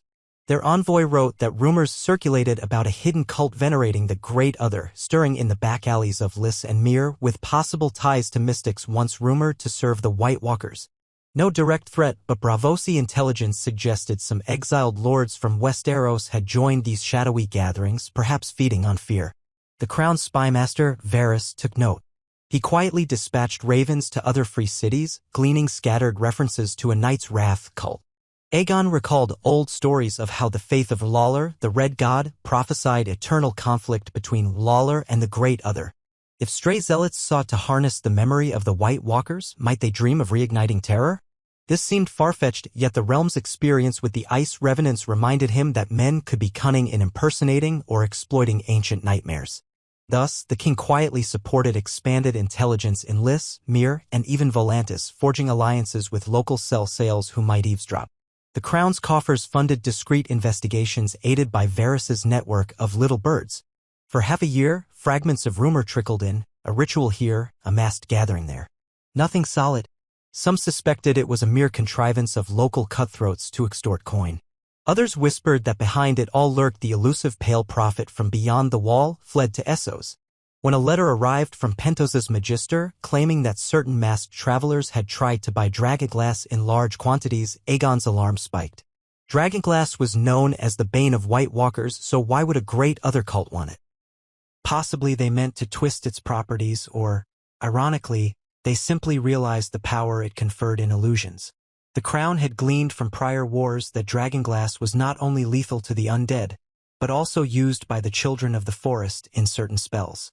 Again, the realm's disquiet rose. Some courtiers murmured that Rhaegar's wards were weakening. Ned Stark, now in the twilight of his years, wrote from Winterfell that if any real threat emerged from Essos, the North would stand firm behind House Targaryen. Tyrell, Lannister, and the Vale also pledged readiness. The possibility of a second coming of darkness, this time from the east, set tongues wagging. Yet no real crisis materialized. The scattered rumors of the cult never coalesced into an open confrontation. Over time, talk subsided. Part 9. The King's Realm 2 decades on. By the 20th year of Aegon VI's reign, Westeros looked much as it had at the end of Rhaegar's, a cohesive, relatively prosperous land. The major changes included infrastructure. Roads in the Riverlands and Crownlands were safer than ever. King's Landing expanded outward, building new districts to house tradesmen. Naval strength. The Crown's navy, anchored at Dragonstone, boasted over 50 war galleys. No major sea-based threat had tested it fully, but it occasionally crushed Stepstone's pirates. Northern engagement. The free folk who integrated into the gift thrived, sending small tithes in produce and furs, acknowledging the Crown's laws in exchange for land. Wildlings beyond the wall remained scattered, though the marauder threat never vanished entirely. Succession. Princess Daenerys Targaryen grew into a bright, curious child, overshadowed by the possibility of future siblings. Aegon and Queen Niella eventually had 2 more children, Prince Rhaegar, named after the late king, and Princess Aelina. House Targaryen's line flourished with a new generation. Alliances. Ties with Pentos deepened, while Braavos maintained a cautious friendship. Volantis was calmer, though always proud. Lys and Myr simmered with ephemeral feuds. No single external foe tested Westeros's might, yet the realm did not devolve into complacency.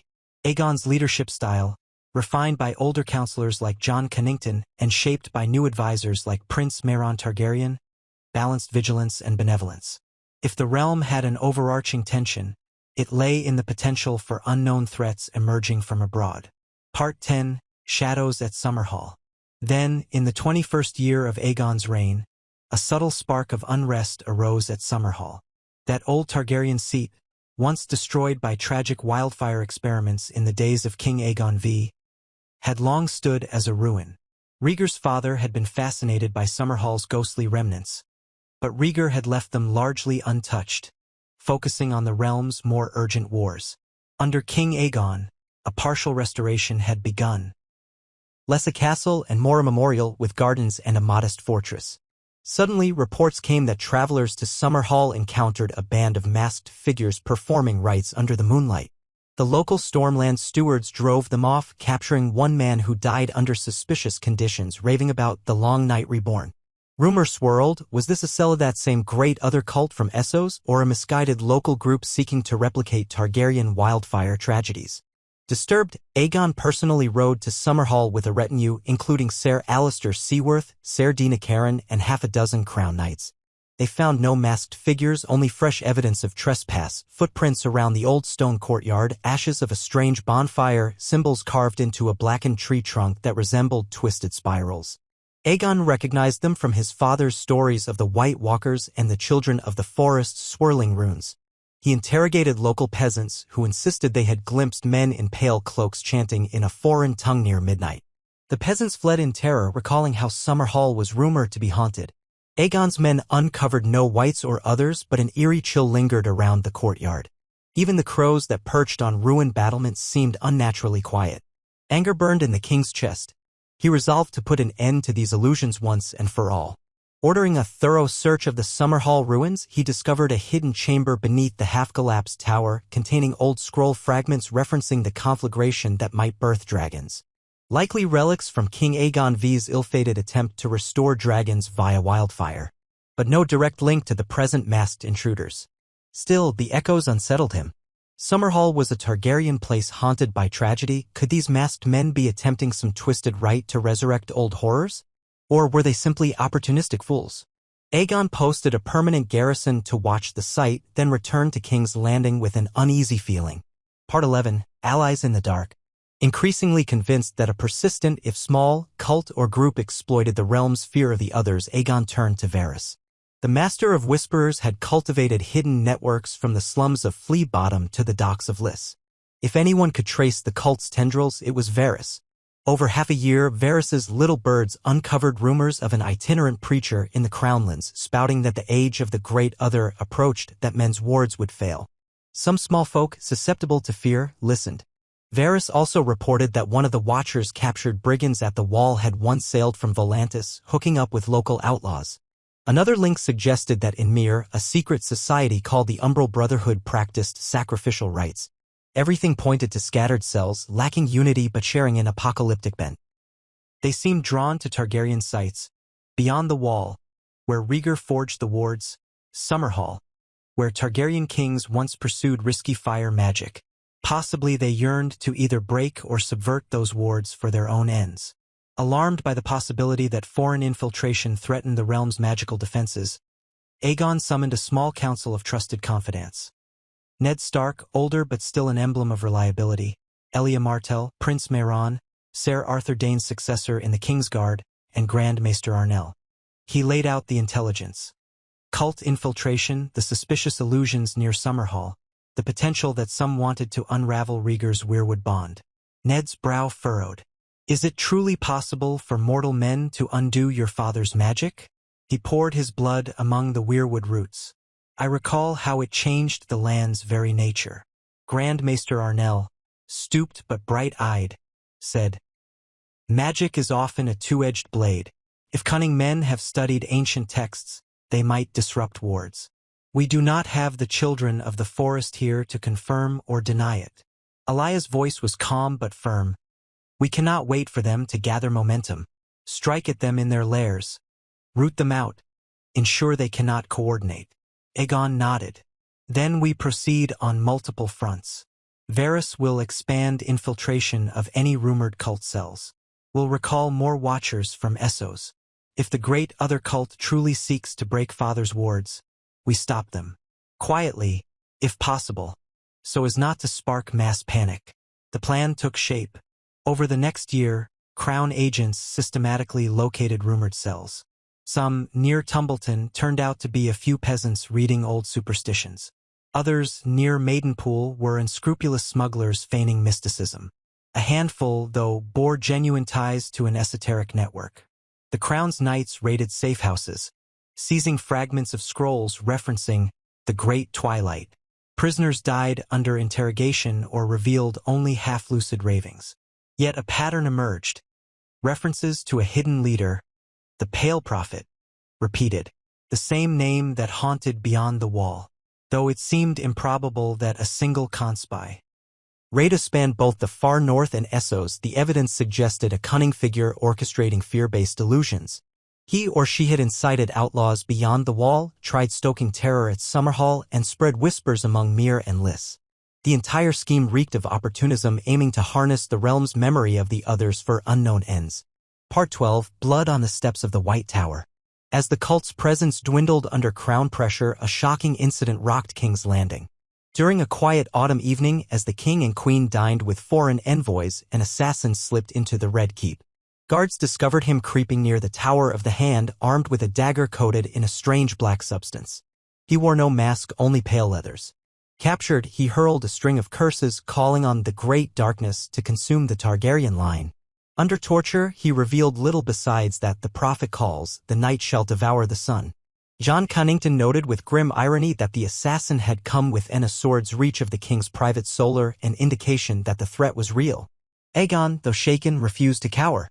If they think to break our rule by fear, he declared in council, they have forgotten we overcame a terror far more potent than mortal knives. Nevertheless, the assassin's infiltration spurred a tightening of security. The Kingsguard doubled watch rotations, especially around the royal family's chambers. Agents combed King's Landing's underbelly for accomplices. Though a few suspicious men were arrested, no direct link to a larger network emerged. Rumors soared across the city that the others had agents here, stoking fear that Rhaegar's wards might be undone. Aegon publicly dismissed such talk, urging calm. He insisted the realm remain united. Part 13, A Mission North. Despite the cult's partial dismantling, the persistent mention of the Pale Prophet beyond the wall gnawed at Aegon. He decided that a personal show of strength might quell lingering illusions. 23 years into his reign, the king announced a royal progress north, a mirror of Rhaegar's old journeys, but this time under calmer conditions. He aimed to set foot at the wall, reaffirm ties with the Watch, and perhaps glean if the Pale Prophet or his minions truly lurked in the Frostfangs. Advisors expressed caution, but Aegon insisted. My father braved far worse nights in that land to save us. I can survive a journey in peacetime. If outlaws remain, let them see the king is no phantom behind castle walls. In autumn, the king set out with a carefully chosen escort. Prince Mairon, seasoned in diplomacy. Ser Dina Karen of the King's Guard, renowned for unshakable courage. A small retinue of knights and archers. A handful of free folk loyal to the crown who had integrated into the north. Elia Martell, older and preferring warmer climes, remained in King's Landing, though she blessed the venture. Ned Stark, near 70, awaited them in Winterfell. The king's journey up the King's Road was an event as small folk cheered from roadside hamlets. They recognized Aegon's silver hair, the dragon and crab sigils on wagons for Queen Niella.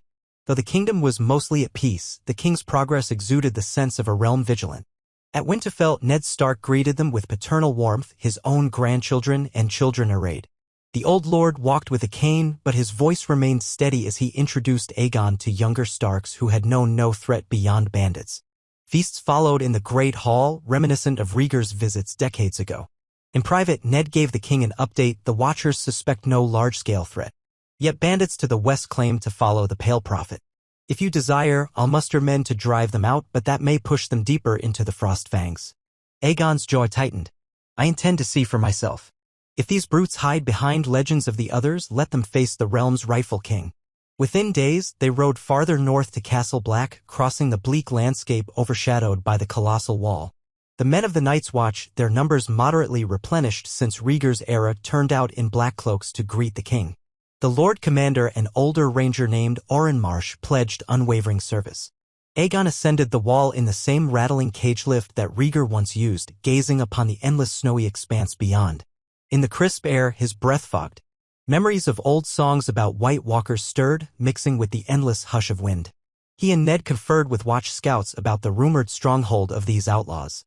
Tucked near the southwestern edges of the Frostfangs, a cluster of caves was rumored to house a cultish band. No sightings of whites, only mortal men in pale cloaks. Aegon resolved to lead a small expedition, 50 men, plus free folk guides, braving the approach in late autumn. The Watchers provided dragon glass weapons, just in case. Even if the others were not present, the memory of them demanded caution. They set forth, passing under the great tunnel of the wall. The free folk guides, hardy as the land itself, guided them through bleak forests and craggy passes. Early snowfall dusted the pines. Each night, the king's retinue posted triple watches, mindful of old stories. The second week out, they found a small wildling encampment that had been attacked, tents slashed, blood crusting in the snow, footprints resembling the style of the ice revenants. Yet no bodies. Survivors? Or captives? The cold wind offered no answers. At last, they reached the foothills of the Frostfangs. The narrow defile leading to rumored caves felt like stepping into the jaws of the world. Jagged cliffs towered, half lost in swirling flurries. The free folk insisted the outlaws dwelled in caverns behind a frozen waterfall. Aegon advanced carefully, men clutching torches and dragaglass blades. The echoes of dripping ice formed a haunting melody.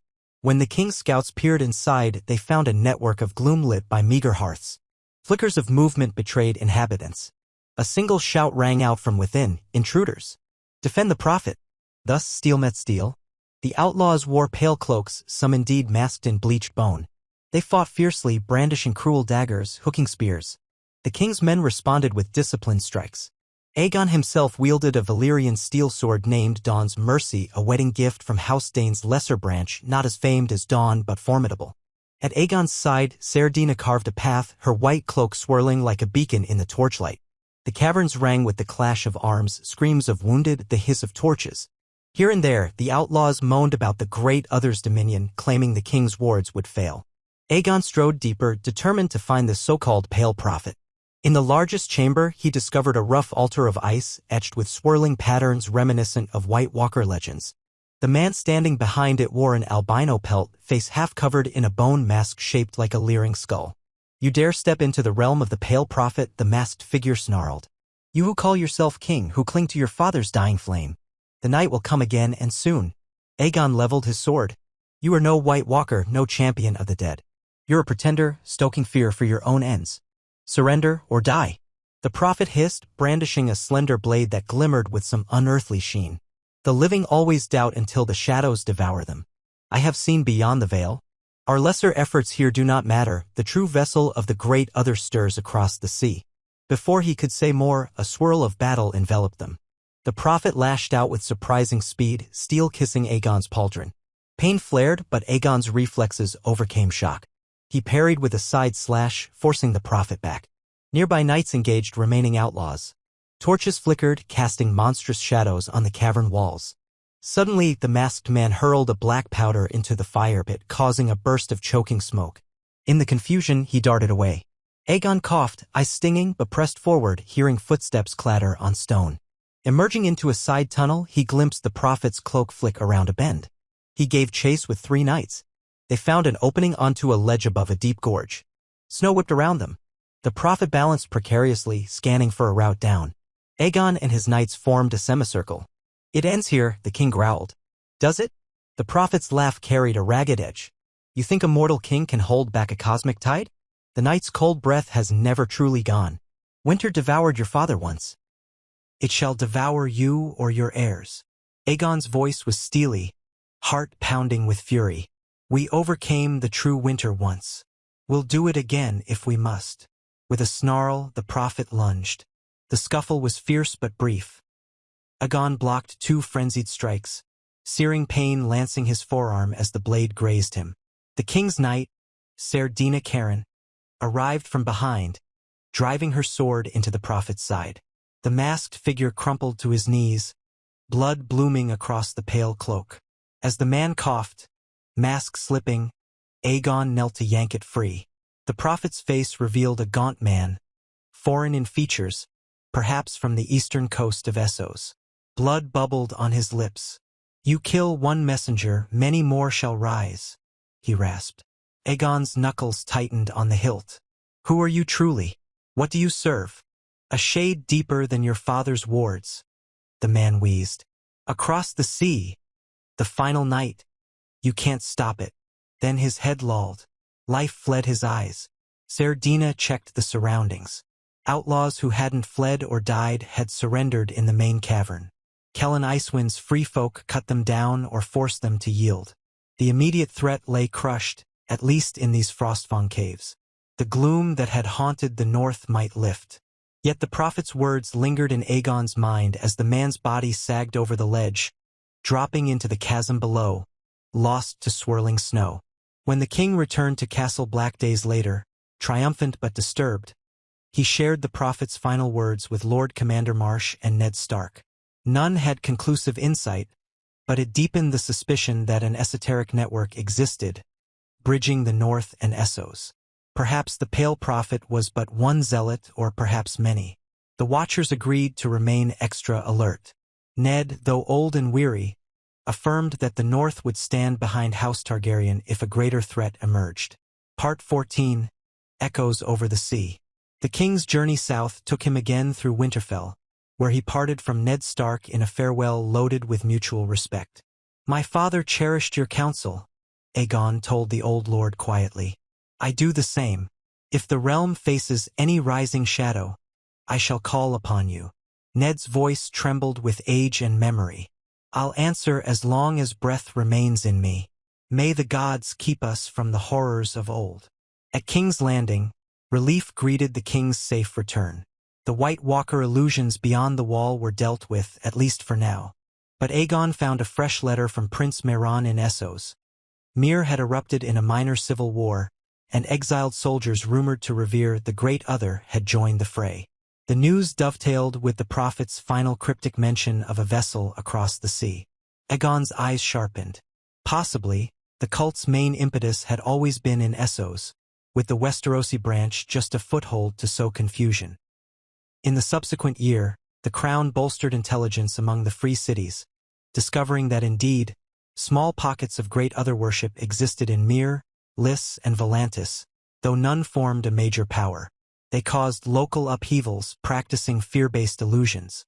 No direct threat to Westeros yet. But each time they were purged, rumors flared that the shadow in the east stirs. A few spooked sailors babbled of seeing monstrous shapes on the Jade Sea, or the black coast of Sithorios. Outlandish tales spread easily. Aegon, older and tempered by experience, recognized that half of these rumors might be merchant exaggerations. Yet the cult's repeated references to the Great Twilight set him on edge. He quietly funded a new wave of scholarship at the Citadel, urging maesters to gather any texts about the Great Other, White Walker lore, or the Children of the Forest. If a second cataclysm threatened, he wanted knowledge as a bulwark. Part 15. In the Shadow of a King's Legacy. As the years advanced, Aegon's children grew. Princess Daenerys blossomed into a clever young lady with an affinity for reading the realm's histories, fascinated by her grandfather Rhaegar's deeds. Prince Rhaegar, named for the old king, took easily to swordplay, admired by the court for his gentle courtesy. Princess Alina, the youngest, was said to have an uncanny gift with animals, especially the hunting hawks. Through them, the Targaryen line stood ready to continue Rhaegar's legacy. During the 25th year of King Aegon's reign, Queen Niella bore their fourth child, a boy named Jaehaerys. With 4 living children, the Targaryens seemed blessed by the 7. A new wave of celebrations filled King's Landing. Meanwhile, lords from each region reaffirmed that Aegon's bloodline was strong, further reducing the risk of succession disputes. Yet as the crown thrived, the memory of that masked cult lingered in the corners. Varys's agents occasionally caught wind of minor conspirators, shutting them down quietly. The realm's official stance, however, was that the threat ended with the death of the Pale Prophet in the Frostfangs. The small folk, uninterested in half-hidden conspiracies, found daily life too comfortable to dwell on shadowy rumors. Sometimes, in the hush of late-night gatherings with his mother, Queen Elia, or with close allies like Prince Mehran, Aegon confided his unsettled feeling that the prophet's final claim, a great darkness stirring across the sea, might eventually test the realm. He refused to let anxiety cripple him, But nor did he dismiss the possibility that Rhaegar's wards might one day face a deeper challenge. "Let it come," he said once, standing on the Red Keep's highest parapet, gazing at the black waters of the bay. "We beat back winter's night once. If any threat returns, we stand as a realm like my father taught us. The dragon's flame can rally the living anew." Epilogue. The echoes resound. 30 years of King Aegon VI Targaryen's rule passed, forging a tapestry of relative peace, measured vigilance, and incremental progress. Under his guiding hand shaped by Rhaegar's memory, Westeros advanced beyond petty wars. Cities grew, farmland thrived, roads spanned from the neck to Dorne. The burdens of a single tyrant or a single monstrous foe never overshadowed the land. The Targaryen line, once dreaded for dragons and madness, now symbolized unity and continuity. Old Ned Stark eventually passed away in Winterfell's solar, content in the knowledge that Rhaegar's legacy endured through Aegon. Jon Connington retired from Hand of the King, replaced by Prince Mairon, who steered the realm's foreign policy with a deft touch, forging strong ties with Bravos and Pentos. The small folk, largely, were content, no crippling taxes, no monstrous threat devouring entire provinces. Indeed, some called it a golden age. And yet, in the border taverns of the Stepstones, a rumor flickered that strange ships with black sails plied the distant seas. In Volantis, watchers whispered of robed figures chanting in catacombs, praising the Great Other. In Lys, a seafarer swore he saw a scroll describing how to unbind the wards of Westeros. Such tales remained ephemeral, drifting without proof. The majority of Westeros shrugged them off, more concerned with the next festival or harvest.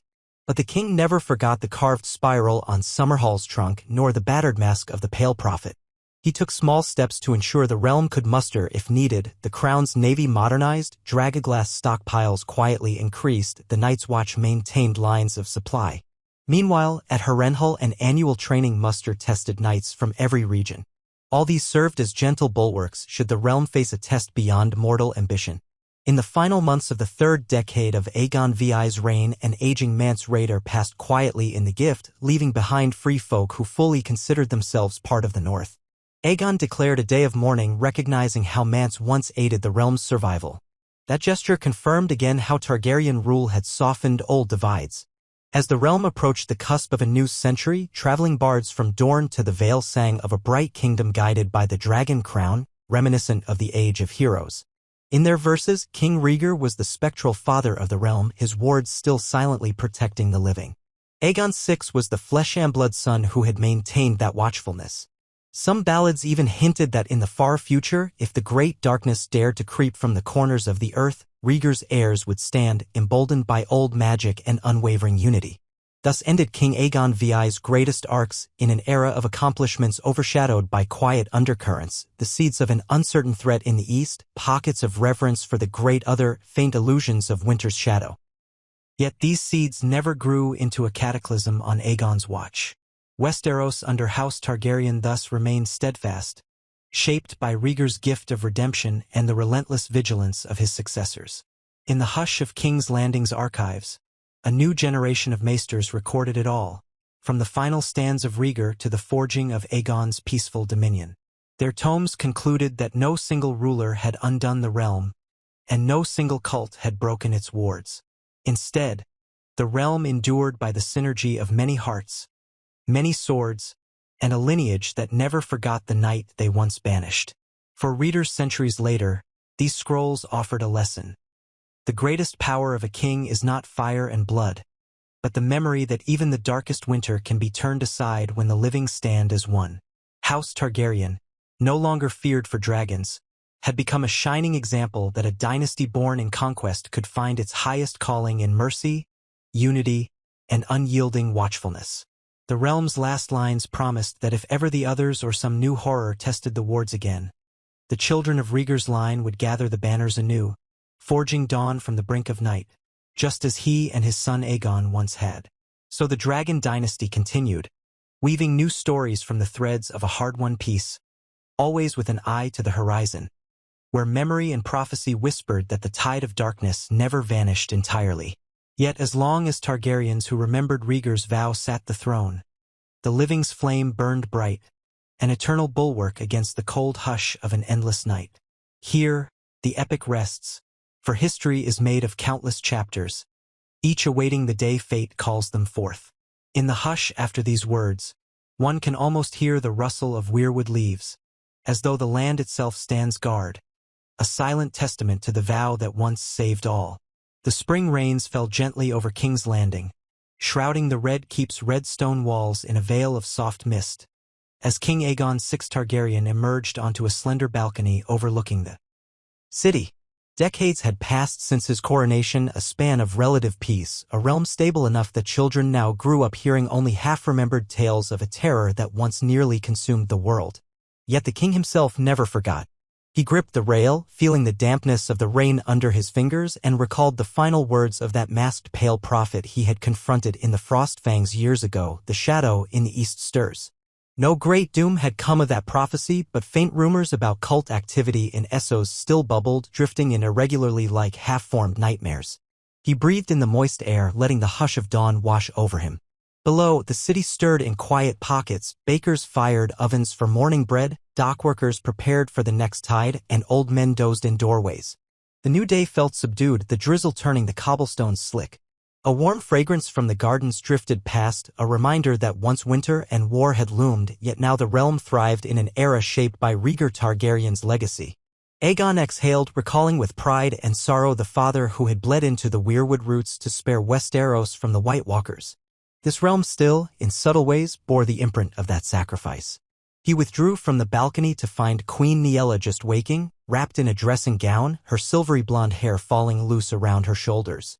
Their children were grown, or nearly so, Princess Daenerys, bright-eyed and scholarly, Prince Rhaegar, athletic and kind, Princess Elena, whisper-soft in her manner but sharp of mind, and the youngest, Aerys, still a boy with a tendency to wander.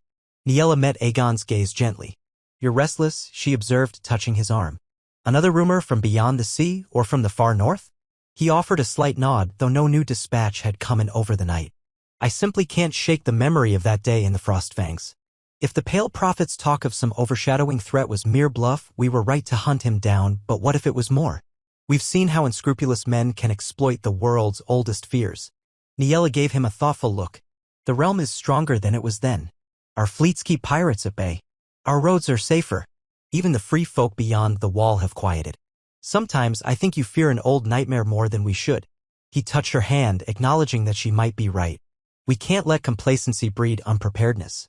But you're right, no sense borrowing dread from every rumor. Come, we've a day's duties that won't wait." They dressed swiftly. Rain pelted the windows, but a golden glow over the horizon hinted the storm might break by midday. Aegon, accompanied by Queen Lyanna, stepped into the great hall where courtiers had begun to gather.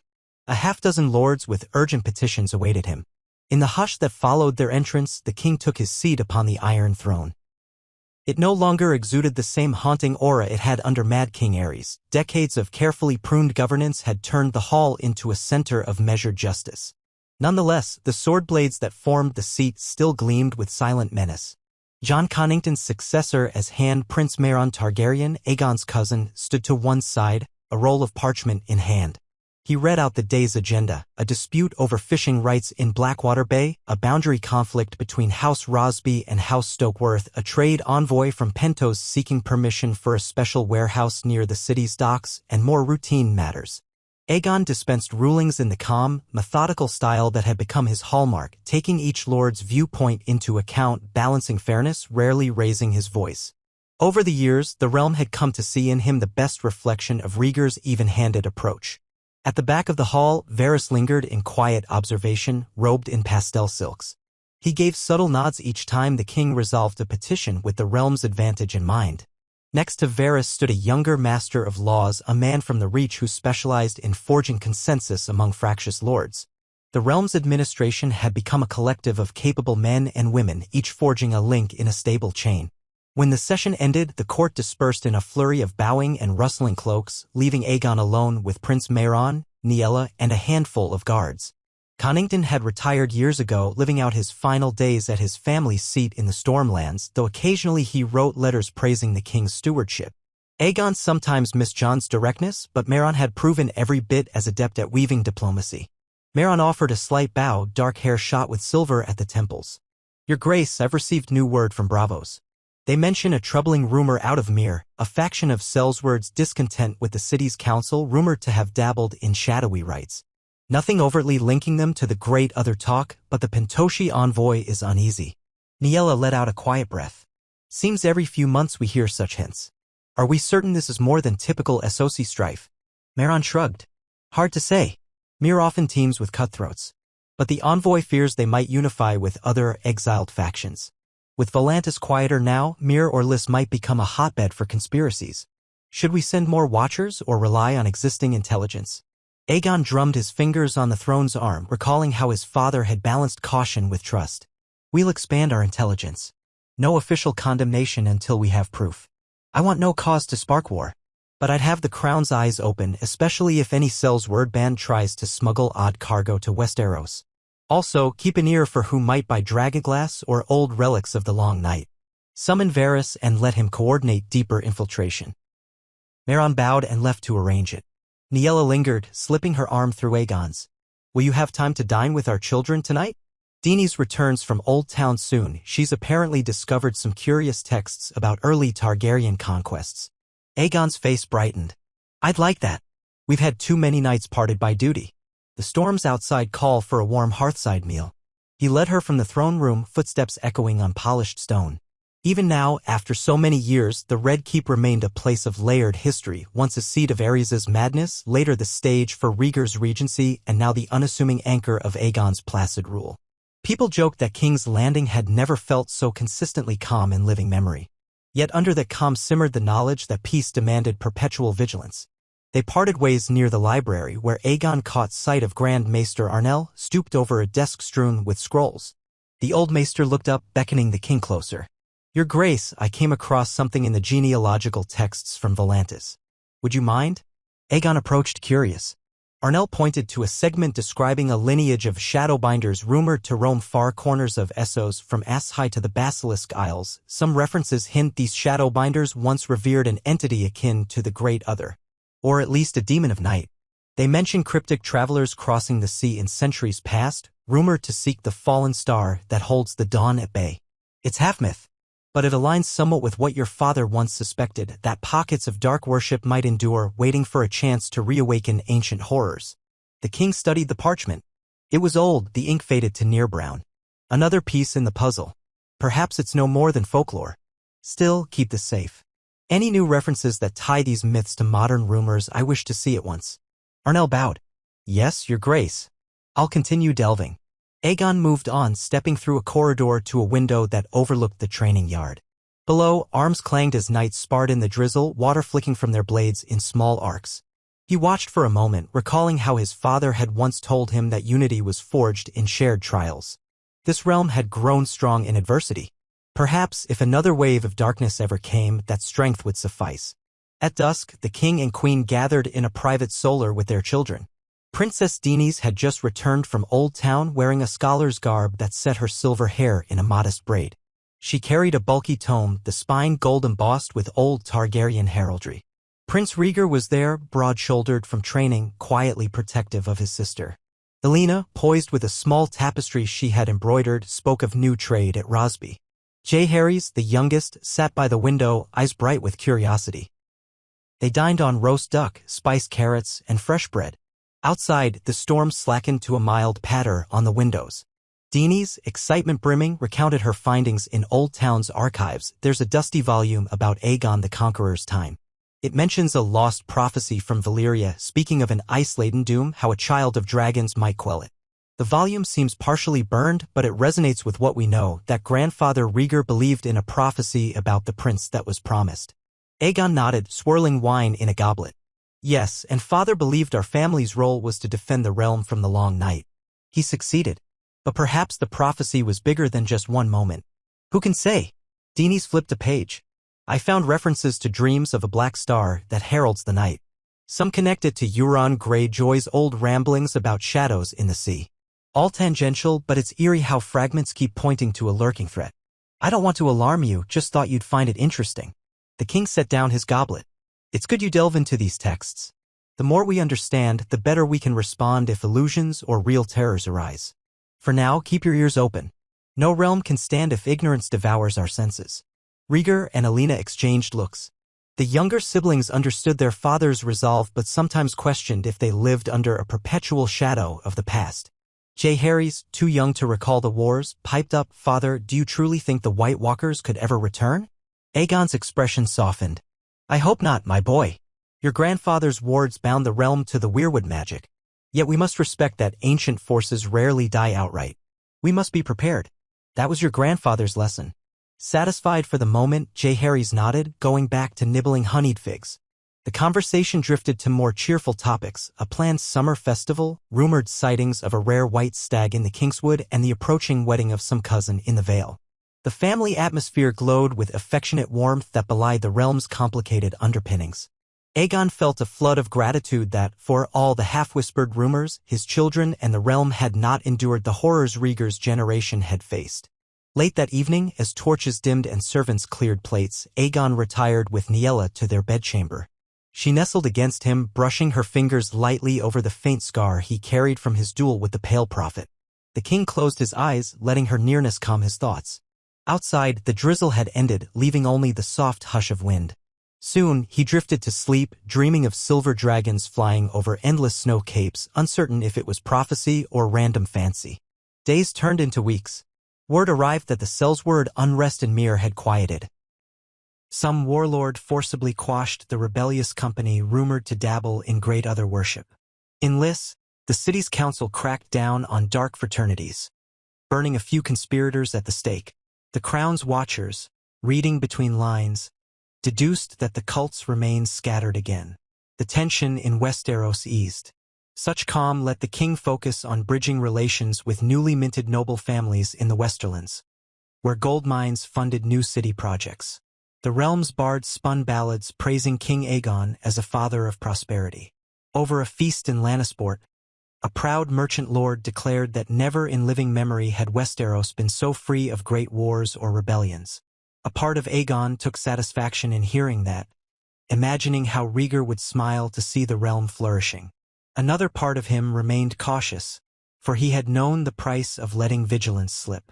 As years rolled forward, the children each followed paths that shaped House Targaryen's next generation. Daenerys took minor vows as a scholar of the faith, dedicating part of her life to collecting the realm's lore. Prince Rhaegar traveled widely as a royal envoy, forging alliances across the southern coasts. Princess Alina managed the crown's new falconry muse, forging relationships with lesser noble houses who prized her hawks. Aerys, still in early teens, became a page to Prince Mehran, absorbing lessons in statecraft. The Targaryen line's younger scions were sprinkled across Westeros, tying it further with matrimonial strings. One crisp autumn day, Aegon led a hunting party in the Kingswood. The sun filtered through tall oaks as the king rode at a modest pace, wearing a simple leather jerkin rather than ornate finery. Robert Baratheon had once roamed these woods in younger, wilder times. Now only Robert's memory remained, bound to a statue near Summerhall. The kingly group split to chase a rumored white stag. Aegon and Ser Dinah followed hounds up a gentle slope. Suddenly a hush settled. The hounds froze, ears pricked, scenting the air. A shape glided among the trees, pale and regal. For an instant, Aegon thought of the horrifying illusions in the Frostfangs. Pale cloaks, bone masks. Then he realized it was indeed the white stag, stepping into a sunlit clearing. Its antlers glistened with dew, and its eyes shone with an otherworldly calm. Ser Dinah gripped her reins, glancing to the king for direction. Aegon lifted a hand to halt. He admired the stag's magnificence. By tradition, such a creature was a sign of great fortune. For half a minute, they beheld each other across the green. Then the stag bounded away, deeper into the forest. The hounds whined, eager to pursue. Aegon exhaled, turning to Ser Dinah. "Let it go. Some wonders are best left unclaimed." They returned to the hunting party empty-handed yet oddly uplifted. That fleeting glimpse reminded the king that the realm still contained quiet marvels, portents of either luck or caution depending on how one read them. Perhaps it was merely an omen that, for all the realm's complexities, beauty and mystery coexisted. While King Aegon advanced into his later years, the wider world saw subtle changes. The free cities busied themselves with intermittent quarrels, the Dothraki still roamed the Grass Sea, but no direct threats marched on Westeros. Over in Slaver's Bay, rumors of new anti-slavery revolts flared, though no one expected that to affect the Seven Kingdoms. At home, the Iron Islands occasionally tested boundaries with small raids, but the Crown's navy swiftly retaliated. The swirl of smaller crises never coalesced into a major storm. In King's Landing, meanwhile, the older generation continued to fade. Prince Mairon grew ill, passing his duties to younger advisors. Varys, ancient yet still sly, withdrew from daily politics, leaving a new master of whisperers in charge of gleaning secrets. The faithful old knights who'd served Rhaegar and fought the White Walkers dwindled to a handful, each with a trunk of war stories. Some nights, Aegon dined privately with them, letting them recount those final stand recollections in voices turned raspy by time. He listened silent, remembering how his father's bond with the weirwoods had changed the fate of Westeros. 40 years after his coronation, King Aegon VI awakened one dawn to an ache in his joints. He was no longer a young man. He looked in a polished mirror, noticing lines at the corners of violet eyes, strands of silver hair turned white around the temples. The realm still hailed him as a stable ruler, but he knew no monarchy was eternal. He had done his best to maintain Rhaegar's legacy. Enough time had passed that a new generation saw the Targaryen line as protectors, not tyrants. Perhaps that was an achievement in itself. He rose, ignoring the stiffness in his knees, and prepared for a small council session. On the agenda, a minor trade dispute in Dorne, the question of building a canal in the Riverlands, and a curious letter from the Citadel about new translations from Ass High. The last item intrigued him most. He arrived at the council table, greeting the lords assembled. Grand Maester Arnell's successor, a younger man named Beric, read from a scroll with reverent hush. Your Grace, the Citadel has received partial translations from a traveler who visited Ass High. They speak of watchers in the deep east who keep vigil against a shadow of ice, claiming it once threatened all life thousands of years ago. Beric paused, scanning the king's face. It might be an alternate telling of the long night, linking it to a demon in the Shadowlands. Aegon, though outwardly composed, felt a faint chill. Another echo. So the memory of the others extends far beyond Westeros. Keep me informed if the Citadel learns more. We can't discount any knowledge on the Great Other or the White Walkers. The council concluded with routine decisions. The king remained behind, drumming his fingers on the table. He told Beric quietly, should these accounts show any sign that an eastern power seeks to harness the dead or any references to warlike gatherings, we must know. The realm's wards might not reach halfway across the world. Beric bowed. Yes, your grace. I'll ensure thorough inquiries. In the following months, Aegon's health wavered. He developed a persistent cough, which the maesters treated with mild poultices. At times, he found himself short of breath after climbing the Red Keep's many stairs. Niella fussed over him, urging rest. Yet he pressed on with the realm's business. He met each day's tasks with the unwavering sense that the monarchy must remain strong and watchful. The Targaryen children, now grown, each played roles in governance. Daenerys, traveling between the Citadel and King's Landing, served as a de facto historian, her parchment-laden quarters brimming with old manuscripts. Prince Rhaegar took a seat on the small council, focusing on law and justice. Elena oversaw certain expansions in the Crownlands. Jaehaerys, the youngest, though still finding his path, had begun shadowing Aegon in official audiences. Even so, the king couldn't shake the sense that a new era was dawning, one in which his father's direct memory faded. Many of the realm's small folk barely remembered King Rhaegar beyond the songs that extolled him as the savior who bled for the living. Some cynics questioned whether that war truly happened as described or if minstrels embellished. Aegon took pains to preserve the tapestries depicting the final stand at the wall, ensuring no revisionist historian tried to downplay it. The legacy of the wards must remain alive in the people's consciousness, he believed, lest the realm slip into arrogance. 50 years from the day Rhaegar's wards banished the White Walkers, a grand commemoration took place. The entire realm observed feasts and solemn vigils. Bells tolled in every major September. From Winterfell to Sunspear, lords lit torches in their courtyards at twilight.